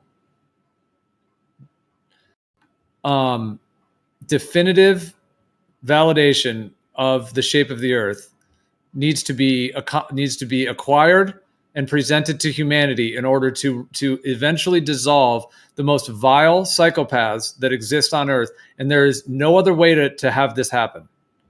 I'll even be as bold as to say that. There's no other way. They have the control, and it doesn't matter who thinks it's a globe or whatever it is. It's the only literal hope for humanity. I actually think you can laugh at me on this and do if someone needs to, but I actually think the future of humanity is at risk because these entities that are in control, it's the globe lie, it's a whole bunch of stuff that goes along with it, and the juices that they're giving people, all of that. In my thoughts, they will eventually genetically modify humans to extinction. Not that they are going to purposely kill us all, quote unquote, but they're so psychopathic that they're going to continue with the GMO foods and the chemicals and the juice injections and all those things. And it's going, this is sort of my just, the trajectory of where things are going and what would happen if they got their way, to the point where humans would be so shattered and broken. Like, we're already dying earlier, sudden adult death syndrome and all this stuff. People are dying earlier. Yeah. So it may take a couple hundred years if it were to go that way. I'm not saying that would just happen overnight, but that's literally what we're up against in my viewpoint on this. It has nothing to do with just convincing someone on the internet. It has to do with presenting it to the world so that the truth can be, more fully understood. It's very evil, Joe. I get it. I believe we already have that demonstrable, verifiable evidence for everyone on Earth, but we disagree on what it means. So that's okay, but you're here on Earth Awakening, so we're not really interested in just like the main trajectory of this platform is not just to all be indoctrinated on a globe and just walk around talking about NASA's new exoplanets every day. I don't do that. So if that's if you think you already have that conclusion and you're not interested in further discussions, then perhaps it's not the place to focus your time. It's up to you, man. So you think because I'm a globe and I know it's a globe, I shouldn't come here? No, I didn't say that at all. You're just sort of forcefully telling me that you already know it's the globe and it's all validated, it's all verified. So I don't know what your purpose in doing that is. I'm telling you, we've already got tests that are good that we disagree on. You can't present a new one to the whole globe that everyone will agree on. People still disagree. Yeah, we'll see about that. We're at a point of disagreeing. Okay, let me talk about your tangible tests for everyone. How long would because the people that stay on the globe are actually the minority, even just once they're presented with the information. No, we're not. Just the information, let alone being presented with actual definitive validation of things. Maybe we'd become a minority, but we haven't yet. It's headed that way. Not yet, because you've got 3,000 people. We've got 8 billion. It's a very long journey you've got ahead of you. Well, what I was talking about is the kind of hardcore, quote unquote, globe enthusiasts, somebody that really has some kind of psychological need to assert it and kind of have that around it. That's what I'm saying is very, very rare. Yeah. And then there's a percentage of people that will still kind of cuck to the globe for whatever reason. But the great majority of people, just even presented with the information, at the very minimum, question it Of to the course they point of, question. That's great. Questioning's fine, but they still stay Globers, don't they? Most of them. But we're not a minority. We're the majority. Globe believers. When you guys well, start I mean, there talking are to certain people, truths. There are certain truths that I know that you have, Don, and you're also the minority in those. So, Yes. how would you feel if I just reversed that and said, and did this thing you're doing, this kind of demonic thing, where like, well, you're the minority. Like, Oh, you did that to me. there's certain truths You that did it not to me. everybody is aware of. Fuck's sake, dear. You called me a minority first. So when I said it to you, that was demonic, but I was reflecting you. That's your argument. I said it straight after you said it. So you feeling like, oh, you're doing a demonic thing. That was literally your thing that you did to me.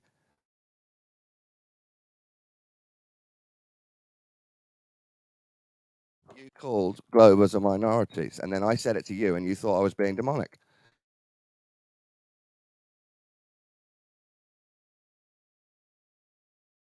What gives? What gives on the accusations and then hating the reflection of it?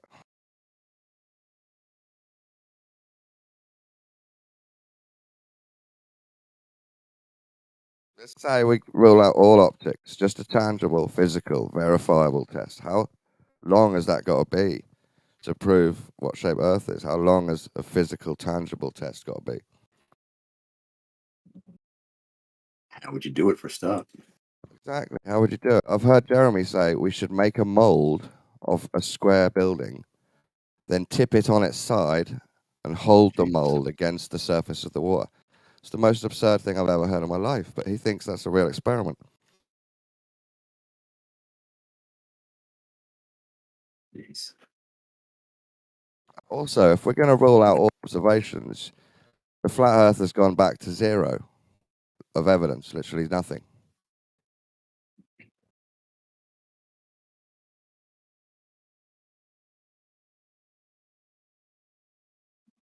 Except we don't No. feel rotation, Dawn.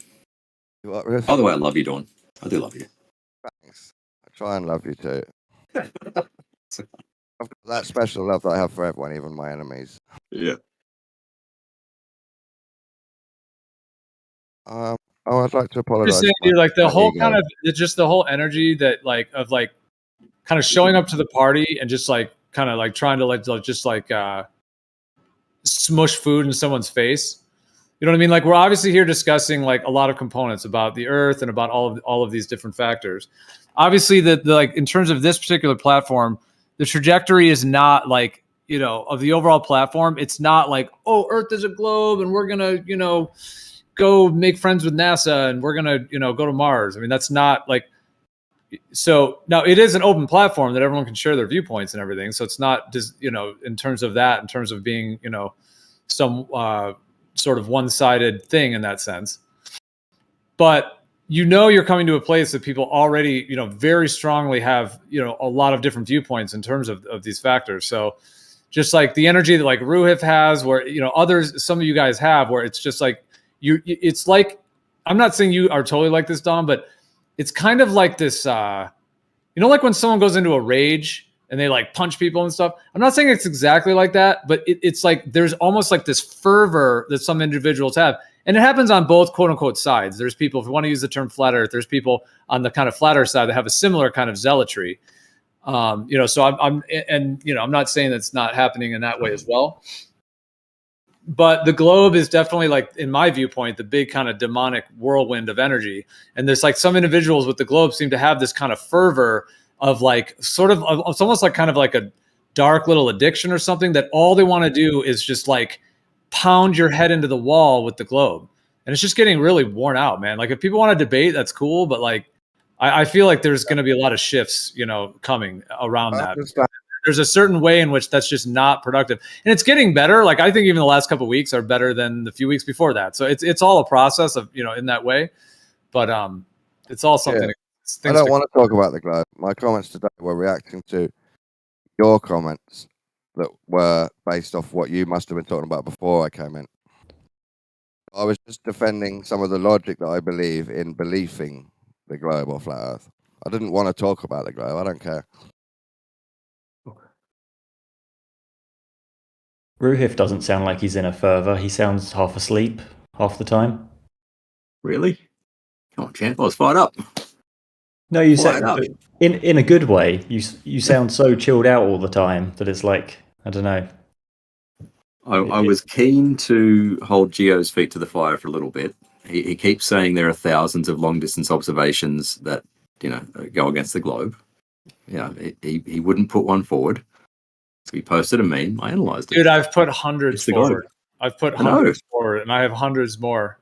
I'm sure that you do. The thing is, and I will here's what I'm happily trying to analyse figure them out. all. Here's what I'm trying to figure out, bro. Okay, now I've had talks with you. I'm trying to figure out, like, is this like, okay? All right, I'm not gonna be rude. Okay, so we've talked a million times about these different observations. Multiple times. You talk about your curved gradient, the curved light, the curved thing. It's all curving, right? That you have your charts, you have your graphs. It's all set. The reason you propose those arguments is because we see too far. Very simply put. So you already know that, and you have a whole kind of thing, a whole like whirlwind of things that you have to say about that.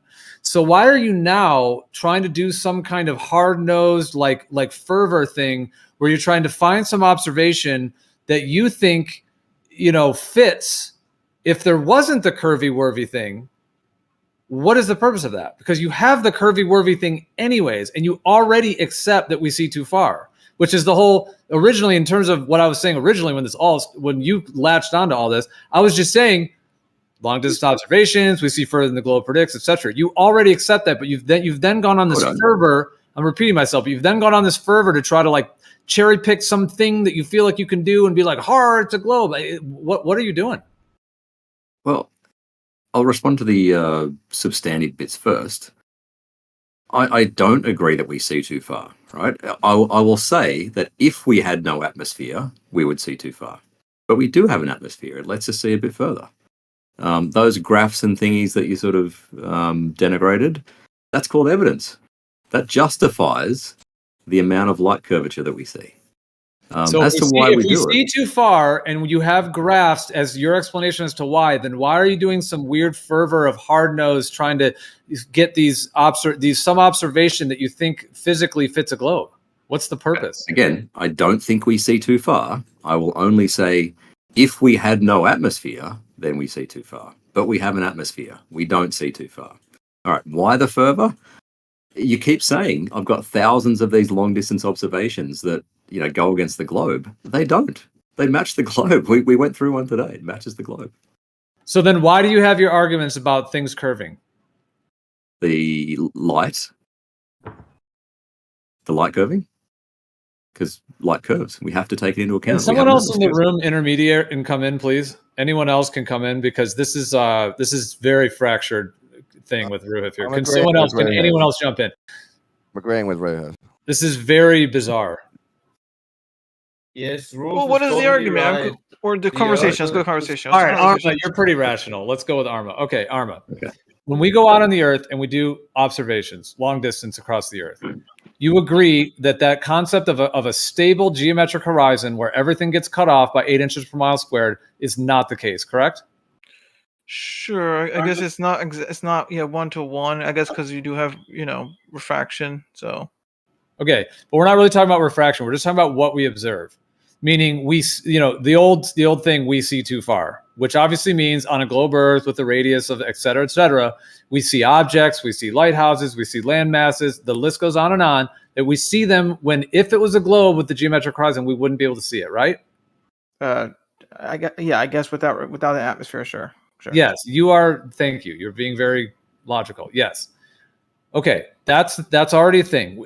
Virtually everybody agrees with that. Now, there's different debates and arguments about what that is or whatever. What Ruhif is doing now, he agrees to that. He agrees. That's why he has his graphs and his bending and his warping, all that shit. But somehow, can you understand why what he's been doing the last couple hours is he's in some fervor to find some observation and then to kind of do whatever he's doing to calculate, hey, look, he thinks from whatever he did, we should be able to see that.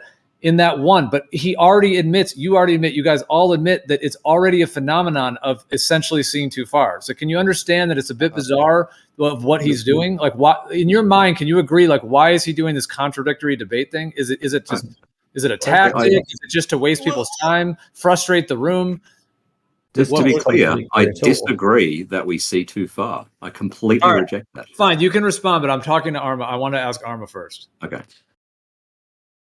Okay, so what was the question again? You answered it. You said without an atmosphere, it would be too far, but we do have an atmosphere. Yeah. Yeah, like if it was on the moon. All right, let me try to clarify what I'm trying to say about what Rift's been doing. Okay, let's say I'm a globe earther. All right, I just that's it. I swallowed the balls. Right? Okay, I'm oh yeah, yeah. Your name is not geocentric. All right, let's go. Okay, it's geocentric globe. No, not geocentric. The other one. You know what I mean? Whatever. I fucked that one up. How about Geoglober? Geoglober, whatever. All right, so now I totally think there was a globe, and I'm going to use all the general arguments. Your name is Helio now. There you go. Okay, I fucked that up. There you go. That's what I meant to say. Anyway, come on. Well, there's already somebody named Helio. Shout out to Helio. Okay, so yeah, let's say I'm a globe earther. I would have to admit, when I go out on the Earth, I see too far from what a globe should allow. Whatever reason I would come up for that, which you guys have come up with, the all of that. But what Ruhif has been doing is basically saying we don't see too far.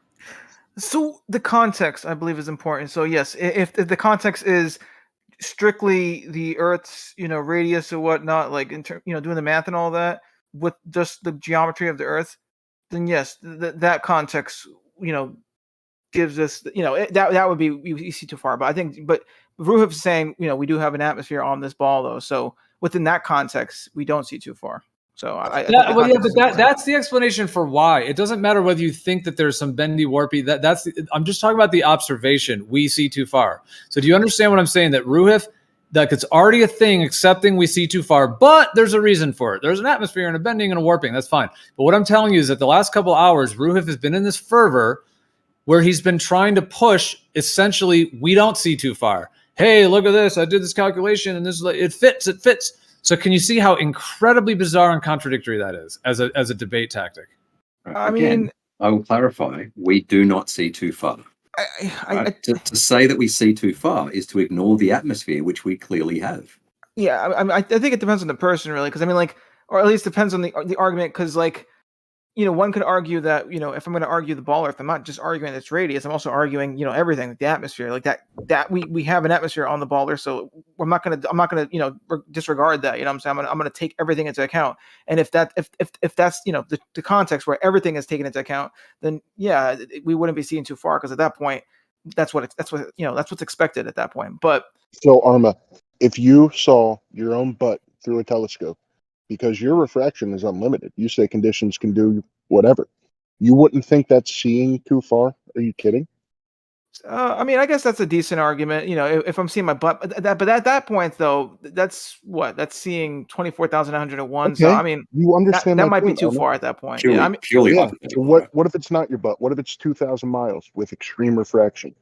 You see Geo's point, guys. Stop. It's too far. Okay, well, hold on. Well, No, don't tell me to stop, because I wasn't really quite getting that point though, right? So the thing is, okay, so if the argument is we're seeing too far, let me see. Well, see my butt would be abnormal, like refraction, and even then though, I'm not sure I quite buy that, because okay, let's say for example I do see my butt one day, right? He's fascinated with Geo, it. he's not honest either, Geo. Well, no, because okay, if I see my butt, then maybe I'd argue, okay, yeah, we see too far, because that's abnormal refraction. You know what I'm saying? Even if the refraction explains it, like we could have that refraction, it's very abnormal. It's never happened like that ever, I imagine, on the Earth, whatever. Arma, you already tried to defend it, dude. That's enough. Can I interject with some? Yeah, if I'm above 100 meters above the surface, right, hold me pretty close to 706R. I'm not going to appeal to extreme refraction if I'm away from the surface.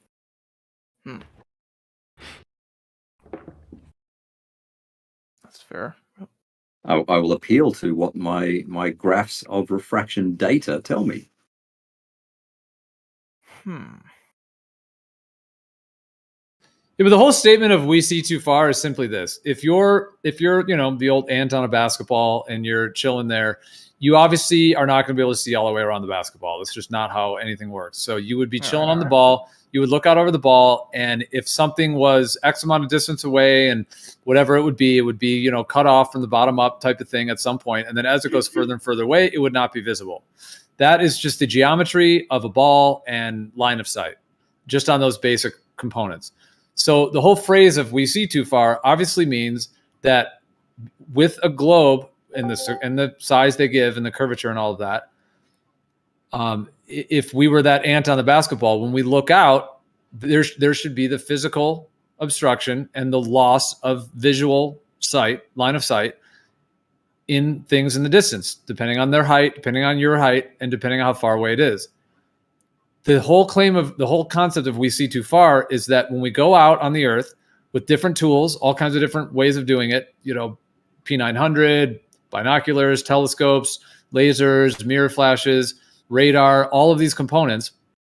And when we either look or, well, those are all different things. Obviously the mirror is using, light, etc. Or with our sight, you're using our sight. We see far beyond what the geometric capacities of a globe would allow for. Therefore, we see too far. If the Earth was a globe, we see way further than we should if it was a globe. So, if all of that was true that you said, we see further than normal on that, but it isn't. What you said isn't true because the globe includes bendy light refraction. That's part of the model. Whether you like it or but that's not, an explanation. Well, hold on, but that would be an explanation for why we see too far. Hold on. Let me finish what I'm saying. The fact that we literally the words "we see too far," meaning I go out, seeing is with my eyeballs. I'm standing there, I'm looking. That's too far. Okay, that's the thing. Now, the explanation. Let me just finish my thing. I've talked a lot. I'll pass the mic. But the thing is, the explanation. Okay. The explanation then on from a planar Earth perspective is we're just seeing far. It's just line of sight due to the conditions. If somebody wants to assert a globe and they want to say why that's happening and why it doesn't fit with a globe, then they could say, well, the atmosphere and this and all these other ideas. But that's an explanation on a globe as to why it's occurring. That's not the actual base thing that we see too far. it's an explanation, but that's part of the globe. So if you're saying we see too far on the globe, you're still wrong. That's going to be wrong, that sentence. You can't just ignore the atmosphere. Explain Ruhev's gig. Ruhev's gig is he's realized that his refraction charts can explain any observation that you'll ever present ever. So anything you ever bring up within reason will be completely debunked by his globe model. You wish. Well, I mean, we could always do a compromise. What refraction says. Show one that you want to debate. I mean, we could do a compromise. I mean, we could always say, yeah, we see too far, assuming no atmosphere or whatever, or just strictly the geometry, and then, I think that's because, just sort of doing it this way, I don't think we're gonna. One side's not gonna really concede or whatever. You know what I'm saying? So of course. I think Yeah, it's like I said, I'll repeat it again. Then I'll go and have some dinner. Right? We do not see too far. If we had no atmosphere, then we'd claim we'd see too far. But we have an atmosphere. The end. Exactly, man. 100%. The Earth is a spinning ball, man. You're a It's liar. curving 360 degrees around us, away from us, to make a perfect sphere. It may be okay. Maybe it's a bit pear shape or ellipsoid shape, but it's at least on photos it looks perfect, and it flies from ever expanding universe, dark void. And it's the complete opposite to biblical cosmology because the Bible is false and the creator is actually a theory we should accept. It's great, right? Hey, dropping some truth bombs tonight, Clay. Yeah, I agree with that, Clay. I'll be back shortly. Yeah, it's kind of like this. It's kind of like this, Ruh. If I'm observing a person who's fixing the roof of my house on the other side of the roof, I won't be able to see him. But if I put my house to where the horizon is, and on the right day with the right refraction, I'll be able to see that he's repairing the house. He said BRB. He's eating the food with the. Yes, Carlos. Yeah, but real fast though, is it fair to say then? All right, let's say for example, Nope. let's say I do concede, right, that we see too far on a globe Earth. Then is it fair to say that we don't see far enough on the flat Earth? No, I would not say so at all. See, I think we see exactly as far as we can, and as far as we do see, there's extended planar geometry. See, but that's where we disagree, though, right? So, like you're saying that, oh, we, if it's a ball Earth, whatever, we would just see this much and no further, right? But I'm saying that if we lived on a flat Earth, though, we should actually see way further than what we see in these pictures and whatnot. But obviously you disagree with that. You have your explanation. And, I had mine. In terms of the atmosphere, you have yours, whatever. I just personally don't think this is a fair argument, though. Go fly in a plane. Earth has perspective, atmosphere, and ether, so we can't treat it just geometrically, can we? Oh no. Yeah. Well, I mean, Arma, if you look at just like like a weather station, weather channel, they'll tell you the visibility. 3 miles, 5 miles. I mean, there's no such thing as a visibility of thousands of miles. Now you could talk about like getting up like Jay Tolan has done in a high altitude airplane and then using infrared, things like this, but or even like a high altitude balloon with infrared. So by the way, has that been done? Has a high altitude balloon been done with infrared yet? Yes, actually, Dwayne Cullen. But besides the point, though. Yeah, I know. I said that too soon. I know there have, but I was actually thinking of more one like that would get like a better landscape shots, because I have seen some, but yeah, they're. But hold on, Gio. I don't think this is fair, though, right? Because you're saying, okay, this is exactly what we expect on a flat Earth, right? The thing is, though, right? We have, right, the Black Swan picture, right? We have before and after, right? Before the Black Swan, like, you could see the oil rigs where they are, and then the Black Swan where they're lifted up, whatever, right? Obviously, there's some atmosphere shit going on, right? But with that being said, we could still see the Black Swan. I mean, not my bad. We can still see the oil rigs in the Black Swan image, right? That they're large enough to be captured on a camera, right? Personally, right, I believe if we're on a flat Earth, we should be able to take pictures of those oil rigs because their angular size isn't small enough to, not be resolved, whatever, on your camera. So, like, if your argument is, oh, well, the atmosphere, then I can make the same argument with the globe. The atmosphere is why we, I don't think it's too far, or whatever, because we expect refraction. I feel this is a really weird argument. It's you're sort of biased on your own side. I think I could be wrong. I'm just saying. I don't. Oh, you're correct. You know how you look at a carp there's no infrared camera if you're playing Colin. You know how when you go to the Polynesian islands or whatever, and you're walking through the water and you want to spear a fish, and the fish is actually in a different place than where it really is because of the refractive nature of what you're looking at. So the displacement of the image, yeah.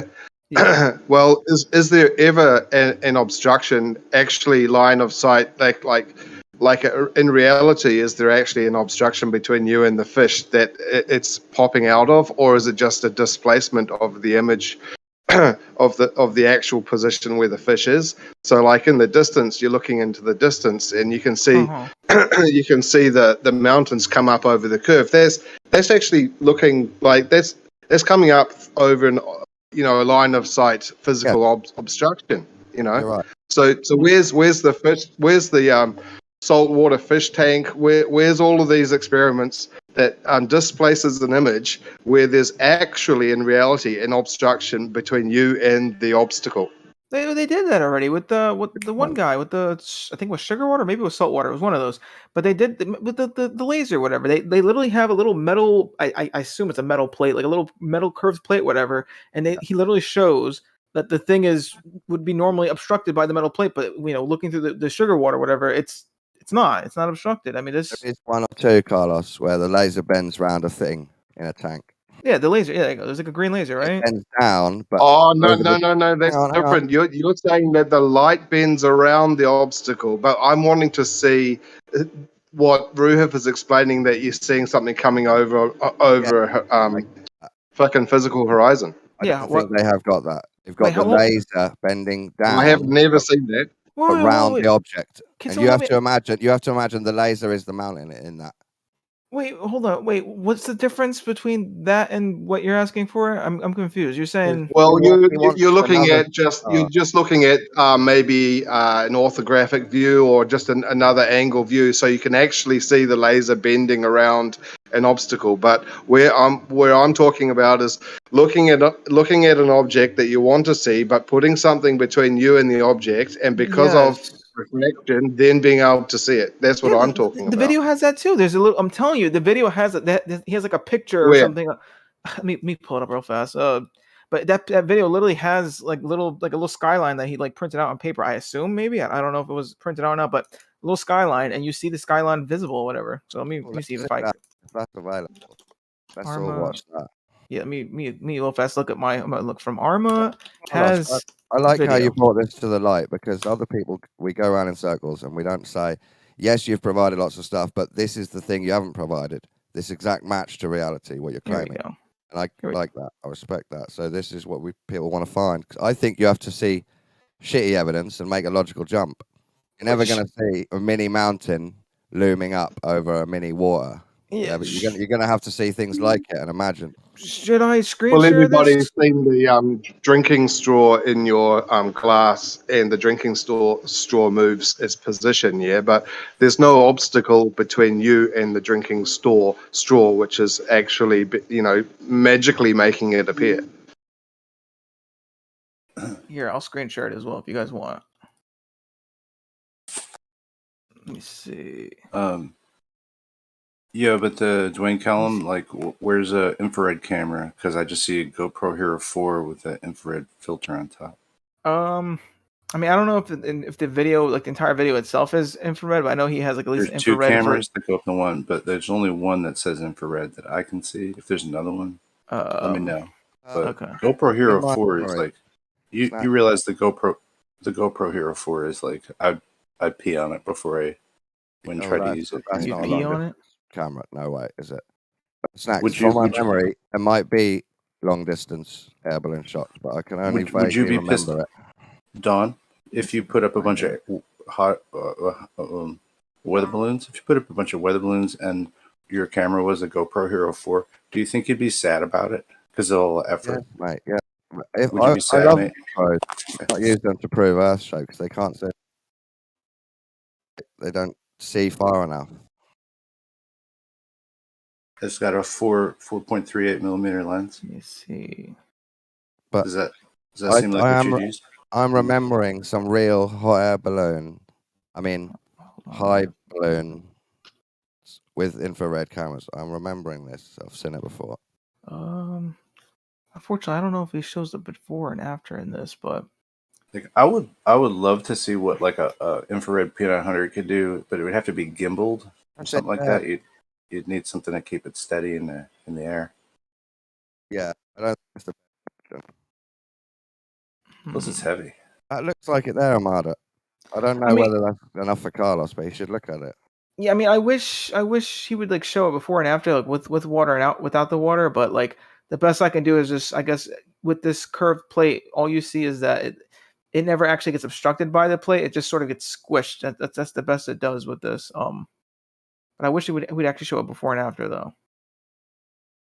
Like it's all technically there, it just gets squished as hell. But I might have to find another video that's a little bit more obvious. But at the squish point, it's supposed to be behind, and then you have to trust Mick West. But but one can argue, maybe the angle, maybe that isn't the right angle though. You know what I'm saying? Like I feel like if showing it before and after makes it pretty clear, like okay, it would be obstructed, but unfortunately, it's more like I don't know. Yeah, Mick West is like funny guy.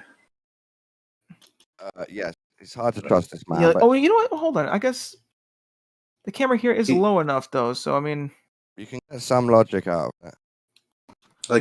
Did you say hard to trust as a man? Yeah, dude. Is there anyone more like sketchy than that guy for real? He just even just the way he looks, the way he talks, it's all just. It's just like he's wearing a little like a little sign on his forehead, like I'm scamming you every time he speaks. Let me see. I'm trying to explain this anomaly so that you never look at it again. Let me see something.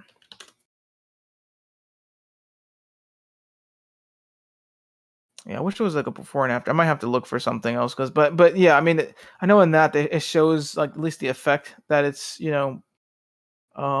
maybe Jesse though did a video because I know Jesse does some pretty interesting. Let me ask Carlos, if you saw this perfect clip, yeah, where a fake mountain and a fake skyline was loomed up over a fake curved surface in some sugar water, would that be enough for you to believe in looming? I mean, you could have said. Yeah, that would. But obviously, I don't want to see it from an orthographic view. I want to see it from a observer's view to the target, and I want to have an obstruction that is definitely like going to be obstructing that target, and then I want to see it looming up like out of this like magical position of like behind the corner, around the bend. This Mick West video didn't quite show that, but it tried to. Let me see if I can, because I know Jesse posted a ton of it. Let me see if he's done anything. Or let me see. Oh, is that even his? Hold on, is that Jesse? Let's see. I think it is. Yeah, Don. We had Mick West on. Somebody was nice enough to invite him somehow. Yeah. And then it went okay for a little bit, but it concluded with remember P Mars? Yeah, I think I remember that conversation. And P Mars jumped on there and then called him an N-word, and that was the end of it. But then he validated why he said it too, which was interesting. But he said that basically he called him an N-word because he wasn't able to really do the maths, and then he was just using somebody else's calculations to prove something that he couldn't prove or understand himself. The curve calculator that fits some observations. Yeah. I don't know if you can just go pixel counting. I don't know if does that always work. I'm not really sure. Like maybe on a flat like 2D thing, but it's a little dodgy on. You can add it into your research. Have you seen his 9/11 stuff? It's absolutely terrible. No, I didn't even know he covered anything like that.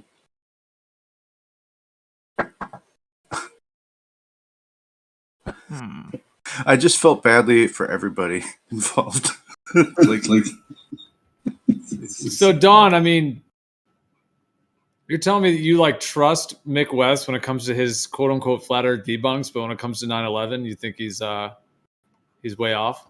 No, I don't trust his flat earth debunks. But I trust the concept of trying to show looming to prove to a flat earther that looming exists in reality, in nature.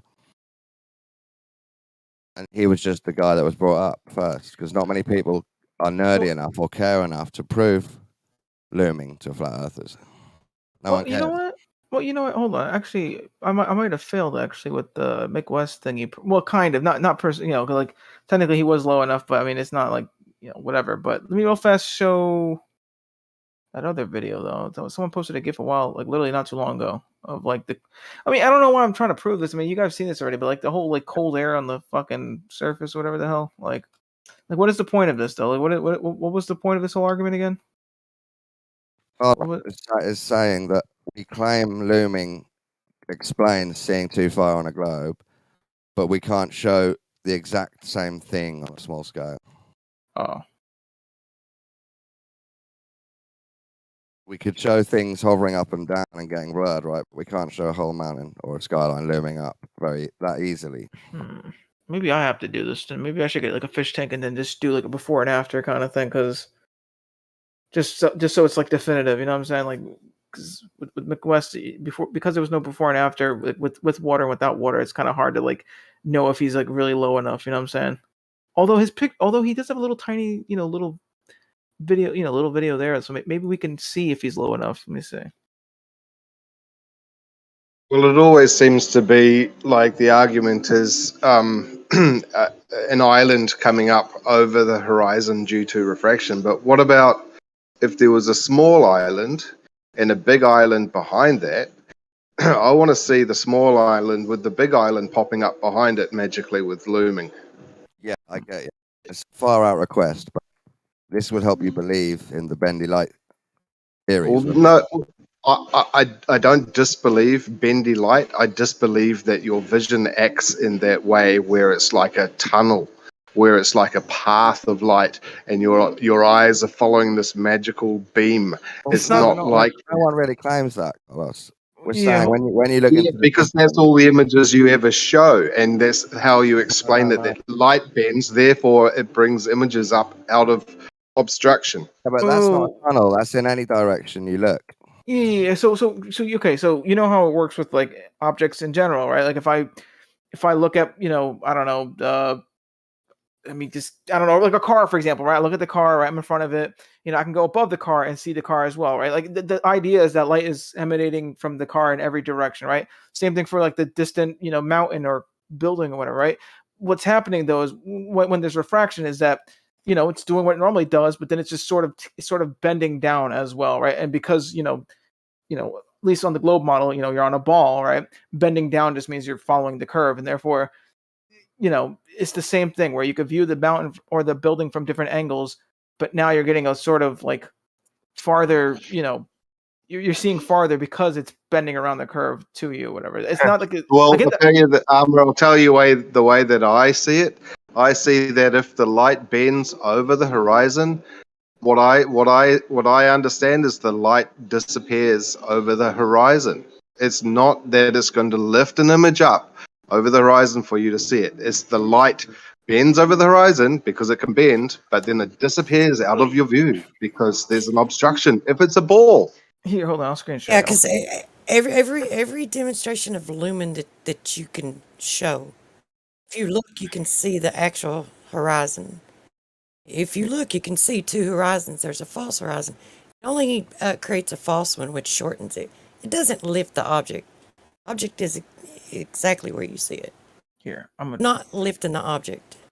I'm gonna quickly lift the whole horizon, maybe. Here, I'll show It casts an image. And also, why does it get to pick and choose? Why does your magical looming get to pick and choose and just pull that island up over the horizon? What about it pulls up the ocean in front of the island instead? Okay, so check this out. All right. So it's I don't think it's not really picking and choosing. All right. It's just I'll do like a building right here. You're just trying to recruit this effect to prove your model. Well, here you go. So I got a little building right here. Okay, obviously the red line can't reach it, so therefore it's out of sight. But what would happen is normally, all right, let me get my little person over here. Let me do person 2. I'm gonna do a little green person. How about that? All right, little green person, a little little dude. Okay.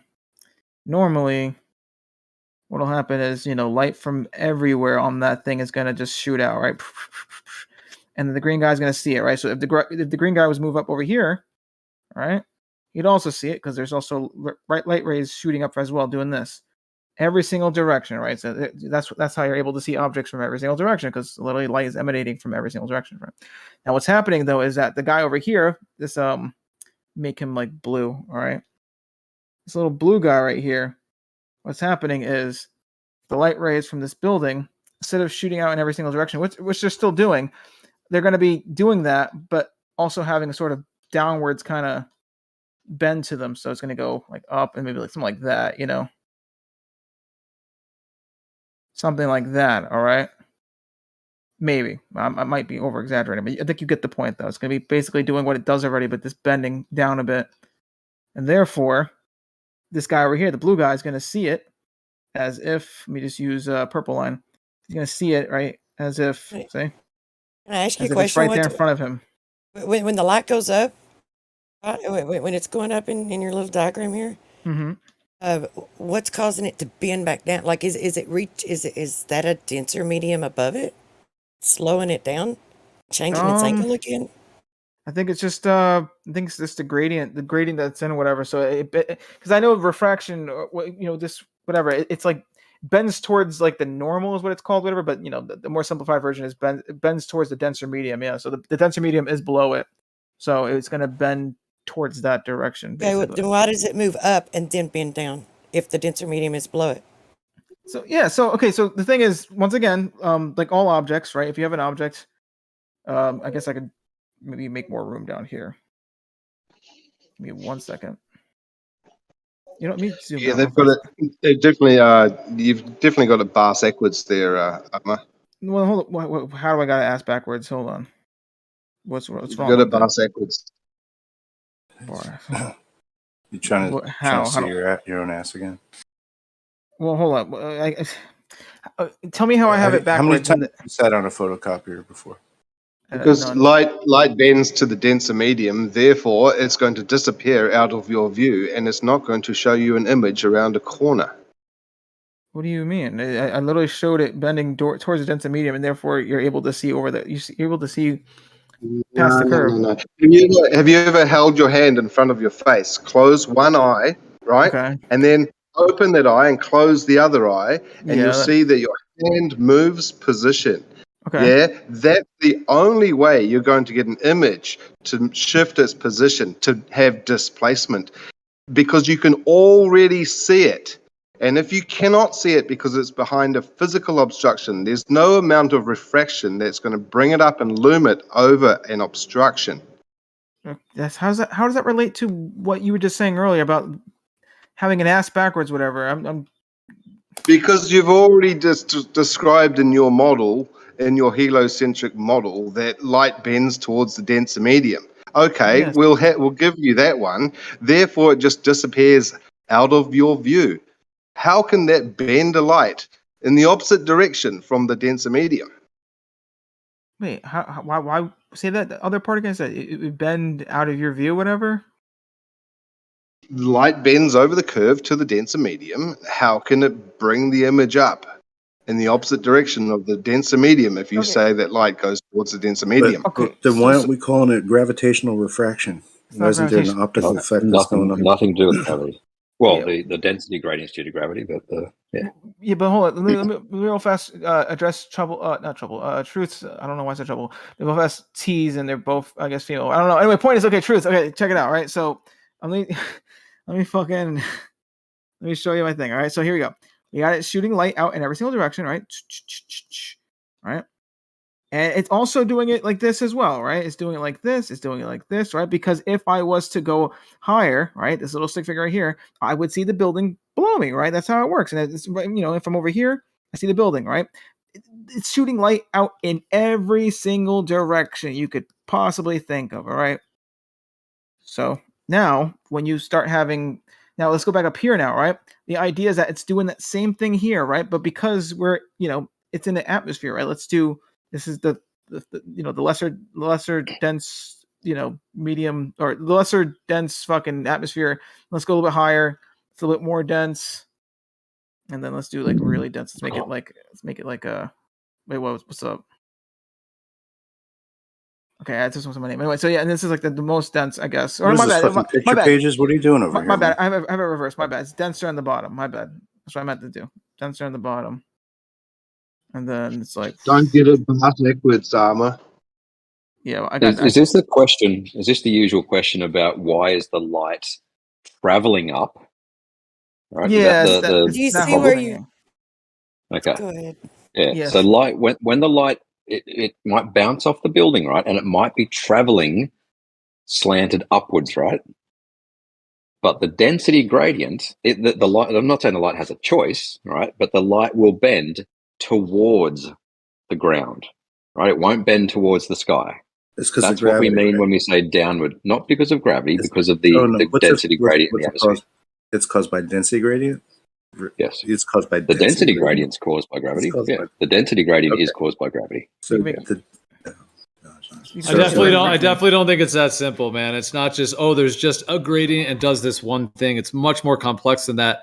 I mean, I would say, like, even in my experiences, just like on boats, driving boats, like, I'm talking like, different types, but let's say in this case, one that's kind of like, where you're going like 30, 40 miles an hour on with like an outboard engine with no covering, like you're just open in the boat. So you're only like 2 feet from the water and you're cooking along pretty fast. For a boat like that, like going 30 or 40, it feels actually really fast. Like you're cooking.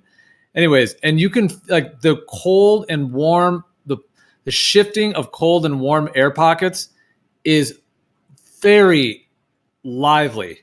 You'll hit a warm patch and you'll just go whoo, and it just all of a sudden feels like a heater. You'll go into other areas and it goes boom, feels like all the heat's just been pulled out, and you just get this cold brush. And then there's all the winds and all the other components. So it's definitely not just like one consistent thing that you could just say, oh, there's just this gradient and does this one thing, which is also backed up by the fact that like we see all the wavering and the distortions of miraging and etc. But I think that the real answer is that the local atmosphere acts as a wave guide. It's guiding how the waves go. So you could call that density, you could call that humidity. I don't know, whatever you want to call it. But yeah, if it's not that gravity itself is just causing the light to hold to the ball, it's got to be that it's in a wave guide. Yeah, gravity does not cause light to bend, except in relativity shit, right? The gravity causes the density gradient in the atmosphere. Yeah, so it's like an indirect kind of thing. Yeah. Yeah. Okay, and so that would be on top of the inverse square law, like superimposed over the inverse square law of perspective of light and or magnitude of light, right?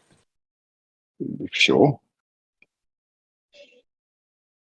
So is it possible that this combination, these are two classes of things that are going on, then, right? I'm not sure what the inverse square law has to do with this observation. Yeah, I don't really. Just any observation is going to be perspective. Like there's going to be perspective in it that's going to follow inverse square. Okay. Again, I don't see how it's relevant to this, what we're doing here. Anyway, continue on. All right. Okay, give me a second. Let me delete this motherfucker. There we go. You don't All know right. about hold on. You don't know about the inverse square law of light? Were you just playing dumb there, or did you actually? What was No, that? I know what it is. I said I don't see how it's relevant to what we're talking about right now. Well, it is. How? I don't see how. It's two parts of it. It's like a huge portion of the entire observable phenomena. Because we're talking about how That light was just behaves. random. Yeah, I know, but we're talking about individual paths of light. I don't see why we're not talking about light, attenuating or anything. We're just talking about the path. Here we go again, Ruhif. You're talking about your individual magic paths of light. Can you show me your paths of light, your magic laser paths? But it doesn't matter Sure. Fire a laser into a fish tank. Done. No. We're talking about reality looking at the horizon. Where's your path of light? Show me where it a fish starts tank and is where it not ends. reality. Understood. No. Fish tank is In not reality, reality. looking at the horizon like you normally Okay, do, and you fish explain. tank is not reality. Understand? Fish tank's not reality. They're Not imaginary. talking about fish tanks. Where's your path of light out in the wilderness looking over the ocean? The wilderness. Right, there we go. Fire a laser over a lake if you like. No. That's not what you're using in any of your explanations and observations. You're talking about looming over the horizon. Where's the path of light, and where's the origin of that path of light? Fire a laser over a lake, Carlos. You didn't do that in your observation. Show me where your Right. path of It light has is. been Your done, bendy though, path of correct? light. It No, we're has not been talking done, about correct? that. We're not talking about that, Ruhif. We're talking about your bendy path of light that you're looking at Right. when you're observing an island in Hawaii popping up over the horizon. Where's your path of light? Have you seen lasers bend over lakes? Have you seen that? Stop talking about orthographic views of lasers over lakes. I'm not talking about You orthographic realize that's because it's a waveguide, right? You realize that, right? Whatever you want to call it's fine with me. No, Jack. It's because like the laser has reaction to the diamagnetic quality of the water. So okay, thank you. That's why that if you fire it too low, you're going to get that effect. Yeah. Anyway, because it's a waveguide. What's wrong with that? Yeah. Damn. Yeah, so he's got his explanation all built into this laser theory, but he's in reality with looking through ambient light over an ocean. Where's your path of light? Carlos. When you look at a laser through a fish tank or over a lake, what do you think you're actually seeing? We're not talking about lasers. We're talking about you I understand observing. I understand, looming. Carlos. I understand. So stop talking about when lasers. we're looking at a laser, what do you think we are seeing? Nothing we that are you're seeing? describing with looming involves Okay. a laser. You don't want to answer, so I'll answer. You're seeing scattered particles of light that bounce off, particles in the atmosphere and come back to your eye. In the same respect that you see light bouncing off the mountain in Hawaii, reaching your eye. Do you you're agree not with seeing that? particles? So no, you're not seeing particles. You're seeing an electro-optical signal, and you're counting that as photonic energy. That's call where that that's photons. where your head's fucked. That's where your head's fucked now. Well, But you're really it's We electro-optical call signals that. that are transmitted We call through the those air. things no photons. photon in that. Yeah. Come on now. Okay. We call those things photons. You might not call them photons. That's okay. Well, according to Seeing Jesse, a there's laser about light. 10 different flavors of photons now. You're not. I call them a phonyton. It's still electro-optical though. Like if it hits your eye or if it hits a camera sensor, the phenomena is electro-optical. It is not photonic in nature. Dog. Okay. Okay. Yeah. Anyway. let's just nod and smile. All right. Yeah. Do you see can I ask you a question right quick? Yeah, What what's do, up? do you see? Well, do you see where it starts bending? Where you've got it beginning to bend? Yeah, I mean, just so you know, this isn't like accurate I per know. se. It's just, yeah, it should be a lot more, gradual, I not get just it. as, Yeah. I You get don't it, have to but do this on a globe, by the way, Amma. the portion of it that has the light next to the Earth, if there's going to be refraction, if it's going to bend down towards the denser medium, that's the denser medium. It would bend down to that, and you still wouldn't see it. And the part that's up in the less dense medium would need what's it running into up there in the lesser dense medium, slowing it down and causing it to bend downward, because that's the less dense medium. Well, I mean, it's a gradient. It's I'm on not my just. phone. Oh, well, This idea that the light is traveling up, but it is bending down. Do you understand that distinction? I'm asking what's causing it to bend down, because something Yeah, needs the to slow gradient. it down. Yeah, it's a gradient. It's not It's just like moving up. Where's the denser I medium know it's below moving it? up, right? But let's say I'm making dinner and I can't get on my computer at the moment. But if you fire a light, just do a Snell's law, Armour. Just do a basic Snell's law where the light is traveling up, right, and it hits the boundary between two layers of whatever, and then you'll see which way does it bend, right? It's still traveling upwards, but it has bent towards the denser medium. Do you reckon you can do a Snell's law? I'm going to be honest with you. I'm a So very it- casual glober. I don't actually know how to do Yeah, that. you might switch to spray paint. Yeah, I'm a Give me a few casual. minutes. I just I'm know a- like bits and pieces, but yeah, I would totally fail it because I actually don't know how that works exactly. Okay, Same give me here. a few minutes I'm and a I'll jump back on the computer. Yeah. casual flat earther myself, so whatever. I get the bits and pieces that I have caught, though. This is one thing that I do know. Like, okay, what type of refraction are you saying that is going on here? Are you calling this lumen? He's saying it's lumen. I believe Because, it would be because looming. with Yeah, I mean, because lumen, Uh-huh. well, let me explain what's going on with lumen. Because with lumen, the building's not getting moved, or the boat if it's a boat. What you're seeing visually, what you're seeing is the light moving across the earth, and you're seeing the light being reflected. You're seeing the light from the sky being reflected off of the water in such a way that when it hits your eye, it looks like that portion of the water is the sky, and it shortens your horizon, but it's a false horizon, right? And then if you look, you can still see the real horizon, true horizon, but it's not moving. It's like the light is moving and working totally opposite. You got how you have it drawn here for lumen. okay. I mean, I'm not arguing that this is the case per se. I mean, I believe that is the case, but I'm just trying to show you like how it would work, because I believe you asked me how does that work, like how is it, or at least it was the other guy actually. It was the other guy that was saying like what it's this tunnel thing, whatever. It's like it's not a tunnel. It's just it's shooting. Or not shooting technically, it's technically because for it to be emitting photons, technically that would be like a light source. This is obviously just bouncing light. The light is just bouncing, from the sun off of the building and then to our eyes. But like what's happening is photons, or whatever you want to fucking call it, right? It's bouncing off the objects, and what's happening is it's doing that in every single direction, right? Because if it wasn't, we wouldn't be able to observe this object from every single direction. But we know that's the case, right? No matter where I am, I could see the object from just any angle, So it's doing that, and obviously, some of the ones that shoot up high, right? They're going to bend down a little bit, right? And because this, the Earth is a sphere, whatever, that's around the curve, whatever. No, not because the Earth is a sphere, just because we have a density gradient. Well, yeah, but I mean, like in terms of like, because okay, See, it shouldn't really work like that, though. It shouldn't. Well, no. What I'm trying to say is basically that on a sphere, obviously, things will be obstructed because that's how it works, right? It drops and it gets to a point where your line of sight just, the thing's gonna be obstructed, right? I'm saying that because we have the density gradient, right? I'm sorry, this is whatever.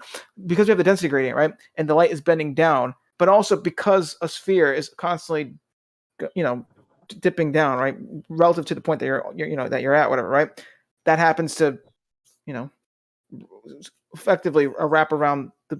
I don't want to say wrap around, but you get the point. The point is, it sort of follows the curve in that way because, I don't know. It's just it speaks for itself. I mean, the picture, I'll be there in a minute to do a Snell's law.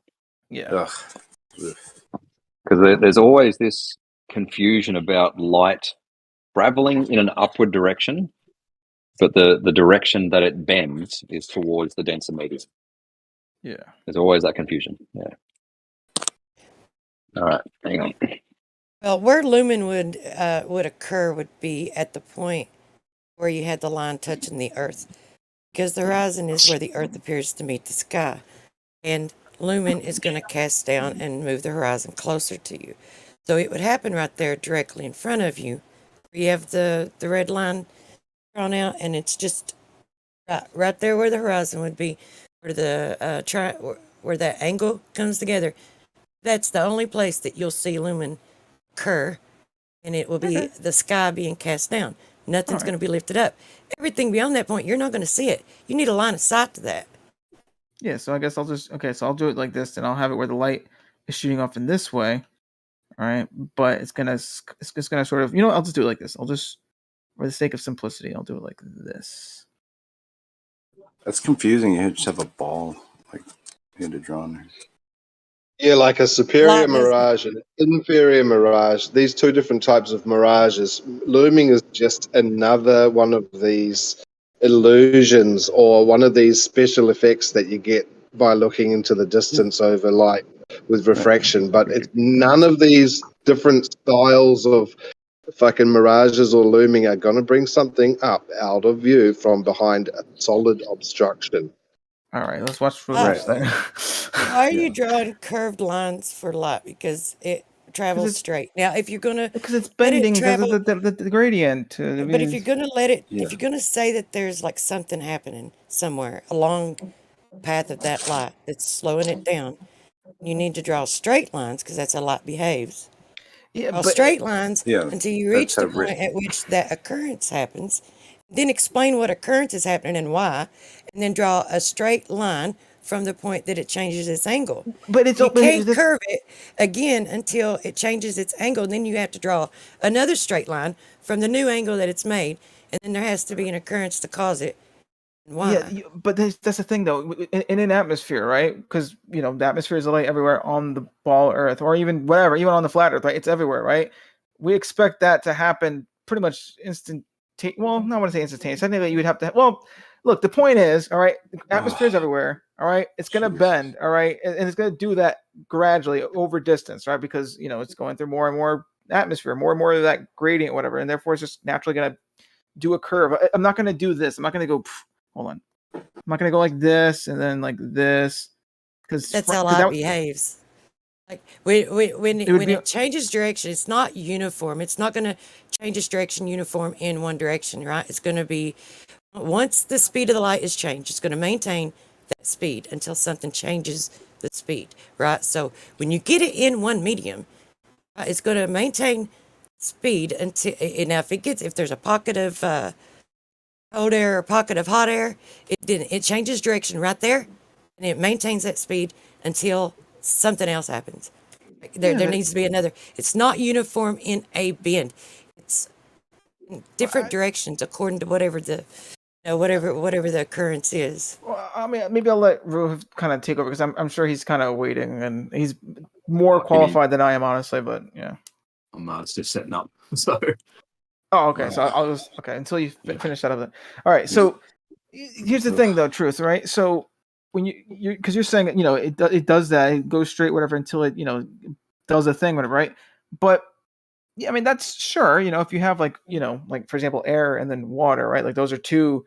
That's like that's a strict cutoff. Like that literally once it goes from like the air to the water, that's like bam, bend another direction, right? And therefore it wouldn't be a curve in that scenario, right? It would literally just be like a little, like a little angle. But the thing is, we're dealing with the density gradient in the air, right? So these little angles are going to be very, very tiny. Okay, very, very, very. I'm pretty sure, down to like I'm not going to get into the detail. But the point is, it's going to be a lot of that.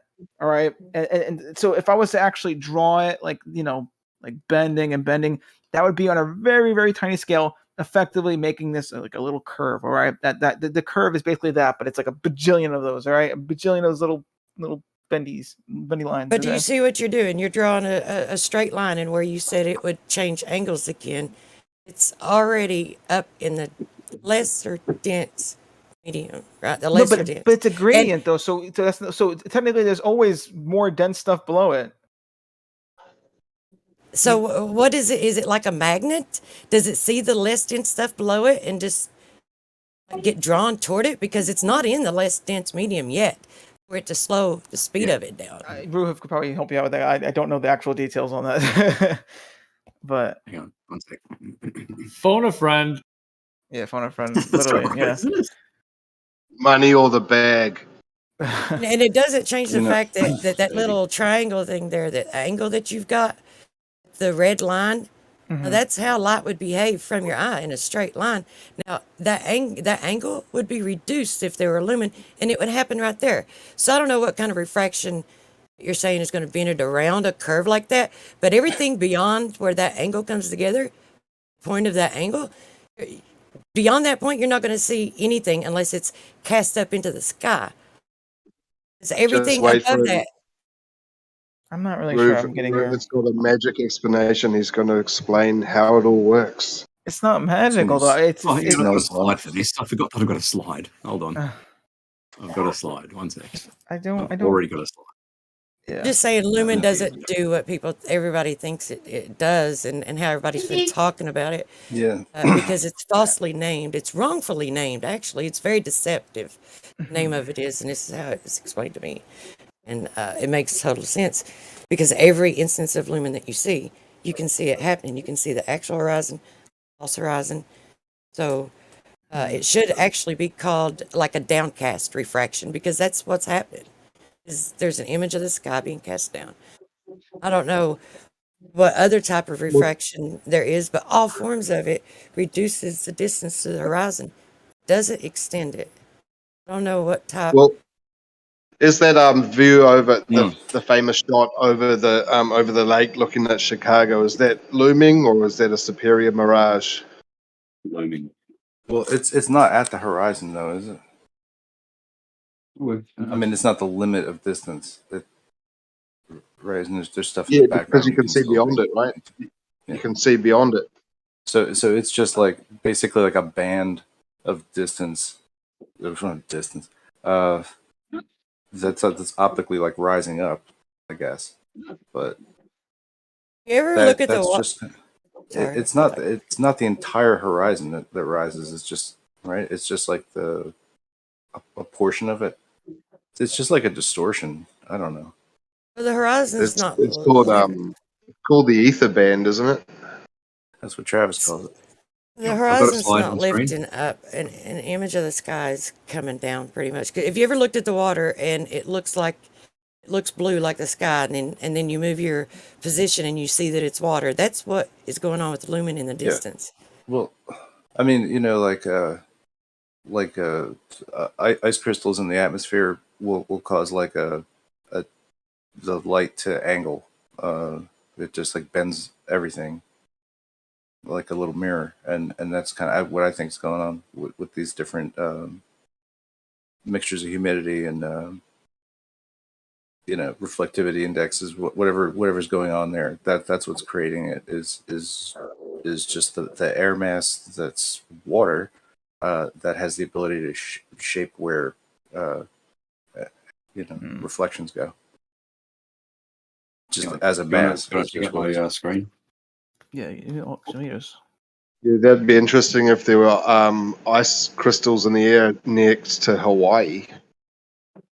Wait. Is everyone watching Ruhif's thingy? The little because he had a thing he wanted to do. Yeah, Snell's law. Yeah, you're going to demonstrate Snell's law for us. Yes. Cool.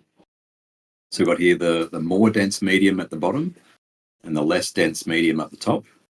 The light beam is starting from here, traveling upwards. Right? Traveling up. The angle of incidence is 89 degrees. We do Snell's law, blah, blah, blah, blah, to work out the angle of refraction, and it comes out that way. Right? From so one that medium. it was. You go.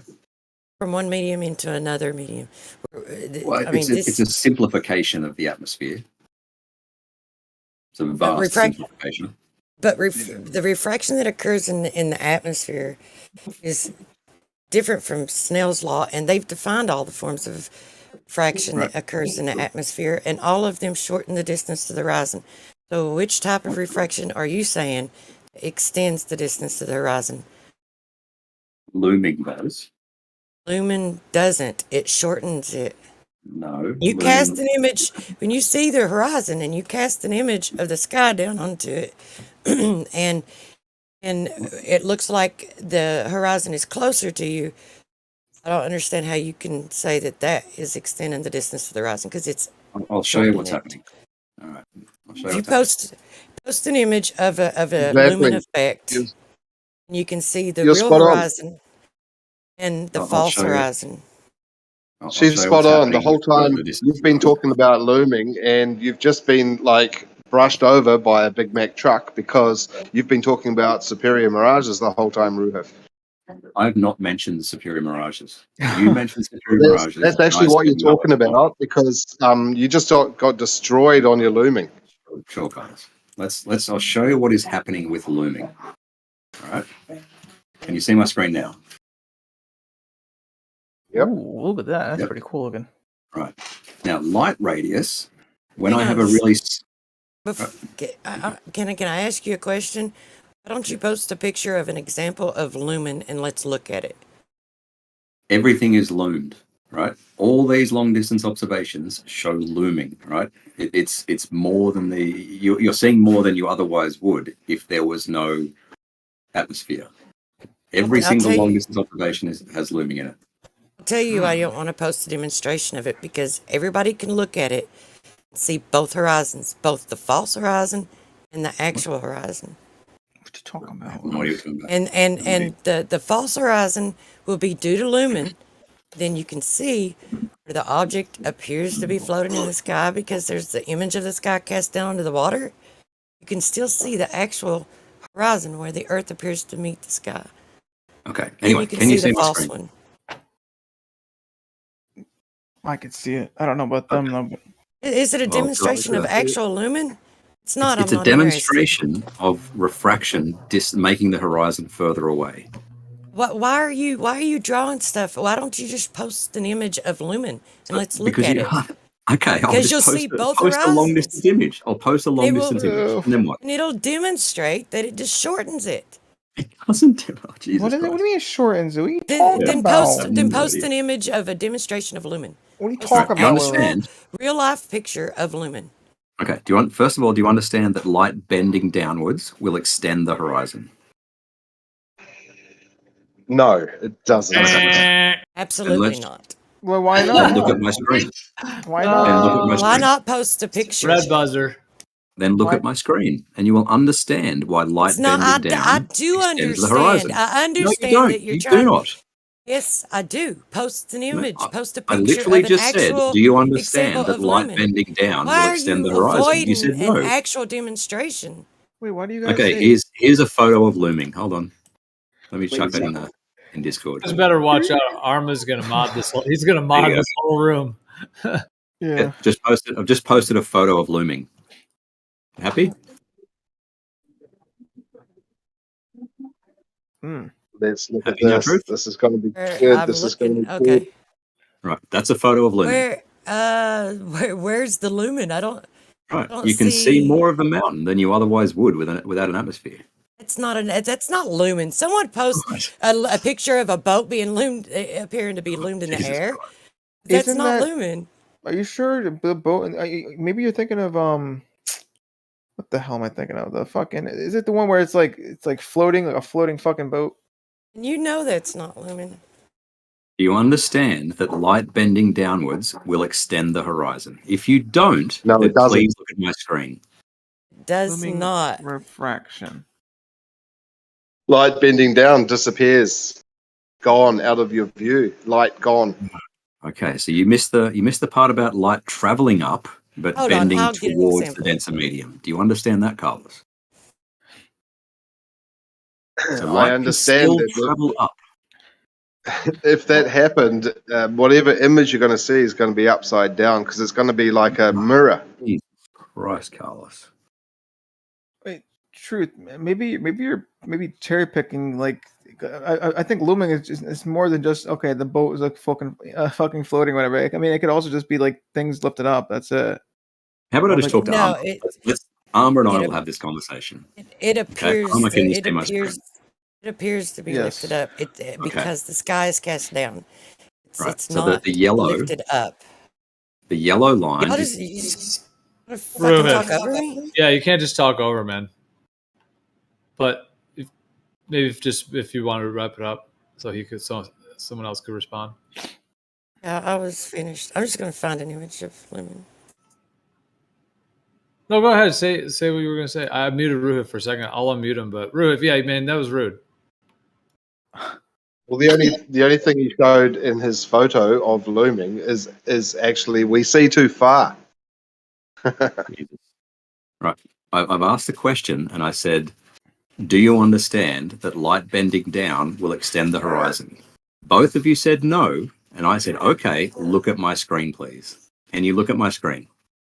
Okay, well can I rephrase my answer? Saying I don't understand means that I don't understand. I do understand that it does not do that. Okay, either answer is fine. Please look at my screen. Ditto.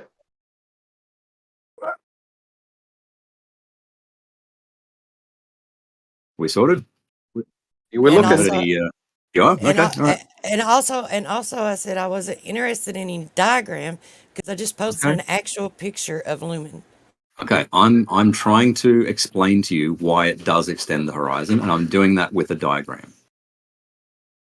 Okay, well, If I'll that's use okay. an actual photo. Well, Give it a again, I real posted lumen. a photo of looming. Well, he's I got posted a cartoons photo of of looming. He can make a cartoon of it, maybe. I posted a photo where it's loomed up. It's not just a. Okay. All right. Anyway, that yellow line in my diagram is the path of light. Right, and you'll see it's almost straight. It's curved a little bit. Right, this slider up the top here, light radius, tells you how much that curves. All right, 40,000 kilometer curve is not much curve at all, but that's how much light curves in our atmosphere, just FYI. I can move this slider and make the light curve more. Watch what happens to the horizon point. I'm not changing observer height, I'm just changing how much the light bends. Can you see that? Wow. See how that's very curvy and the horizon is now way over here. Just by When you- changing how much light bends. When you get ready to look at a real life demonstration, then we can talk about it because this boat right here it's called, this is what lumen is. If you look really closely, right next to the boat and all the way out above where it looks like the horizon is, you can see the actual horizon. Now, horizon has been shortened. Casting down an image of the sky onto the water shortens the distance to the horizon. Now, are you going to say that are you going to say that line that's coming out that boat is sitting on, you can see the actual horizon? Are you going to say that where the sky is cast down, that's not a shorter distance? I have no idea what you mean when you say the sky cast down. I'm not following. The part of the water in front of the boat that looks like the sky. So an inferior mirage. It's an image of the sky cast down onto the water. But it's upside down, yeah? Did I say, does it look upside down? I'm No. asking. How does an image of a sky end up upside down? Via an inferior mirage. That's what they are.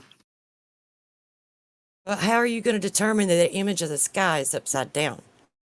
Well, usually it's in reference to an object like a boat, and you see a mirrored image of a boat. I'm trying to figure out what you mean. There is no right side up. It's all with this one. I mean, it may be doing that, but it's all one color. But you can distinctly see that it's shortening the distance to the horizon. Can you post a photo of what you mean? I've posted it twice. That's looming. That's not looming. That's just the is water looming. is. No, it's not. That's That is the just problem. the water. We have revealed the whole entire problem. You don't know what lumen is. That is not looming. That is just the water being a very similar color to the sky. That's all that is. People lumen. put that up as an example of looming. That's not what looming is. It probably is loomed up, lumen. right? It probably is higher apparently. But that gap that sort of gap that you see, that's just the water being the same color as the sky. Probably even a reflection. That's an incorrect example of Everyone knows This that whole that's fucking lumen. thing is about reflection, internal reflection of fucking water molecules that's causing everything to fucking angle. Okay. Even reflection is refraction anyway, so sure. Golly, gee whiz. I had a question anyway. We were talking a while ago about seeing our own asshole around the globe, right? We talked about that? That's really strong refraction, right? I think that was kind of your thing. I know. But, how then, if refraction is really strong and the light's bending downwards really strongly with the same curvature as the curvature of the Earth, that pushes the horizon away, correct?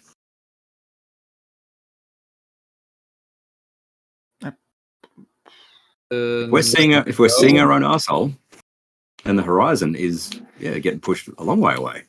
It's a tempting thing to try. But then how can you agree with that, but then disagree that the light bending pushes the horizon further away? It's hammer time. Oh my gosh. If we are looking at our own arsehole, the light is bending down a lot. And we don't even have a horizon. The horizon is 25,000 miles away. I mean, what even is that? Like, what is, you're talking about warping around a sphere? That doesn't happen. I understand that it doesn't happen. We don't see around spheres. That's just not a thing. We don't see right around and see our arsehole. I agree, right? But the idea of light bending really, really strongly downwards pushes the horizon away until we can see our own arsehole, right? So how much of a sphere can we see around today? Like, No, this is like solidifying the concept of more bendy light pushes the horizon away, correct? I'm just going to take a pass on all of that. I cannot co-sign on any of that. Okay. Theoretically then, if light was bending down very, very strongly at the same rate as the curvature of the Earth, we would see our own arsehole. Yes? Completely hypothetically? Yes. Yes. I don't even want to weigh in on this. That's a big negatory. Carlos or truth? Isn't that the claim, right? It's really difficult for anyone here to understand you because we all know that the Earth is flat. So therefore, your explanation doesn't make any sense whatsoever. Okay. In order to see our own arsehole on a globe, light would you'd have still to need to bend be like down, on a mountain, like squatting over. Okay. Yes, but then you're understood, also yeah. looking through a telescope. Okay. Yeah, I mean, yeah, this is kind of a precarious. You get I your know, pants it's- down looking through a telescope, and this is like a Completely fantasy for hypothetical. you. Sounds like. Yeah, you can't just completely assume hypothetical. that your vision, you can't assume that your line of sight of your vision is going to just somehow curve around a sphere. That's not reality. This is a completely hypothetical situation. Well, Right. what's the purpose? Exactly. Right? Very In order- hypothetical. Right. Yes, completely. Right. In order to see your own arsehole, light would have to bend down at the same curvature rate as the Earth, right? Well, no, it could, like I said, be in a waveguide as well. You understand Okay. that? Thank you. Yeah, even in the theoretical concept, I would still say no. No. How would the light reach your own arsehole then? It wouldn't. I think you should try it. Hypothetically, Geo. You Fuck can't. me. I think you should. It might actually work. Maybe you should try it. Oh Can man. you not entertain a hypothetical? Yeah, I mean this isn't that difficult, guys. Come on. I mean, he's literally just the light bends along the curve of the Earth. You would, But that's what I'm saying. We don't see in bent lines. And your Can you blanket. please entertain the hypothetical? Yeah, this Ruhif, the metaphor way is more that I busted see than your asshole. Yeah, I mean, it's the just way a that you're hypothetical. explaining it. It's the main, Yeah, you know. He's not saying this is actually what happens in real life. Like, come on. Right. Yeah. Like, you know what hypothetical. Ruhif sees this density layer of light as a blanket that goes out into the distance, and this light it sort of brings the blanket up to being a straight line rather than curving over the horizon. Therefore, Yeah, you can but see the image. you don't know that, Carlos, because you guys haven't heard his hypothetical yet. Let's hear the hypothetical, Heard it then we can 1,000 times. decide what Rohit knows. Well, how about audience members that might not have heard it? Come on, man. Let's just be Okay, considerate. So, in order for that hypothetical scenario to exist of you seeing your own asshole, light would have to bend at the same rate as the curvature of the Earth. I hope we agree with that, but maybe not. If the light bent like a tiny, tiny, tiny bit less than the curvature of the Earth, we would have a horizon 24,000 miles away, correct? Mm-hmm. I think you're on your own with this one, man. I guess it. Yep. Yeah. If it bent even less, we would have a horizon 23,000 miles away. Do we agree that the more light bends, the further away the horizon is? No, not one thing. That'll do. Not even in the realms. Nope. The fact that you can't follow that very simple, hypothetical. It's not about following anything. It's just, I mean, maybe I'm telling you that's they just don't agree. But what is your contention, Joe? Why don't you agree with it? it's a non-existent physics. It's a non-existent physics. It's a non-existent physical claim that doesn't correlate with reality or physics the way that actually works. Okay, I contend that light does bend downwards, and that necessarily pushes the horizon further away. And I think I just demonstrated that. Well, at least Armour understood. Yeah.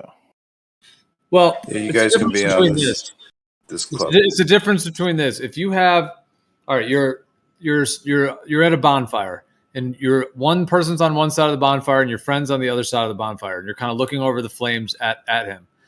Their face can look warped and bendy, and it can be distorted. It can be moved in position, up, down, left, right. That can be observed directly due to refractive effects. However, if your friend put a wooden 2x4 in front of his face, no amount of bendy, warping, anything in the medium will allow you to see around that 2x4. Well, yeah, it's not.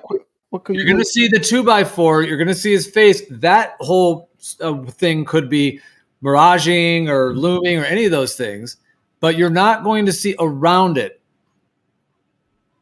You're not going to see if he has a 2x4 covering his face. There's nothing that's going to. There's no type of refraction that will allow you to literally somehow your eyesight like a airplane. It would be like traveling, and then it has to go up and then down. I mean, it's not possible. We have a density gradient in our atmosphere. We're not looking through a bonfire. In that density gradient, light bends downwards typically. We can see over obstructions. That's not true. I just explained that the position changes. The position changes. You'd have to validate that there's something that's allowing you to see around something, which is not what we observe in any medium. But hold on, Gio. Light bends downwards. The end. but hold on. Let's actually address Geo's little hypothetical though, right? He's saying the whole plank piece of wood, whatever, in front of the guy's face, right? I don't think that's necessarily how we or how that would work. I think it'd be more so. I think it'd be more similar if the piece of wood was on our side. All right. Put it Or wherever. maybe Put it inside midway the through. fire. That's fine. That's Maybe fine. inside the fire. Put it midway through. Put it on your side. Put it anywhere you want. Yeah. Put it halfway between us, 20 miles apart. Yep. Put it anywhere you like. Yeah, let's do that. It's physical obstruction which blocks line of sight. Okay, but the key is, I assume you reject that light bends downwards. If it bends down, then it's going to move the image down. No, it moves it Light up. doesn't. Bloody hell. Light doesn't bend. You can cause effects have like very dramatic, unnatural differentials, which will make it appear to, or you can have it use a magnet, and then the light will follow the path of the field lines. Light travels in straight lines. You have to have an incident to change its angle. Have you never seen?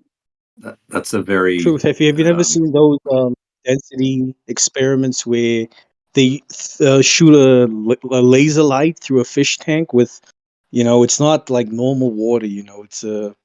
It's a special type of medium, and you see that light bend towards the floor. Isn't that light bending? Also, sugar crystal. It's also a laser. It's not what you see in reality. You don't see that. Lasers You're are looking light, through and you ambient see light. lasers in reality. Carlos, how You can you don't say that use lasers are light? the information of a laser because we don't call that light. That is light. A laser is Sorry, light. you don't call laser light? What's the L No, stand I mean for, we Carlos? don't call that. We don't call that the ambient light out in nature that you're using. Right. Okay, I It prefaced doesn't, but it's still light. Hang on, guys, just a second. I want to answer him. Mm-hmm. I tried to catch a break, but anyway, I prefaced it with, unless you have unnatural conditions which create such a differential that doesn't exist naturally, except for rare phenomena. We're talking about or a magnetic field, right? And then it'll follow the magnetic field lines. If you put a substance in there that is not natural, it's not what the light is traveling through in the atmosphere. It's like none of those conditions that you can create falsely in a fish tank is what exists in the atmosphere. Our atmosphere has a density gradient, just like the fish tank. Yeah, there's And like you an look through a oxygen laser. and sugar.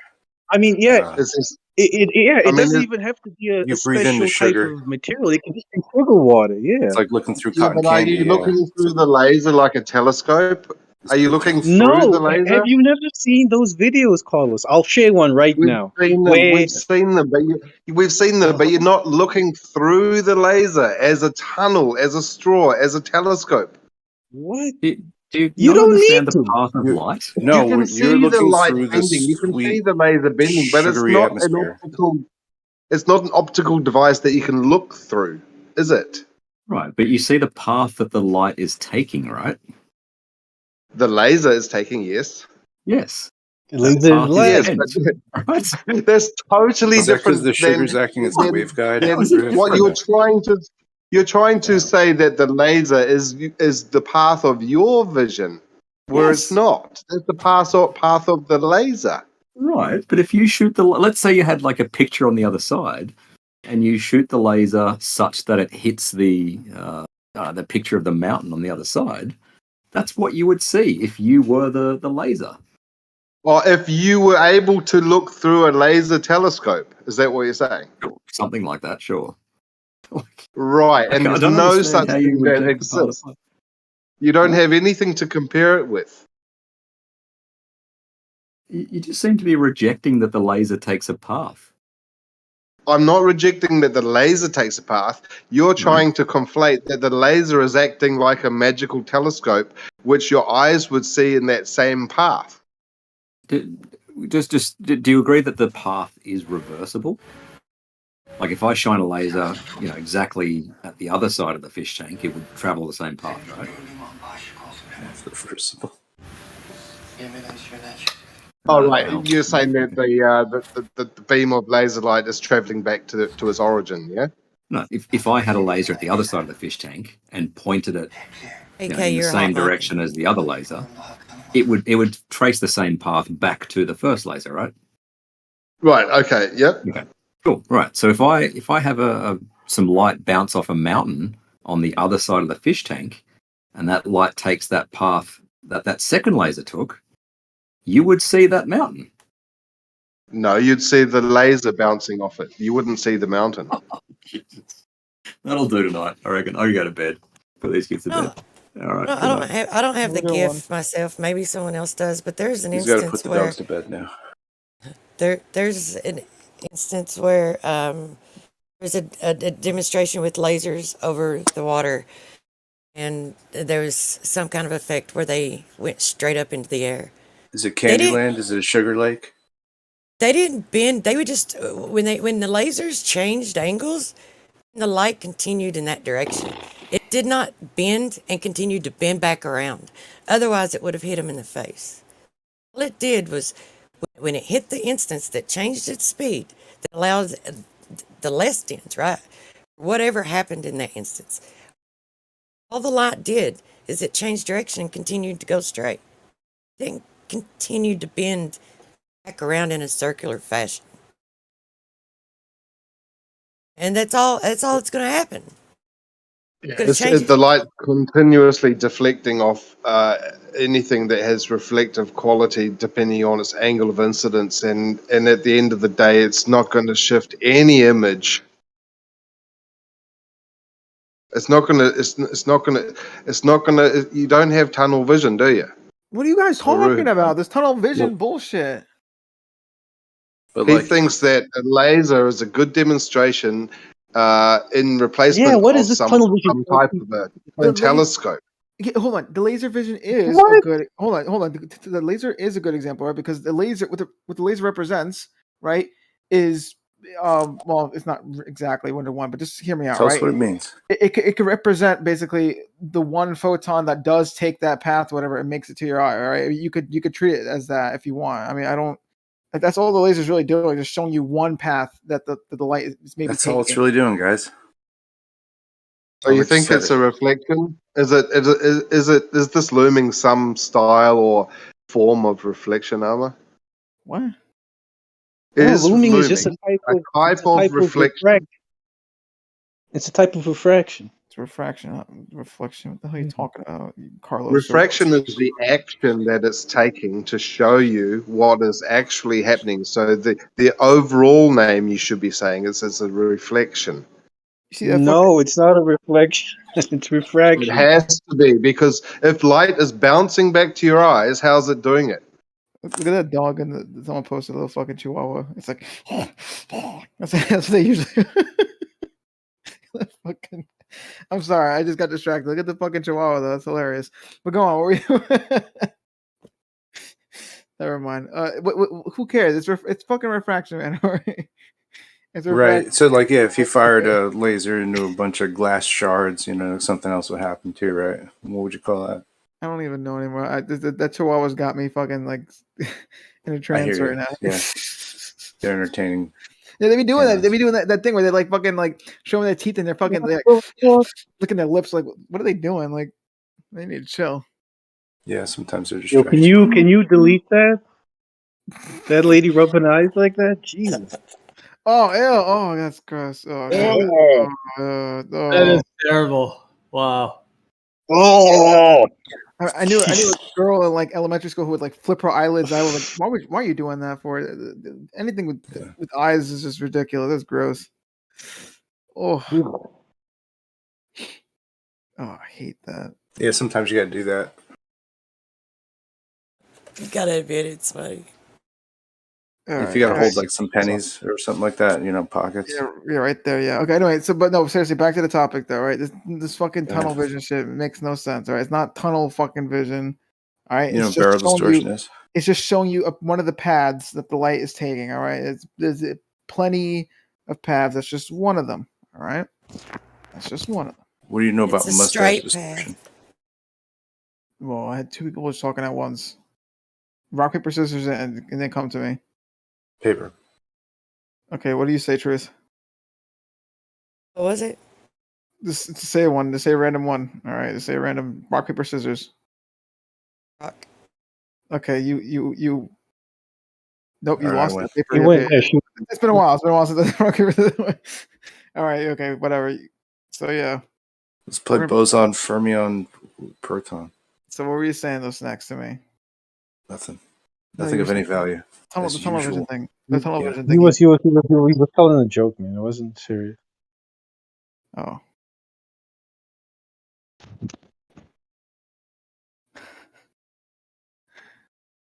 Yeah, Truth should have won that. Like she literally had like she should have heard what you said. But which that's why it worked though. But anyway, that tunnel vision thing, it makes no sense. All right, like literally, it's shooting, it's bouncing. The photons are bouncing off of it in all directions. Or whatever you want to call it. We all know that light does have to bounce off the object, though, right? Like we know there needs to be a light source, aka the sun, right? Bouncing off the thing. Right?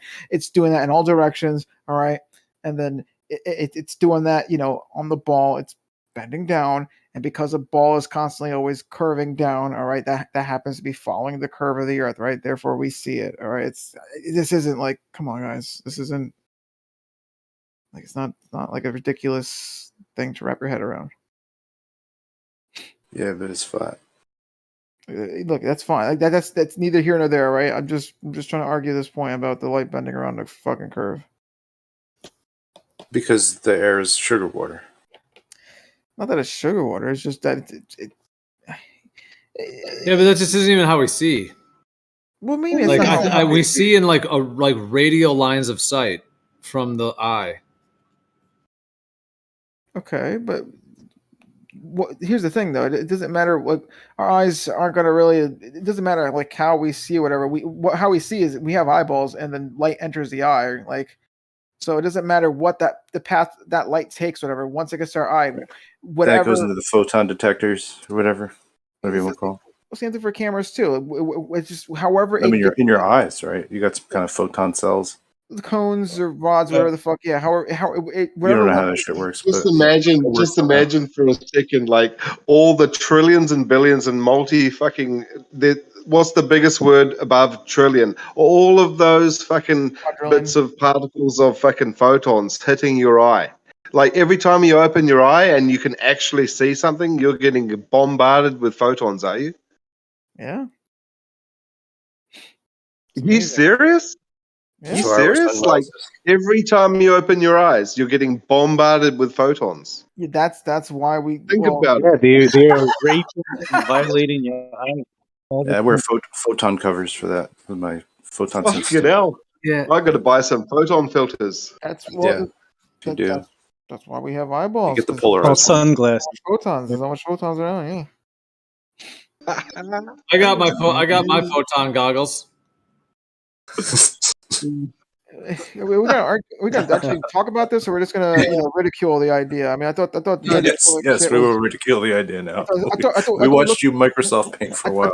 We can ridicule it. I thought we looked down upon ridiculing fucking ideas, right? But anyway, look, point is that's the idea. All right. Photons are a construct. What? They are. But they're not actual, right?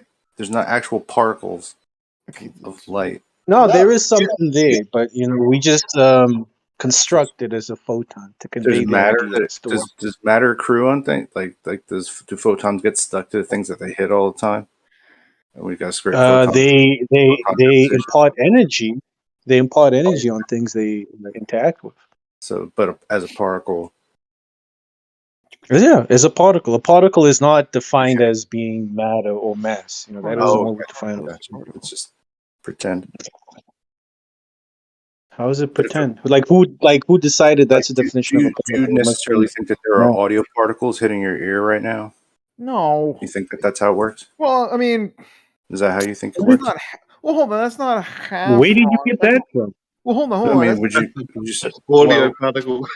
Well, hold on, because there's technically air, and there's technically the vibrations in the air, and one could maybe argue, maybe the air is that, but no, technically it's not hearing photons, but you could maybe, if you wanted, like in a really Whoa. weird, stupid way, maybe you could think of it that way. But that's, What do you mean, like? No, you could definitely think of it that way. You could say that in between you and the boom box in the corner of your room, right? There's a field, of air. That's the medium. And then when that boom box releases a vibration or energy, that disturbs the medium. And then that sound particle will travel through the medium and hit your ear. You can definitely visualize it that way. There's nothing wrong with that. but it's not quite the same though, because I mean, That's like, a phonon. That's what it's called. well, Yeah, a Dork. phonon.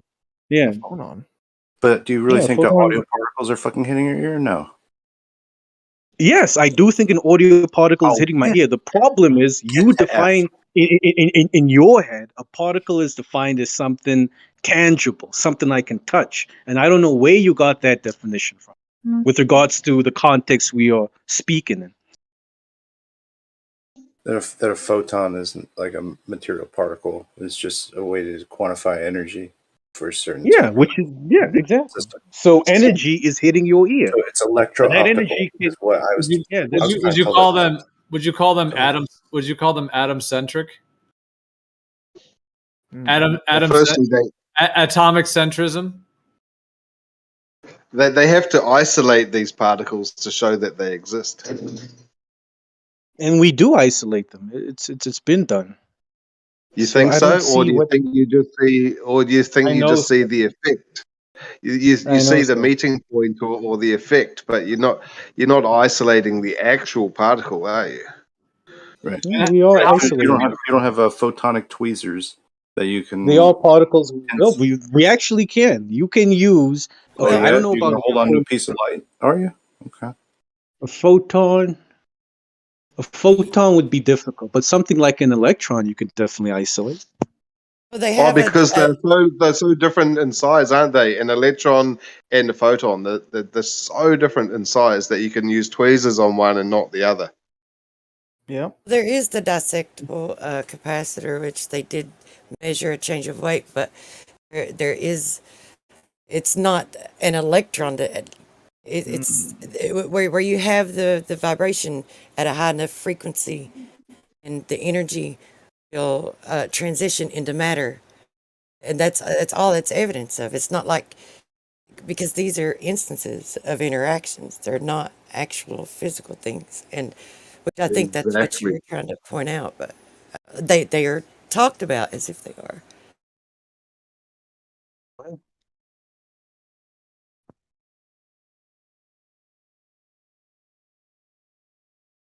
You didn't get what she said. She was spot on. Like Witsit would be proud. What did you say?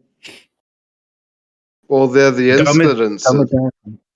Hmm? Look, I think that was pretty easy to understand. Would you like her Yeah, to say it again? I'm a stupid glober. Please dumb it down for me, Carlos. What did she say? I think she says it better in her own words. No, I thought it was seriously, I pretty think simple. she needs to what take she the said. stage for this one because, I mean, if you don't understand that, I mean, you're lost. Yeah, but if you understand it, explain it to me. I'm admitting I'm lost. I don't understand what you said. Explain it to me, Carlos. Since you I want understand. her to say it again. It sounded way better.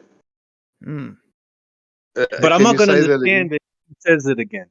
You see what I'm You saying? just weren't listening. You just weren't listening. It's like when she talks, you just shut off and you're I was not even listening. listening. That's why I said what, because I didn't understand what she said. I was listening. So can you please explain to me what you said, Carlos?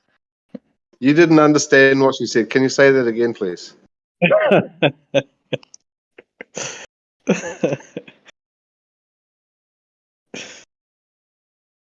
Where's she gone? You Globers don't pay her enough attention because, like, a lot of times she's ripping you up, but you just think she sounds like somebody who can make probably awesome maybe rap. we're stupid, and the things she says go above No, our heads. She's so smart. But Sometimes maybe you could dumb it down she for me. is definitely maybe a little bit above your heads, but Yeah, so please dumb it down for me. Yeah, that's dumb it down. Ruth, are you going to say it again? she's Yeah, saying can you something remember what you simply. A lot of times she says something simply that's actually kind of an advanced understanding of it, I think. It doesn't have to be complicated to be like how it actually is. Yeah, So another thing I'm getting the sense that you guys didn't understand what she said either. We understand really clearly. Yeah, I don't think you understood what she said either. I mean, truth is, I would say she's definitely one of the top 5 most Okay, it's not scientifically Mainstream. acclimatized flat earthers. You know, when it comes to deep physics, truth is up there with a lot of globers. And I don't think you snacks Really? and you call it understand what The she lava says. You know? globers. Yeah, even flat earthers. Truth is up there with Whitson and them, but I think she goes above Carlos and Snack's head as well. You know, I'm not alone in this boat. I think you meant that as a compliment, and I'll take that as such. It But is a compliment. I was It is. saying pretty much saying the same thing you did, but I wouldn't call that an electron. That's like matter coalescing, wouldn't you? An electron? Because the thing that they measure in that capacitor is the thing that changes the weight is because an electron is, can you cause that thing to move as as what we know electrons to do, or is it just Yeah.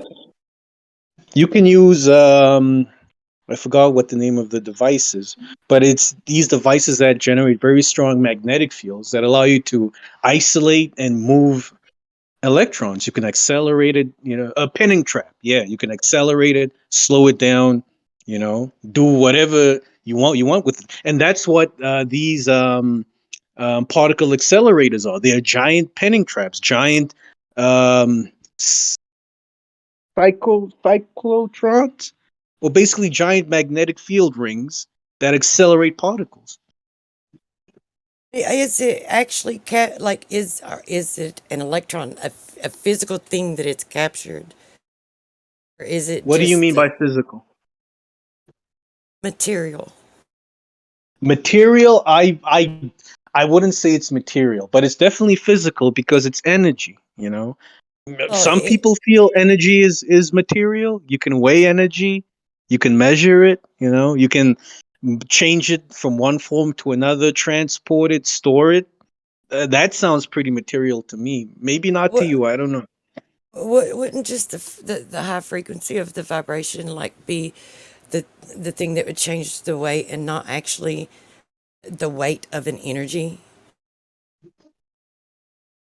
Yeah, but that high frequency vibration is energy. That's its you know what you would call its frequency or its wavelength, its resonance.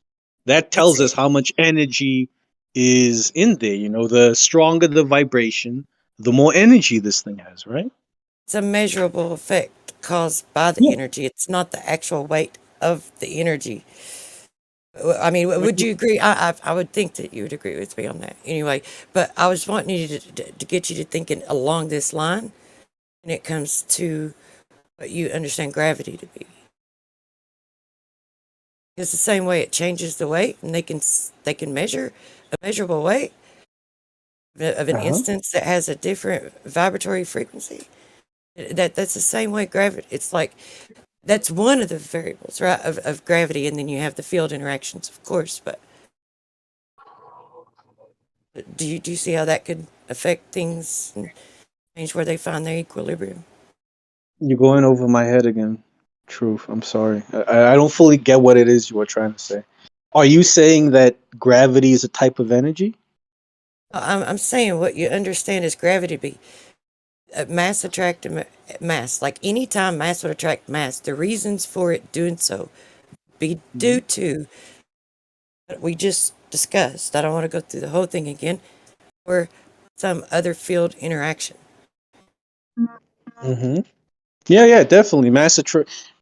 Okay, but you are now combining two different ideas on gravity. You're looking at gravity um, as a type of field force, and then you're looking at gravity as a type of energy. You know, as a type of classical force, and then you are meshing them together, which is what's throwing me off. You know. I was just trying take your thoughts into a new direction and apply knowledge that I know that you have to the point that we had gotten to, and apply that knowledge to your understanding of what you know gravity to be. Think of it and consider it as a possibility for the effect you see. Measurable Okay. effect. Yeah, well, I mean, fundamentally, we don't know what, at its root core. Like, if you peel all the onion layers off to get to what's in the center, we aren't there yet, because to get there, you would then need to know what the universe is, what reality is. We don't have that key question as to what the reality is. We can't necessarily create our own reality, using fundamental base ingredients, right? For example, we can't make flour. We But can what just you buy flour in the store to make a cake. but what, If what if you I'm can do Mhm.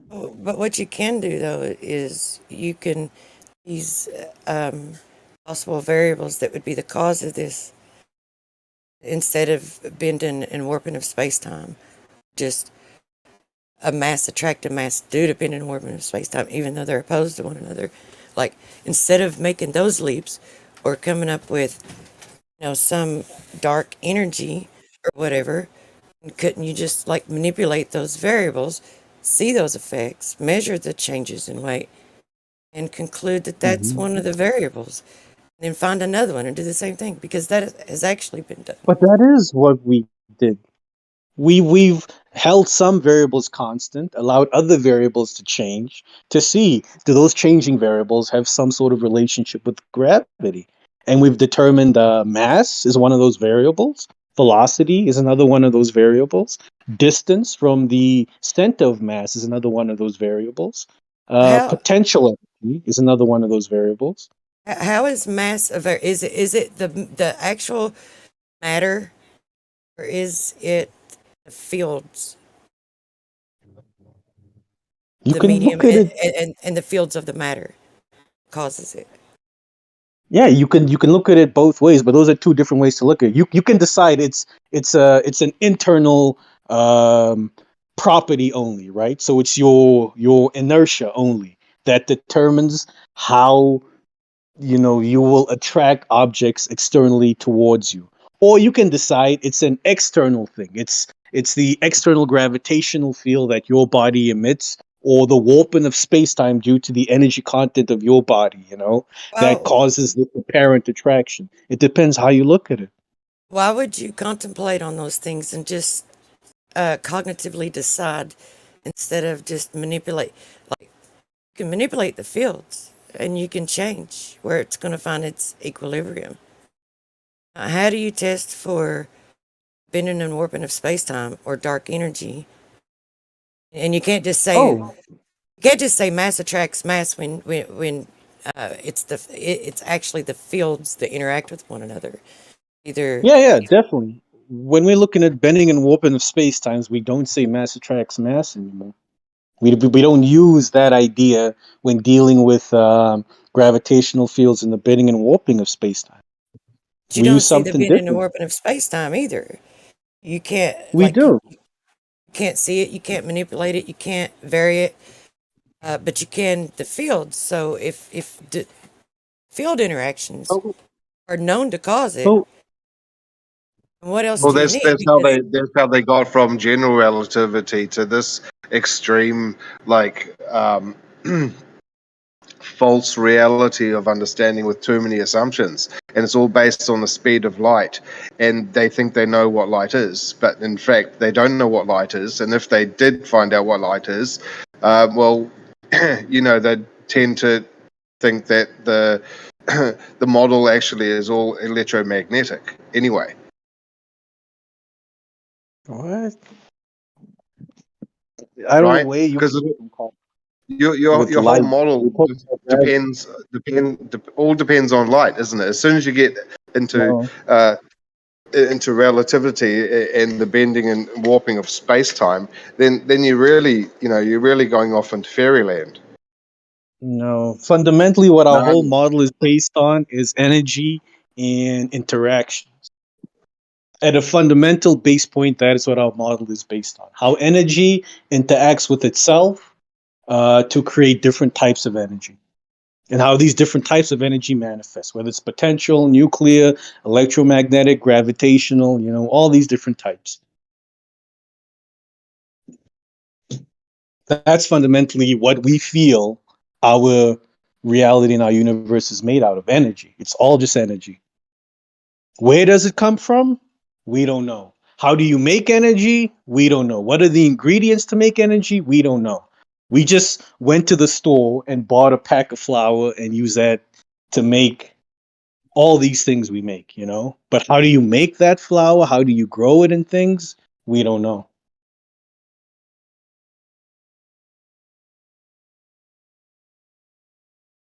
Don't make the energy. It's there. You just manipulate it. So you basically don't understand the fundamental foundation of your science.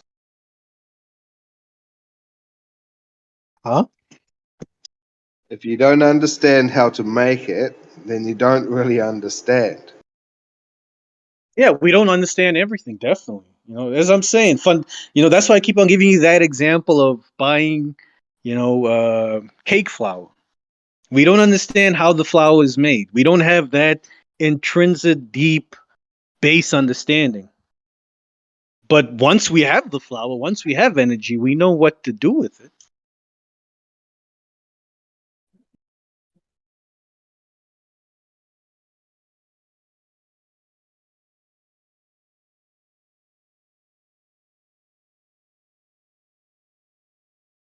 Anyway, back to the lumen. This is what got all of this on this is the behavior of light.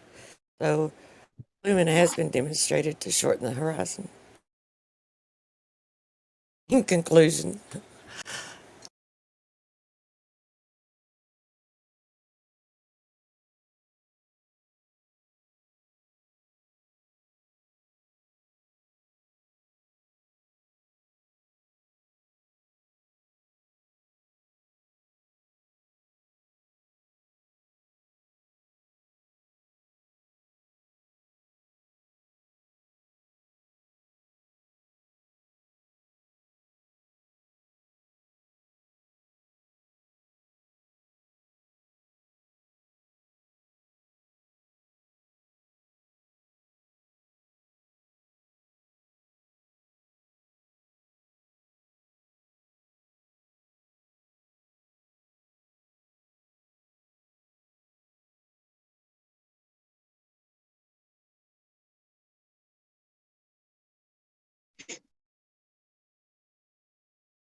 I'm gonna go down to the store, get some photons. Just need a couple photons. Be right back. Make sure you empty them out of your eyes from time to time. Heavy. Yeah, I got to keep the lid on the photon jar.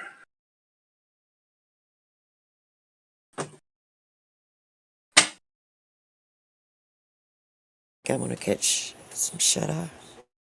Catch in a bit. Sounds good. Take care.